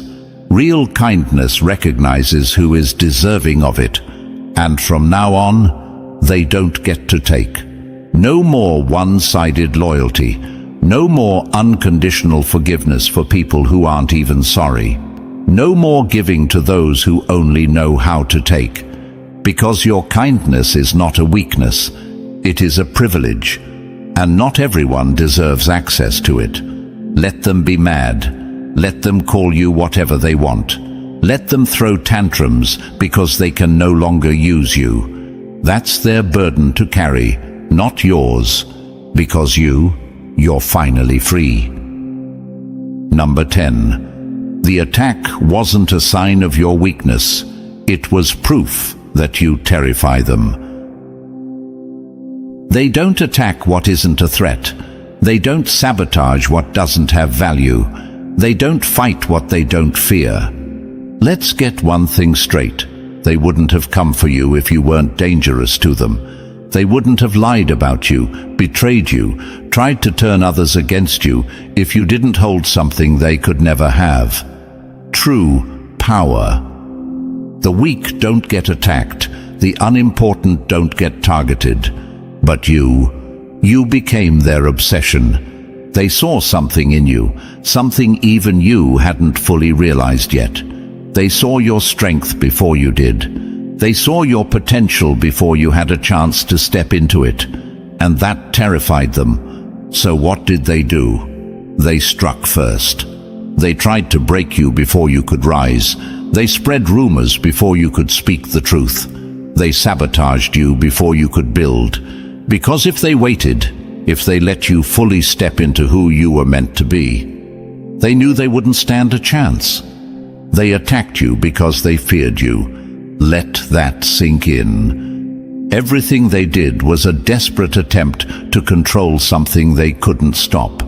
They saw the way people gravitated toward you, the way your energy shifted the room, the way you carried something they could never fake. Authenticity, power, truth. And they hated it. Because people like them, weak, insecure, desperate for control, can't exist in the same space as someone like you. So they tried to ruin you. They thought if they hit you hard enough, you'd break. If they isolated you, you'd fold. If they threw enough dirt on your name, you'd shrink away in shame. But here's where they made their biggest mistake. They thought your strength came from them. They thought your validation depended on their approval, that if they stripped away your support, you'd crumble, that if they made you feel alone, you'd lose your fire. But what they didn't realize is this: a chosen one doesn't need a crowd to be powerful. A chosen one doesn't need approval to stand tall. A chosen one doesn't fold under pressure. They become indestructible because of it. And that's exactly what happened. Every attack, it sharpened you. Every betrayal, it toughened you. Every lie, it revealed the truth even more. Instead of breaking you, they built you. Because now you see through them. Now, when you look back, you don't see yourself as a victim. You see their fear in every move they made against you. You see the desperation behind their hatred. You see the proof of your power in the way they scrambled to destroy you. Because let's be real, if you were truly weak, they wouldn't have wasted their time. They only fight what threatens them. And you are a walking threat to everything they stand for. But what happens now? What happens when the attacks don't work anymore? When the lies don't stick? when the sabotage only fuels your rise. They panic because they've lost their grip on you. The very thing they feared is now happening right in front of them. You're stepping into your power, unshaken, unbreakable, and untouchable, and that is their worst nightmare. So let them watch. Let them witness what happens when a chosen one refuses to be destroyed. Let them see the power they tried to silence become louder than ever. Because the attack was never about breaking you. It was about stopping you before you realized you could never be broken in the first place. Number 11. They keep you broken because your power threatens their entire system. A caged eagle isn't weak, it's just trapped. The moment it realizes it can break free, the whole sky belongs to it. This was never just about you. It was never just about the pain, the betrayal, the setbacks. No, this was something much bigger. This was about control. The system doesn't fear ordinary people. It fears the ones who can't be controlled. The ones who ask questions, who think differently, who refuse to accept the script handed to them. People like you. You weren't just attacked, abandoned, or betrayed for no reason. They needed you to be broken, because a chosen one who is exhausted, distracted, and drowning in self-doubt is a chosen one who isn't a threat. You were never supposed to rise. You were supposed to struggle just enough to stay occupied, but never enough to break free. That's why they created distractions, endless chaos, drama, toxic cycles, anything to keep your mind away from the truth. Because the moment you wake up, the moment you stop playing their game, everything starts to fall apart. They thrive on keeping you in survival mode, on making you feel like you're always one step away from disaster, like no matter what you do, it's never enough. Because when you're stuck in fear, in doubt, in exhaustion, you aren't thinking about your power. You aren't realizing that every single attempt to break you was proof that you were never weak. You were always a threat. So they made sure you never had a chance to see that truth for yourself. They buried you under stress.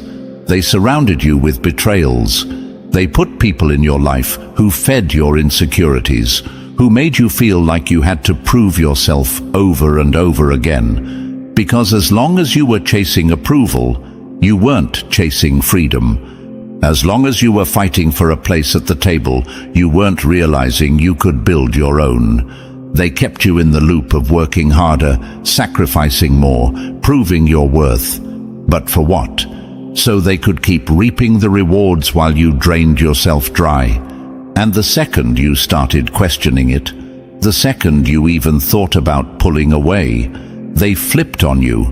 Now, instead of praise, you get resistance. Instead of encouragement, you get guilt trips. You've changed. You're selfish. You think you're better than everyone else now. They were fine with you being strong, as long as your strength served them. But the moment you started using that strength for yourself, you became a problem. Because a chosen one who wakes up doesn't just break free, they start rewriting the rules. And that's what truly terrifies them. See, their power was never real. It only existed because you and others like you kept feeding into it. The moment you stop, the whole system collapses. Think about it. Why do you think they go so hard trying to convince you that you're weak, that you're alone, that you're powerless? Because deep down, they know the opposite is true. They had to convince you that you were nothing without them. They had to surround you with obstacles, betrayals, distractions. Because if they didn't, you would have realized who you were a long time ago. And once you realize that, there's no going back. Because when a chosen one stops playing by their rules, the entire game is over. The world doesn't work the way they told you it did. It works the way you decide it does. The moment you take your power back, the universe starts aligning with you instead of against you. Doors that were once closed suddenly open. Opportunities that seemed impossible become reality. People who doubted you watch in shock as you rise beyond their reach. And those who once benefited from your brokenness, they panic, because they were never strong on their own. They needed your energy, your effort, your sacrifices. And now you're done giving. So let them watch, let them whisper, let them try to figure out how the person they worked so hard to break is still here. Because you were never meant to be a pawn in their system. You were meant to dismantle it. Number 12. The day you woke up, their power over you died. They never feared your failures. They feared the day you'd realize you were never meant to lose. They spent years planting doubt in your mind, carefully weaving a web of manipulation so tight that you couldn't see beyond it. They wanted you confused, uncertain, small, because as long as you questioned yourself, as long as you second-guessed your power, you were easy to control. They made you believe that every setback was your fault, that every struggle, every betrayal, every heartbreak was just a reflection of your own shortcomings. They wanted you to internalize their lies, to keep you chained to an illusion where they always had the upper hand. But that illusion, it's crumbling, because now you see it. You were never the problem. You were the target. They never feared your mistakes. They counted on them. They wanted you to trip, to hesitate, to feel like you weren't enough. They celebrated every time you doubted yourself, because your self-doubt was their greatest weapon. The only thing they ever truly feared, you waking up. Because the moment you realize who you really are, they lose. The moment you recognize your power, their ability to manipulate you vanishes. The chains they wrapped around your mind, your confidence, your very identity, break. And that is their worst nightmare. Because now they can't gaslight you into thinking you're weak. Now they can't convince you that you need their validation. Now they can't use your empathy as a weapon against you. They spent years keeping you in the dark because they knew that once you saw the truth, once you truly stepped into your power, there would be no stopping you. And that's exactly what's happening right now. Every time you trust yourself, every time you refuse to shrink, every time you take up space without apologizing, they feel it. The fear, the panic, the realization that they never had control over you. They only had control over what you believed about yourself.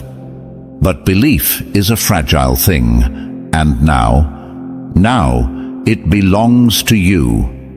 You see, when the universe chooses someone, it doesn't choose them to be a pawn. It chooses them to rewrite the game. It chooses them to disrupt, to awaken, to break the cycle that has kept people asleep for generations. And you were never meant to be controlled. They knew this from the beginning. That's why they tried so hard to stop you. That's why they worked overtime to fill your head with doubt, to make you feel like an outsider, to convince you that your power was something to be ashamed of rather than embraced. Because a chosen one who sees their worth, that's not just dangerous, that's unstoppable. You weren't meant to fit in. You weren't meant to be liked by everyone. You weren't meant to live a life that made others comfortable at the expense of your own power. You were meant to shift the balance. And that terrifies them. Because now the tricks don't work anymore. The guilt trips, they bounce right off you.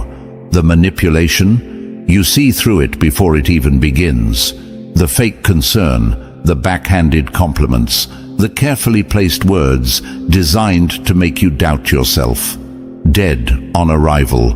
They're watching you now, hoping, praying that you'll go back to the way things were, that you'll sink back into the fog of uncertainty, that you'll hesitate just long enough for them to regain control.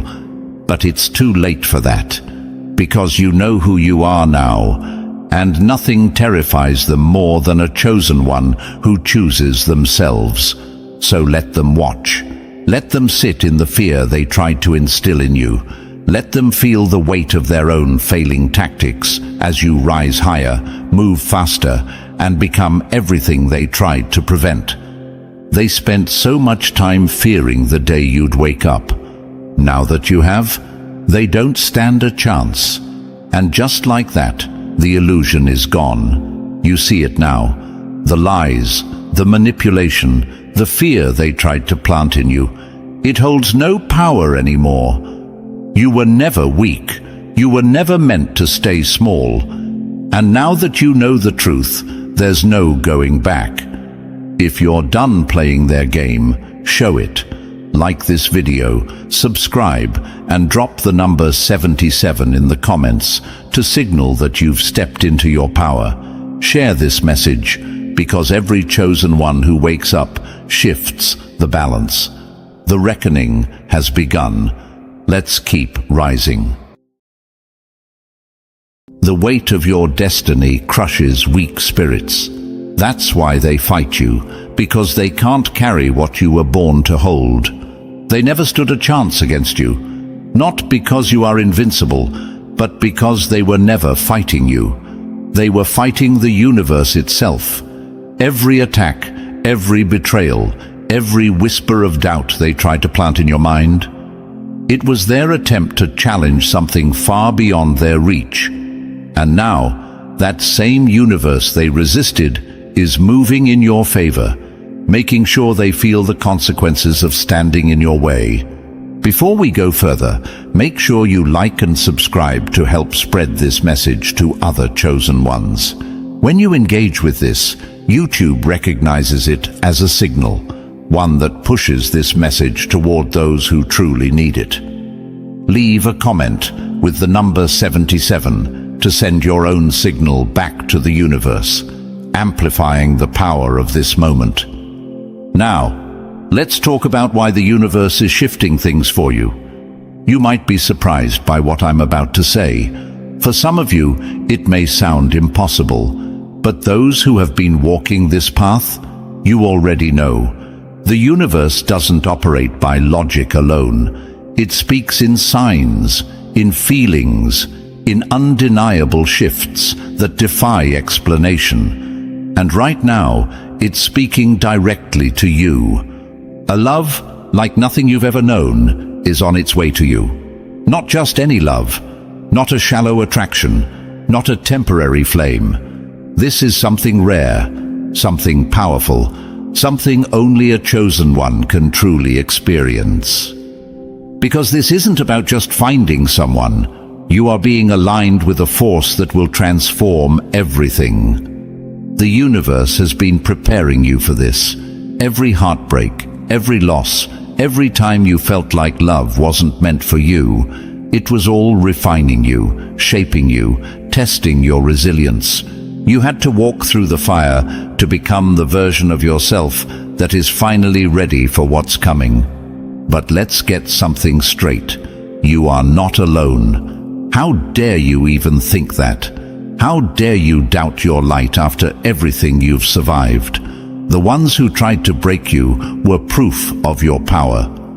The reason you felt isolated, misunderstood, even targeted, was because your existence threatens the weak.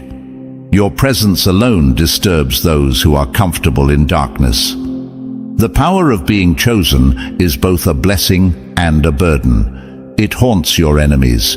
It keeps them awake at night, wondering why, no matter what they do, they cannot destroy you. They fear you, but they don't even understand why. That's because your power isn't just physical. It's something deeper, something written into your very existence. You were never meant to fit in. You were never meant to live a small life. The universe didn't set you apart just for you to doubt yourself. Every battle you fought, every scar you carry, has been leading you to this moment. And now, the universe is about to reward you in a way that will leave even your enemies speechless.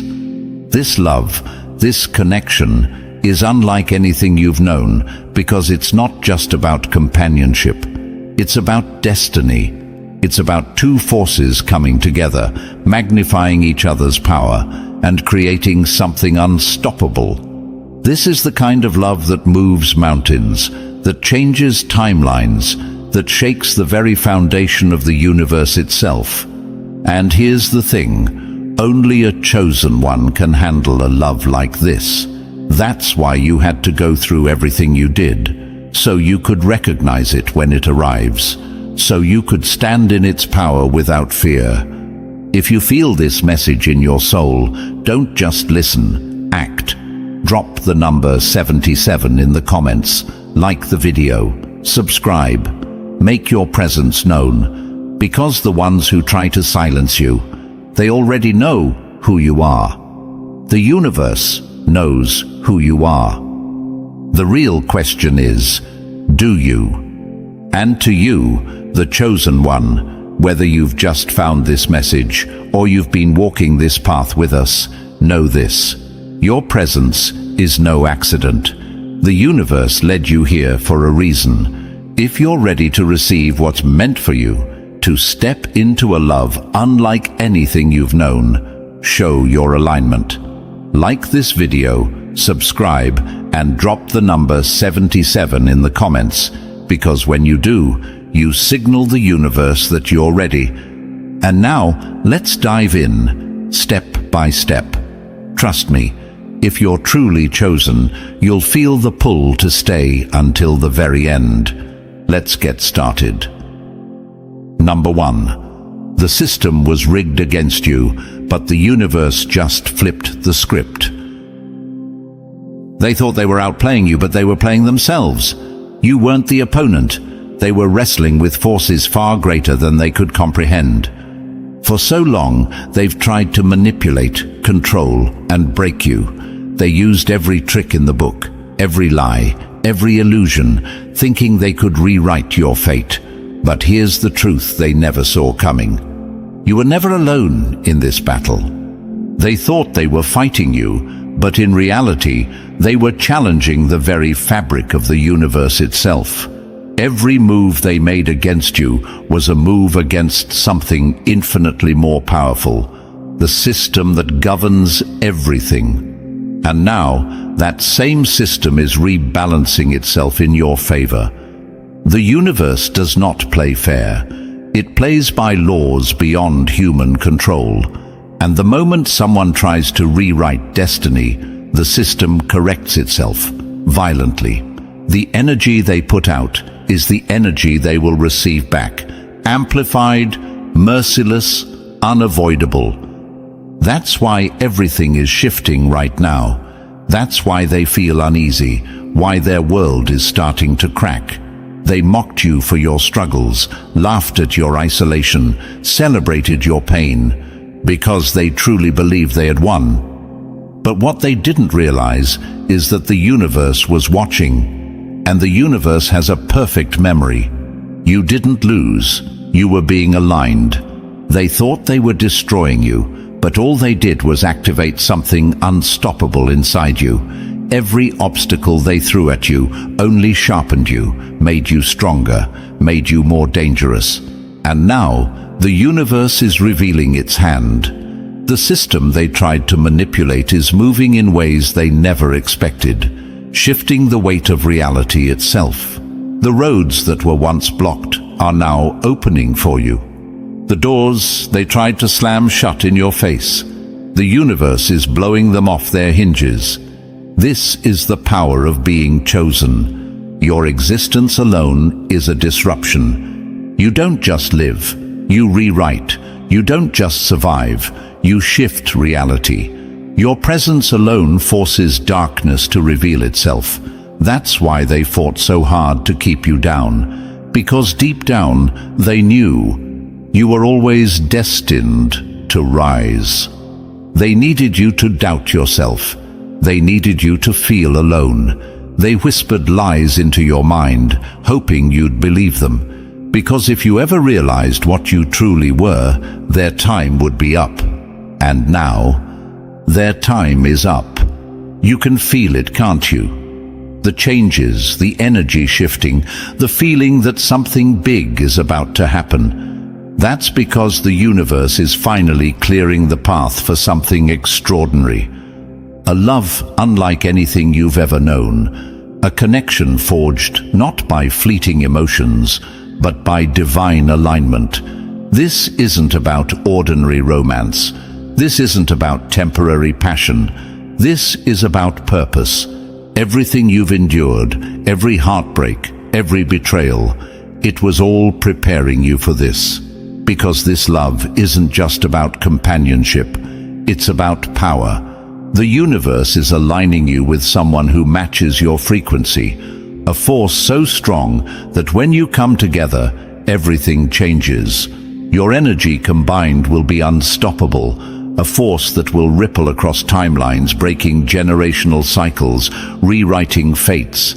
This is the love they never wanted you to have, the love they tried to keep from you, because they knew the moment you found your match, their influence over your life would be completely erased. And now, it's happening. You were never meant to settle. That's why nothing in the past ever truly worked out. The universe was blocking the wrong ones, forcing you to grow, stripping away your illusions, making sure you wouldn't accept anything less than what was meant for you. That's why every almost ended in heartbreak.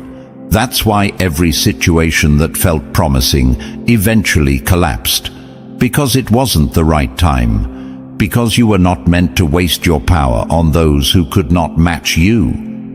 But now the universe is saying, you're ready.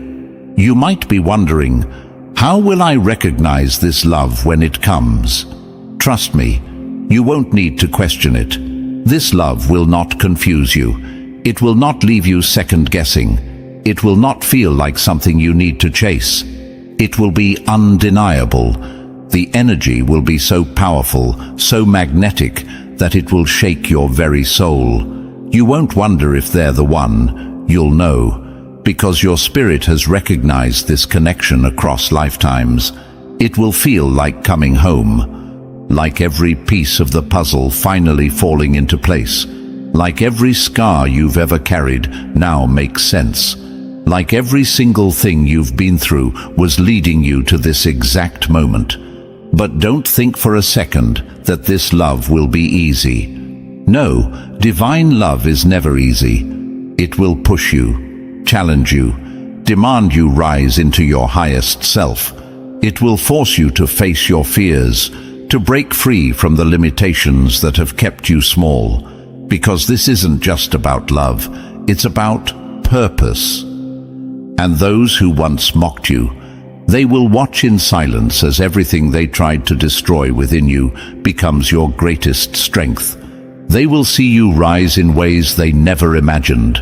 They will see the universe align in your favor, protecting you, guiding you, giving you everything they swore you'd never have.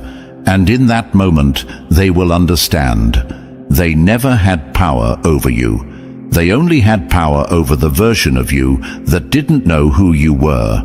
But you know now, and there is no going back. The universe is speaking directly to you. It's time. Time to step into what's meant for you. Time to let go of doubt, of fear, of everything that's been holding you back. Time to claim what has always been yours.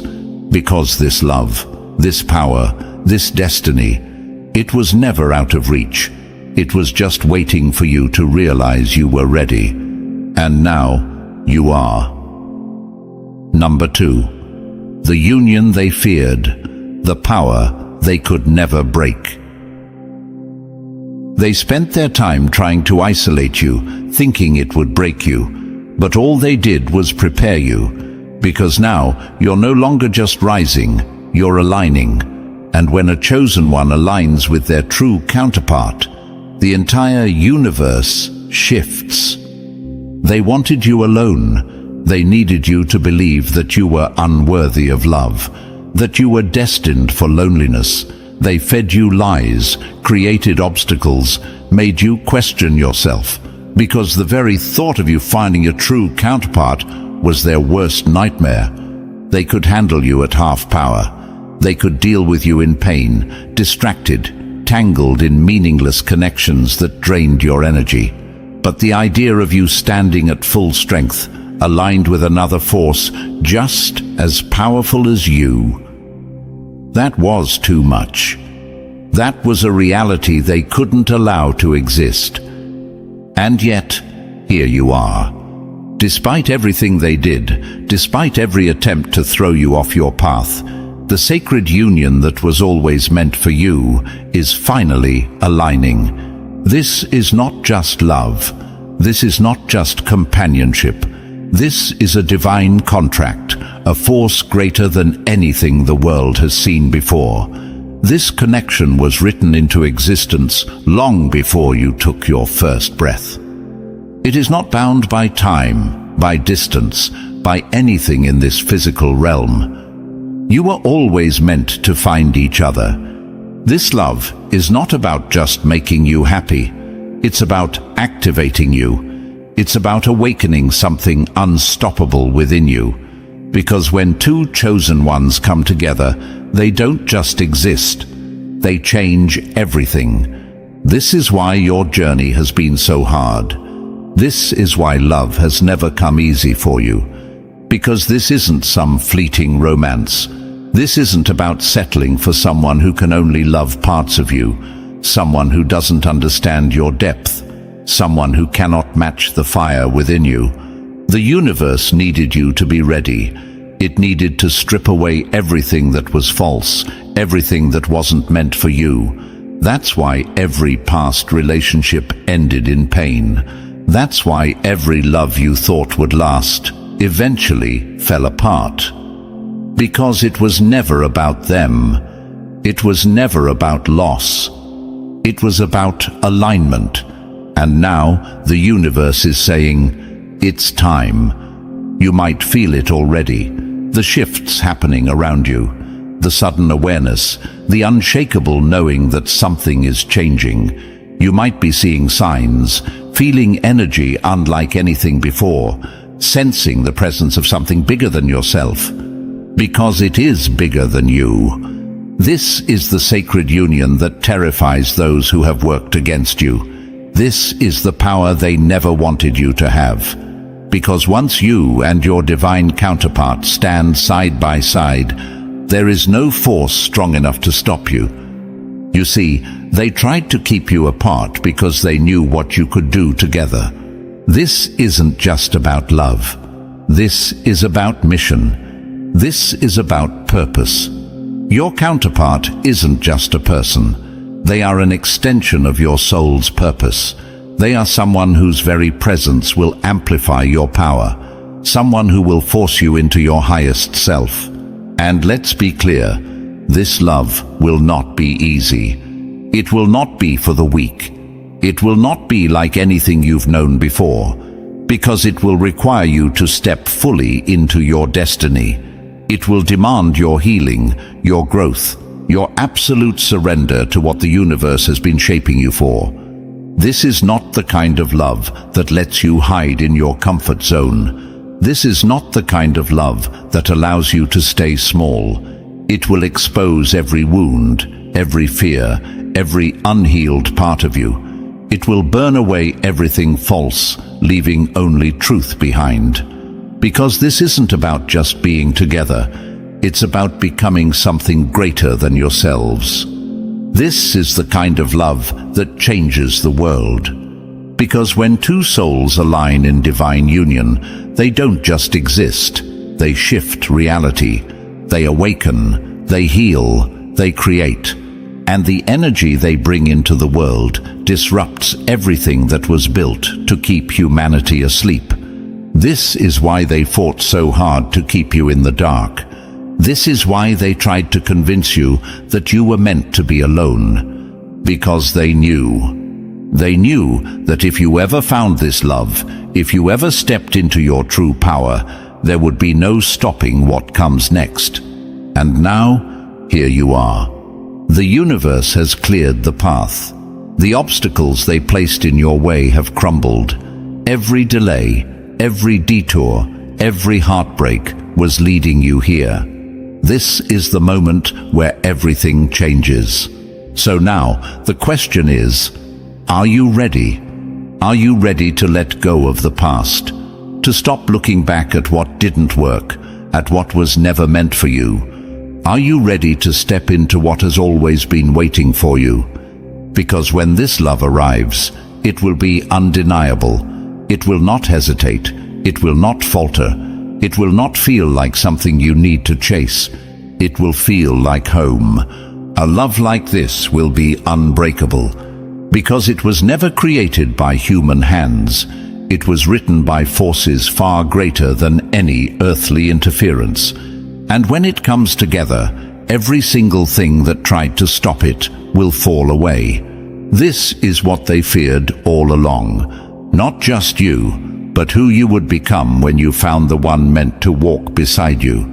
Not just your power, but the force you would be when united with another just as powerful. And now, that force is waking up. There's nothing they can do to stop it. The universe has made its move. Are you ready to make yours? Number 3. If you're not ready, this love will break you before it builds you. You don't get to claim a divine union while carrying the weight of your wounds. The universe will never let you fumble something this powerful. You either rise to meet it, or it passes you by. You say you want this love. You say you're ready. But are you? Because this is not ordinary love. This is divine alignment, and the universe does not hand it over to just anyone. It is earned. It is prepared for. It demands something from you that most people are too weak to give.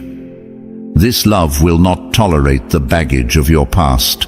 It will not bend under the weight of your old wounds, your limiting beliefs, your fears disguised as self-preservation. It is not a love that comes to heal you. You must heal yourself first. And that's why the universe is holding it back until you do the work.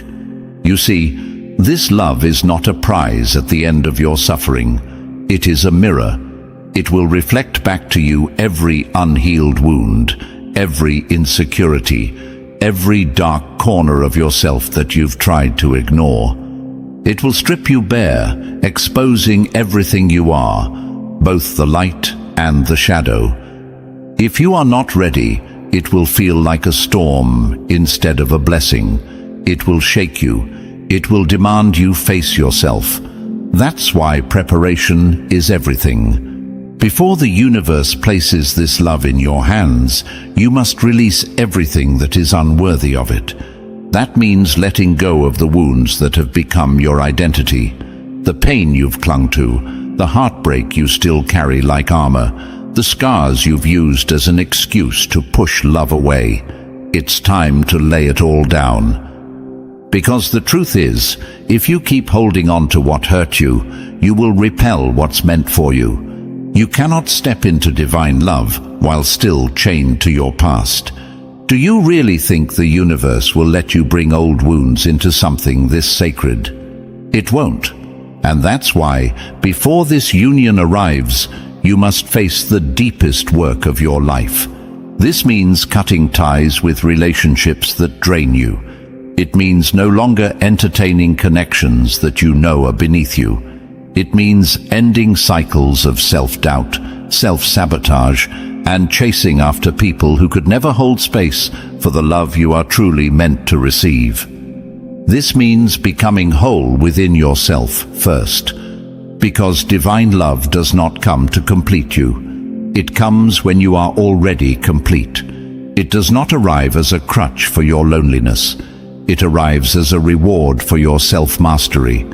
You must become the version of yourself who is ready to receive and nurture this connection. Because here's the hard truth. If you are not prepared, you will destroy what was meant for you. You will doubt it. You will push it away. You will sabotage it, unable to believe something this powerful is real.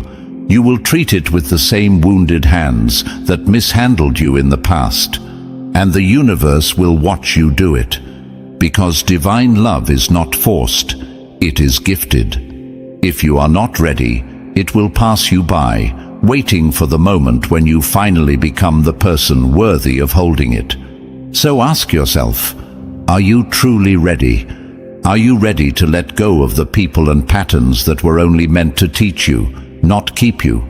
Are you ready to walk away from the distractions, the temptations, the shallow connections that only serve to waste your energy? Are you ready to face yourself? Because this love will require you to.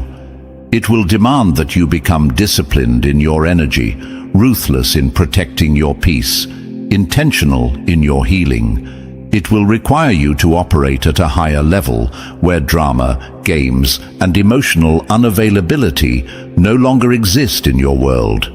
You must step into full alignment, because this love isn't just about romance, it's about mission. The universe is bringing you a counterpart who will amplify your purpose, someone who will activate your highest self. And that means you need to already be walking in your purpose before they arrive. You need to be so in tune with your path that their presence only enhances what you've already built. Because divine unions are not about fixing each other, they are about elevating each other.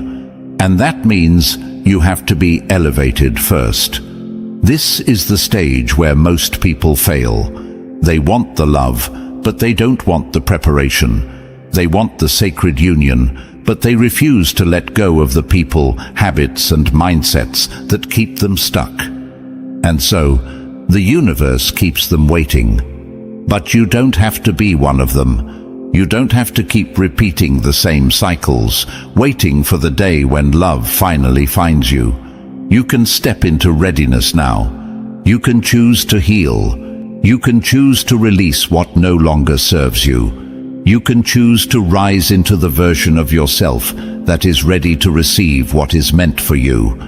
Because once you do, nothing will stop this love from arriving. The moment you become truly ready, the universe will move mountains to align you with your counterpart. The moment you step into full alignment, everything that once felt out of reach will suddenly find you effortlessly. Because divine love does not chase. It is magnetized. And when you have finally done the work, when you have cleared the space in your heart, when you have become the person who is ready to stand in this power, it will come, undeniably, unshakably, unstoppably. And when it does, you will not doubt it for a second, because you will recognize it with every fiber of your soul. So ask yourself again, are you truly ready? Because the universe is watching, and it is waiting for your answer. Number 4. When the universe moves, nothing can stop it. They tried to delay it. They tried to block it. They thought they could keep you from what was always meant to be yours. But divine timing does not bow to human interference. What is written cannot be unwritten. You've felt it, haven't you? The shifts, the energy changing, the undeniable sense that something big is about to happen. It's not just a feeling, it's a warning to everything that has tried to keep you small. Because what's coming will not be stopped. This love, this sacred union, was always meant to find you. Every attempt to delay it, every obstacle thrown in its way, every person who tried to interfere, all of it was useless against the force that governs destiny. The universe was simply waiting for the right moment, the moment when you were ready to hold something this powerful. And now, that moment has arrived. This love will not be like anything you've known. It will not come in disguise. It will not make you question. It will not ask you to shrink yourself. When it arrives, it will hit you like truth itself. Undeniable, unshakable, absolute. It will feel like coming home. Not in the way that ordinary love feels comfortable, but in the way that your soul will instantly recognize it, like a missing piece of yourself snapping into place, like something ancient awakening inside you, something that was asleep for lifetimes but has never been forgotten. This love has existed beyond time. It has traveled through dimensions, across realms, moving through lifetimes just to reach you in this one. You and your divine counterpart have been searching for each other, not just in this life, but in every existence before this. Every lesson, every heartbreak, every moment of suffering was shaping you for this exact reunion. And now, the universe is bringing you back together. You might not see the full picture yet, but the signs have already started. The synchronicities, the dreams, the strange but undeniable pull towards something or someone you may not even fully understand yet. This is the universe guiding you. It is rearranging reality itself, aligning circumstances, moving people, shifting timelines, doing whatever it takes to make sure this love finds you. And trust me, nothing and no one can stop what's already in motion. They tried. Oh, they tried. The ones who mocked you, the ones who doubted you, the ones who went out of their way to convince you that love was never meant for you. They worked so hard to break you, hoping you'd give up before you reach this moment. But they failed. Because this love was never something they had control over. It was written into the very fabric of the universe, placed into the stars, woven into the essence of who you are. And when something is meant for you at this level, there is no interference strong enough to unwrite it. So now, as the energy around you shifts, as the signs become impossible to ignore, as you start to feel the pull towards something greater, prepare yourself. Because this love will not follow ordinary rules. It is not subject to the limitations of this world. It does not conform to human logic, timelines, or expectations. It will not move like the relationships of your past, because it is not of this world. It is of divine order. This love will transform you, not gently, not softly. It will crack open everything inside you. It will wake up parts of yourself you didn't even know existed. It will push you into your highest self, forcing you to step fully into the power you've been holding back. And that's why not everyone is ready for this love. Because when it comes, it demands something from you. It does not allow you to remain small. It does not tolerate self-doubt, hesitation, or fear-based thinking. It requires you to stand fully in your truth, to walk boldly into the purpose that has always been waiting for you. This is why the universe made you wait. This is why it took so long. Not because it was punishing you, not because you were forgotten, but because you had to be ready. If this love had come before now, you wouldn't have been able to hold it. You would have sabotaged it, doubted it, questioned it to death. You would have allowed your past wounds to poison it, your fears to push it away, your unhealed self to reject what your soul was calling for. But now, you are different. Now, you have done the work. You have let go of the past. You have burned away the false narratives, the old wounds, the self-limiting beliefs that once kept you trapped. Now, you are standing in your power. And because of that, this love is coming for you. So get ready. Because when it arrives, it will be like a storm, unstoppable, undeniable, reshaping everything in its path. It will not knock softly at your door. It will tear through your world like destiny itself, making sure you never return to who you once were. It will redefine you. Your purpose will become clearer. Your path will no longer feel uncertain. You will begin to understand why nothing before this ever worked, because nothing else was meant to. This love will magnify you, your power, your energy, your mission, because this is not just about you. This is about what you and your counterpart will create together. You see, divine unions are not just about love.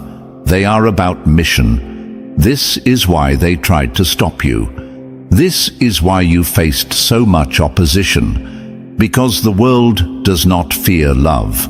It fears what love can create. And your union is set to create something that shifts reality itself. So when this love arrives, stand in it fully. Do not doubt it. Do not let fear make you question what is real. Own it. Because the universe has already spoken. The path has been cleared. The timing is set. And what was once only written in the stars, it is now walking straight toward you. Number 5. They couldn't handle you alone. Now imagine what you'll become together. They barely survived your rise when you were alone. Now, the universe is bringing you the one who matches your fire, your frequency, your power.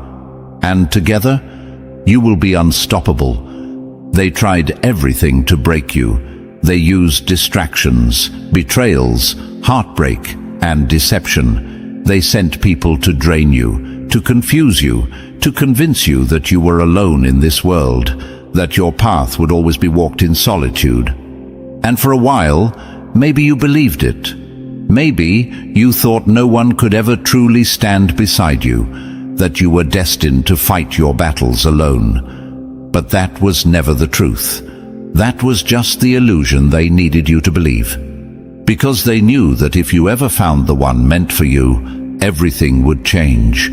And now, the universe is proving them wrong. This love is not just a relationship. It is a force, a power so rare, so sacred, that the moment you and your divine counterpart come together, the world itself will feel the shift. This is not ordinary love. It is the merging of two souls who have already fought through the darkness, who have already walked through fire, who have already learned the lessons meant to shape them into warriors of light. You have both been tested. You have both faced the battles meant to break you. And now the universe is saying, it's time. Time to come together. Time to activate what has been waiting for lifetimes. Time to become what you were always meant to be, a force that cannot be ignored. You have felt the delays, haven't you? The long nights of questioning, the moments when your dreams seemed distant, when your manifestations felt like they were moving in slow motion. But that was then. Because when two chosen ones unite, time itself bends to their will. Reality shifts. What once took years to accomplish will happen in months. What once seemed impossible will unfold before your eyes. Manifestations will accelerate, visions will solidify, and the universe will clear obstacles that once seemed immovable. Because this love is not just about companionship, it is about creation. Two souls, equally powerful, aligned in their mission. That is the energy that shapes new realities. That is the frequency that calls forth the impossible. This love is a portal. Together, you will unlock gifts you never knew you had.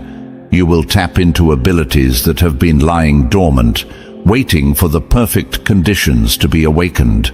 Your intuition will sharpen. Your wisdom will expand. Your very presence will begin to heal others without effort. Because this is not just about you. This is about what the two of you will bring into the world. When this love steps into the world, people will feel it. They won't just see it. They won't just admire it. They will experience it. Because the energy between you two will be undeniable. The vibration you hold together will send ripples across consciousness itself. It will challenge those who have settled for less. It will wake up the sleeping souls who have forgotten who they are. This love will heal, not because you will try, not because you will force it, but because the frequency you hold will demand it. Your presence alone will be a mirror, reflecting back to others what they have been too afraid to face. Your love will act as a lighthouse, guiding others toward their own truth, their own power, their own divine path. And yes, this will make some people uncomfortable, because when a love this pure enters the world, those who have built their lives on lies and illusions will feel exposed. Some will be drawn to it, inspired by it. Others will fear it, because deep down they will know this is what they were meant to have, but they chose to settle instead. And that is why not everyone will celebrate this love. There will be those who whisper, those who envy, those who try to cast doubt. But none of it will matter, because once divine counterparts have found each other, no outside force can break them. This is not just about healing the world, it is about rewriting the very foundation of your existence. Your bloodline will shift. Generational curses, karmic cycles, the pain of those who came before you. It all ends here. This love will clear ancestral wounds. It will rewrite the DNA of your lineage. It will ensure that those who come after you will never have to carry the same burdens, fight the same battles, or suffer the same fate. This is the energy that resets timelines. And when you and your counterpart step fully into this power, the universe itself will take notice. Opportunities will arise that never existed before. Doors that were once shut will swing open effortlessly. Resources, connections, and pathways will align in ways you could never have imagined, because the universe does not waste power. And a love like this, it was always meant to do more than just exist. It was meant to lead. This is not a love story in the way the world defines it. This is a divine mission, a force brought together to elevate everything it touches. You and your counterpart will not live ordinary lives. You were never meant to. You are not here to simply love each other in private. You are here to set fire to the world in the most beautiful way possible. Your energy will inspire revolutions. Your presence will break chains. Your love will be proof that destiny is real, that divine timing is absolute, that what is meant for you will always find you. And now, it has found you. The only question left is, are you ready? Because once this love steps into your life, nothing will ever be the same again. The world has waited long enough. It's time.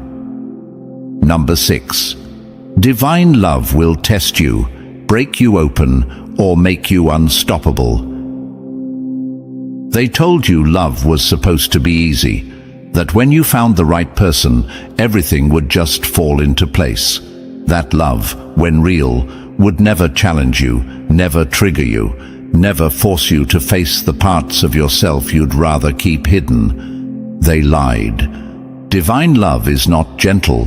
It does not arrive in a neatly wrapped box, tied with a bow, asking for permission to enter your life. It does not sit quietly, waiting for you to be ready. It does not comfort your wounds and let you remain unchanged. It demands your evolution. This love will expose you. It will pull everything to the surface. The wounds you thought were healed, the fears you thought you had conquered, the insecurities you buried so deep you convinced yourself they no longer existed. It will rip off the mask, because divine love is not about staying the same. It is about breaking apart everything that is false so that only truth remains. And truth? Truth is raw. Truth is uncomfortable. Truth is unavoidable. This connection will shake you, not because it is unstable, but because it is too real. You are not used to this kind of love. You are not used to being seen at this level, with no walls, no defenses, nowhere to hide. And that is where the real challenge begins. Because you will want to run, not from them, from yourself. When you meet your divine counterpart, it is like looking into a mirror that reflects your highest self and your deepest wounds all at once. They will trigger the parts of you that still carry pain. They will activate the shadows you have ignored. Not because they want to hurt you, but because this love cannot exist in anything other than truth. And if you are not ready for that truth, the intensity of this connection will feel like too much to handle. You will question it. You will second-guess everything. You will look for an escape, convincing yourself that this love is too intense, too demanding, too much. But that is the test. The universe is not giving you something fragile. It is giving you something sacred. And sacred things are protected by fire. This love will burn away your fears, your doubts, your resistance to what is meant for you, but only if you let it.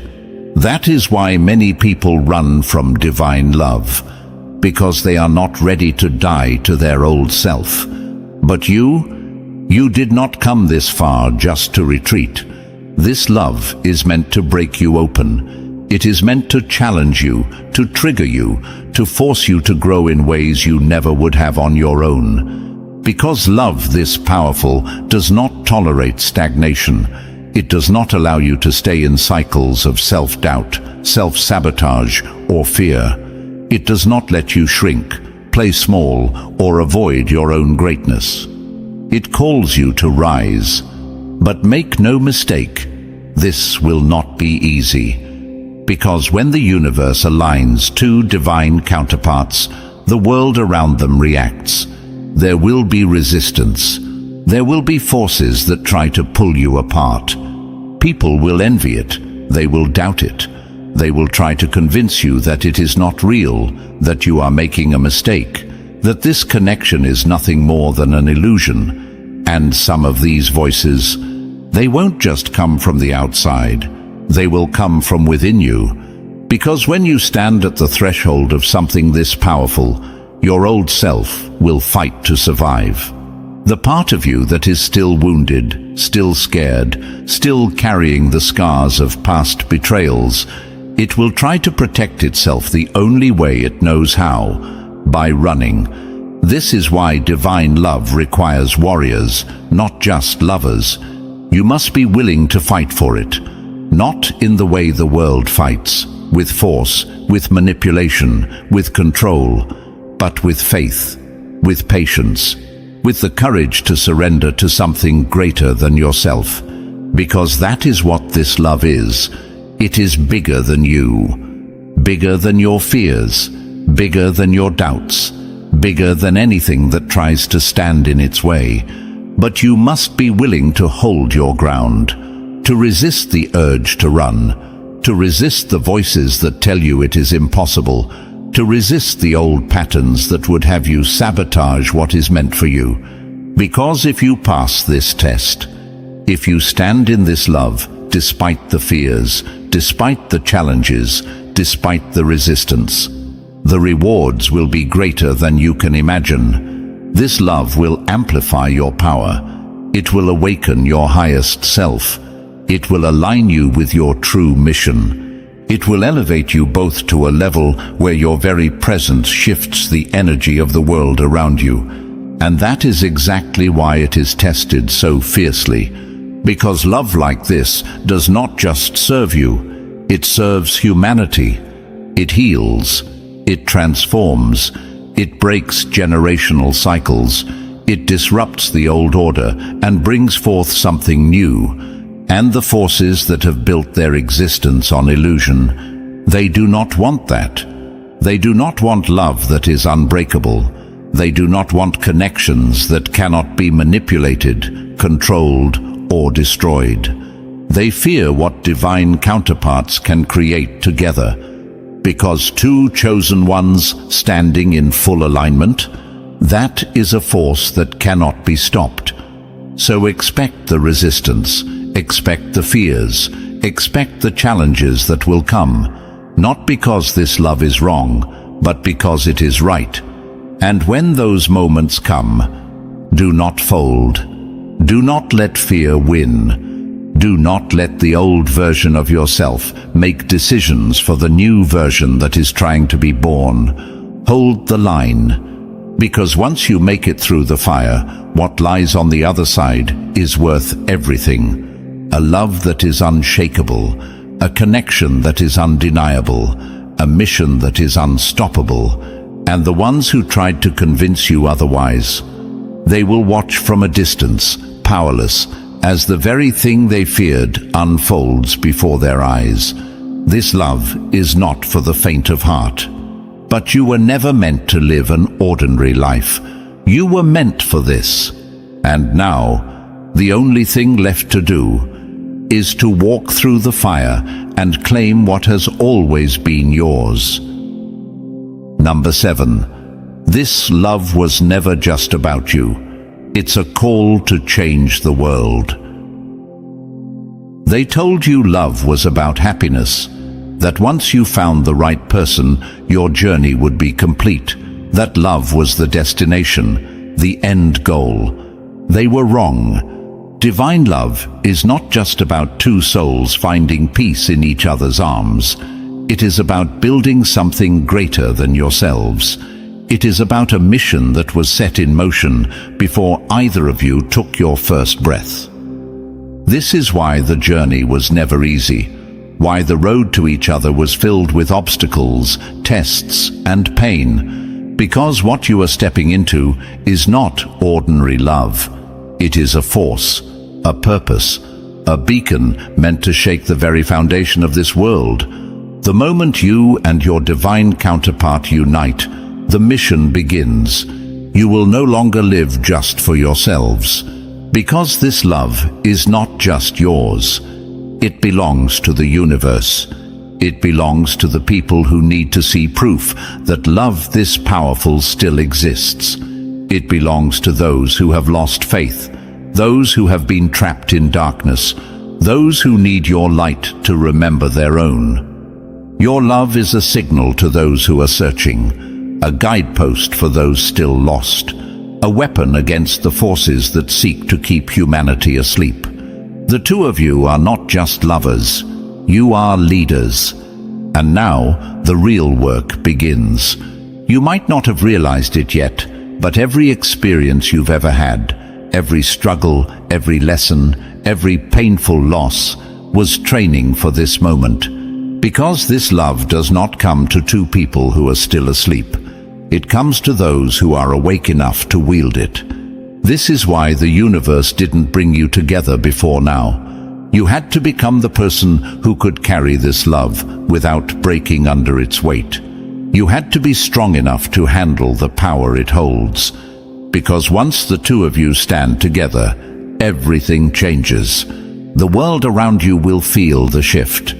People will be drawn to your energy without even knowing why.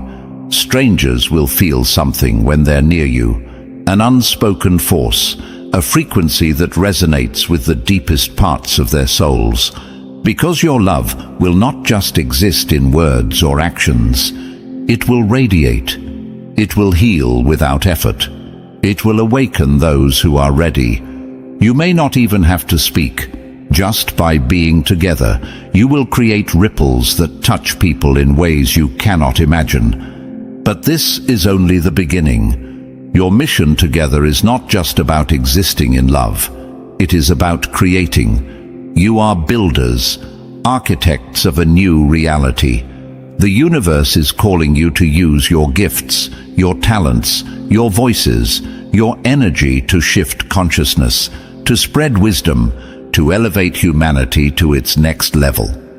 It doesn't matter what form it takes. Maybe your mission is through teaching, guiding others through knowledge, showing them the truths that have been hidden for too long. Maybe it's through healing, helping those still trapped in their wounds, those searching for a way out of their pain. Maybe it's through creative expression, music, writing, art that carries codes of awakening, that plants seeds of consciousness in those who are ready to receive them. Or maybe it's through simply being, walking in such unwavering alignment that others are forced to question their own path, their own purpose, their own truth. Because make no mistake, your very existence together is a revolution. The world is built on illusions, false narratives, a system that thrives on people being lost, disconnected, and asleep. Your love disrupts that system. It shows people what is possible. It reminds them that they too were meant for something greater. It forces them to see the truth they've been avoiding. And that is why not everyone will celebrate this love. Some will be inspired. Some will feel the pull to wake up. But others will resist. Because when a force like this enters the world, it exposes the lies people have built their lives around. It makes them uncomfortable.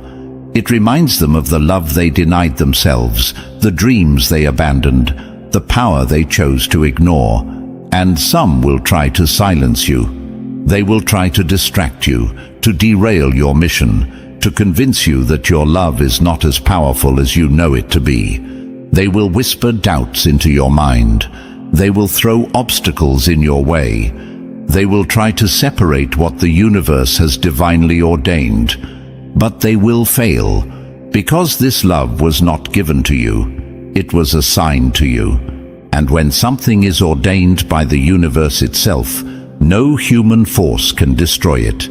But that doesn't mean you won't be tested. Because love this powerful is always tested. You will have moments of doubt. You will have moments where the weight of your mission feels too heavy, where you wonder if you are strong enough to carry it. But remember this, you were chosen for this. The universe does not make mistakes, and it did not bring you and your counterpart together just to watch you fail. Every challenge you face will only strengthen you. Every obstacle will refine you. Every attack will only prove that your love is exactly as powerful as they fear it is. So when the resistance comes, stand firm. Do not bend. Do not shrink. Do not let the world convince you that this love is ordinary. Because it isn't. It was never meant to be. It is a mission, a force, a revolution.